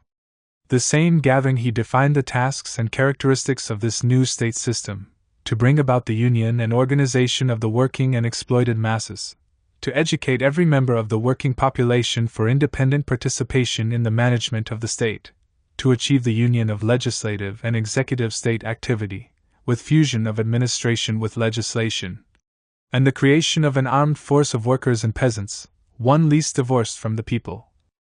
Finally, to ensure more complete democracy, through less formality and making election and recall easier. What seemed to Lenin quite incompatible with the new regime was the formalism and bureaucracy typical of bourgeois democracy. In this connection he declared, in the immediate tasks of the Soviet government, written and published in this same period, the socialist character of Soviet, i.e., proletarian, democracy, as concretely applied today, lies first in the fact that the electors are the working and exploited people, the bourgeois is excluded. Secondly, it lies in the fact that all bureaucratic formalities and restrictions on elections are abolished. The people themselves determine the time and order of elections, and are completely free to recall any elected person. Two themes predominate in Lenin's statements regarding Soviet democracy, in this period at least. It is, he says, an immeasurably higher and more progressive form of democracy than bourgeois parliamentarism, and it is meaningless without effective participation by the masses in administrative work. Our aim is to draw the whole of the poor into the practical work of administration, to ensure that every toiler, having finished his 8 hours' task in productive labor, shall perform state duties without pay. Lenin concludes that the transition to this is particularly difficult, but this transition alone can guarantee the final consolidation of socialism. The transition to this is particularly difficult. Was there not here a new note, differing from Lenin's exaltation, not so long before, of the spontaneous activity of the masses and of their already acquired qualities, their aptitude, helped by revolutionary fervor, to provide, there and then, the cadres for a people's administration?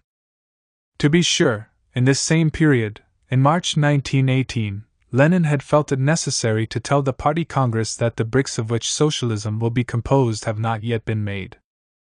The turning point of Brest-Litovsk. Between the perhaps disillusioned realism disillusioned so soon? Of that last statement, the bricks of which socialism will be composed have not yet been made, and Lenin's earlier enthusiastic description of the virtues and capacities of the revolutionary masses, the difference is marked. This difference does not point to any contradiction in Lenin's ideas but to the complexity of the facts and of the dialectical development of the revolution. For while the dynamic of the revolution was still ascending and the people's conquests were advancing, deepening and becoming consolidated, with Soviet democracy, vigorous and creative, giving proof of its reality, factors of dissolution were already present and growing, and in the very midst of victory, the germs of defeat were already planted. There has been much discussion about the chronological limits of Soviet democracy. Lenin's death, or, to take an earlier date, his illness and withdrawal from political activity, have provided easy reference points to those with a penchant for striking contrasts and didactic schemata. Albert Camus, in his preface to Alfred Rosmer's Moscou sous Lenin, was among the many who submitted to this facile interpretation of events. Wonderful times, he wrote, about the period between the October Revolution and Lenin's death, wonderful times, when the world seemed to be starting anew, when history was at last beginning afresh on the ruins of an empire. Writers no less well disposed than he towards the October Revolution, but more careful, such as Pierre Breu and Isaac Deutscher, acknowledge that at the end of the Civil War, or at least by the spring of 1921, Soviet democracy had for some time ceased to function. Actually, the process of breakdown of this democracy had begun in a period when it still seemed in good health and when, moreover, it was still not inconceivable that the revolution might recover its initial vigor and resume its forward march. The winter of 1917-1918, which saw the conquest of power and the triumph of the proletariat, was also a winter of misery and economic disorganization. Beginning then, in that period of victory and hope, we see the first manifestations of the phenomenon which dominates the first years of the Soviet regime, the progressive weakening of the Russian working class, a loss of strength and substance that was to end in its almost complete declassing and, in a certain sense, its temporary disappearance from the scene. It is true that, in the spring of 1918, Soviet democracy was alive and was really, as we shall see, the dictatorship of the proletariat. But the Soviet historian Sobolev tells us that, in April 1918, 265 out of the 799 industrial enterprises in Petrograd were closed down, and in the city's large-scale industry taken as a whole less than half of the workers were still at work. In the spring of 1918 the total population of the capital numbered no more than 1.5 million, as against 2.5 million a year previously. The economic collapse and the threat from the German army had led to the dismantling of many factories. In Moscow in the same period the population had fallen from 2 million to 1.5. To this was added the scourge of famine. In February and March 1918 most parts of Russia were receiving only 12 or 13% of the amount of bread officially provided for by the Food Commissariat. In April this amount fell by half. In the industrial centers the workers went for several days without getting their bread ration. And at the beginning of 1918 this ration was only 50 grams per day in the capital. Already the black market had become, despite the exorbitant prices demanded, the chief means of keeping alive. Towards the end of April, Jacques Sedul, an observer well disposed towards the regime, wrote this description of the situation in Moscow, which a month before had been made the capital of Soviet Russia. In the districts away from the center, frightful poverty prevails. There are epidemics of typhus, smallpox, children's diseases. Babies are dying en masse. Those one sees are weak, fleshless, pitiful creatures. In the working class quarters one too often passes poor, pale, thin mothers, sadly bearing in their arms, in a little coffin of silver-painted wood, looking like a cradle, the tiny lifeless body that a small quantity of bread or milk would have kept alive. The loss of the Ukraine as a result of the draconian provisions of the Peace of Brest-Litovsk, the interruption in commercial exchanges between town and country, and the catastrophic state of transport, all contributed to this disaster. The consequences for the working class were extremely serious. Speaking at the Seventh Party Congress, Bukharin described in alarming terms what he called, as early as March 1918, the disintegration of the proletariat. The expression used by the leader of the left communists, the chief critic of the government's policy, he was perhaps polemical. In any case, it revealed perfectly the new climate, much altered for the worse, which we find reflected in the writings and speeches of Lenin. There is a noticeable, though imprecise, dividing line between his extreme optimism and democratism in the first months following the October victory, and his loss of this mood, between the exaltation of the creative work of the masses, the organizational work they were carrying out, and that disillusioned statement, the bricks of which socialism will be composed have not yet been made. It was not that, after this change of lighting, with the shadows now preponderating over the well-lit patches, the latter had wholly vanished. For a very long time afterwards, indeed, to the end of his life, Lenin upheld some of the views set forth in State and Revolution. In August 1918, for example, he wrote in his letter to the American workers, "The context makes his statement, therefore, something of an apologia for the first time, not the minority, not the rich alone, not the educated alone, but the real people, the vast majority of the working people, are themselves building a new life, are by their own experience solving the most difficult problems of socialist organization." And the same note was sounded in the winter of 1918 to 1919, in the draft program that he prepared for the Eighth Party Congress. Long since, however, emphasis had been laid on the difficulties encountered in democratizing the state and its administration, and so in the creation of Soviet democracy. What had seemed on the eve and on the morrow of October to be about to be realized, almost present, was increasingly shifted to the status of an ideal to be attained, or an aim to be achieved. Whereas in November 1918, on the first anniversary of the capture of power, Lenin could still write, "Now all workers, not just the leaders and advanced workers, but great sections of workers, know that they themselves, with their own hands, are building socialism and have already laid its foundations," this optimism being perhaps connected with the solemnity of the occasion, as well as with the euphoria caused by the outbreak of the German Revolution 1 month later. His tone was more modest and more realistic. Writing in December 1918 and January 1919 about the tasks of the trade unions, Lenin acknowledged that, as regards the construction of socialist society, the very essentials are not yet guaranteed, and that the main body of working people are still not playing a big enough part in the construction. And in a pamphlet published in March-April 1919, Achievements and Difficulties of the Soviet Government, Lenin observed that the organization of proletarian influence over the rest of the population, the creation of a new mass environment, constituted an immensely difficult task, the fulfillment of which will require decades. Not such a long period as that was needed for Lenin's departure from his optimism of 1917 to become observable. He had begun by exalting the possibilities and, more than that, the already established capacities, the already realized potentialities, of the entire proletariat and peasantry. But in an important work, The Immediate Tasks of the Soviet Government, written in March-April 1918, Lenin drew for the first time a distinction within the proletariat, stressing what prolonged and persistent efforts must be exerted by the best and the most class-conscious workers and peasants in order to bring about a complete change in the mood of the people and to bring them on to the proper path of steady and disciplined labor. He was finished, for the time being, with exaltation of the proletariat as such, of the people as a whole, of the working class hailed as a single entity, of the peasantry praised as an undifferentiated mass. More and more frequently, and very soon in a quite systematic way, Lenin began to single out the advanced workers, who alone were still worthy of trust, and to denounce the harm done, in the ranks of the proletariat itself, by the vestiges, or resurgences, of the petty bourgeois spirit and the capitalist mentality.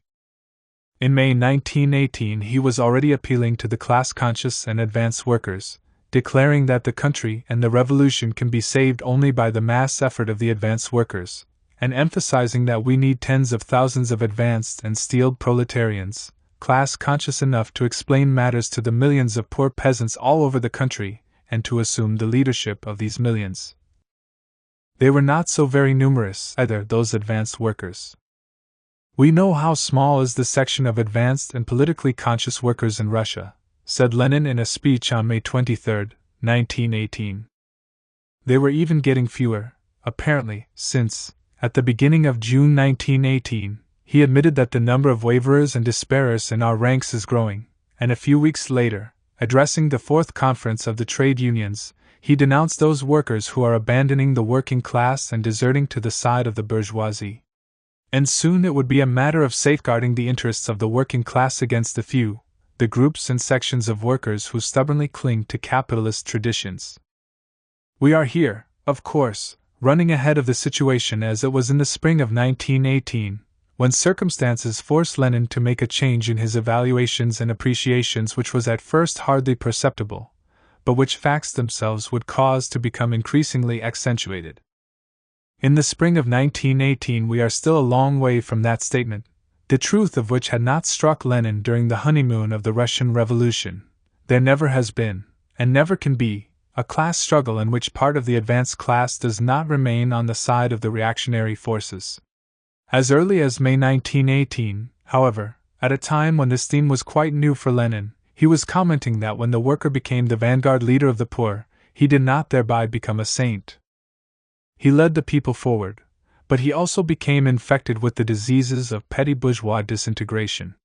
At that moment Lenin still had a long way to go before making the invitation he addressed in February 1920 to the organs of the Cheka, to direct revolutionary coercion against the wavering and unstable elements among the masses themselves.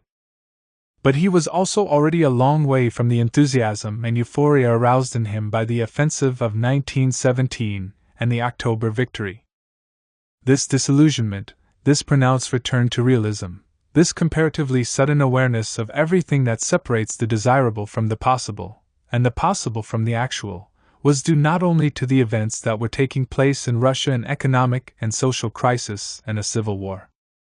Attentive study of Lenin's writings and declarations, careful research into the origins of this turn with a view to an attempt to give it a date, lead us to a fairly definite conclusion. It is in the signing of the Peace of Brest-Litovsk that the principal, though certainly not the only cause of the phenomenon, must be sought.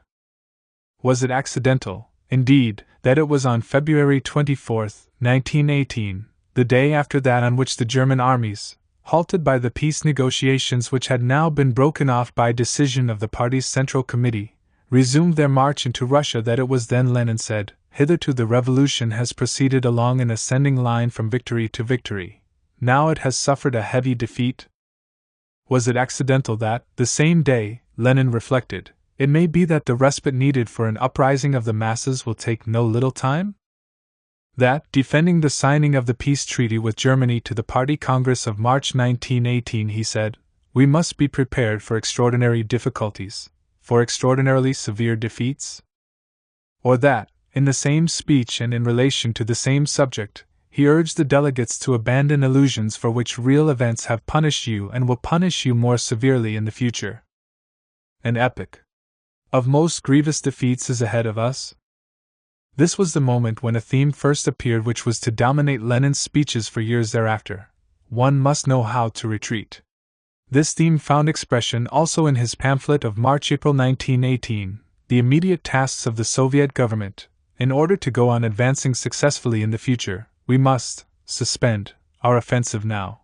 At this moment, too, Lenin attacked the leftism of some of his comrades, whereas all through 1917 and in the weeks immediately following the conquest of power, he had been systematically attacking the cautious and conciliatory trend among the Bolsheviks. Lenin's differences with the left were not confined to matters of foreign policy, although that point was the decisive one.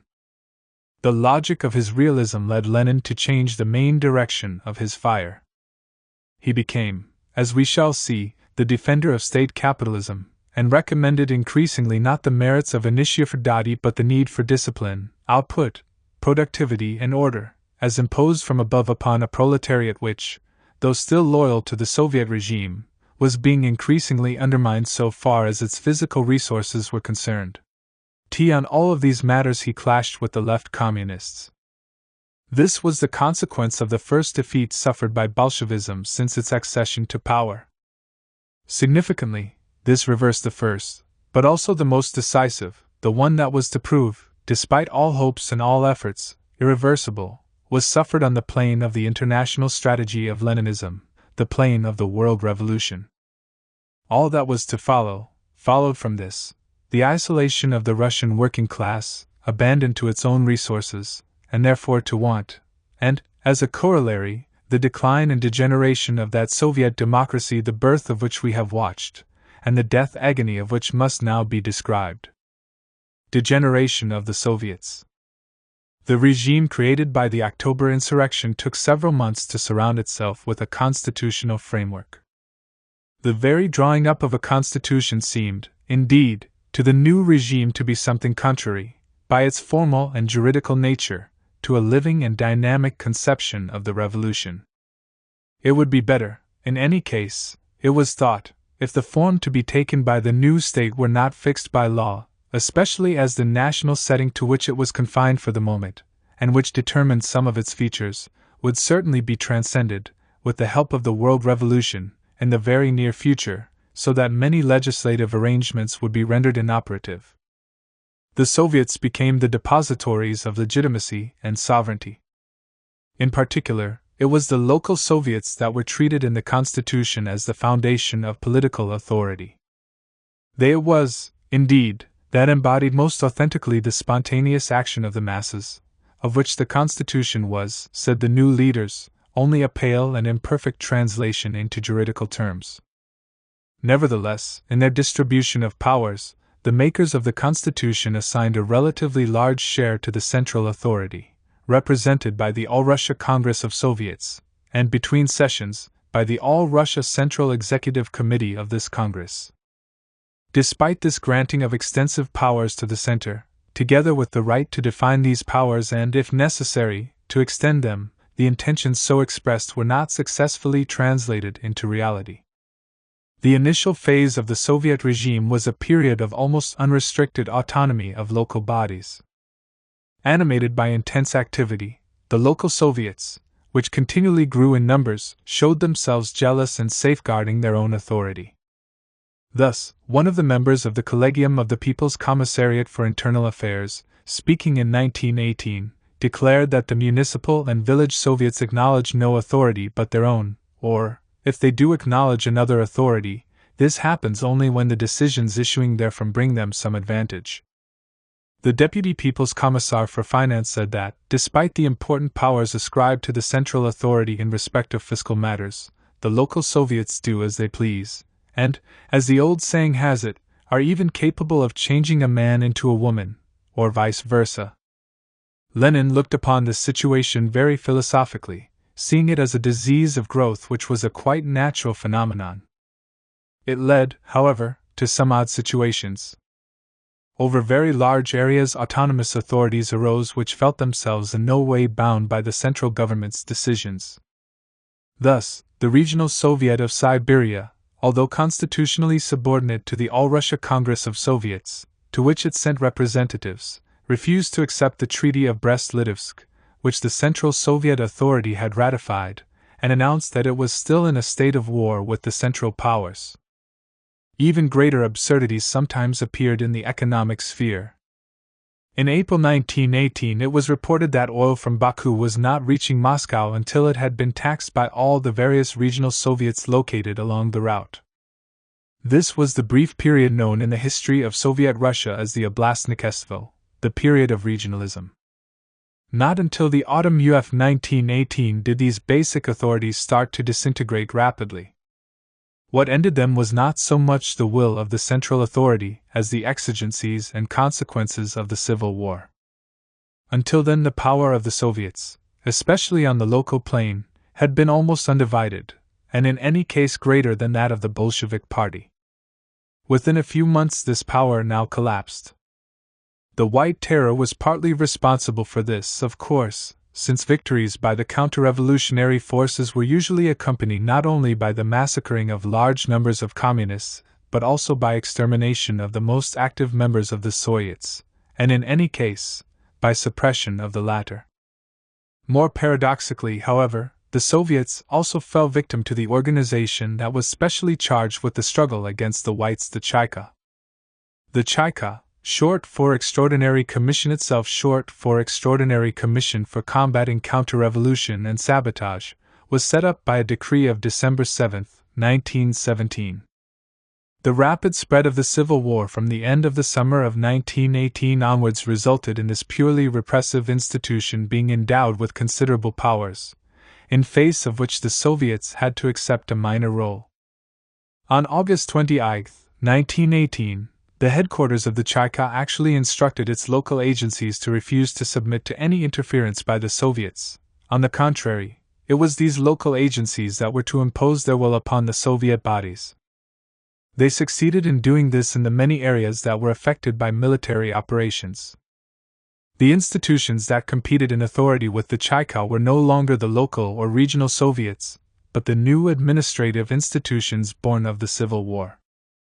Among these, the Military Revolutionary Committee of the RSFSR and the revolutionary committees that represented it in the localities held an important position. Furthermore, in accordance with the process of ever greater compelling power, bureaucratization entailed the multiplying of commissions, committees, and organs of all kinds, which often overlapped each other.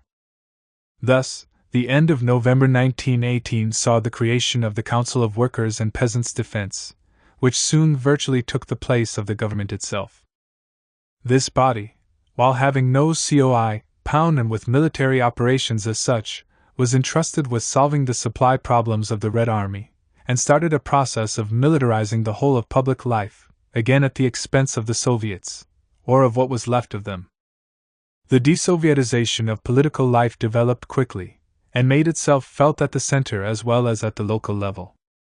The All-Russia Congress of Soviets, which was supposed to meet every 3 months, and whose frequent gatherings October 1917, January, March and July 1918 reflected the intense activity of the Soviets during the first few months of the new regime, began to space out these occasions over longer intervals.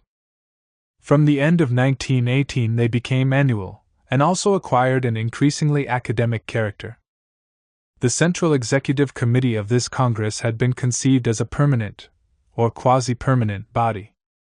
However, it did not hold a single meeting between July 14, 1918, and February 1, 1920, though decrees continued to be issued in its name. In general, the militarization of the whole of public life had suppressed the Soviets as really functioning bodies. What obtained was what Bukharin and Preobrazhensky, the authors of the semi-official ABC of Communism, called a militarist proletarian dictatorship. Born from the spontaneous activity of the masses, organized so as to perpetuate this activity and give it the broadest and freest expression, by the second half of 1918 the Soviets had lost their drive and their animation. Where they still existed, their life was due much more to the activity of their executive organs than to that of their deliberative bodies, which had become lethargic. Kamenev admitted this when he addressed the All-Russia Congress of Soviets in December 1919. Individual members busy themselves with purely technical matters. Plenary meetings are held only rarely, and when the deputies do meet, this is only to listen to a report or to a few speeches. Lenin himself acknowledged, addressing the Eighth Party Congress in March 1919, that the Soviets, which by virtue of their program are organs of government by the working people, are in fact organs of government for the working people by the advanced section of the proletariat, but not by the working people as a whole. Was this not, in effect, the death certificate of the most original and really democratic institution thrown up by the Russian Revolution? To be sure, either the communist leaders, nor the party activists, nor the Soviet cadres, resigned themselves to this situation. This was seen when, as the Civil War seemed to be nearing its end, voices were raised on all sides to call for the re-establishment of the Soviets in their full rights. The demand for revival of the Soviets occupied, for example, an important place in the discussions that took place at the meeting of the All-Russia Congress of Soviets, already mentioned, held at the end of December 1919. The Menshevik Martov was the chief spokesman for this demand, but he was supported by some communist delegates, who succeeded in passing a resolution calling for the power of the Soviets to be strengthened. The Central Executive Committee of the All-Russia Congress now resumed its activities, after a long hibernation, and assembled in February, May, June and September 1920, each of these sessions lasting a week.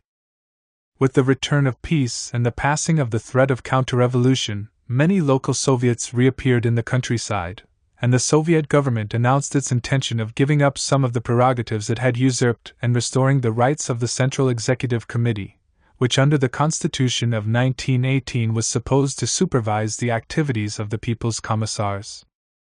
Moreover, in 1920 elections to the Soviets reacquired some of the freedom that had been characteristic of them at the outset.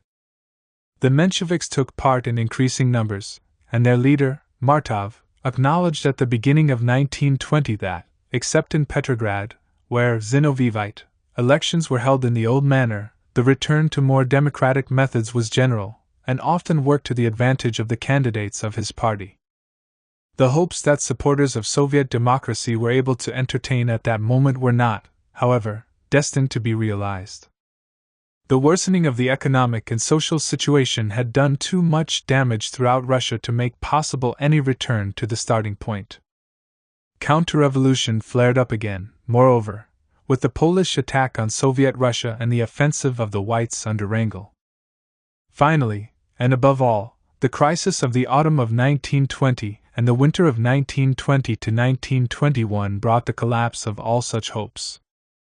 With the revolt of the countryside against the Soviet regime, increasing discontent among the working class, the fierce determination of the Communists to remain in power despite their unpopularity, and last but not least, the ruined state of the economy, the demoralization of the people, the increasing isolation of a devastated country and an exhausted nation. The very basis for a revival of the Soviets was no longer present. For this to become possible, a new period of revolutionary advance would have had to begin. But the introduction of the new economic policy, NEP, signified the very opposite. Soviet democracy, born of the upsurge of the masses and the Bolshevik victory, had, as a result of defeats and isolation, finally ceased to exist. The coming of the monolithic state. The interpretation offered by most historians of Russian communism possesses the merit, if not of truthfulness, at least of clarity. Convinced of the basic Machiavellianism of the founder of Russian communism, and of the servile submission of his supporters, they see in the beginnings of the Soviet regime the apparent justification of a familiar and banal thesis. Lenin, the man of organization and of the party, had in view only the triumph of his faction.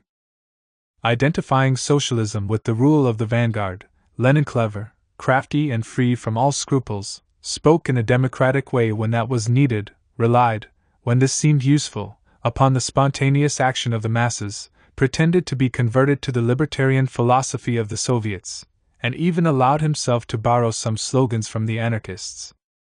When, however, by means of tactical subtleties and tricks against which the pathetic naivety of his opponents proved helpless, Lenin had gained power, he hastened to throw off the disguise that he had assumed.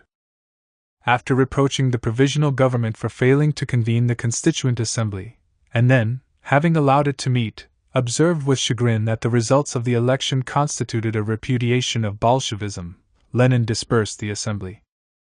After proclaiming his devotion to democratic freedoms, he lost no time in stifling them, and after announcing his intention of establishing a Soviet and socialist regime, he made haste, not content with installing his own party alone in power, to prohibit and persecute the other socialist parties.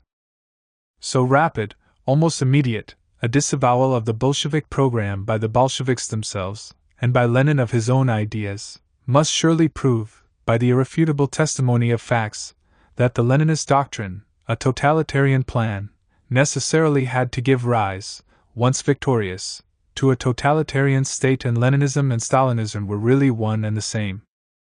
To quote Leonard Shapiro, a well-known supporter of this view, the malignant figure of the General Secretary, Stalin, has become only too familiar in its portrayal by disappointed oppositionists, defeated by the apparatus which he controlled. But it was Lenin, with their support, who equipped him with the weapons, and started him upon his path. Raymond Aron says the same thing.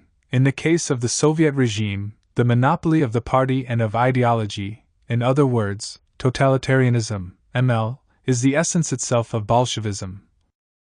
Facts are of decisive importance in judging the nature of Leninism, so decisive that it is indispensable to examine them with very close attention and, refusing to be satisfied with half-truths, to study the actual circumstances that presided over the degeneration of the Soviet regime and the corning of the Bolshevik monolith and Soviet totalitarianism. Was Leninism responsible for this process, or was Leninism itself among its victims? This is, in a sense, what all the argument is about. The Constituent Assembly and its dissolution. The convening of a Constituent Assembly figured in the program of all the left parties in Russia, and especially in that of the Social Democrats, Bolsheviks included. While they did not make it the axis of their propaganda, since they mobilized themselves and the masses in the name of Soviet power, all power to the Soviets. Lenin's supporters and Lenin himself had, between February and October 1917, presented the convening of a Constituent Assembly as one of the aims of their activity. On October 25, at the moment of the seizure of power, Lenin told the delegates to the Second All-Russia Congress of Soviets that the Soviet government will ensure the convocation of the Constituent Assembly at the time appointed. The Council of People's Commissars itself acknowledged, through Lenin, its provisional character, until the Constituent Assembly is convened. During the first weeks following the insurrection, Lenin had occasion to confirm these assurances. The elections did indeed take place. They were held on and after November 12, 1917, in an atmosphere of great freedom. The first results that came in confirmed the verdict of elections held previous to the October Rising, and favored the Bolsheviks. But when the results arrived from the provinces, they did not support the optimistic impression thus given. As they came to hand, they revealed more and more clearly the great success won by the socialist revolutionaries, and especially by their right wing. In the end, the assembly was made up as follows: SRS 299 seats, Ukrainian SRS 81, Left SRS 39, Bolsheviks 168, Mensheviks 18, Constitutional Democrats 15, the remaining 83 seats being divided among small parties, mostly non-Russian nationalists. The opponents of the Soviet regime thus enjoyed a comfortable majority in the assembly, and the Bolshevik government found itself confronted with a dilemma which the party's Central Committee was obliged to discuss at its meeting on November 29. To judge by the minutes, the discussion was very confused. Though Lenin was present, he took no part in this discussion, which came to no decision, so great was the uncertainty and irresolution among the Bolsheviks. Their disappointment was all the greater because they had entered with zeal, and sometimes with real enthusiasm, into the election campaign, in which the party militants had shown tremendous activity. The moderate socialist parties, the SRS and Mensheviks, called for the assembly to be convened at once. They saw it, and not the Soviets, as the sole legitimate depository of sovereignty. The bourgeois politicians carried on agitation, former ministers in the provisional government striving vainly to bring about on their own a meeting of members of the assembly. Finally, the first counter-revolutionary forces, which were starting to gather in the south of Russia, especially the volunteer army, concentrated in the Don region, included only a single point in their meager political program: all power to the Constituent Assembly. The Bolsheviks were still divided. They had already formed their elected deputies to the assembly into a parliamentary group, and this group had chosen a bureau, consisting of Kamenev, Rykov, Ryazanov, Lerin, Milyudin and N. Agin, all of them important figures known for their moderate outlook. They were, as a whole, in favor of allowing the assembly to meet, and doubtless, of respecting its rights. On December 11, the Central Committee discussed the question afresh, and Lenin proposed that the bureau of the Bolshevik group in the assembly described as the right-wing tendency be dissolved. He was unsuccessful, the Central Committee preferring not to vote on his resolution. The Central Executive Committee of the All-Russia Congress of Soviets decided soon afterwards that the Constituent Assembly should meet on January 5, 1918, but Lenin almost at once revealed the reasons behind his attitude of distrust towards the Assembly. His theses on the Constituent Assembly, written on December 12, were published in Pravda, of December 26. For the first time, explicitly at any rate, he stated that the imminent confrontation of the two bodies, the Constituent Assembly and the Congress of Soviets, and the possible clash between them, was nothing less than a confrontation and clash between classes, with the proletarian institution facing the bourgeois one. To this fundamental conception he added arguments relating more closely to the circumstances in which the Constituent Assembly had been elected. It could not reflect in its composition, he claimed, the split that had taken place between the right SRS, hostile to the Soviet government, and the left SRS, who had decided to support the new regime. The election had taken place, too, before the people, especially those in the rural areas, had really become aware of the October Revolution, or at least of what it implied. Finally, the beginning of counter-revolutionary action, and so of civil war, had made it impossible to observe normal electoral procedures. Lenin declared that the slogan "All Power to the Constituent Assembly" had become in fact the slogan of the Cadets and the Caledonites, the followers of the White General Kaledin, ML, and of their helpers. He concluded the Constituent Assembly must inevitably clash with the will and interests of the working and exploited classes which on October 25 began the socialist revolution against the bourgeoisie. Naturally, the interests of this revolution stand higher than the formal rights of the Constituent Assembly. When the Constituent Assembly met, on January 5, 1918, with the Right Sr. Chernov in the chair, it was invited by the Bolshevik group of deputies to ratify the principal measures taken by the Soviet government, which amounted to acknowledging its legitimacy. The motion put down to this effect was rejected by 237 votes to 138. The Bolshevik and Left SR deputies then walked out of the assembly, never to return. The debates went on all through the night of January 5-6. Soon after 5 in the morning, the commander of an armed detachment, the anarchist Zheleznyakov, carrying out the government's instructions, ordered the assembly to stop working because the guard is tired, he explained. Without attempting to resist, the members of the assembly dispersed. They were never to reassemble, a decree of the Soviet government having dissolved the Constituent Assembly.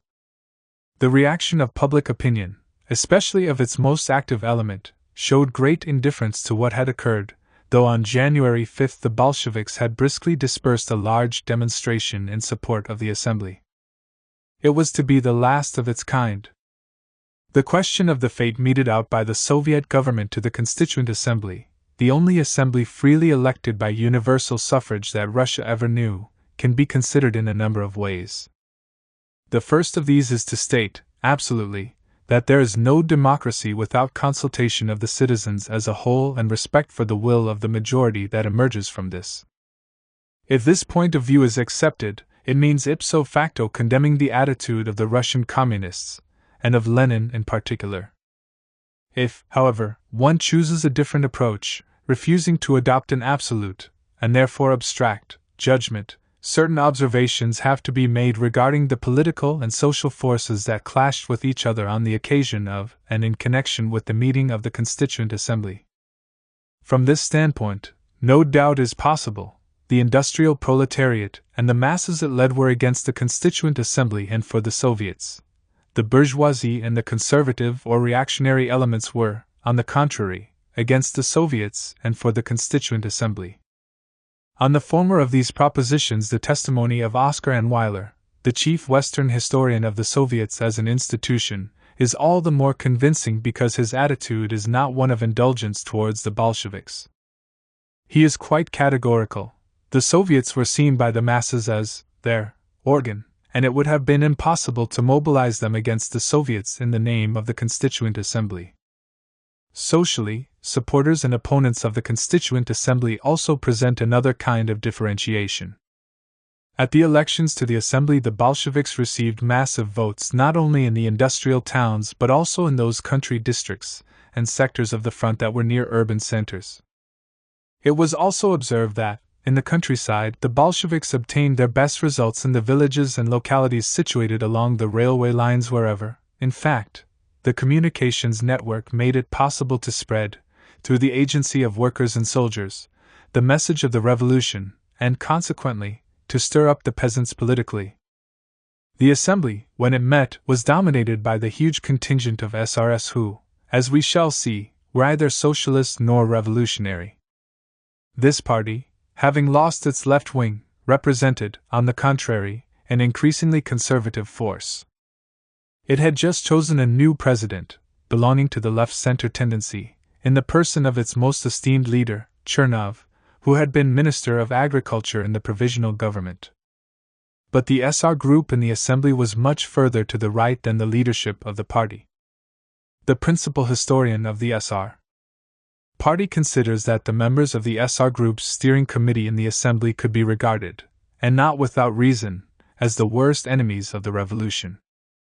The same writer describes thus the predominant social composition of the assembly: men of prestige and experience, experts in agronomy or administration, peasants who were looked up to by their communities.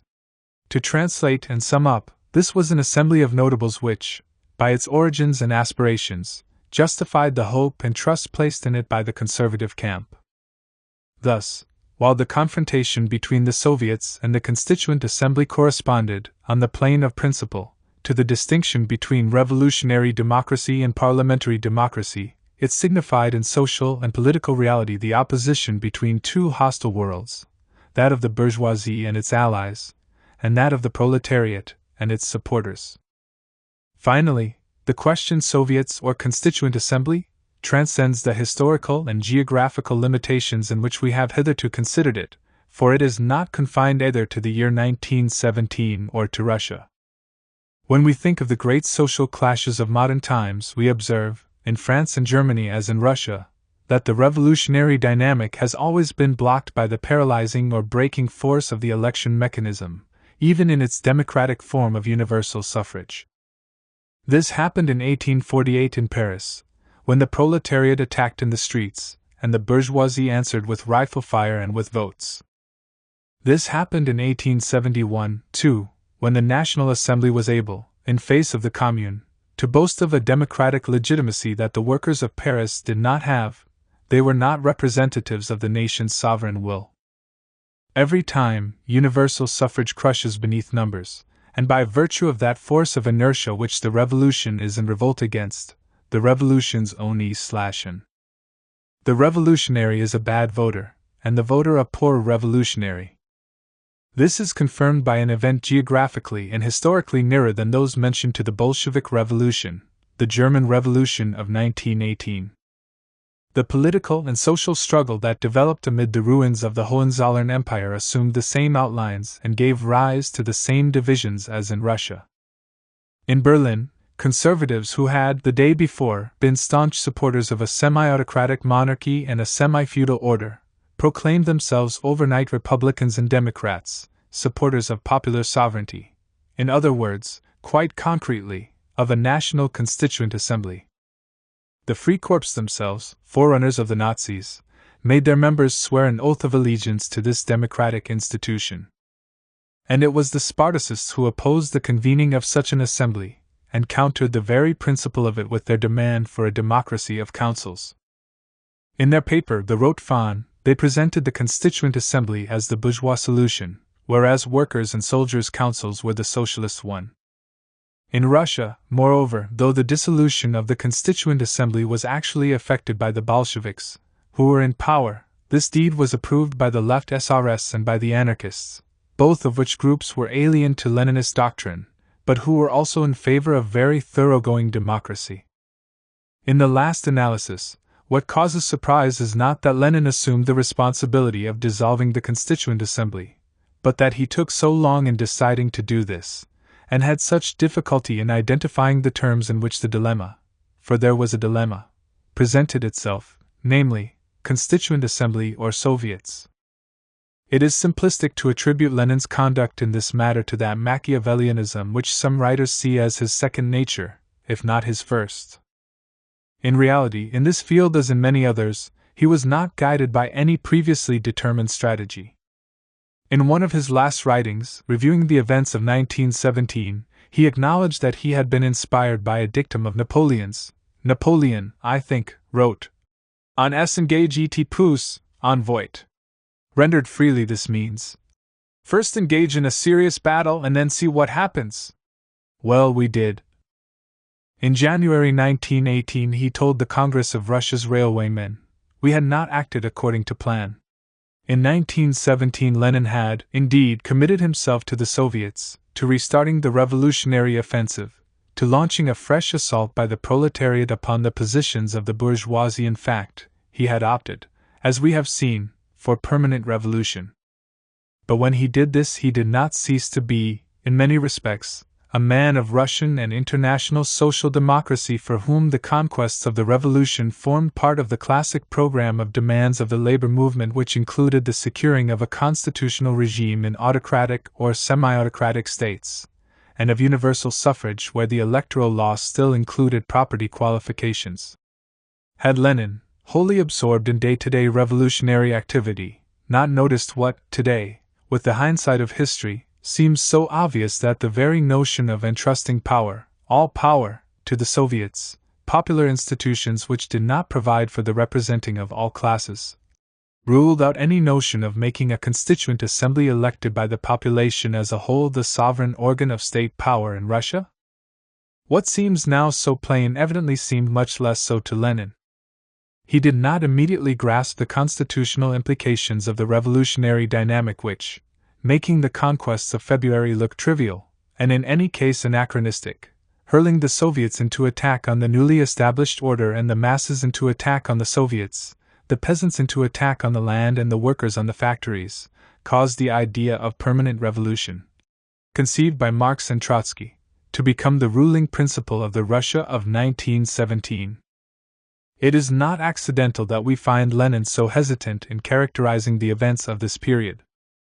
Today it appears to us that with each leap forward made by the revolution, the struggle for Soviet power against the provisional government, the liquidation of the latter, the breaking of the alliance with the Western bourgeois democracies, support for workers' control and dissolution of the Constituent Assembly, the revolution, transcending its bourgeois limits, intensified its character as a socialist revolution. Lenin, however, hesitated on this point, groping his way, and sometimes contradicting himself. He was later to refer to setting up the Soviet state system and getting out of the imperialist war as the essential preliminary tasks of our revolution in the sphere of socialist construction. In the period when the Constituent Assembly was dissolved, speaking in January 1918 to the Third All-Russia Congress of Soviets, he declared, "Today, when the Soviets are in power, there can be no question of a bourgeois democratic revolution." Yet the question of the bourgeois revolution was so much in Lenin's mind that he often identified the transition from the bourgeois to the socialist revolution with the setting up in June 1918 of the Committees of Poor Peasants, which, breaking the unity of the peasant camp, introduced the class struggle into the countryside. In the proletarian revolution and the renegade Kautsky he asserted unequivocally that our revolution is a bourgeois revolution as long as we march with the peasants as a whole. And to the Eighth Party Congress, in March 1919, he said that it was from the moment the Poor Peasants' Committees began to be organized that our revolution became a proletarian revolution. These approximations and varying definitions will surprise only those who wish to see in Lenin an infallible master and omniscient planner, whether providential or diabolical, of revolutionary strategy. This he was not. He was not even the real theoretician of the revolution, but merely the maker of it. And it was his absorption in practical activity that, doubtless, prevented him in 1917 from deducing theoretical conclusions from the lessons of events. Hence the theoretical hesitancy of his approach to the problem of the Constituent Assembly, which he made up for, and very greatly, by his boldness and practice. The Bolshevik Party and the Socialist parties. Linear schemata are the most alluring. Here is one example. In their thirst for power, the Bolsheviks, almost as soon as they had become masters of the situation, proceeded to eliminate their political opponents. Dealing first of all with the constitutional Democrats, they then turned to suppress the socialist parties. Totalitarian Leninism. That is the thesis which Leonard Shapiro sums up perfectly in his classic History of the Communist Party of the Soviet Union. The refusal to come to terms with the socialists and the dispersal of the Constituent Assembly led to the logical result that revolutionary terror would now be directed not only against traditional enemies, such as the bourgeoisie and right-wing opponents, but against anyone, be he socialist, worker or peasant, who opposed Bolshevik rule. The refusal to come to terms with the socialists. This is how the writer summarizes an important episode of the Russian Revolution, the attempt, on the morrow of the October insurrection and the establishment of Soviet power, to form a broad coalition socialist government, which would have prevented communist monolithism from appearing and developing. The question is too heavy with implications not to be looked at carefully.